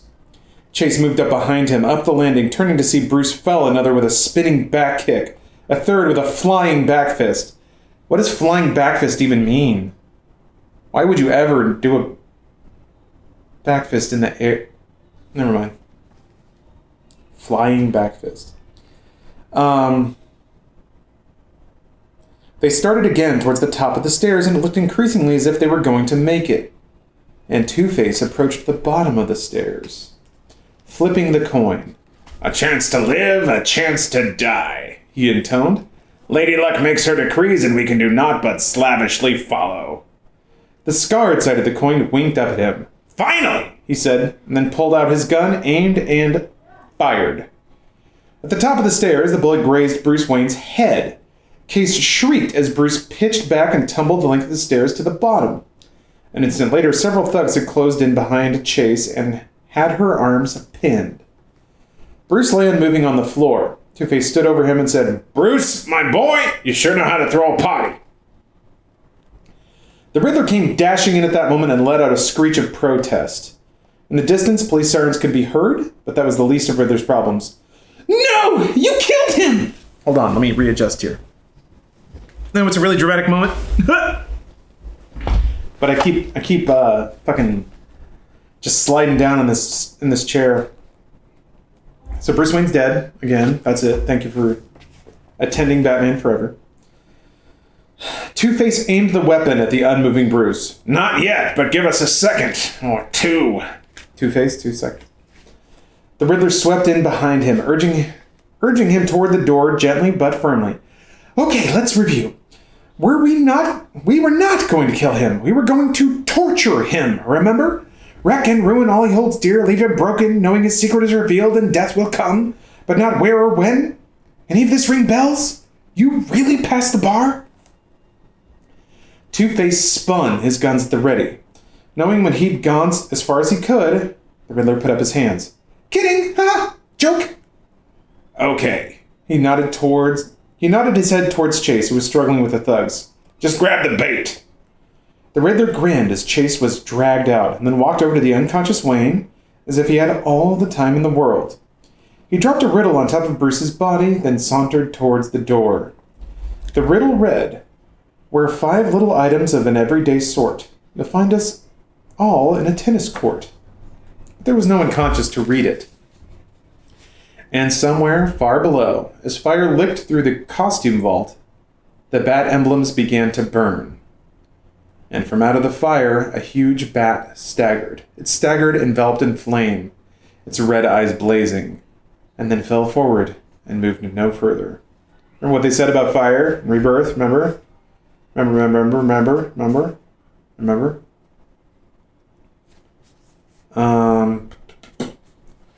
So this is just a generic Doctor. The author's still doing that thing where they open a block on a quote because they think it's like a movie, but it's not. You actually have to tell the reader what's going on. But this is generic Doctor who doesn't even have a name. The injuries are relatively minor. The shot did cause a concussion. Watch for headaches, memory lapses, odd behavior. I'll check back in a few days. Alfred smiled thinly at the Doctor, easily repressing the urge to inform him that the term odd behavior was a fairly elastic one when applied to Bruce Wayne. Seated upright in his bed, Bruce blinked against the morning sun as the Doctor finished packing up. Is it possible to get a concussion from getting shot in the head? I don't know. Whatever, Bruce Wayne did it because Bruce is awesome. Alfred had been less than ecstatic with the presence of the physician in the event that the battered and dazed Bruce Wayne might say something incriminating, but he'd had no choice. When the police had arrived, with Gordon in the lead, considering that it was Wayne Manor under assault. Uh-oh, my log went out.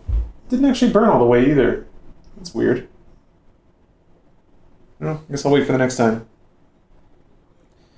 Alfred had felt constrained to say that it was indeed Two-Face and the Riddler who had led the assault. Again, no choice.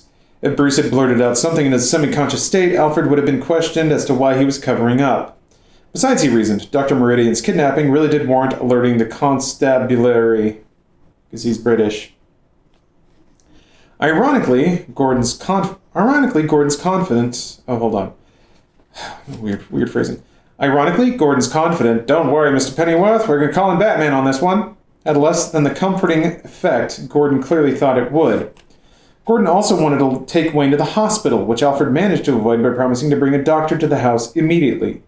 He reflected at that moment that perhaps the single most significant thing about the Wayne fortune was that it actually prompted a doctor to make a house call. He led the physician out, then quickly returned to Bruce's side. Or like got medical care of any kind. Yeah, nice. "How are you feeling, young man?" Bruce smiled wanly. "Not that young. It's been a long time since you called me that." "Old habits die hard. Are you all right?" "As well as can be expected, I guess. And you?" Alfred rapped at his head a couple of times.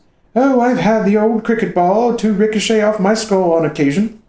Compared to that, my current stress was minimal." "Okay. Give me the bad news." He'd rather have not gotten to it so quickly, but it was unavoidable. "Master Dick has run away." Sorry, I was just parsing the next couple of lines. "Master Dick has run away. They've taken Dr. Meridian, and..." There was no delicate way to say it. "I'm afraid they found the cave, sir. It's been destroyed." Bruce looked up at Alfred with puzzled, narrowed eyes. "Cave? What cave?" "Oh! Did he get concussed out of being Birdman? Birdman!" Oh, did I just get rated? I see a lot of goose emotes. Hey, y'all. What's up? Let me scroll up a little bit. Yeah, I'm wearing shorts today. Oh, shit. Well, you guys have arrived for a weird instance. Today, I am finishing the novel Batman Forever live on stream. You've arrived just for the finale. I was going to take a break to get more bourbon, but I think I'll just finish up the book now. Weird stream today, but I will be clicking back over into gameplay after this. But we're on the last 20 pages of the book, so this is not going to last too much longer. Oh shit. Sloth King Army, thank you for gifting subs. Oh my gosh, that's a lot. Appreciate it. Need a pipe? Well, I got a vape. Can you vape on stream? That's not going to help my ability to read, if I'm being honest. Also, yeah, vapes are not as nearly as prestigious as a pipe. Get more bourbon? Could. Yeah, the fire's out. I don't know what happened. No, it's still a little red in there. It's just not flickering. I don't know what's going on. Come on, fire. You guys can't see. Hold on. Let me move my thick ass. Nope, still not picking up. Never mind. More bourbon? Okay, fair. Yeah, more bourbon. All right, I'll be back in a second, guys. Hopefully you want to... You know what? More bourbon and I'll hit the pipe. Now, if I'm going to get through the end of this in any kind of way, I need some of my faculties about me. Okay, I'll be right back. See you guys in a minute.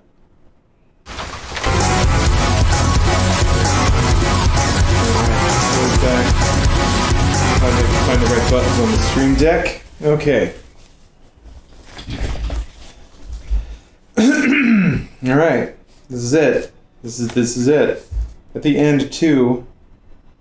Well, we'll get there. We'll get there eventually. There's an ad in the back to sign up for whatever the fuck that is. Chapter 23.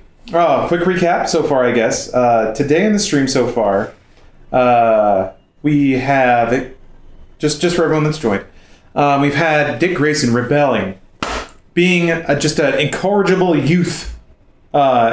He stole the Batmobile, went off pretended to be Batman, got swarmed by a bunch of thugs, had to be saved by the actual Batman. They headed out, you know, there was a lot of pounding involved, a lot of emotions, a lot of thick rubber. They pounded it out. Turns out, kind of like was literally said before, Dick Grayson blames Batman for not being there to save his family. Batman staring at this young man being like, God, good God, it's happening again. Another young man in the prime of his life being swallowed by revenge. Good God. But that all that gets tabled for a minute.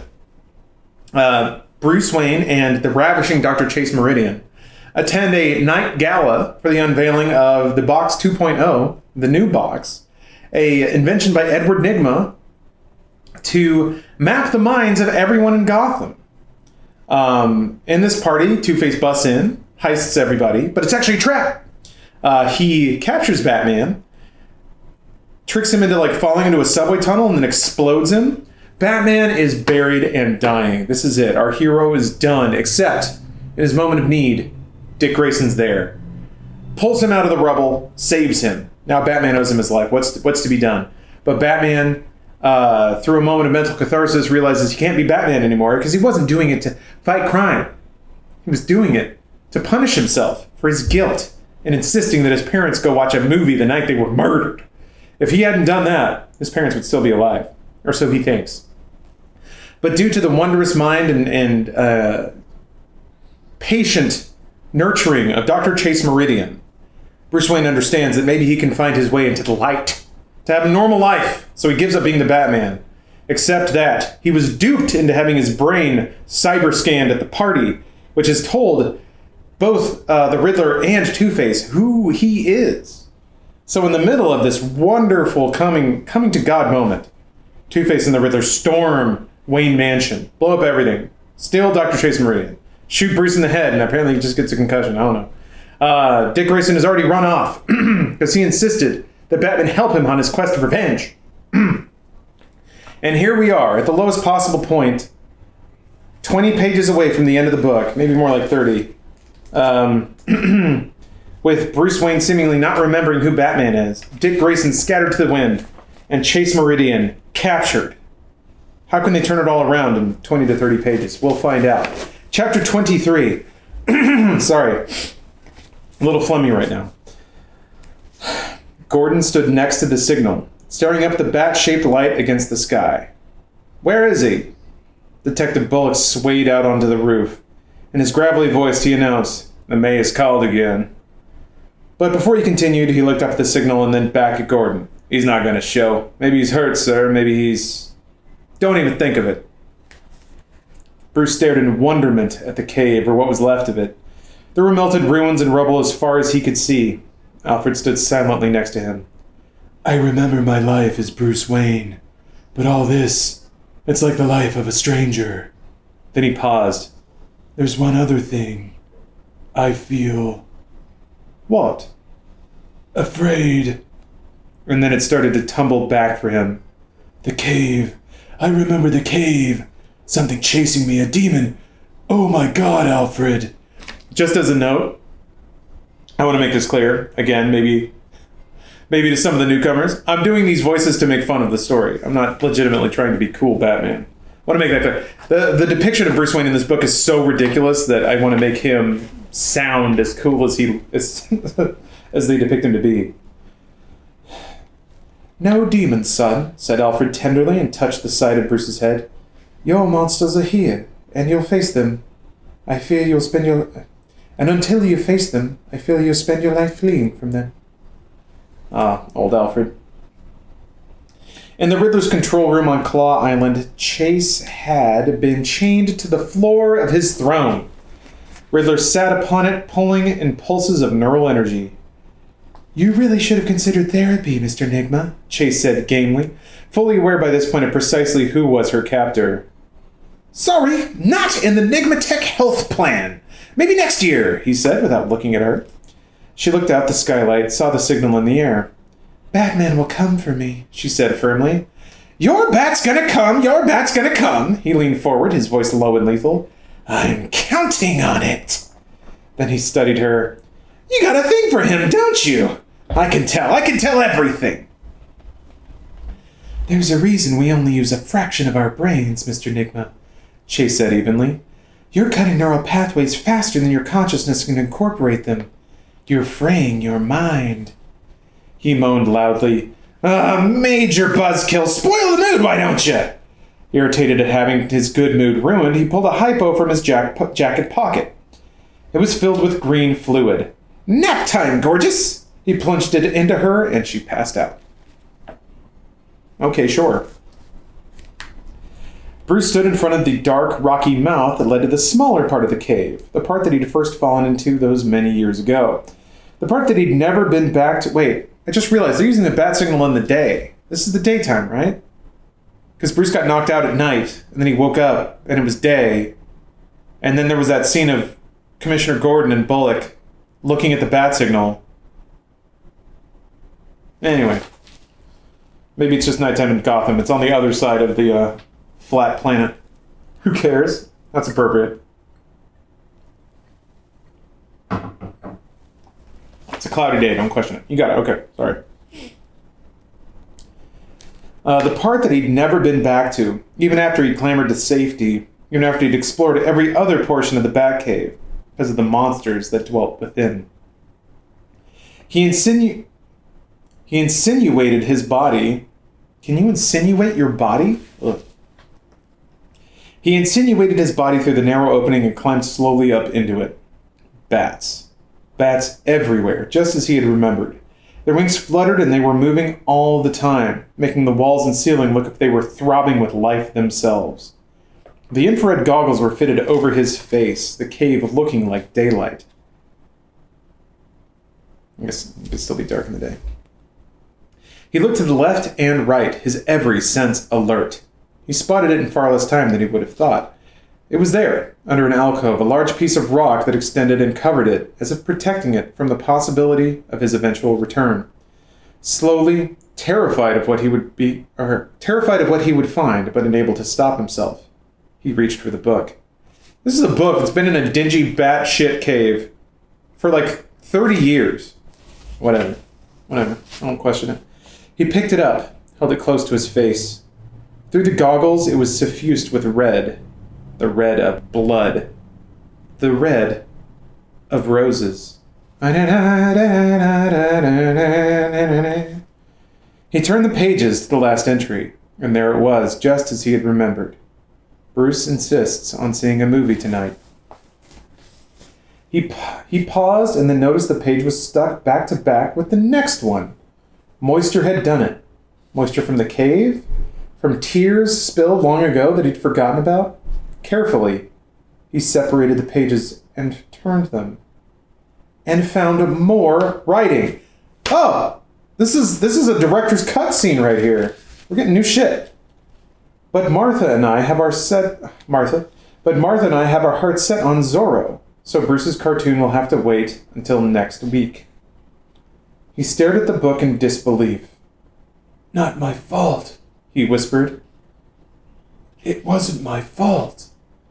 Suddenly, in the dark ahead of him, a shape moved. It separated itself from the rest of the shadows, but with his goggles clear as day, he could see it. Even in day, it was terrifying. Mouth wide open to reveal hideous fangs, head moving slowly from side to side and watching him through red slits. Wings huge, and suddenly the monstrosity was airborne. And then we're going back into italicized text, so this is Mind Palace narrative. And it was coming for him, and Bruce turned to run. The bat's wings flapped like beating drums, closing fast. And suddenly, he stopped in his tracks, turning, resolved to meet the thing head on. He turned and faced the monster as it screeched toward him, glistening fangs barely inches from his face. And then something remarkable happened. The bat held its position, staring straight into his eyes, wings still spread wide, and Bruce raised his arms to match the aspect of the bat. They faced each other, living mirrors, man and bat, neither entirely sure of how much the other was real. And in the unreality of the cave, they came together. Did Bruce just crank one out in this cave with a bat? We're out of Mind Palace text now, by the way. Bats exploded from on high. In the main chamber of the Batcave, Alfred reflexively put up his arms to ward them off, but they weren't coming for him. Instead, they arced all over the ceiling, smashing into each other as if they couldn't move quickly enough. He watched in stupefaction, and then a shadow was cast down at him. He looked up and whispered, Master Bruce? A familiar voice spoke to him, familiar and yet unfamiliar, and it said, Batman, Alfred. I'm Batman. Okay, so I also have to call out a bit of stylization in this book. The prologue, because this is important now. I don't know if this is visible. The prologue begins with then. Just one big page that says then, ... You have 3 chapters sort of setting up both Bruce Wayne, Edward Nygma, and Harvey Dent. Then you have a page that just says now, ... Wait for it. Wait for it. Wait for it. And then just before the thrilling conclusion, we have a full page that just says and forever ... Ooh! Ooh! Ooh! What a way to lay out a book. Holy shit. Holy shit. Also, that means that Act 3 legitimately is like 15 pages long. This is when he gave up. He's like, fuck it. I need to finish this. It's Friday. I got bourbon. Let's wrap this shit up. All right. Bruce Wayne went back to the cave. Well, all it took was one line to absolve him of an entire lifetime of neuroses and complexes for his dead parents. He's good now. He's solid. He just needed that one thing because they wanted to watch Zorro or whatever. Chapter 24. Bullock ran into Gordon's office and said, "Commish, you better see this." Gordon was on his feet. Has it been an answer to the signal? Yes and no. And Bullock would not elaborate. Gordon followed him up to the roof and immediately saw it. Indeed, it was fairly hard to miss. A gigantic green question mark had positioned itself over the bat signal, reducing the once impressive image to a small dot at the bottom. "I'm really starting to hate that guy," said Gordon. In Wayne's bedroom, Bruce and Alfred stood over the 4 riddles. I don't know who's talking right now. Okay, I guess this is Bruce. 5 little items of an everyday sort. You'll find them all on a tennis court. He picked up a pen and started circling letters in the words, "a tennis court." And Alfred saw immediately, "Vowels. Not entirely unclever, sir, but what do a clock, a match, chess pawns, and vowels have in common? What do these riddles mean?" Bruce stared at it for a moment, and then something clicked. Maybe the answer is not in the answers, but in the questions. I shan't be saying that several times fast, shall I? Every riddle has a number in the question. Quickly he wrote them out on a sheet of paper. But 13, 1, 8, and 5. What do they mean? For all we know, these are his stab at next week's lotto picks. Oh, that was Alfred talking. They're not attributing any lines anymore, so you know. Bruce shook his head. What do maniacs always want? Recognition? Precisely. So this number has to be some kind of calling card. He started recombining the numbers. Adding them gave him 27. Squaring them gave him 16,916,425. Neither seemed helpful. Then he started separating and rearranging them.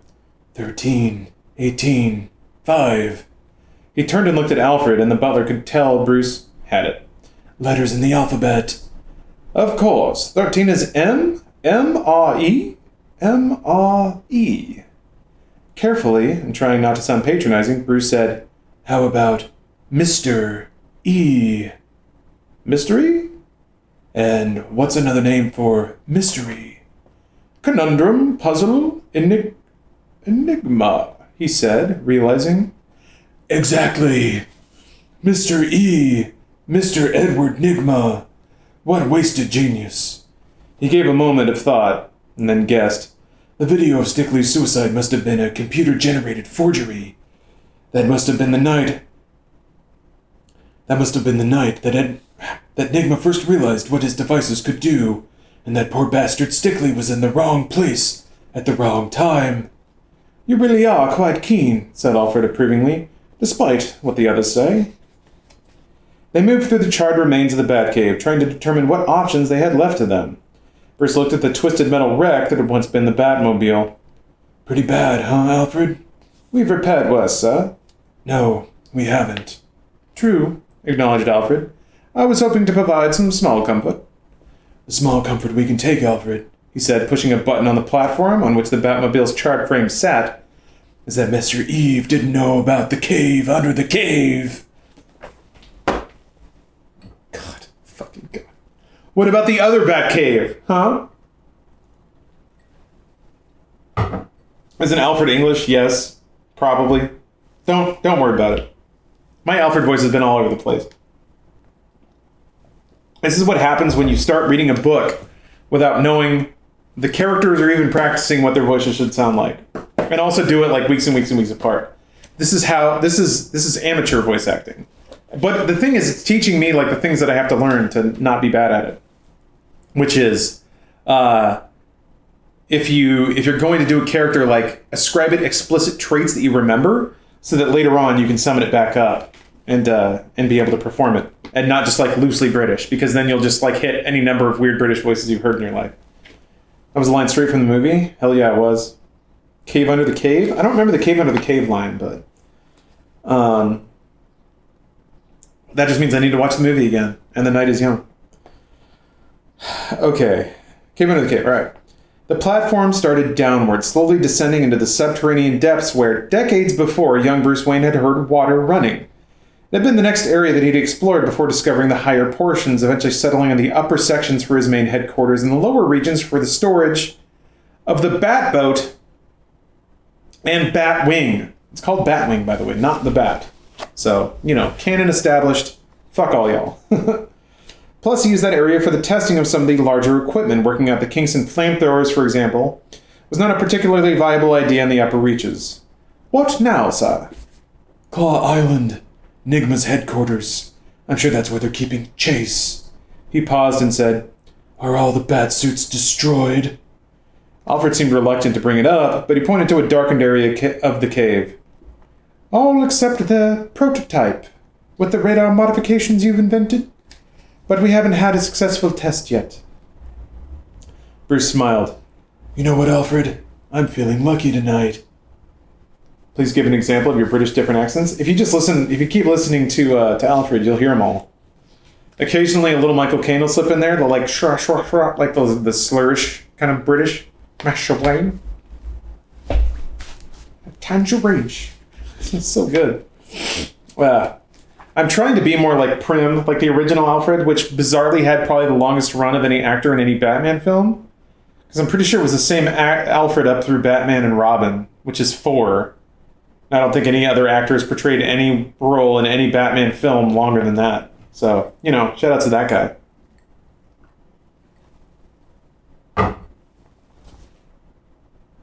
Now I'm thinking about it.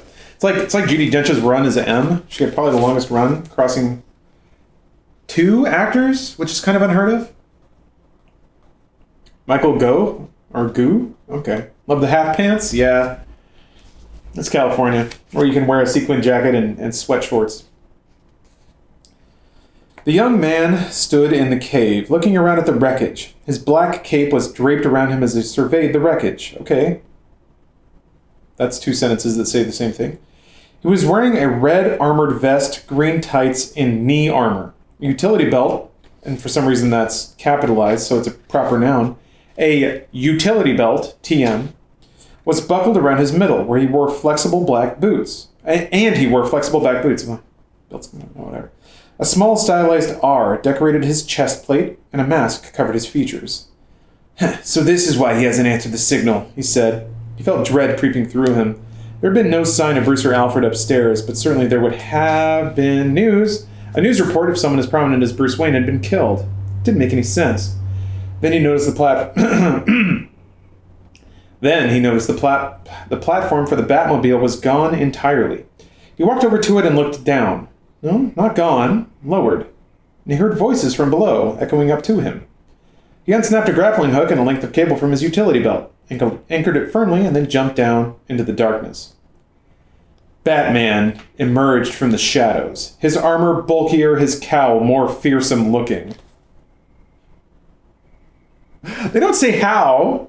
Just like, he's cooler now. Okay. Alfred stared at him with distress. He certainly looked more intimidating. Now, if the blasted armor didn't kill him in the process. What do you suggest, Alfred? By sea or by air? Why not both? But the response had not been... Oh, shit. I got fucked. Hold on. Why not both? But the response had not been from Alfred. They turned to see the red and green clad form of Dick Grayson drop down a few feet away. Well, I botched that one hard. Whatever. Again, it's blind reading. This book makes Batman Forever seem way cooler. What do you mean all that juice? There's no possible way Batman Forever can be cooler than it is. No possible way. We do get more... Alfred should have a Bristol accent. I don't know what that is. Like, I know different kinds of British accents just from media, but I have no idea. Like, Beatles are Liverpool, right? So that kind of makes a little sense to me. I don't know what Bristol sounds like. Dapper Cactar, hey, thank you for the resub. Just as Joel Schumacher intended? Exactly.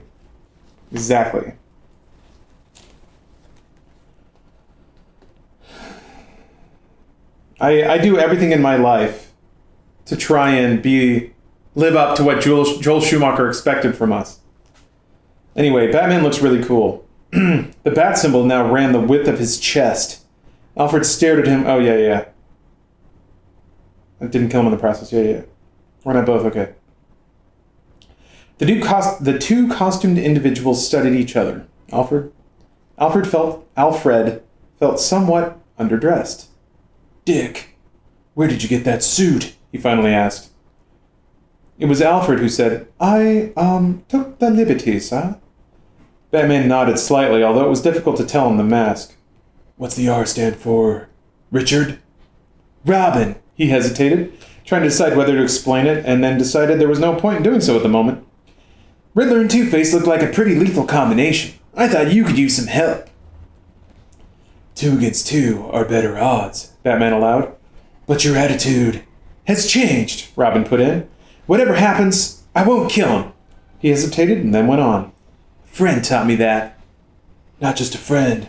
Bruce extended his hand. A partner. Dick stared resolutely into Bruce's eyes. It was the hardest thing Dick had ever done because he knew deep down that he was still plagued with doubts.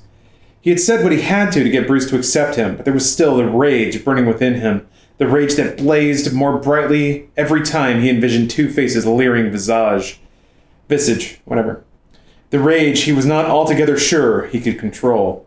In order to function as Robin, had Dick's first official... Wait, what? Oh, it's a question, okay. In order to function as Robin, had Dick's first official act as Bruce's partner been to lie? Had he become two-faced himself? Who knew for certain? Perhaps Dick was aware of his qualms, but was positive that Dick would do the right thing. Now, if only Dick could figure out what that was. The walk up to the rooftop of the police headquarters had been the longest Gordon had ever made. He stood next to Bullock and tapped the signal. He's not coming, shut it down. Bullock reached for the switch, and suddenly a roar cut through the night. Oh, it's night now. Okay, whatever. The bat signal was coming closer.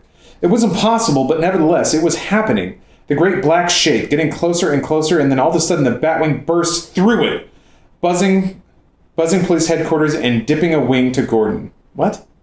That means it has to be flying with like its bottom towards the station. Because when it's like that, coming towards you, it just looks like a disc. Okay, whatever. Sick scene, whatever. Love it. A triumphant Gordon saluted the Batwing with Batman at the controls, arced up and in the direction of Gotham Harbor. And in the waters of the harbor itself, Robin steered the Batboat across the still waters. His mind raced with the infinite possibilities, infinite plans, and none of them included losing. He cut back the engine noise, running silent and almost invisible in the darkness. Claw Island loomed before him. All right, I think this might be the... Nope, we got a few more chapters. Okay, we're getting there, though. He literally does tip the wings in the movie. Yeah, I know, it's awesome. I mean, is that the... That's not the one of, like, him thumbsing up and then flying away, right? And then it cuts to 9/11 footage. Actually, I think that's what it is. Yeah, all that juice. That is a Rock Band kit back there. I normally move it for these streams, but I decided not to today. Figured I would let the culture speak for itself. I still play Rock Band on stream occasionally. It's tough though. All right, chapter 25. We're getting there. Oh my God. Chapter 25. Atop Claw Island, searchlights popped on one by one, flooding the water with light. Within, the Riddler and Two-Face were playing Electronic Battleship. You can't do that. That's Hasbro. Man, you can't be doing... Whatever. The Riddler studied the board. A14. Hit! Mortars exploded from the top of Claw Island, angling down towards the bat boat. Robin cut the ship hard to starboard, and water spouted high in the sky above him. B12, said Two-Face. A hit! And my favorite vitamin, I might add. Another explosion to stern. They were getting his range, and Robin knew that he was in serious trouble. Then the water right in front of him erupted in a mountainous geyser, and Robin was blown back and out of the bat boat. The only thing he could think of was, Bruce is gonna kill me. A mortar struck the bat boat square amidships and blew it to bits. A hit, said Two-Face, looking disappointed. You sank our battleship. Well, Robin's dead. That's it. Beneath the waters of Gotham City, Robin shoved a rebreather in his mouth and started to swim towards Claw Island. I guess he's not. Never mind. He had about 3 seconds to think that things were going to get better, at which point a stream of armed frogmen started converging on him from all sides. He twisted frantically out of the way as a spear shot past him, leaving a trail of tiny bubbles behind it. They're just like narrating the movie now, and as like quickly as they can. The tiny bubbles? Why would anyone write that? Why would anyone do that? Unless they're just watching the movie and writing down everything they see. Robin figured that maybe he had 1 or 2 more dodges in him before he got shish kebabbed. Then he looked up as the roar of an engine alerted him to the presence of the Batwing. The air vessel angled down towards Robin, and once again he allowed some measurement of hope to bubble up within him. This fleeting hope lasted a good 10 seconds until laser beams from the top of the Riddler's stronghold blasted outward, neatly severing one of the plane's wings. On the same page, frogmen and laser beams. This is a movie where a book, where they're trying to give like some amount of depth to Batman, of like, oh, he's got a neurosis, he's got complexes, he's crazy. And then we go to frogmen and laser beams. Fucking awesome. Okay, so a laser shot off the wing of the... whatever. The air vessel angled down towards Robin, and once again he allowed some measure of hope... Oh, no, wait, never mind. That's earlier. Frogmen. Okay. The plane spiraled downwards, crashing into the water and sinking without a trace. And that was when the frogmen... It's just one word, frogmen. It's not capitalized either. Utility belt got more respect than frogmen. That's when the frogmen caught up with Robin. They dragged him under. He was already underwater, by the way. The water swallowing him, he was already underwater, and he struggled furiously, lashing out with his hands, kicking desperately. But it was like moving in molasses, and the frog, well, maybe he wasn't underwater. Then why would things zip past? How could he see bubbles if he were on the surface? Oh yeah, the U2 song was great. Was it something, hold me, kill me, kiss me, thrill me? I don't know. I don't remember the order of those, but the funny thing is the 2 big singles for Batman Forever are not in the movie at all. Kiss from a Rose and the U2 song are both in the credits, and that's it. Does the writer want to help you picturize the whole thing? Okay, so yeah, you're right. Bad writers try to literally write what's happening. Good writers use phrases to ignite your imagination. And I think what's happening from this is like they either saw the movie or The Prince and just wrote a book off of it, which means they describe things literally as they're visibly seen.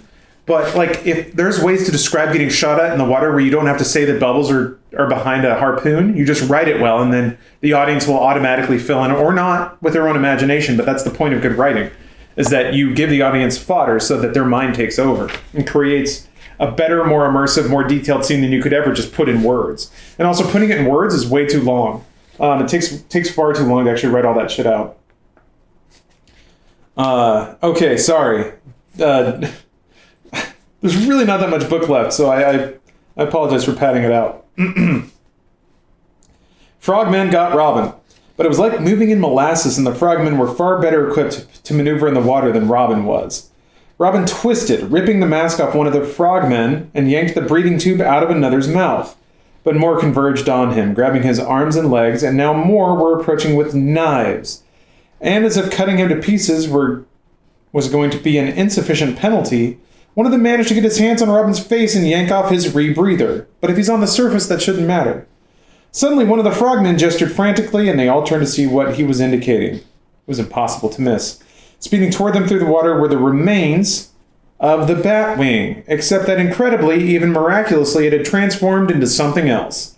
The other wing had telescoped inward, and sleek fins had slid into its place. The Bat Sub, for want of a better name, approached at top speed to aid the beleaguered teen. Yeah, Alrock, I really hope we're getting there. Also, like, I like how the author is like, doesn't have a name, but I guess you can call it the Bat Sub. What a weird moment where the author seems to empathize with the reader and being like, listen, I'm just along for the ride too. Fuck it, it's a Bat Sub. Like, you didn't have a problem calling it the Batwing or the Bat Boat, but Bat Sub is the one you have to improvise? Sure. Also, who named it that, and how did they pass that information to the narrator of this story? Like, you can just call it the Bat Sub. Whatever. That's my policy for everything. Okay.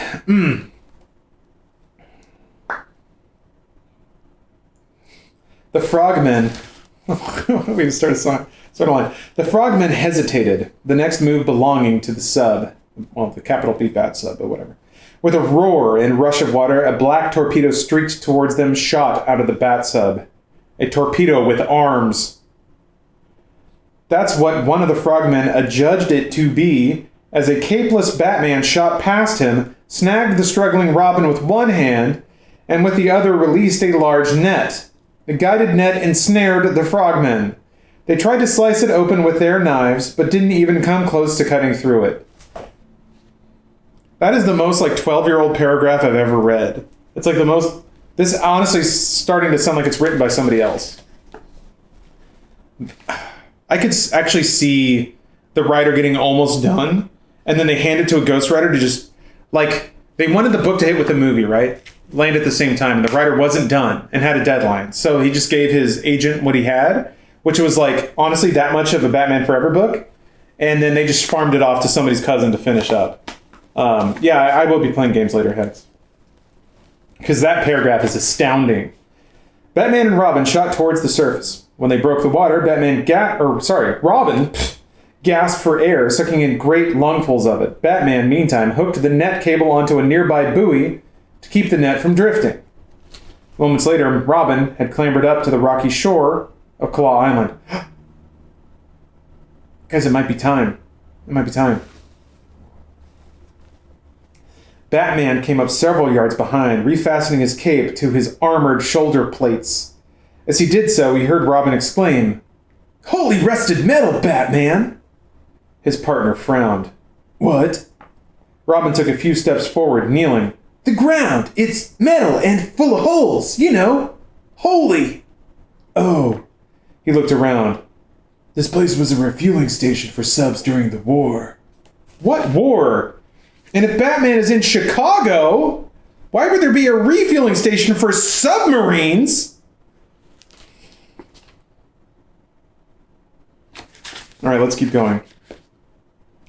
And just as Batman started to climb out of the water, he heard a grinding of motors and a horrible crunching noise. He looked upward as Robin started to rise into the air. The cylinder Enigma's illustration of Claw Island now made terrifying sense. The island was situated atop a tremendous cylindrical oil tank, rising quickly out of the water. Batman was left behind on a necklace of jutting rocks as Robin, with the rest of Claw Island, ascended higher and faster. It was already higher than his wire-poon gun could shoot as a grappling hook. Looking around desperately for some means of access, he spotted a rusted panel on the side of the giant metal structure. He moved quickly to it, ripped it free, and climbed inside.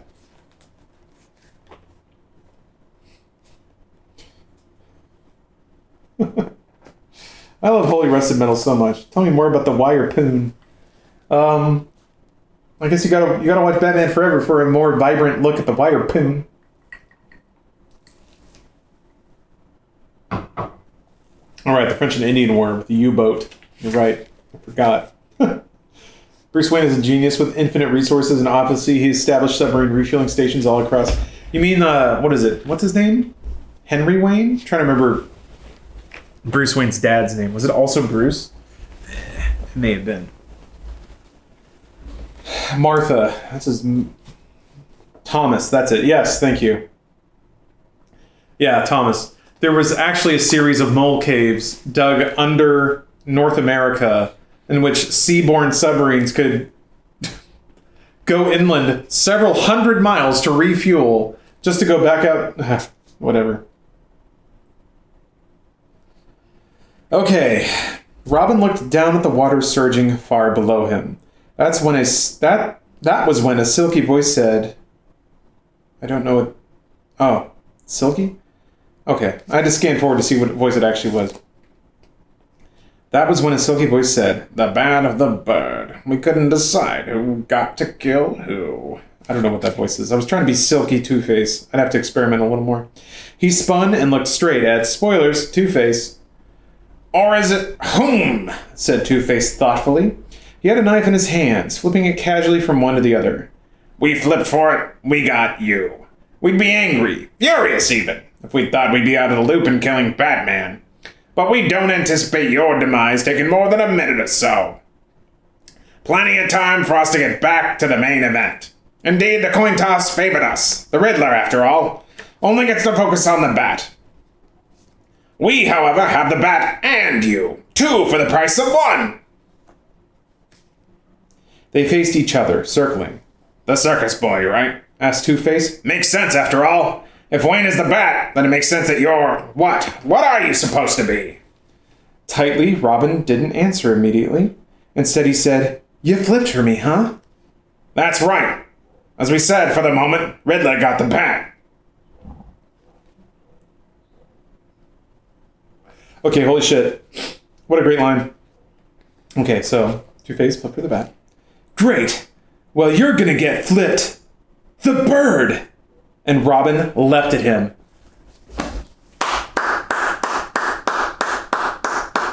Oh my god. Oh my god. So amazing. That's two double entendres. One throwing back, one throwing forward. Edgy team. Two-Face easily sidestepped. Aw. His own lunge was savage, catching Robin by the throat. Robin hit the ground hard, the metal shaking under him. Two-Face landed on top of him. Second. Slamming him viciously in the head. Light exploded behind Robin's eyes. What's wrong, circus boy? No mommy and daddy to save you? Two-Face raised his blade over the dazed Robin and brought it down fast. At the last second, Robin rolled clear, the blade wedging itself into the rusted metal surface. It was the brief instant that Robin needed. He backflipped, kicking Two-Face hard in the head. For my mother! He shouted as Two-Face staggered. Robin kicked him again and again, moving so quickly that Two-Face couldn't mount a defense. For my father! For Chris! Chris, I guess. He knocked Two-Face down to his knees and said tightly, For me! He smashed Two-Face in the chin, sending him rolling down the slope. His fingers found dirt and stone, but no other grip. At the last second, Two-Face grabbed a jagged outcropping of rock on the island's edge, hanging on for dear life, feet kicking wildly over the abyss. To Robin's confusion, Two-Face was grinning. The scales are chipped, the blindfold torn from the lady's eyes. Justice will be served. The rock he was clutching to began to slide. You're a man after my own heart, son. See you in hell. The rock ripped free, and Two-Face started to fall. He dropped only 2 feet, and then Robin's hands grabbed him. His other hand had a grappling hook buried solidly into the rock. He stared into the visage. He stared into the visage of Two-Face and saw himself. And more than all of Bruce's words, more than all his own twisted emotions, that face laid out for him the conflict within him. He saw the part of him that wanted the death of Harvey Dent. It looked up at him with an unblinking, glaring eye from a scarred and distorted soul. No, I'd rather see you in jail. And with that, he hauled Two-Face to safety. The bat's taught you well, said Two-Face, catching his breath. And suddenly there was a gun in his hand, pressed against the flesh between pressed between the flesh between Robin's eyes. A mistake, but definitely noble. I underestimated you after all, kid. You didn't have the guts to do the right thing. Two-Face cocked the trigger. Chapter 26. Story time? Yep.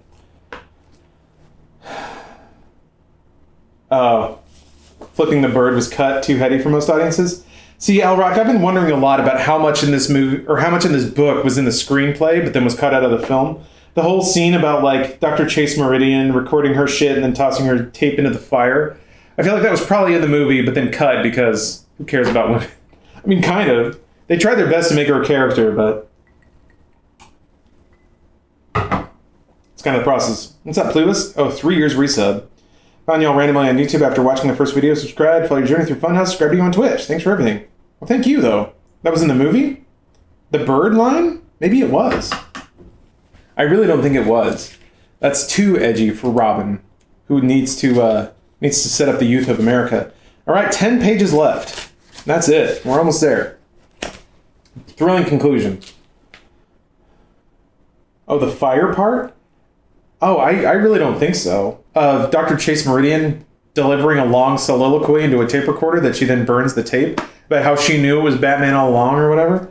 I don't think that was in there. She doesn't have a whole lot of bearing on the story, really. You played the Arkham series? Yeah, I have. Will you stream it someday? Probably not. I feel like I've gotten everything out of those games that I need. Maybe just for fun one of these days. The interior of the cylinder was a world of spinning, glowing question marks. A series of steel gratings at intervals of roughly 100 feet rose the height of the cylinder. Each grating was flush against the walls, and Batman had been using them to make his way up. He would fire his wire-poon, hook onto a grating, clip the winch to his belt, and hoist himself up. Each grating had a trapdoor that he would ease through, then he would repeat the process. Far below him, the surf crashed against the rocks. There seemed to be only one more grating between himself and the top. Unfortunately, Batman could see from where he was standing that there was no trapdoor on that final one for whatever reason. He tried to ignore the array of moving question marks as he planned his strategy. He'd have to haul himself up and then dangle there as he sliced through it with a laser torch. Was the grating closer? Then he heard the grinding of motors. Sure enough, the upper grating was moving towards him, and it was doing so very quickly. He knelt to pull open the trap door in the grating on which he was standing. It didn't budge, but it sealed behind him electronically. He looked up again, and the grating was moving so fast that he quizzically realized he was not going to have time to cut through it with his laser torch. It left him exactly one option. He thumbed a button on his utility belt, painfully aware that the last time he tested the device, he'd almost set himself on fire. His costume vibrated, building up in intensity, and seconds later his boots flared. Oh. The thrusters hurled him upward toward the descending grate. He crisscrossed his arms over his head, becoming what Robin would undoubtedly have termed a battering ram.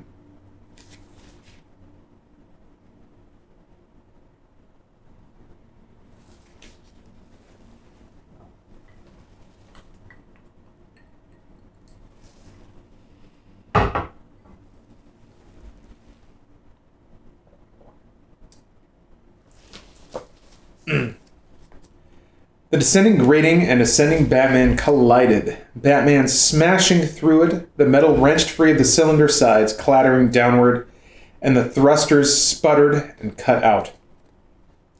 Batman reached out desperately and snagged an old access ladder set into the cylinder wall. How is it an old access ladder if this was built in like the last week? Whatever.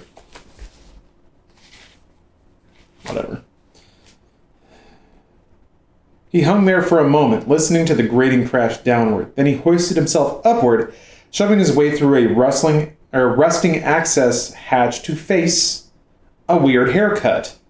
The head belonged to the Riddler, and the haircut consisted of a question mark shaved into the back of his head. He was seated on his throne, which was slowly rotating. Extending from the back of his throne was a huge antenna, stretching up into the night sky. A ring of light encircled him, feeding even more brain power into him. Batman quickly saw that the Riddler was substantially different from when he'd last seen him. Whatever he'd been doing to his brain had apparently spread to his body. Immense muscles bulged like a steroid-pumped bodybuilder's. Batman moved slowly through the Riddler's control room, staring in bleak despair at what the poor demented creature had done to himself. For his part, the Riddler grinned down at him. He indicated his overly muscular body.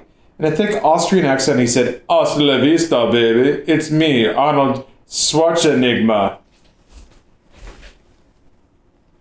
Fucking Christ. He's not even in this movie! I mean, that's bizarrely prophetic, really. This was written before Batman and Robin. I don't know that I have enough bourbon to get through the end of this book. God, it's like stinging my eyes a little bit. Hey, what's up, Bill? That's what I call writing? Yeah. He awaited a reply, but there was none, so he made his own. Riddle me this, riddle me that. Who's afraid of the big black bat? No more tricks, Edward. Release Chase. This is between you and me. Two-Face stepped from behind Riddler's throne. And me, he added. And me. Because, dude. Batman was looking up the antenna. Of course. The box does more than enhance neural energy. You've been sucking up Gotham's brainwaves. And now it's new, chirped the Riddler. Improved, better than ever. On the screens occupying the control room, he saw screens with schematics of flickering brains. The disorientation I felt in the beam at your party. You've devised a way to map the human brain, to read men's minds. Oh, Batman, you are clever, said the Riddler with childlike glee, and then his voice started to rise, becoming louder, more demented. How fitting that numbers led you to me, for numbers will crown me king. My box will sit on countless TVs around the globe, mapping brains, giving me credit card numbers, bank codes, safe combinations, numbers of infidelities, of crimes, of lies told. No secret is safe from my watchful electronic eye. I will rule the planet. For knowledge be power, then tremble world. Edward Nigma has become a god. His voice echoed throughout the room. Sorry, guys, I had to put some sauce on that one. He waited until the reverberation stopped, and then he turned to Two-Face. Was that over the top? He then asked in earnest concern. I can never tell. Then, as if Batman were an afterthought, he said, By the way, B-Man, I got your number. The images on the screen changed, becoming pictures of Bruce Wayne and then of Batman. And then the two of them flickering, superimposing one over the other. I see. What? Yeah, Riddler's back with 9 pages left. Whew, let me get some air. Let me scoot up a little bit. That one made me a little lightheaded. What? People normally stand, I've learned, when they voice act, because you gotta suck that air sometimes. It just doesn't feel right to sit down. Probably also don't drink. Whatever. Oh, thank you, Bopped. Or Bopped. Bop feet? Not sure exactly what that is, but... Okay. I've seen your mind, freak, thundered the Riddler. Yours is the greatest riddle of all. Can Bruce Wayne and Batman ever truly coexist? Ring a bell? The Riddler's hands were resting on small statues of the Thinker. He twisted the two statues and suddenly his muscular physique split right in half. It was simply a solid, form-fitting bodysuit built right into the chair. The Riddler, dressed in his customary skin-tight question-mark-covered leotard, trotted out of it. I don't know why they cut that out of the film. That's awesome. He stood in the center of his glowing white ring. I know who I really am. Let's help you decide, once and for all, who you really are. Behind curtain number 1. Sugar appeared on the edge of the room, pointing towards a curtain-draped cylinder suspended overhead. The curtain rose to reveal Chase within the tube, bound and unconscious. The captivating Dr. Chase Meridian. She enjoys hiking, getting her nails done, and foolish hopes to be the love of your civilian life. Spice appeared on the other side of the room. Sorry, voice cracking. She gestured towards the other cylinder. Batman knew even before the rising curtain displayed it that within the tube would be... What a sentence, damn. Batman's one and only partner, the Riddler said, continuing his best MC voice. This acrobat turned orphan likes looking... Okay, sorry. These sentences are getting really jumbled. This acrobat turned orphan likes looking his best despite an endless series of bad hair days. And below our contestant, my personal favorite, trapdoors slid open beneath Chase's and Robin's cylinders. Fuck me. 2 possessives and a cylinder. My personal favorite, trapdoors slid open beneath Chase's and Robin's cylinders. A watery grave, declared the Riddler, and paused a moment for the applause that he no doubt heard in his head. Then he pointed to a button that was on the armrest of his chair. A simple touch, and 5 seconds later, these 2 day players are goal feet on the rocks below. Not enough time to save them both, so who will it be? Your love or your partner? Edward, you become a monster, said Batman. No, he replied with a shrug. Just the Riddler. And here's yours. What is... And here's... Oh, just the Riddler and here's your Riddler. Okay. Just the Riddler and here's yours. What is without taste or sound, all around, but can't be found? It began humming the music from Jeopardy to pass the time.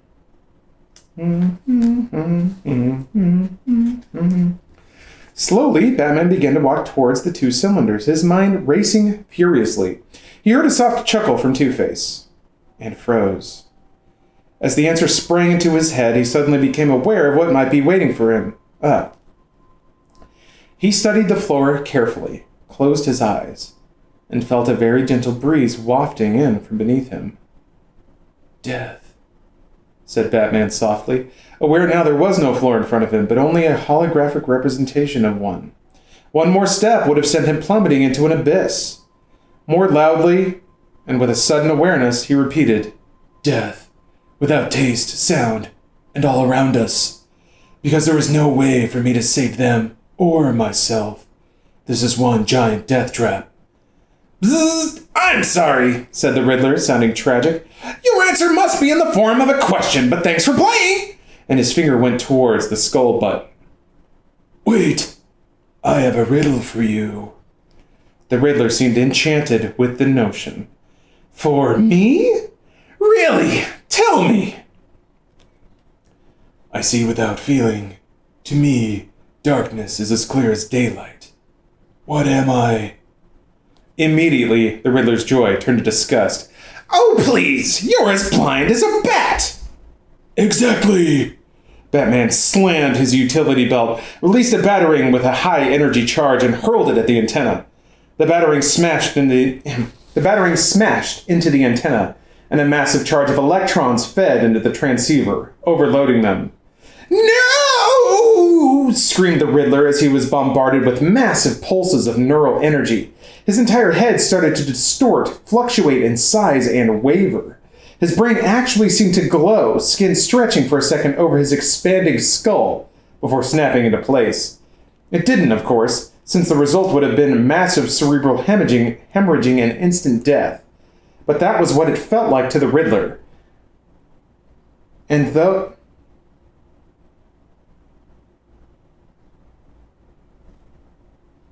Wait. I really have no idea what this sentence means. So, this is the start of the sentence. But that was what it felt like to the Riddler, comma, and thought became And thought became holographic representation. Okay, I get it now. All right. So he's imagining these things, and the hologram is making it look like his brain is freaking out. Okay. Whoa. And thought became holographic representation. They should have put that way at the beginning. Whatever. He staggered, searching for something intelligent to say. And nothing came to mind. Bummer! Was all he could get out, and the room went black. That's his line. That's his big line. And Robin and Chase Meridian fell through their cylinders, the drop yawning before them. But the tubes hadn't opened simultaneously. They'd opened sequentially. Chase's first, then Robin's. No more than a second between the two, but it might be all Batman needed.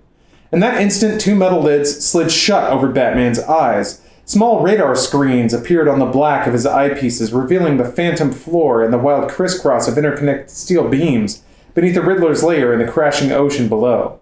He leapt forward and hurled a batarang all in the same motion. As the batarang cable snapped taut, he swung down and caught Chase, depositing her on a steel beam while preparing to leap down after Robin. He looked down. No sign. My God, he couldn't have fallen that far that fast. He couldn't be gone. Robin! He shouted over the crashing surf. What you want? He looked up, his radar tracking and zeroing in. Robin was wedged in the bottom of the tube, his arms and legs pushing against either side. Batman started to climb the girders towards Robin when suddenly the world went white. Staggering back, Batman nearly slipped off the girder. He grabbed and clung desperately. Robin, craning his neck from his vantage point, spotted Two-Face on the beam in front of Batman. He had a halogen light strapped around his head, blinding Batman's sensors. He brandished his gun. All these heroics for nothing. No more riddles, no more curtains 1 and 2. Just plain old curtains. He actually sounded disappointed. Haven't you forgotten something, Harvey? Called out Batman. You're always two minds about everything. To Two-Face's chagrin, he realized Batman was right. Oh, emotion is so often the enemy of justice. Thank you, Bruce. He took out his coin and flipped it, and Batman threw a batarang. It was purely guesswork. He could hear Harvey's voice. He knew which hand Harvey threw with. He knew how high Harvey threw it. The rest was hanging on faith. The batarang clipped the coin and sent it off its arc. Batman's intention was to knock the coin away and down, hoping that without it, Harvey would be stymied and unable to decide. Instead, he lunged for it. He snatched it out of midair, still clutching his gun, and then he fell. 2 yards. Why yards now? Very imperial. Two-Face slammed against one of the lower girders. It was bone-jarring, but his crazed strength and determination were enough to enable him to cling to both the coin and the gun. He twisted around himself, bracing his feet, clinging tenaciously like a bat. Did you think it would be that easy? Did you? He howled. After everything that was between us, Batman, after the promises you made, you, the hero, the upholder of justice, and look what you did to us, look! And from above, Robin shouted down, and look what you did to us! Two-Face peered at him. What? You go around acting like that coin is making all the decisions, but it's all bull! It's not the coin, it's you! You called me gutless, God! You are so goddamn gutless! Oh, no God, sorry, it's 1995. God, you are so damn gutless, I feel sorry for you! With a snarl, Two-Face brought his gun up and aimed it at Robin. Robin pressed on him relentlessly, his arms and legs starting to tire. You don't have the guts to admit Batman was human and couldn't do everything. He's a better man than you'll ever be, and you're passing judgment on him? How about you, hotshot? What's that coin say about you, huh? You're so busy passing judgment on everyone else. You're so busy passing judgment on everyone and everything except the guy who's really on trial here. I bet you don't have the nerve to try challenging the hand of fate yourself for once. See if it pats you on the back or slaps you down. Go on, do it. Forget about your coin. Decide for yourself about yourself, you pathetic monster. Do it. Do it. Two-Face stared up at him for an eternity as the water crashed below. Then he flipped the coin. It spun, hanging there in the night, and descended. Two-Face plucked it out of the air and looked at it. He shook his head. Without looking at Robin, he said, It seems we were right the first time. You're a man after our own heart, and you managed to rip it out. He chuckled softly. You owe us, kid. And he released his hold on the girder. He made no sound as he descended. None at all. There was dead silence. I didn't want to do that, Robin said slowly. I killed him. No. No. You just showed Two-Face his real face. The rest was his decision. Maybe the first genuine decision in years. Robin, give me a moment to get these radar lids offline. Then I'll help you out of here and attend to unfinished business. Oh man. What a mood. What a real mood right there. What feels? Inside the Riddler's control room, Sugar and Spice, surrounded by a smoke-filled world of sparks and flame, held a quick confab. Girl, can you swim? Asked Sugar. And ruin this hair? Sniffed Spice. Hell no. As they headed for a secret exit, Spice flipped open her portable phone. I know a guy with a yacht. They disappeared into the exit, still unclear on everything that had happened. Batman's salvation was that the Riddler and Two-Face, considering knowledge to be power, had told no one of the connection between Batman and Bruce Wayne. Enigma had it in for his former employer, but so what? Chase Meridian was hot on Batman, but again, so what? Sugar and Spice themselves found him kind of hot. Unfortunately, a proposed romance with Batman didn't seem conducive to continued freedom, and so they made their escape, vanishing from Gotham entirely. And like that, there were no loose ends to this narrative. None of this was going to be of any particular interest to Edward Nygma, a lonely figure trying to piece together the charred fragments of his machinery. His voice was small, lost. Batman stood next to him and Nygma was speaking to him, but it was as if he were unaware that Batman was in the room. Why can't I kill you? Now, there's a riddle, not smart enough. Find a way. Fuse the transceiver to... What? Can't remember. Too many questions. Why you and not me? Why? His scalp was blistered and burned. Pathetic, whimpering, and mad, he stared at the pieces of his machinery as they crumbled in his hand. I don't know who's talking right now. So, alright, there's a big-ass quote here.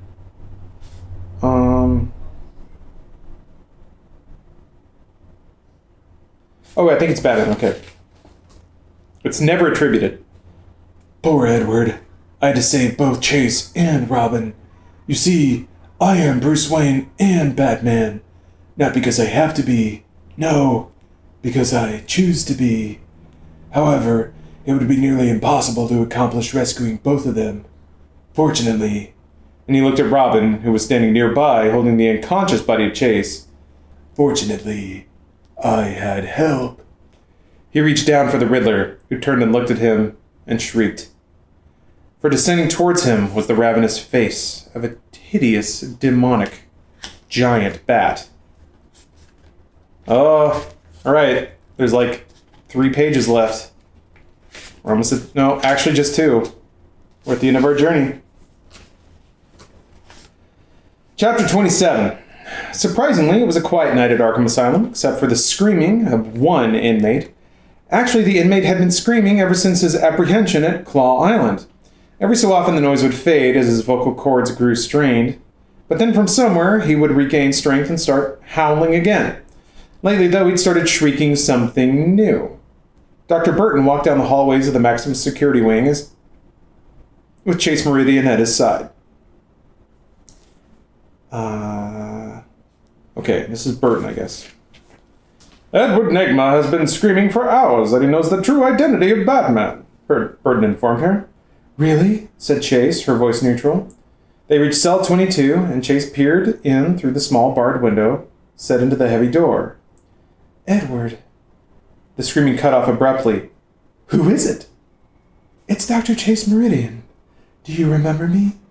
How could I forget? Dr. Burton, she paused. Dr. Burton tells me you know who Batman is. Edward giggled gleefully. Yes, I know! She stilled herself. Who is the Batman, Edward? Can't tell me if you don't say please. Gamely, she said. You're right, Edward. I didn't mean to be impolite. Please. Nothing. Edward, please. Who is Batman? Suddenly, a huge silhouette of a bat appeared on the cell of his padded wall. Into it leapt Edward, the sleeves of his straitjacket madly flapping like the wings of a bat. I am Batman! And now the other inmates, hidden away in their cells, began to laugh and howl, cackle and shriek, matching Edward Nygma's demented glee. Doctors Burton and Meridian walked away quickly, the laughter ringing behind them. Chase emerged from Arkham Asylum to find Bruce waiting with the Bentley, holding the rear door open. "He's lost all contact with reality," she said, and was pleased to see him relax a little. "Your secret is safe, Batman. Or do I just call you Bats?" Bruce smiled, and then reached into his coat and handed her a small wicker figure, the Dream Doll. "Thank you," he told her. "I don't need it anymore. My dreams are all good dreams. Now."